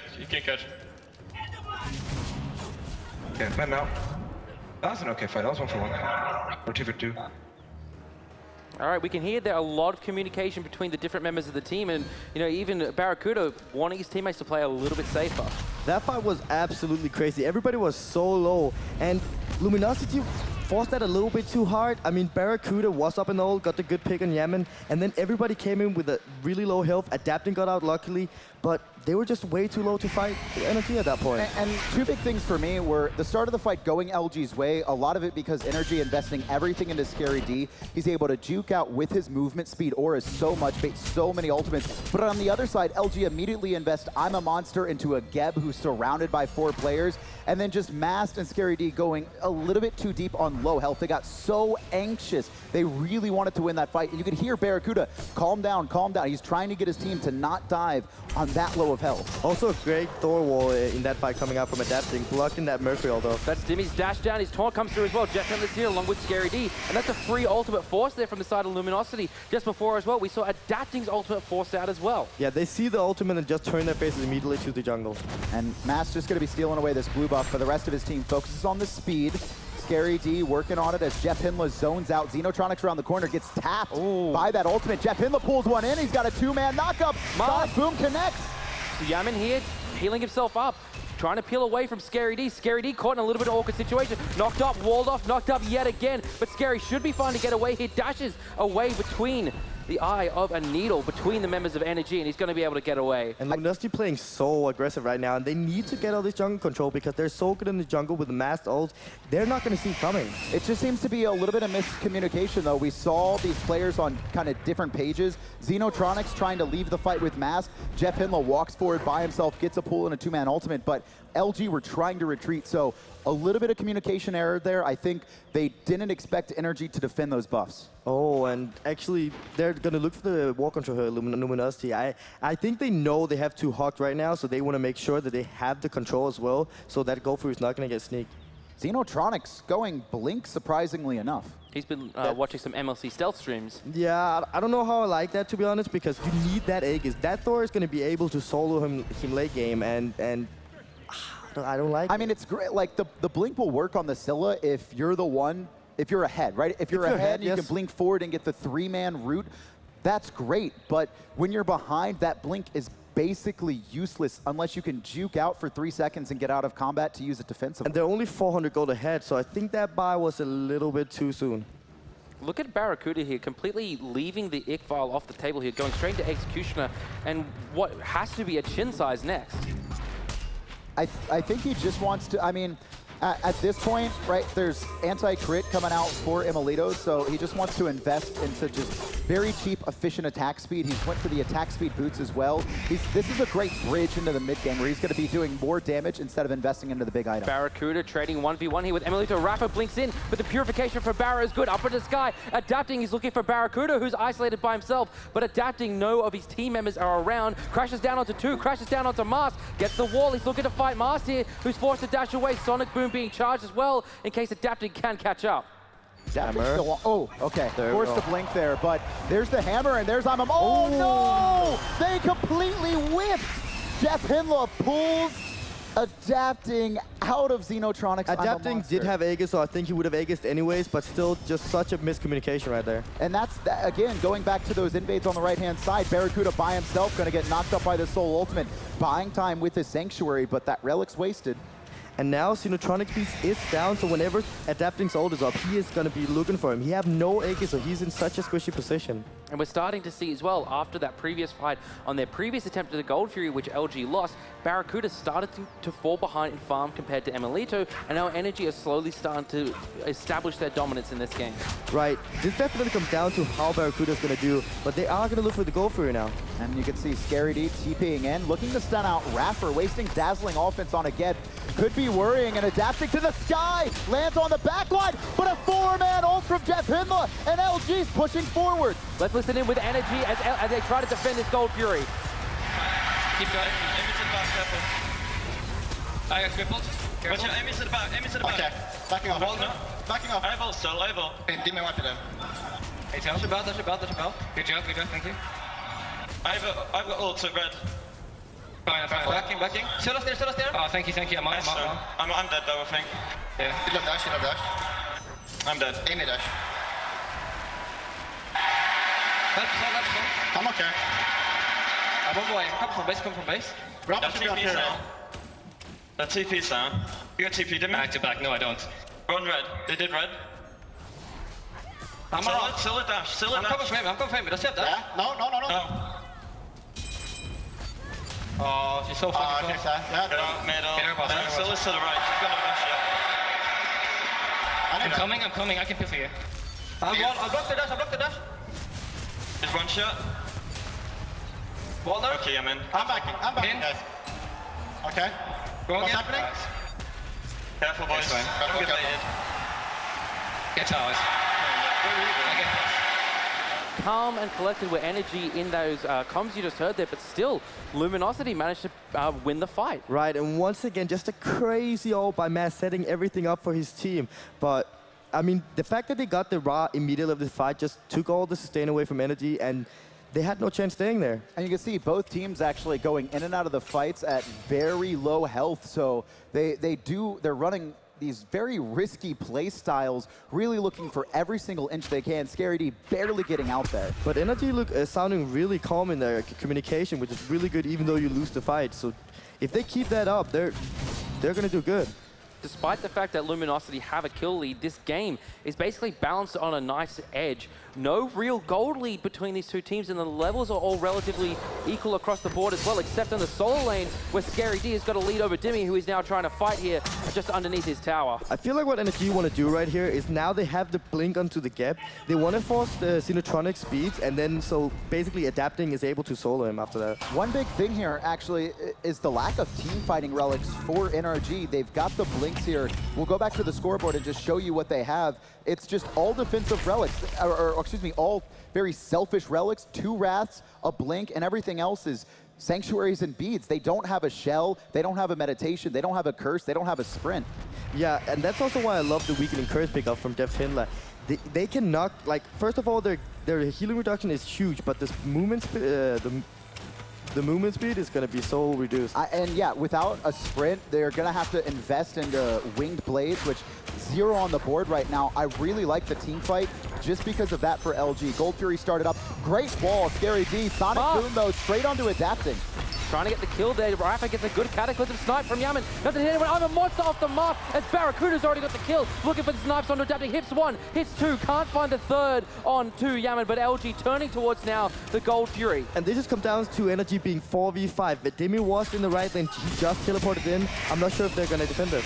It's going to be free. Adapting is in the sky, though, and he's going to whiff as LG went aggressive. Energy weren't expecting that. Jeff Hindler, 3-man knockout. Barracuda on the front line. Zeno finds 1. Emilito trying to juke, but he's got 3 players around him, and it's going to be LG. 3 kills and a Gold Fury. The call from Energy defending the Gold Fury was fine. When the Gold Fury was down, just back off. You're 4v5.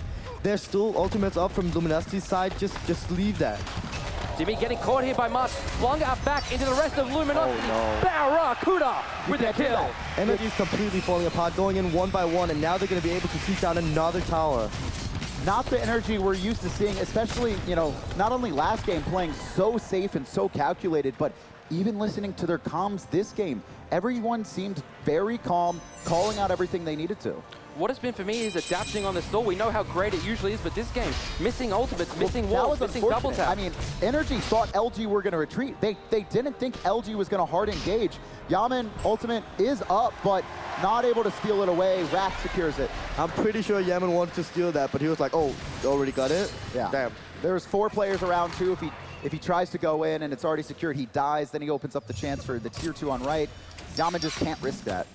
What LG are doing now, farming up the camps, going back and buying their items. Where do you want to see them target next, Tricks? I mean, right now they have to siege all the towers down. They're not too far ahead, so I'm not sure if they're going to go for Phoenix, but they're definitely going to the left side, taking those tower downs, probably the Rod tower as well, and then going back, getting the build, and then possibly sieging down the Phoenix after that. Yeah, I would love to see LG just play this relatively slow. Again, no team fight relics for NRG. If they can bait out some Purification or Sanctuaries before they hard engage, before they invest something like I'm a Monster, once those are down, I mean, Energy aren't going to be able to stop the damage coming out. And it's so important Luminosity found this lead, because now with the blink onto Xenotronic, that's going to be really good.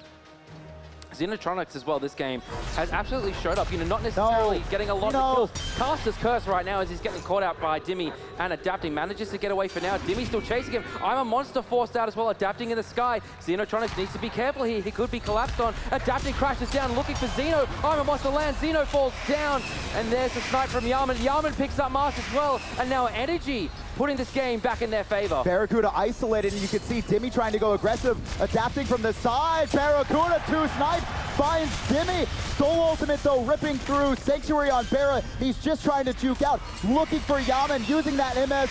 Adapting's going to find Barra. Adapting's looking for Scary as well, surrounded by 4. Scary D, no chance here to get away. Does have that movement speed all around him. Here comes Rafa blinking through. Scary D, can he get away? No, he's got the MS. No, dashing away. He's got Geb chasing him, Adapting as well. Gonna close the gap there. Just trying to run away for now. Has the turnaround still. So much movement speed. The ultimate coming out. 2 hits. No way he's gonna turn this. Nice Geb shield though. Gonna help keep Adapting alive.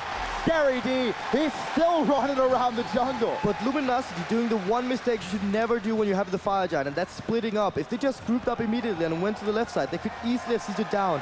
Energy found the one pick and just basically took it, turned it around. I gotta go. Xenotronics was way too committed to the mid camps by himself. There was none of his team around. They had 0 ward coverage. If he wants to crush, that's fine. But the second he saw Adapting turn the corner, instead of scintilling away, he used Sikkim to try and secure them. He gets hit by the double tap, and that's what caused that fight to collapse for LG. And he actually had a small room to Aegis, so if he had the Aegis there, he would have survived. So the blink pickup, once again, I don't know about it. It comes down to just, at this level of play, just small mistakes like that. Instead of having the instinct to run away in that spot, he just goes, I want this farm, and it's so unfortunate. Luminosity, though, still have a decent lead here, 5,000 gold. Still Fire Giant on 2 of their members, so they're going to be able to siege down these left-hand side towers. Tier 1 already falling. Dimmy TPing to the Tier 2. Mast channeling his ultimate. Looking for this right now, Adapting, rotating over as well. He does have Anvil of Dawn. Scary D on the front line, tanking this tower for now, as LG just trying to siege. But both teams have sustained, so this is not as easy as it seems, even with Fire Giant on both Scary D and Jeff Hinla. I'm not sure LG should commit too hard on this, because right now they're not too far ahead. They only have Fire Giant on 2 people, so they're not that strong as they think they are. LG under the tower. Jeff Hinla looks for the pull, but the wall stops him. Mast blinking through, looking for Adapting, but the purification was used. No relics right now for Adapting. If he wants to ult into a fight, he's going to get immediately blown up by LG. You can actually see Adapting backing to base. I think he wants to finish off his Void Shield right there. And LG was doing actually great. I'm not sure why they didn't keep sieging, because they were looking for mistakes, keep staying around the tower all the time, but now they're going to turn their face to go for it. Gold Fury. Oh, no, LG do secure it. There's great Cataclysm there from Rafa. Emilito uses his ultimate as well. Jeff Hinla knocks up 2 up in the sky. It's Adapting. Here's the I'm a Monster, hits the Dimmy. Adapting from the sky. Lands on 2, but Barracuda sanctuaries away the damage. Rolls in, looking for another kill. Adapting very low. Emilito picks up Mast, but Scary D picks up Adapting. Barracuda with a snipe. Who's he looking for? It's going to be Yaman. 1 shot, 2 shot is off the mark. And can't find the kill, but you can see left-hand side, Dimmy running away, just distracting Luminosity. Rafa's here, though, with the Geb shield, and Yaman in tow as well, but Scary D finds his 4th kill, and Barracuda just going to be backing off for now as Scary D forces out energy on the left. I'm so confused why Dimmy is not going in the backline with Adapting, because Adapting went into the background of Luminosity. He couldn't do anything because he was alone, went back, and then Barracuda and Xenotronic had all the air they needed to do a lot of damage. And again, a great job. Right before that Gold Fury was starting up, Mask catching out Adapting in the jungle, was able to get his purification, and then Adapting just caught in that chaos, picked up way too quickly. Right, he had nothing to do without the purification right there. And just dunking down, he already knew, like, I have to get out, otherwise I'm dead. So overall, good decision by Adapting, but they still lose the fight because they had open air on Barracuda and Xenotronic. 27 minutes in, 8,000 experience, 8,400 gold, all in favor of the North American hopefuls Luminosity Gaming here. And for me, again, the player of this game has got to be Scary D.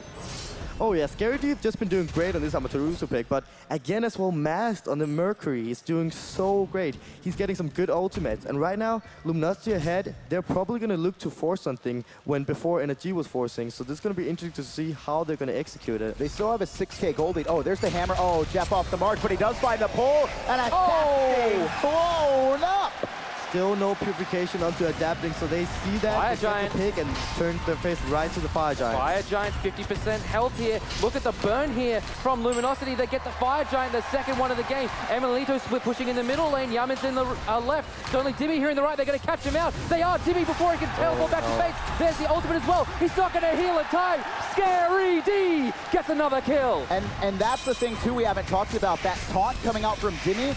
You don't want to taunt a fed Mercury. You saw those crits, and Mask just guaranteeing free damage. Look at this split push, though, coming out from Energy. Yaman just back, and that's going to allow Energy, or excuse me, Luminosity to siege this Phoenix. And Luminosity don't even need Barra there. Mask has got so much structure damage online with this Titan's Bane. They don't need Barracuda there. Blinking from Rafa gets a 4-man Cataclysm. Xenotronics using the crush there. Doesn't land, but the Phoenix already 50% health. They just don't have the damage right now to kill anyone. They need the soul damage. Oh, a little bit low. Adapting's in the sky. Scary D does commit to the Phoenix, but he might get caught out. Great wall from Adapting, but it leaves a small sliver for Scary D to get out. Scary and now D. Rapper overcommits. Scary D gets the stun of the Rapper. Barracuda with the kill. Luminosity Gaming looking for the left-hand side Phoenix. Fire Giant and all 5 members. With the sustain from Jeff Hindler now on the Sylvanas, they're going to be able to siege this down and maybe take this game and go into a game 5. Luminosity sieging the left-hand side Phoenix. Crush there. Doesn't land onto Emilito. 2-man knockup from Jeff Hindler. Mars there with the ultimate. Iron Monster from Xenotronics. Hits one. Yavin falls down to Mars. Left-hand side Phoenix falling down as well. Luminosity pushing into Titan Pit. There's nothing Energy is going to be able to do to stop this. Adapting and Emilito, the last 2 left alive. All 5 members of Luminosity push forward and force a game 5 against the defending world champ. This is insane. Both of our semifinals going to a game number 5. Unprecedented in Smite esports history. Those two right there on the left-hand side of your screen, Mask and Scary D, have shown up. They are world-class players. They deserve to be here. They have played so well. And right now, Luminosity is showing they don't need Barracuda to carry the game. They have Mask, they have Scary D, and they can carry the game as well. Absolutely incredible play out of Luminosity, and Energy, again that game, feeling a little flat. I mean, you know, Adapting, doing a great job, rotating over to dual lane, getting that first blood onto Barracuda, but he wasn't really able to do much after that. And again, you know, Sylvanas as well. Jeff Hindler, I don't think I saw an ult from him that didn't hit at least 3 players. The grips. For the second time today, we're going to send it to the analysts to break us down before we head into a game number 5. In what could be regarded as one of the best days in the history of Smite esports, we are going to a game 5 in our second semifinal of the EU-NA doubleheader. It doesn't get any better than this. Tell your mama, watch some Smite right now because it's lit.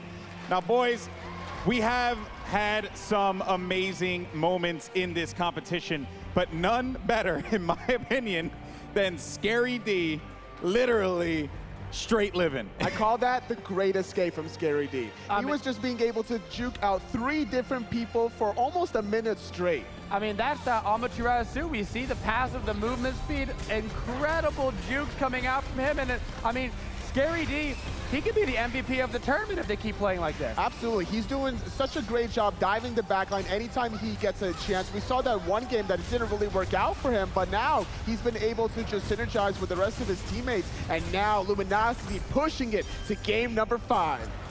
So was it Scary D being great, or was it Scary D being great on Amaterasu, right? Because we saw Scary D before really struggle on Ratatasker, and that is the thing that concerns me, because I believe this would be in game number 3. They ended up banning out Amaterasu late into the ban phase. That forced Scary D into the Ratatasker. Didn't really get a lot of success out of that one.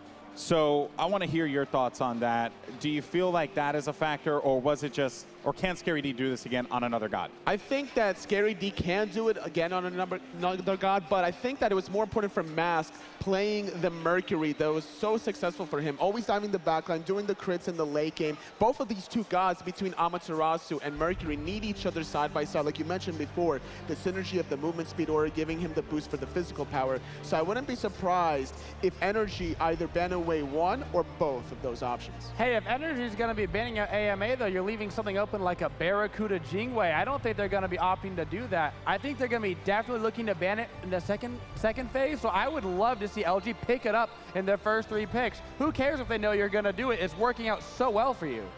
Yeah, I mean, you know, looking at their first 3 picks here, LG has gone with Amaterasu. They picked up, what was this, in game 4? They got Amaterasu for Scary D. He just wasn't able to be nearly as impactful as he was in this game, clearly. All right, so as we kind of close out on Scary D there, all eyes are on him, but there are a few other players here to discuss. Mass able to get his Mercury again, proving that Mercury is a beast and has been super effective, but shutting out the Thor, adapting. I mean, in what is a world that we live in where adapting Thor isn't shining here? I think there were several plays where adapting was too impatient. He kept going into the backline too soon, and as a result, he wasn't playing around the team composition that Energy built for themselves between the Raw and the Geb. I don't think adapting is used to somebody challenging him like Mask is right now. He's got somebody playing up to his level, and he might be tilting a little bit. I mean, adapting has been known to tilt before in the past. We've even heard it in the comms before, you know, don't tilt, just play it out. It's fine if you die. We got several more kills to go. But now Luminosity looking so strong because of this jungler right there on your screen, Mask. Well, Mask has had a matchup for the ages. The question is whether or not they will allow him to have that again. Mercury was banned out in game number 4, which was one that was pretty decisive, I would say, for NRG. Now, at NRG, they have so many weapons. Great players across the board. We did cover adapting here. But I want to talk about Yaman in the mid, because we went into this matchup thinking he got raw. Right? Like, he got raw. And he got raw, but you had Scylla on Xenotronics. I don't think anyone really expected him to bust out that spicy cog Scylla and do work there, guys. I mean, you ban out the Nuwa, trying to take away a safe pick, so he brings out the Scylla that wants to get a little bit closer to the action to get off the combo. And give credit to where credit is due, honestly. Xenotronics played lights out on the Scylla, waiting very patiently to get off the combo after a setup. Just only one unfortunate miscommunication between him and Jeff. They also had a very good composition for it, though. They weren't going to, you know, put it all on the Xeno. You got to hit all of your abilities by yourself. They had Sylvanas set up. They had the Mercury tosses. They had so many ways for him to just be patient, like you said, and just wait it out. Let your team set you up so you can't miss your abilities. And then Scylla just does an absurd amount of damage. Yeah, multiple times we saw that Scylla come into play and just be a force. Barracuda had a pretty outstanding performance as well. Dare I say, going toe-to-toe here with Emilito, you know, on the hunter role. Emilito, a fantastic hunter. Barracuda doing the same thing as well on the Rama. And we covered it before at the start. Do you focus a couple of your bans now on Scary D and Mass? Do you allow Barracuda to have access to that Xingwei? Do you allow you know, Mass to get that Mercury? What do you do here if you're NRG? Because they're showing Luminosity that just like NRG, they have it set up. For the defending world champions, they're going to decide to take the first pick. They are going to dictate look at that for themselves. They're going to take away the Xingwei from Barracuda, fair enough, and they're probably going to go for a first pick Sylvanas of themselves, if I were to guess. So we got this Xingwei off the table. They know that Barracuda's impact just, it's so hard to have the impact of a Xingwei, and so they're taking it off the table. And the AMA ban, we talked about it. I think this is a brilliant ban. We've seen Scary D just absolutely push this character to the limits. The mobility is too much for Energy Esports to handle, it seems, let alone the dive potential in the backline. Nike yet again being banned, but the mobility taken away from Amaterasu. Now Energy gets some mobility on themselves for Giannis. I'm actually interested why they didn't pick the Sylvanas here. We know that Jeff Hindla wants this Sylvanas over anything else. It's been such a strong pick this tournament. And especially when you leave Terra open, obviously. You have the strategies to counter the Terra. Maybe they were thinking that Luminosity would pick the Terra themselves, but yet again, Mercury for Mask. Hey, if there's something working, keep running it back. You've got to be playing your guys that are working against Energy, and we have seen the Sylvanas and the Mercury working today, so keep picking them. Well, game number 5, Energy needs to find a way to counter the Mercury and the Sylvanas. They're going to pick up the Chronos for now. It's going to do a lot of damage now, Emilito, once he gets some of these items online. But knowing the way Barracuda has been playing thus far, he's probably going to try to get a slight edge in the early game and look for some trades. Yeah, Barracuda could go a more aggressive path here. Chronos does not have a very strong early game, and we've seen Barracuda play very aggressive this tournament, so he could even go for something a little Zapman style, like an Anher or something that does very well against those magical ADCs. Probably expecting that style. Capri pick already trust to be able to turn, but Soul was available, and we know what Bear is capable with this god. That's his second favorite ADC. If Xingwei is not on the table, he loves himself some Soul, and he has probably the best Soul in the world. Absolutely, and this strategy from Luminosity, they got their comfort picks. They're in game number 5. They were looking a little bit shaky before, but not any longer. Look how far in, this is how like meta these guys are thinking. Look how far Zeus went into this one. That's pretty absurd when you think about it. It's interesting in best of 5 sets how it just adapts, and Thor answer kept being taken away from adapting. They are really targeting out adapting here. Once again, we see the Nuwa ban come through. They were not so concerned about Xenotronic Scylla, but they do not want him back on the new wall. Are we going to see the Naja? You keep saying that. I'm determined to see it. You got to calm it down. This is the game.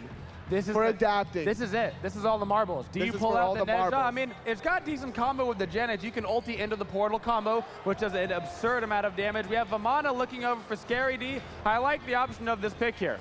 It's another option to get into the mid to late game. If you don't have the Amaterasu, Vamana does a good job about diving the backline in the big baby form. You have an absurd amount of movement speed as well, and he has a very safe laning phase. It's not going to really matter what Dimmy elects to pick here.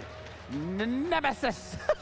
Give me the Nemesis pick. We have seen many teams come back to this for the tournament. When all the marbles are on the line, the teams are heading for it. And Dimmy with the tier as well. He has been known to play exceptionally well with this tier, making such powerful, impactful rotations. And with this Nemesis, we're going to see a lot of all-in potential play for adapting. The Tsunami pick coming out for Xenotronics.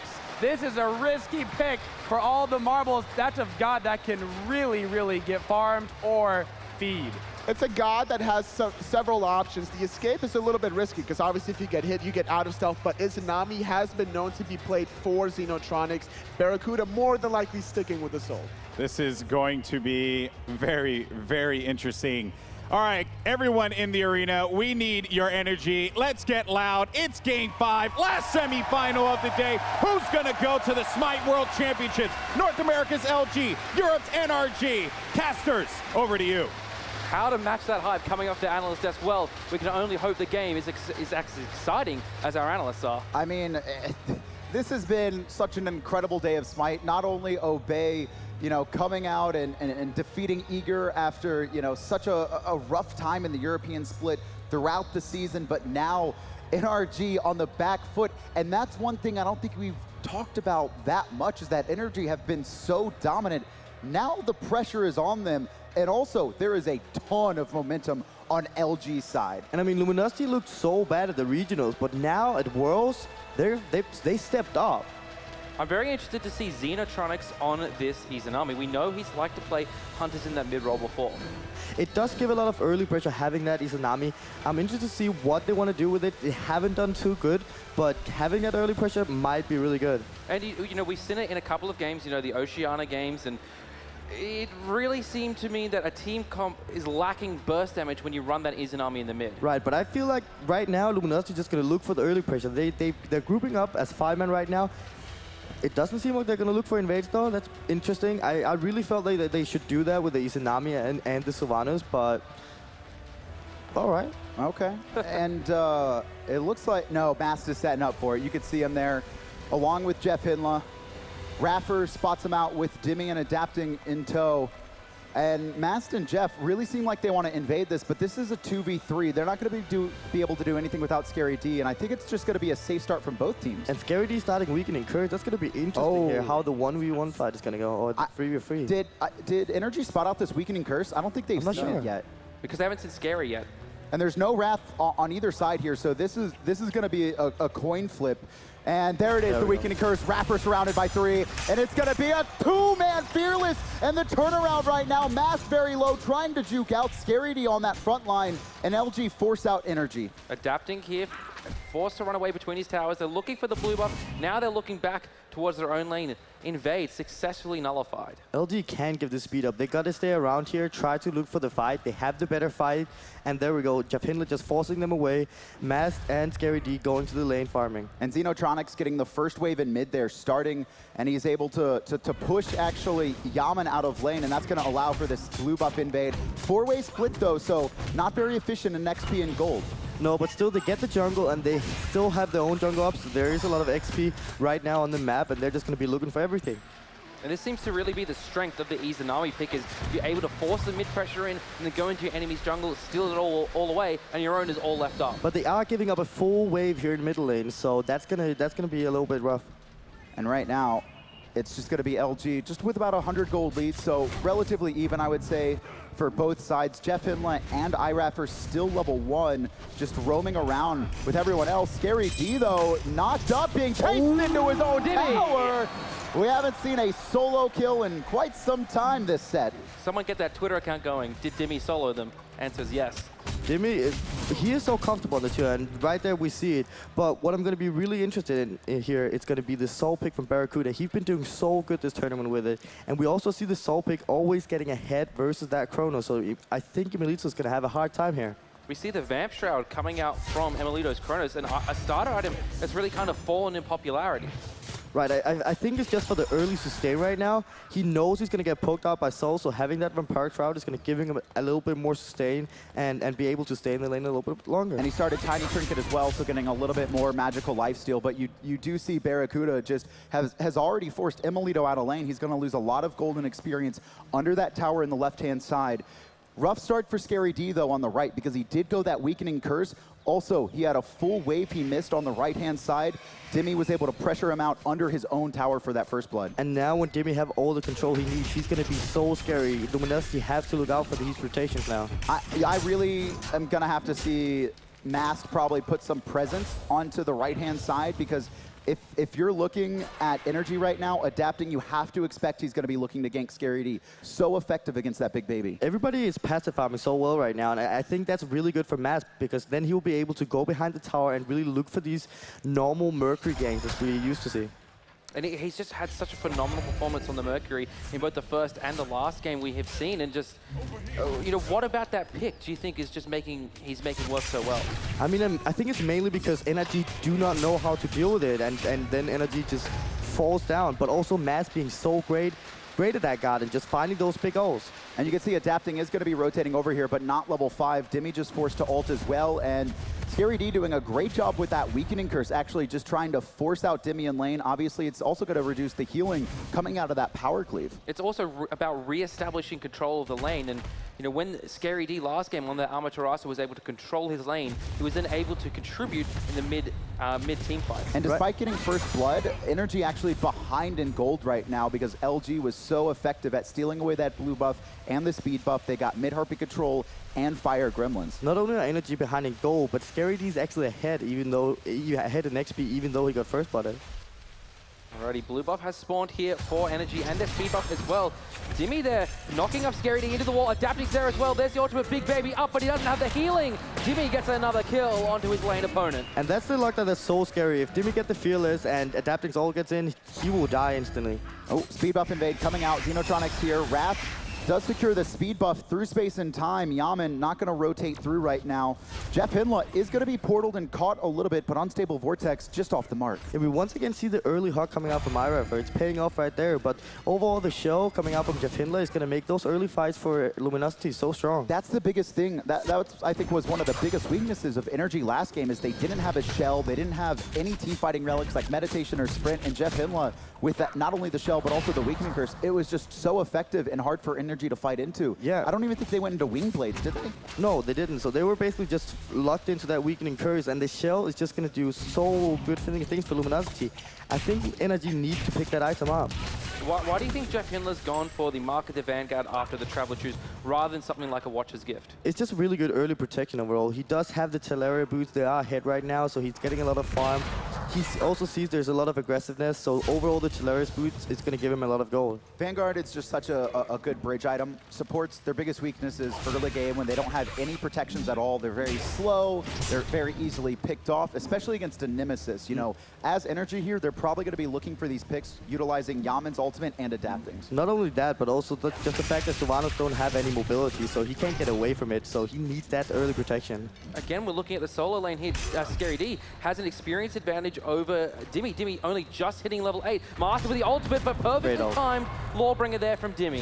And you can see both junglers just applying pressure onto the soul lane. It's been so back and forth, and we haven't seen Scary D on this Vamana in quite some time. I mean, it used to be one of his better gods, but we've seen him just really rely on this Amaterasu so far in this set. I mean, right now he's not looking too strong at it overall. I think it was just an unfortunate start overall, but he's still in the game and he can still do good things. So he's actually out pressuring Demi right now. So it's really working out for him anyways. He's not even that far behind. Despite having died twice to Demi, he's only 100 gold behind. And what is happening? Luminosity's actually ahead in this game, even though they gave up the first blood and the second blood. It just seems like Energy have been running around and haven't been able to farm as efficiently as they want. Experience, they actually do have a slight lead, but not by much. And it's going to be so interesting to see Jeff Hindler in this game. He was so strong in that Sylvanas last game, and if he does the same, it's going to be so good. Making the rotation here to the solo lane. Big baby form used by Scary D. Dimmy caught there by the special delivery, delivering a kill right to Scary D. Space and time was used by Yaman, adapting, about to come through the portal, but he's going to find an empty lane because his solo lane is dead. And Luminosity knew Dimmy's ult was down, so that was just a free kill. The Baby Vamana is just going to heal everything up, so just a great job by Luminosity. And, you know, both teams are actually have a little bit of a pick style with this ultimate coming out of Mast. You always need to be careful. You can't expect it. I mean, he's done such a good job. He always seems to be in the perfect position when he ults through. Energy are never expecting it. But then again, Mast can ult from anywhere. He can almost ult from the middle lane to the solo lane, so they have to be careful at all times.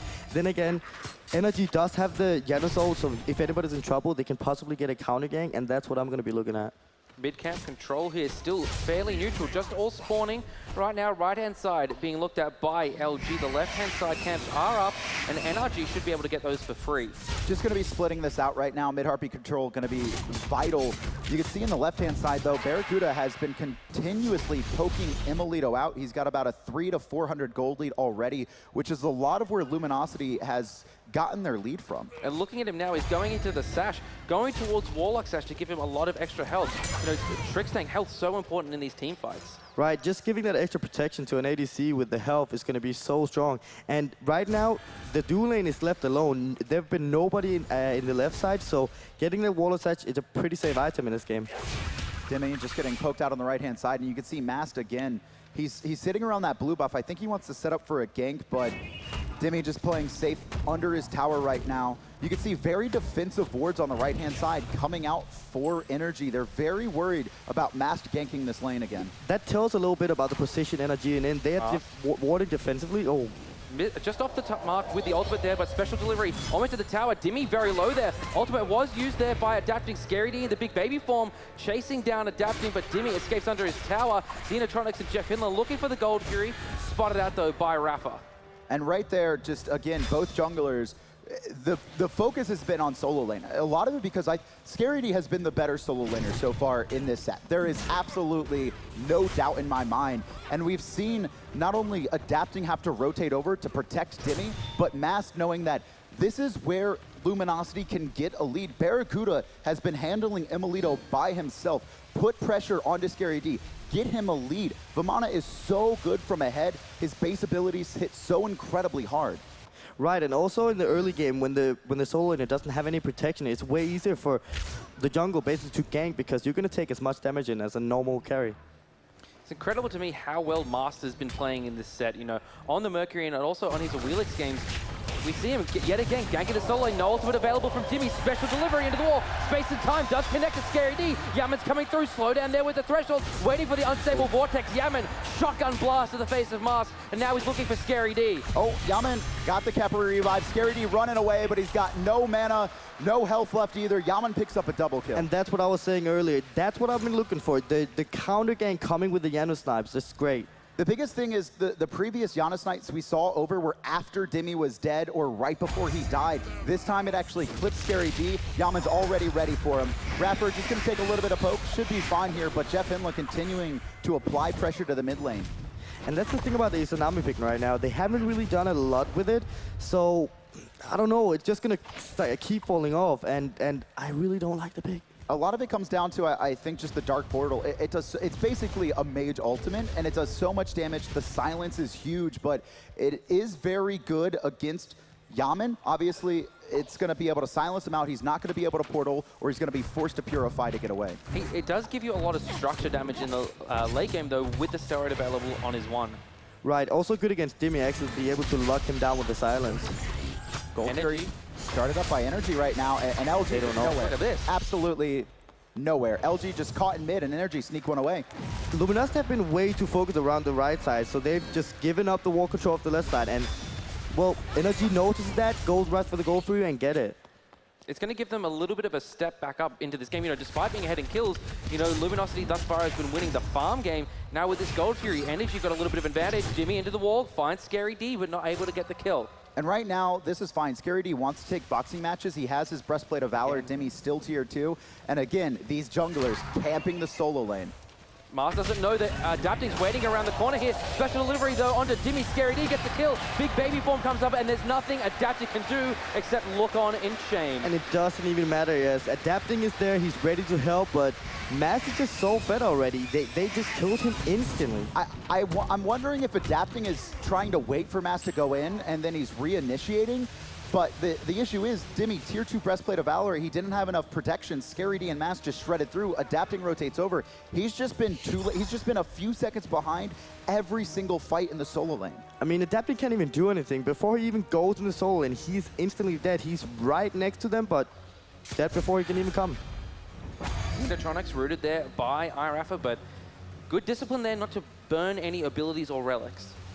And this game right now, still dead even, but the big thing is Scary D 2-3-1. Actually, both solo laners are 2-3-1. Has a 2-level lead over Dimmy. And we're probably going to see him start to rotate relatively soon. You can see he's also picked up that teleport. Gold Fury not going to be spawning anytime soon, though. And the Nemesis pick into this into Mercury is really great because now every single fight, what Adapting can do is basically force Mercury out, but just insta-ulting him, and then he can't go in. I mean, Mass will be initiating in, but he's going to lose all his health, and it's going to be so hard for him to stick on players. That's what you want to do as a Mercury. You just want to run through a team fight, disrupt everyone, get to a squishy in the back line, and then just start looking for those basic attacks. But if he loses, you know, half his life from the Nim ult instantly, it makes it so hard to do that. Exactly, and Luminosity have been starting to get a few kills on Energy right now. So I think what Energy needs to do is start grouping up with the Khepri and the Nemesis and start getting those pick maybe onto Jeff Hindler, who doesn't have a beat. Nemesis is going to burn that. And again, Mass just rotating over, dropping sentry wards just to make sure he's going to know when Adapting's rotating over. Adapting doing the exact same thing. This has been a solo-focused game so much. Scary D, though, he's going to be fine under this tower 2v1. And still Adapting, just putting the pressure onto the solo side. He do not want Dimmy to die again. But with this rotation from Adapting, it means the mid camps are probably going to fall the way of Luminosity here. And this is why Luminosity is not behind so far. They've been farming so good. They know the timer on the camps and they're taking advantage of it. They got the left. The right-hand one's just to spawn. Scary D. Nope, just short. Oh, he's surrounded by 4, though. Needs to be careful. Nice knock-up, though. Gonna make sure he gets out safely to the rest of his... Rapper got that grip. He would probably have been dead. This is a five-man grouping, yeah. Here comes Emilito. Dimmy actually blinks in, finds his target there. It's Barracuda. Xenotronics actually hit through the space of time as well. Emilito gets the kill, rewinding now. Khepri ultimate used there. And this is one big thing about this team comp. Oh no, Energy still trying to fight, looking for Jeff Hindler. One more hit. Emilito finds it. Double kill coming out for him. iRapper looking for the pluck just off the mark though. Mars there with a sonic boom. Looking for Ivory, very low, but he's instantly blown up by Adapting. Barracuda finds Rafa, but Scary D, he's in a lot of trouble here. And it looks like he's going to fall to Emilito. And I mean, great ult by Mass, but Dimmy just coming in with the feel is taking them away from Reffer. So unfortunate none of his team was body blocking from him. Otherwise, he would have come out of this fight alive. Another thing, too, about this composition from Energy is just the double life. Not only is Adapting able to absorb so much protections, he has the shield as well, which is going to be able to keep him alive and fight, but the rewind from Emilito and the revive from Raffer, Luminosity have to burst players, and we saw them able to do it successfully in 2v1s in the solo lane, but in a big fight, when Rising Dawn comes through and gives protections to Energy's entire team, they need to coordinate a little bit better. Right, looking at the late game right now, I really like Energy's draft. Emilito is ahead now on the Chrono, so he's probably going to go off as we've seen in previous games. What was Luminosity trying to do there at the Tier 1 tower? Were they seriously trying to siege it down? And that's also my confusion. They should not have sieged anything down. The reason why they lost that fight in the first place was because they were under the tower and just Energy getting a really good backstab on him. And again, the Giannis ult. I mean, it's so impactful. You always need to give respect to it. Yaman not only hits Xenotronics, but portals his entire team through. I'm not exactly sure how Xenotronics ended up that deep into the tower, but he was just way too far in and got blown up off of it. Oh yeah, and Yaman hit every single of his one, and that was really good by him as well. And Yaman had a really rough game last time, I think, where there didn't seem to be a lot of coordination with those raw snipes, but doing a much better job here. Dark Portal comes through space and time is used as well, and Emilito around the back. Rafa's very low, Barracuda uses his immunity frames. The red buff, though, is picked up by Emilito at the end of the day. Rafa got a really good shield off there just before he got silenced, and that made Luminosity disengage. Dimmy teleports in. Gold Fury, obviously, has spawned. Scary D, though, into the back line as well, looking for Raffer. Raffer does have his ultimate. He's getting beat on by the big baby right now, but Jeff Hindler's caught alone. Mass to the back line, trying to help out. Raffer gets the revive. Dimmy dealing with all of LG's back line, though, has already taken out one. The support for support trade there. Barracuda in a lot of trouble. Sanctuary Force, Dimmy into the wall. Emilito picks up the kill there with a time rift, and now Dimmy's looking for Xenotronics. Emilito around the back. Scary D and Mars trying to look for Adaptic here. They're looking to trade out. Scary D nearly gets the kill. Mars flicks in. He's looking for Adaptic. He gets him under the tower. Xenotronics sanctuaring away the damage here, trying desperately to live, waiting for the rest of his teammates, and he gets over the wall. Scary D nearly picks up Yaman, but the portal saves his life. You have no dash. Surrounded by 3. Oh, and here comes Dimmy again. He's got the Fearless. Unstable Vortex, though, off the mark because of that. Masked around the corner, trying to help out his solo laner. This is bad, though. LG all poked out. They're going to be forced back. I thought it was going to be an opportunity for Energy to look at gold, but they're just going to play it safe and take their win. Just a way to split fight from both teams there. Splitting up really hard. I feel like Energy after they got the 2 kills, they should have grouped up again and started playing a little bit more as a team. Them staying not grouped basically made Adapting die. We saw a support for support trade there, and I'm looking at Rafa's build now. He's gone for this spectral armor yet again. Do you think that's because of the cheap physical protections that item gets, or for its passive where, you know, your cooldowns are reduced by 3 seconds every time you use a relic? Oh, definitely. He's going to go in, use his items, and then possibly make a hog stun or whatever, and then his spells is already there again. But it also gives a lot of physical protection. The item is overall not too expensive, so it's a fine pickup. Jeff just trying to find Raffer there, and I do like that Raffer has gone under the shell this game as well. This time having that big team fighting relic, going to be very effective against Mass when he dives into the back line. But Energy don't have any sprint, so that weakening curse is really going to do good things for Luminosity. Raffer countering this ward. LG just around the side, but they're not going to collapse. Emilito around the corner as well. Energy have gained about a 2K lead, though, off of that team fight in mid, and that's pretty good for LG considering they got killed by 4 players and lost to tier 1. Barracuda, a little bit of trouble, stunned out, forced into the immunity frames. Doesn't use any relics here, though, and the sustain from Jeff Hindler's gonna get him back up to nearly full HP. And now it's going to be all about the gold free right now, because the solo laners have got their protection online. It's not really going to be able to gank, so the gold free is going to be the main target. And a big thing here, too, Dimmy actually mistiming his back. Scary D just able to walk into that tower. No teleport for Dimmy. He's not able to go over there. And this gives so much room for Scary D to breathe now. Ultimate Lawbringer.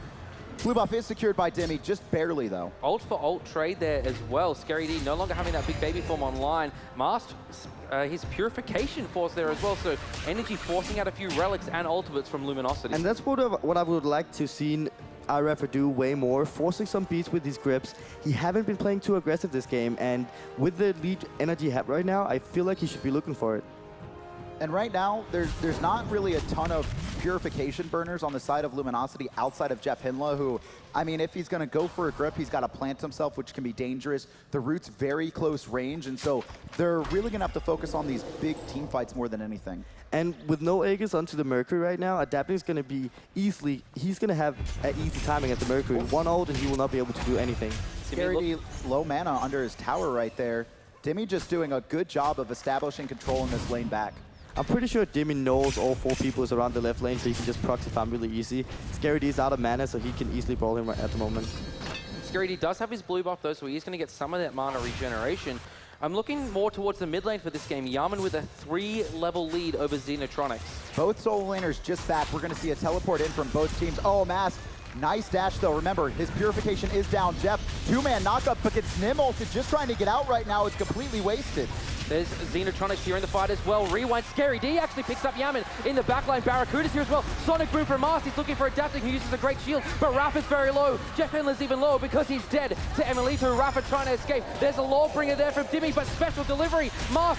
Timmy actually picks up Xeno, but Scary D gets his 2nd kill of the fight. These solo laners having such a big impact. Adapting, caught in the mid-camp. Has the retribution sold. Emilito over the corner. here. He finds two. Barracuda still alive, getting caught out by Demi right now, and it's going to be Emilito with his second. Scary D looking for his third kill of the fight. Can he find Emilito? No, he can't. Demi keeping his ADC alive. Fearless into the wall. Scary D's not going to be able to get the kill. And even though Demi was not doing so well in the lane, really getting farmed by the rotations from Mask, his impact, his fearlessness in these team fights have been monumental. Not only setting up kills for his team, but also protecting his team. He is playing both sides of this so well. And adapting with the Juice Pit, giving so much time for Energy to get those kills, and that's the only reason why Energy actually got that fight in favor. Alrighty, we can see now 21.5 minutes into the game, 14-9. Read the kills in favor of Energy. The graphs, 1,700 gold, 4,000 experience. Also, I've had a few poor rolls in this game. What I've learned as a Kepler player, if your mates have Aegis or like a Chronos or Rewind, you should never ultimate that target, because they're always going to use their active first. Always wait till their active is blown and then start using ultimate. And you have to trust your team to be able to know when to ult, when to pop their sanctuaries. And you know, if you don't have that trust in them, it can get really risky and have that wasted ultimate. And it's also just reactionary from your teammates that we're going to use Aegis when we're in trouble. And so they're always going to be using that. And when you use the ultimate on the same target, it's just going to be a waste of ult. Alrighty, we see a Pestilence picked up now for Scary D. You know, why is he trying to get that anti-heal online? I'm not sure. They don't have too much healing, so I think it's overall just a 2, but he doesn't have healing. It does still give a lot of protection, so I'm not too bad. He's going to be reducing a little bit coming out of the power cleave, but that's not really what he's aiming for. It's also just a very cheap, efficient, magical protection item. Bulwark of Hope, you're probably not going to need it on a Vamana in most situations. But still, I feel like the item would have been better overall. Emilito, 7-0-3 in this game. You know, we haven't really talked about him too much being such an impact player, but really able to just clean up in these fights, and now he's starting to get a little bit of lead and getting towards this late game stage where Chronos is so devastating. I think the big thing is that he hasn't really been focused in any of these team fights. Every single time we've seen Luminosity dive onto players, they really seem to be focusing on Yaman and adapting more than anyone, and that's just allowing Emilito so much room to breathe in these team fights, hit those basics, hit his big abilities. I mean, time stop has been huge. We've seen so many stuns come out from him. And that's also why we saw Energy actually winning against ALG, because Emilito just went off with that Chronos. Them giving a Chronos air is just not going to be good. They need to collapse him here now. And honestly, looking at the mid lane too, this Izanami has had 0 impact. We haven't seen any big dark portals. He's been forced out of these fights so much. Obviously, the dash away, the fade away, not that effective in just all this AoE chaos. You get canceled out of it way too easily. And compared to what Yaman have done, he's basically doing nothing.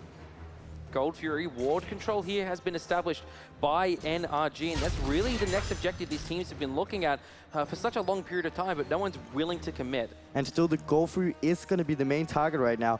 Nobody want to give that up. The Gold Fury is so efficient at the 24-minute mark, so they're definitely going to keep the control around it. And you can see, I mean, this is game 5 of the semifinals. Winner's going to go on to face Obey in the Smite World Championship Grand Finals tomorrow, and so both of them want to play everything as safe as possible.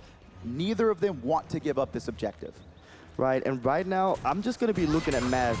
If he gets that at 3-man or 4-man ult as he did in the last game, I think Luminosity will win the fight really hard, even though they're a little bit goal behind. And again, now starting to work into the crit. This is when Mercury really starts to come online. He has the Rage Blade completed, working on a Wind Demon as well. Luminosity, I almost want to think they should slow the pace of this game down a little bit. I mean, Energy's comp is great in the late game, but they really need Mass to get that crit online and Xenotronics to close the gap on Yaman. Right, I feel like they need to play reactor right now. Gold Fury being started here by LG. Demi blinks in, managed to find Barracuda. Gold Fury still leads here. Emilito doing so much damage through space and time. Hits Mars, who's 50% HP. Demi looking for Xenotronics, who teleports away. The stealth is active. Mars so low here. There's the Barracuda ult, adapting low, but Demi picks up Mars. Emilito gonna rewind. Barracuda nearly kills himself on adapting shield. And right now, Scary D just trying to do everything he can, but he's 1v5. He's got to get away. Revive onto adapting. Scarab's Blessing is wasted early on in that fight. And red buff, just barely secured by Barracuda. Very unfortunate in that Gold Fury pit. When Energy engaged, Barracuda actually got body blocked. Actually, hold that thought, Scary D caught out alone. Scary D up with the big baby form. Here's Dimmy looking for his opponent. Two-man Fearless. Stun there from Emilito. Jeff Hinler's very low, but Scary D's revealed. Barracuda chunked by Yaman. Chunked to death. Rafa picks up one. Xenotronics boxing Dimmy here. He's going to lose this fight. Dimmy picks up the kill. And now Emilito picks up Scary D. Energy starting to really snowball in this one. And Dimmy's just playing great right now. Amazing. Every single Fearless, and not only one target, but several targets sometimes. Dimmy has been so quiet this set, and if there was one game when you would want him to show up, it's this one. He has been such an impact player. He hasn't been stunned out of a single Fearless, and that's one issue too. Luminosity don't really have anything to deal with it. Right, and look at the death timer right now. Energy can do this fire giant, and yeah, Luminosity realizes they're gonna go. Oh, yeah, they're gonna go for gold. This is a smart decision coming out from Mast as well. I think LG knows that Energy, we're gonna go straight over to that fire giant, so making sure to trade out objectives and at least keep it relatively close. It's going to enable them to get some gold back, a little bit of experience as well, but you know, now Luminosity need to start playing defensively. They still have a lot of towers up. They've only lost their tier 1 tower in the mid lane. And you know, both teams equal in towers thus far. This isn't the end of the game for Luminosity. There's still a mechanic for them to get back in. And it must feel good for Emilito right now. He is sitting in such a good position. They have the fire giant right now, so his front line can go up there, and Emilito's gonna get even more to do whatever he wants. And right now too, I mean, you look at just kind of the physical versus magical damage on LG. Really, the only magical damage is coming out of Barracuda right now, and Energy have done a great job of always having someone apply pressure to him in every single fight, and he's not able to just free cast like Emilito is. Blue buff being dropped here by Yaman. Again, just taking all this potential farm away from Luminosity, taking any sort of comeback they might have away from them. And you can see also Adapting doing a great job of stealing away Mass speed buff. That Mercury really relies on speed heavily in team fights. And you see what Energy want to do right now. They want to go to the left lane, siege this down. They want to get all the towers, get the goal lead, and again, just take this game. I think Energy are going to start grouping up very similar to what they did in Game 2. Everything is going to be safe play from them. They have a lead. They know not to dive too deep. They're going to try and play this as slow as possible. And Energy have no engager, so they're just going to be sieging slowly. It's going to be Dimmy who's going to be the engager. Oh, Jeff Miller pulls one in, but he's the one pulled by Dimmy. Half-health already there by Adapting. Jeff is dead by Emilito there, and Xenotronics forced to dash away. Tier 2 tower is down. Scary D pulled in there by Rafa. There's the portal from Yaman. Big baby form. Not going to save the life of Scary D. And now Energy, they're pushing down the left-hand side. Space is coming. Barracuda. And it's Mars as well. Adapting comes through. Mars under 50% HP. Xenotronics forces the Sanctuary there. Rafa pulls him back in. Adapting's going to get the kill. It's only Adapting with a double. Only Mars left up. The Titan They're going being for focused it. by Energy. Mars, can he get the kill? No, he can't. He's going to fall down. NRG are going to the grand finals. So much pressure on them. Look at Adapting's face. He is so pumped. Such a great game from him. Energy. I haven't seen him that excited in a long time. Right. LG really showed up this set. I feel like Energy knew this was close, so they're so happy that they're winning this game and going to the grand finals. And they're going to be facing off against their scrim partners, Obey as well, an all EU finals. First time we've seen it. 4 North American teams entered the Smite World Championship. All 4 of them have been eliminated by the 2 European teams that came into this competition. I mean, Obey is looking so good right now, so I mean, it's going to be hard for Energy as well in the grand finals here. Shout outs to Luminosity, though. I mean, Barracuda, Jeff Hinla, both playing amazing, but Scary D, I mean, that kid had so much against him. No one gave him a chance. He really wasn't performing in that fall split. A lot of people saying he was the main issue on Luminosity, but he came and showed he deserved to be on this team. He deserved to be on this stage. Such a phenomenal performance from him. Right, from the regionals, Luminosity came, didn't look too good, and getting such a good show versus Energy, it's just great. What a game number 5. 2 best of 5 sets going all the way today. Both semifinals, absolutely incredible matches. Analysts, one last time, break it down. What a series we had. As the sun sets in Atlanta, the sun has set on LG's run in the Smite World Championship, but it wasn't without a hard-fought battle across the board. But for the first time ever, Smite Esports has not one, but 2 great European teams that are going to be competing in the grand finals for the Smite World Championship to raise Thor's hammer. What a match we witnessed. But first up, gotta echo what the commentator said. Scary D had the match of his life. You really couldn't ask for anything more from that young man.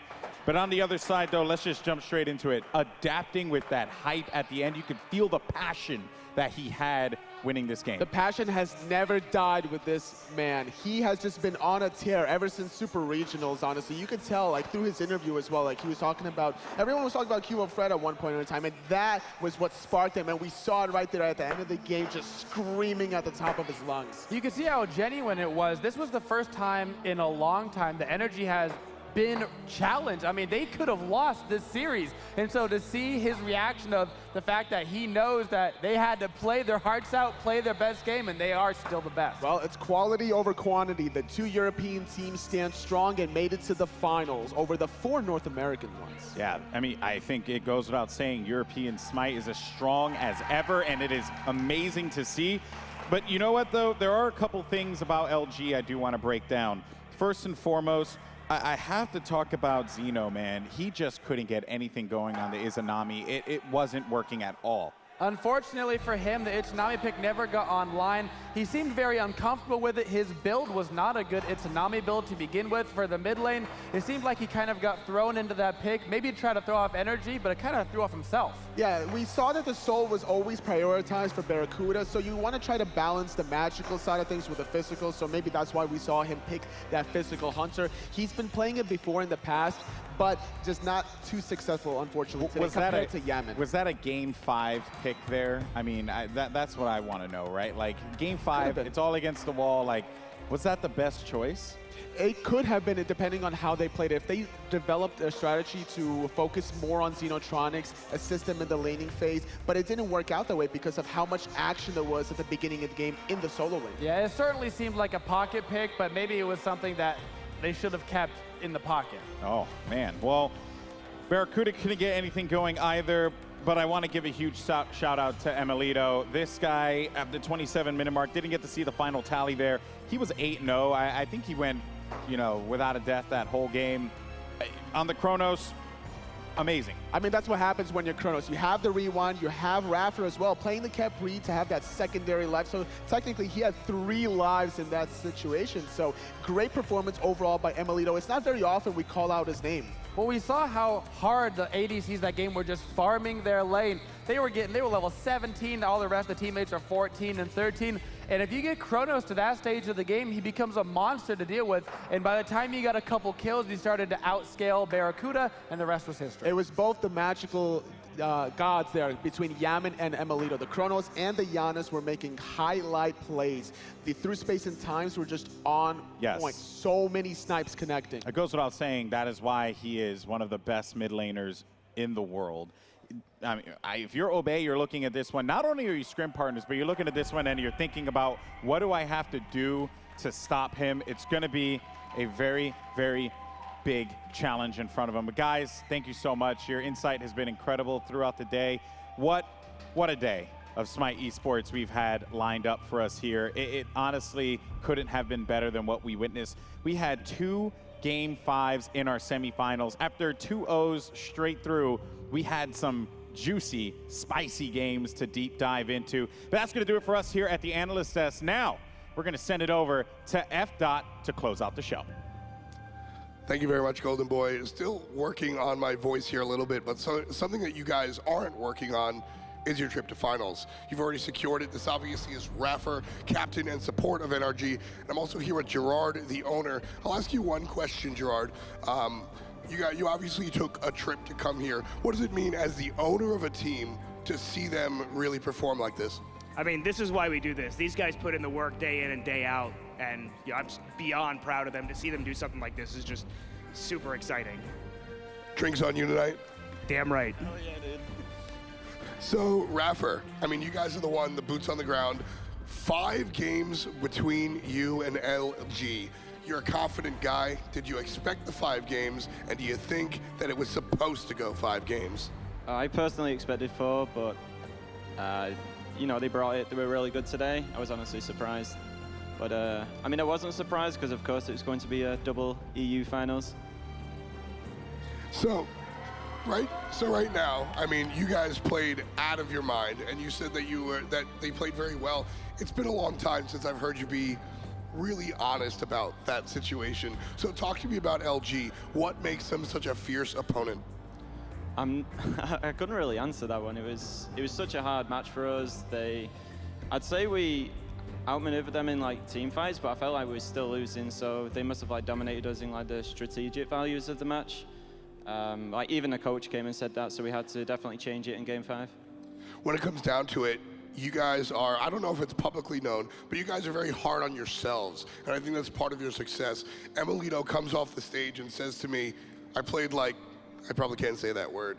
He's the one that carried that game at the end. How does the team work within itself to keep that negativity directed in the right direction? I mean, we all beat ourselves up after the games, unless we obviously play well, like adapting, as usual. But like Emilito said, oh, I'll play so bad, but you know he didn't. He definitely performed. Like in that Game 5, he was amazing. So you said yourself you predicted the double EU finals. Here we are. It's actually coming down. It's you versus Obey. You've played these guys before. You're going to play them again. What do you anticipate for the finals? I just can't wait to see the lobby afterwards. There's definitely some banter between us and Obey. Yeah, so I'm going to ask you straight up. It's a best of 5. What's the prediction, Raffer? I'd say 3-1 maybe to them. No, to us. Hopefully, anyway, because I want all that money. So we've seen a lot of the strategies and throughout the course of the series. Finals, do you have any new tricks up your sleeve? Are we going to see some weird stuff or just energy domination? I wouldn't answer that one. All right, that's fair.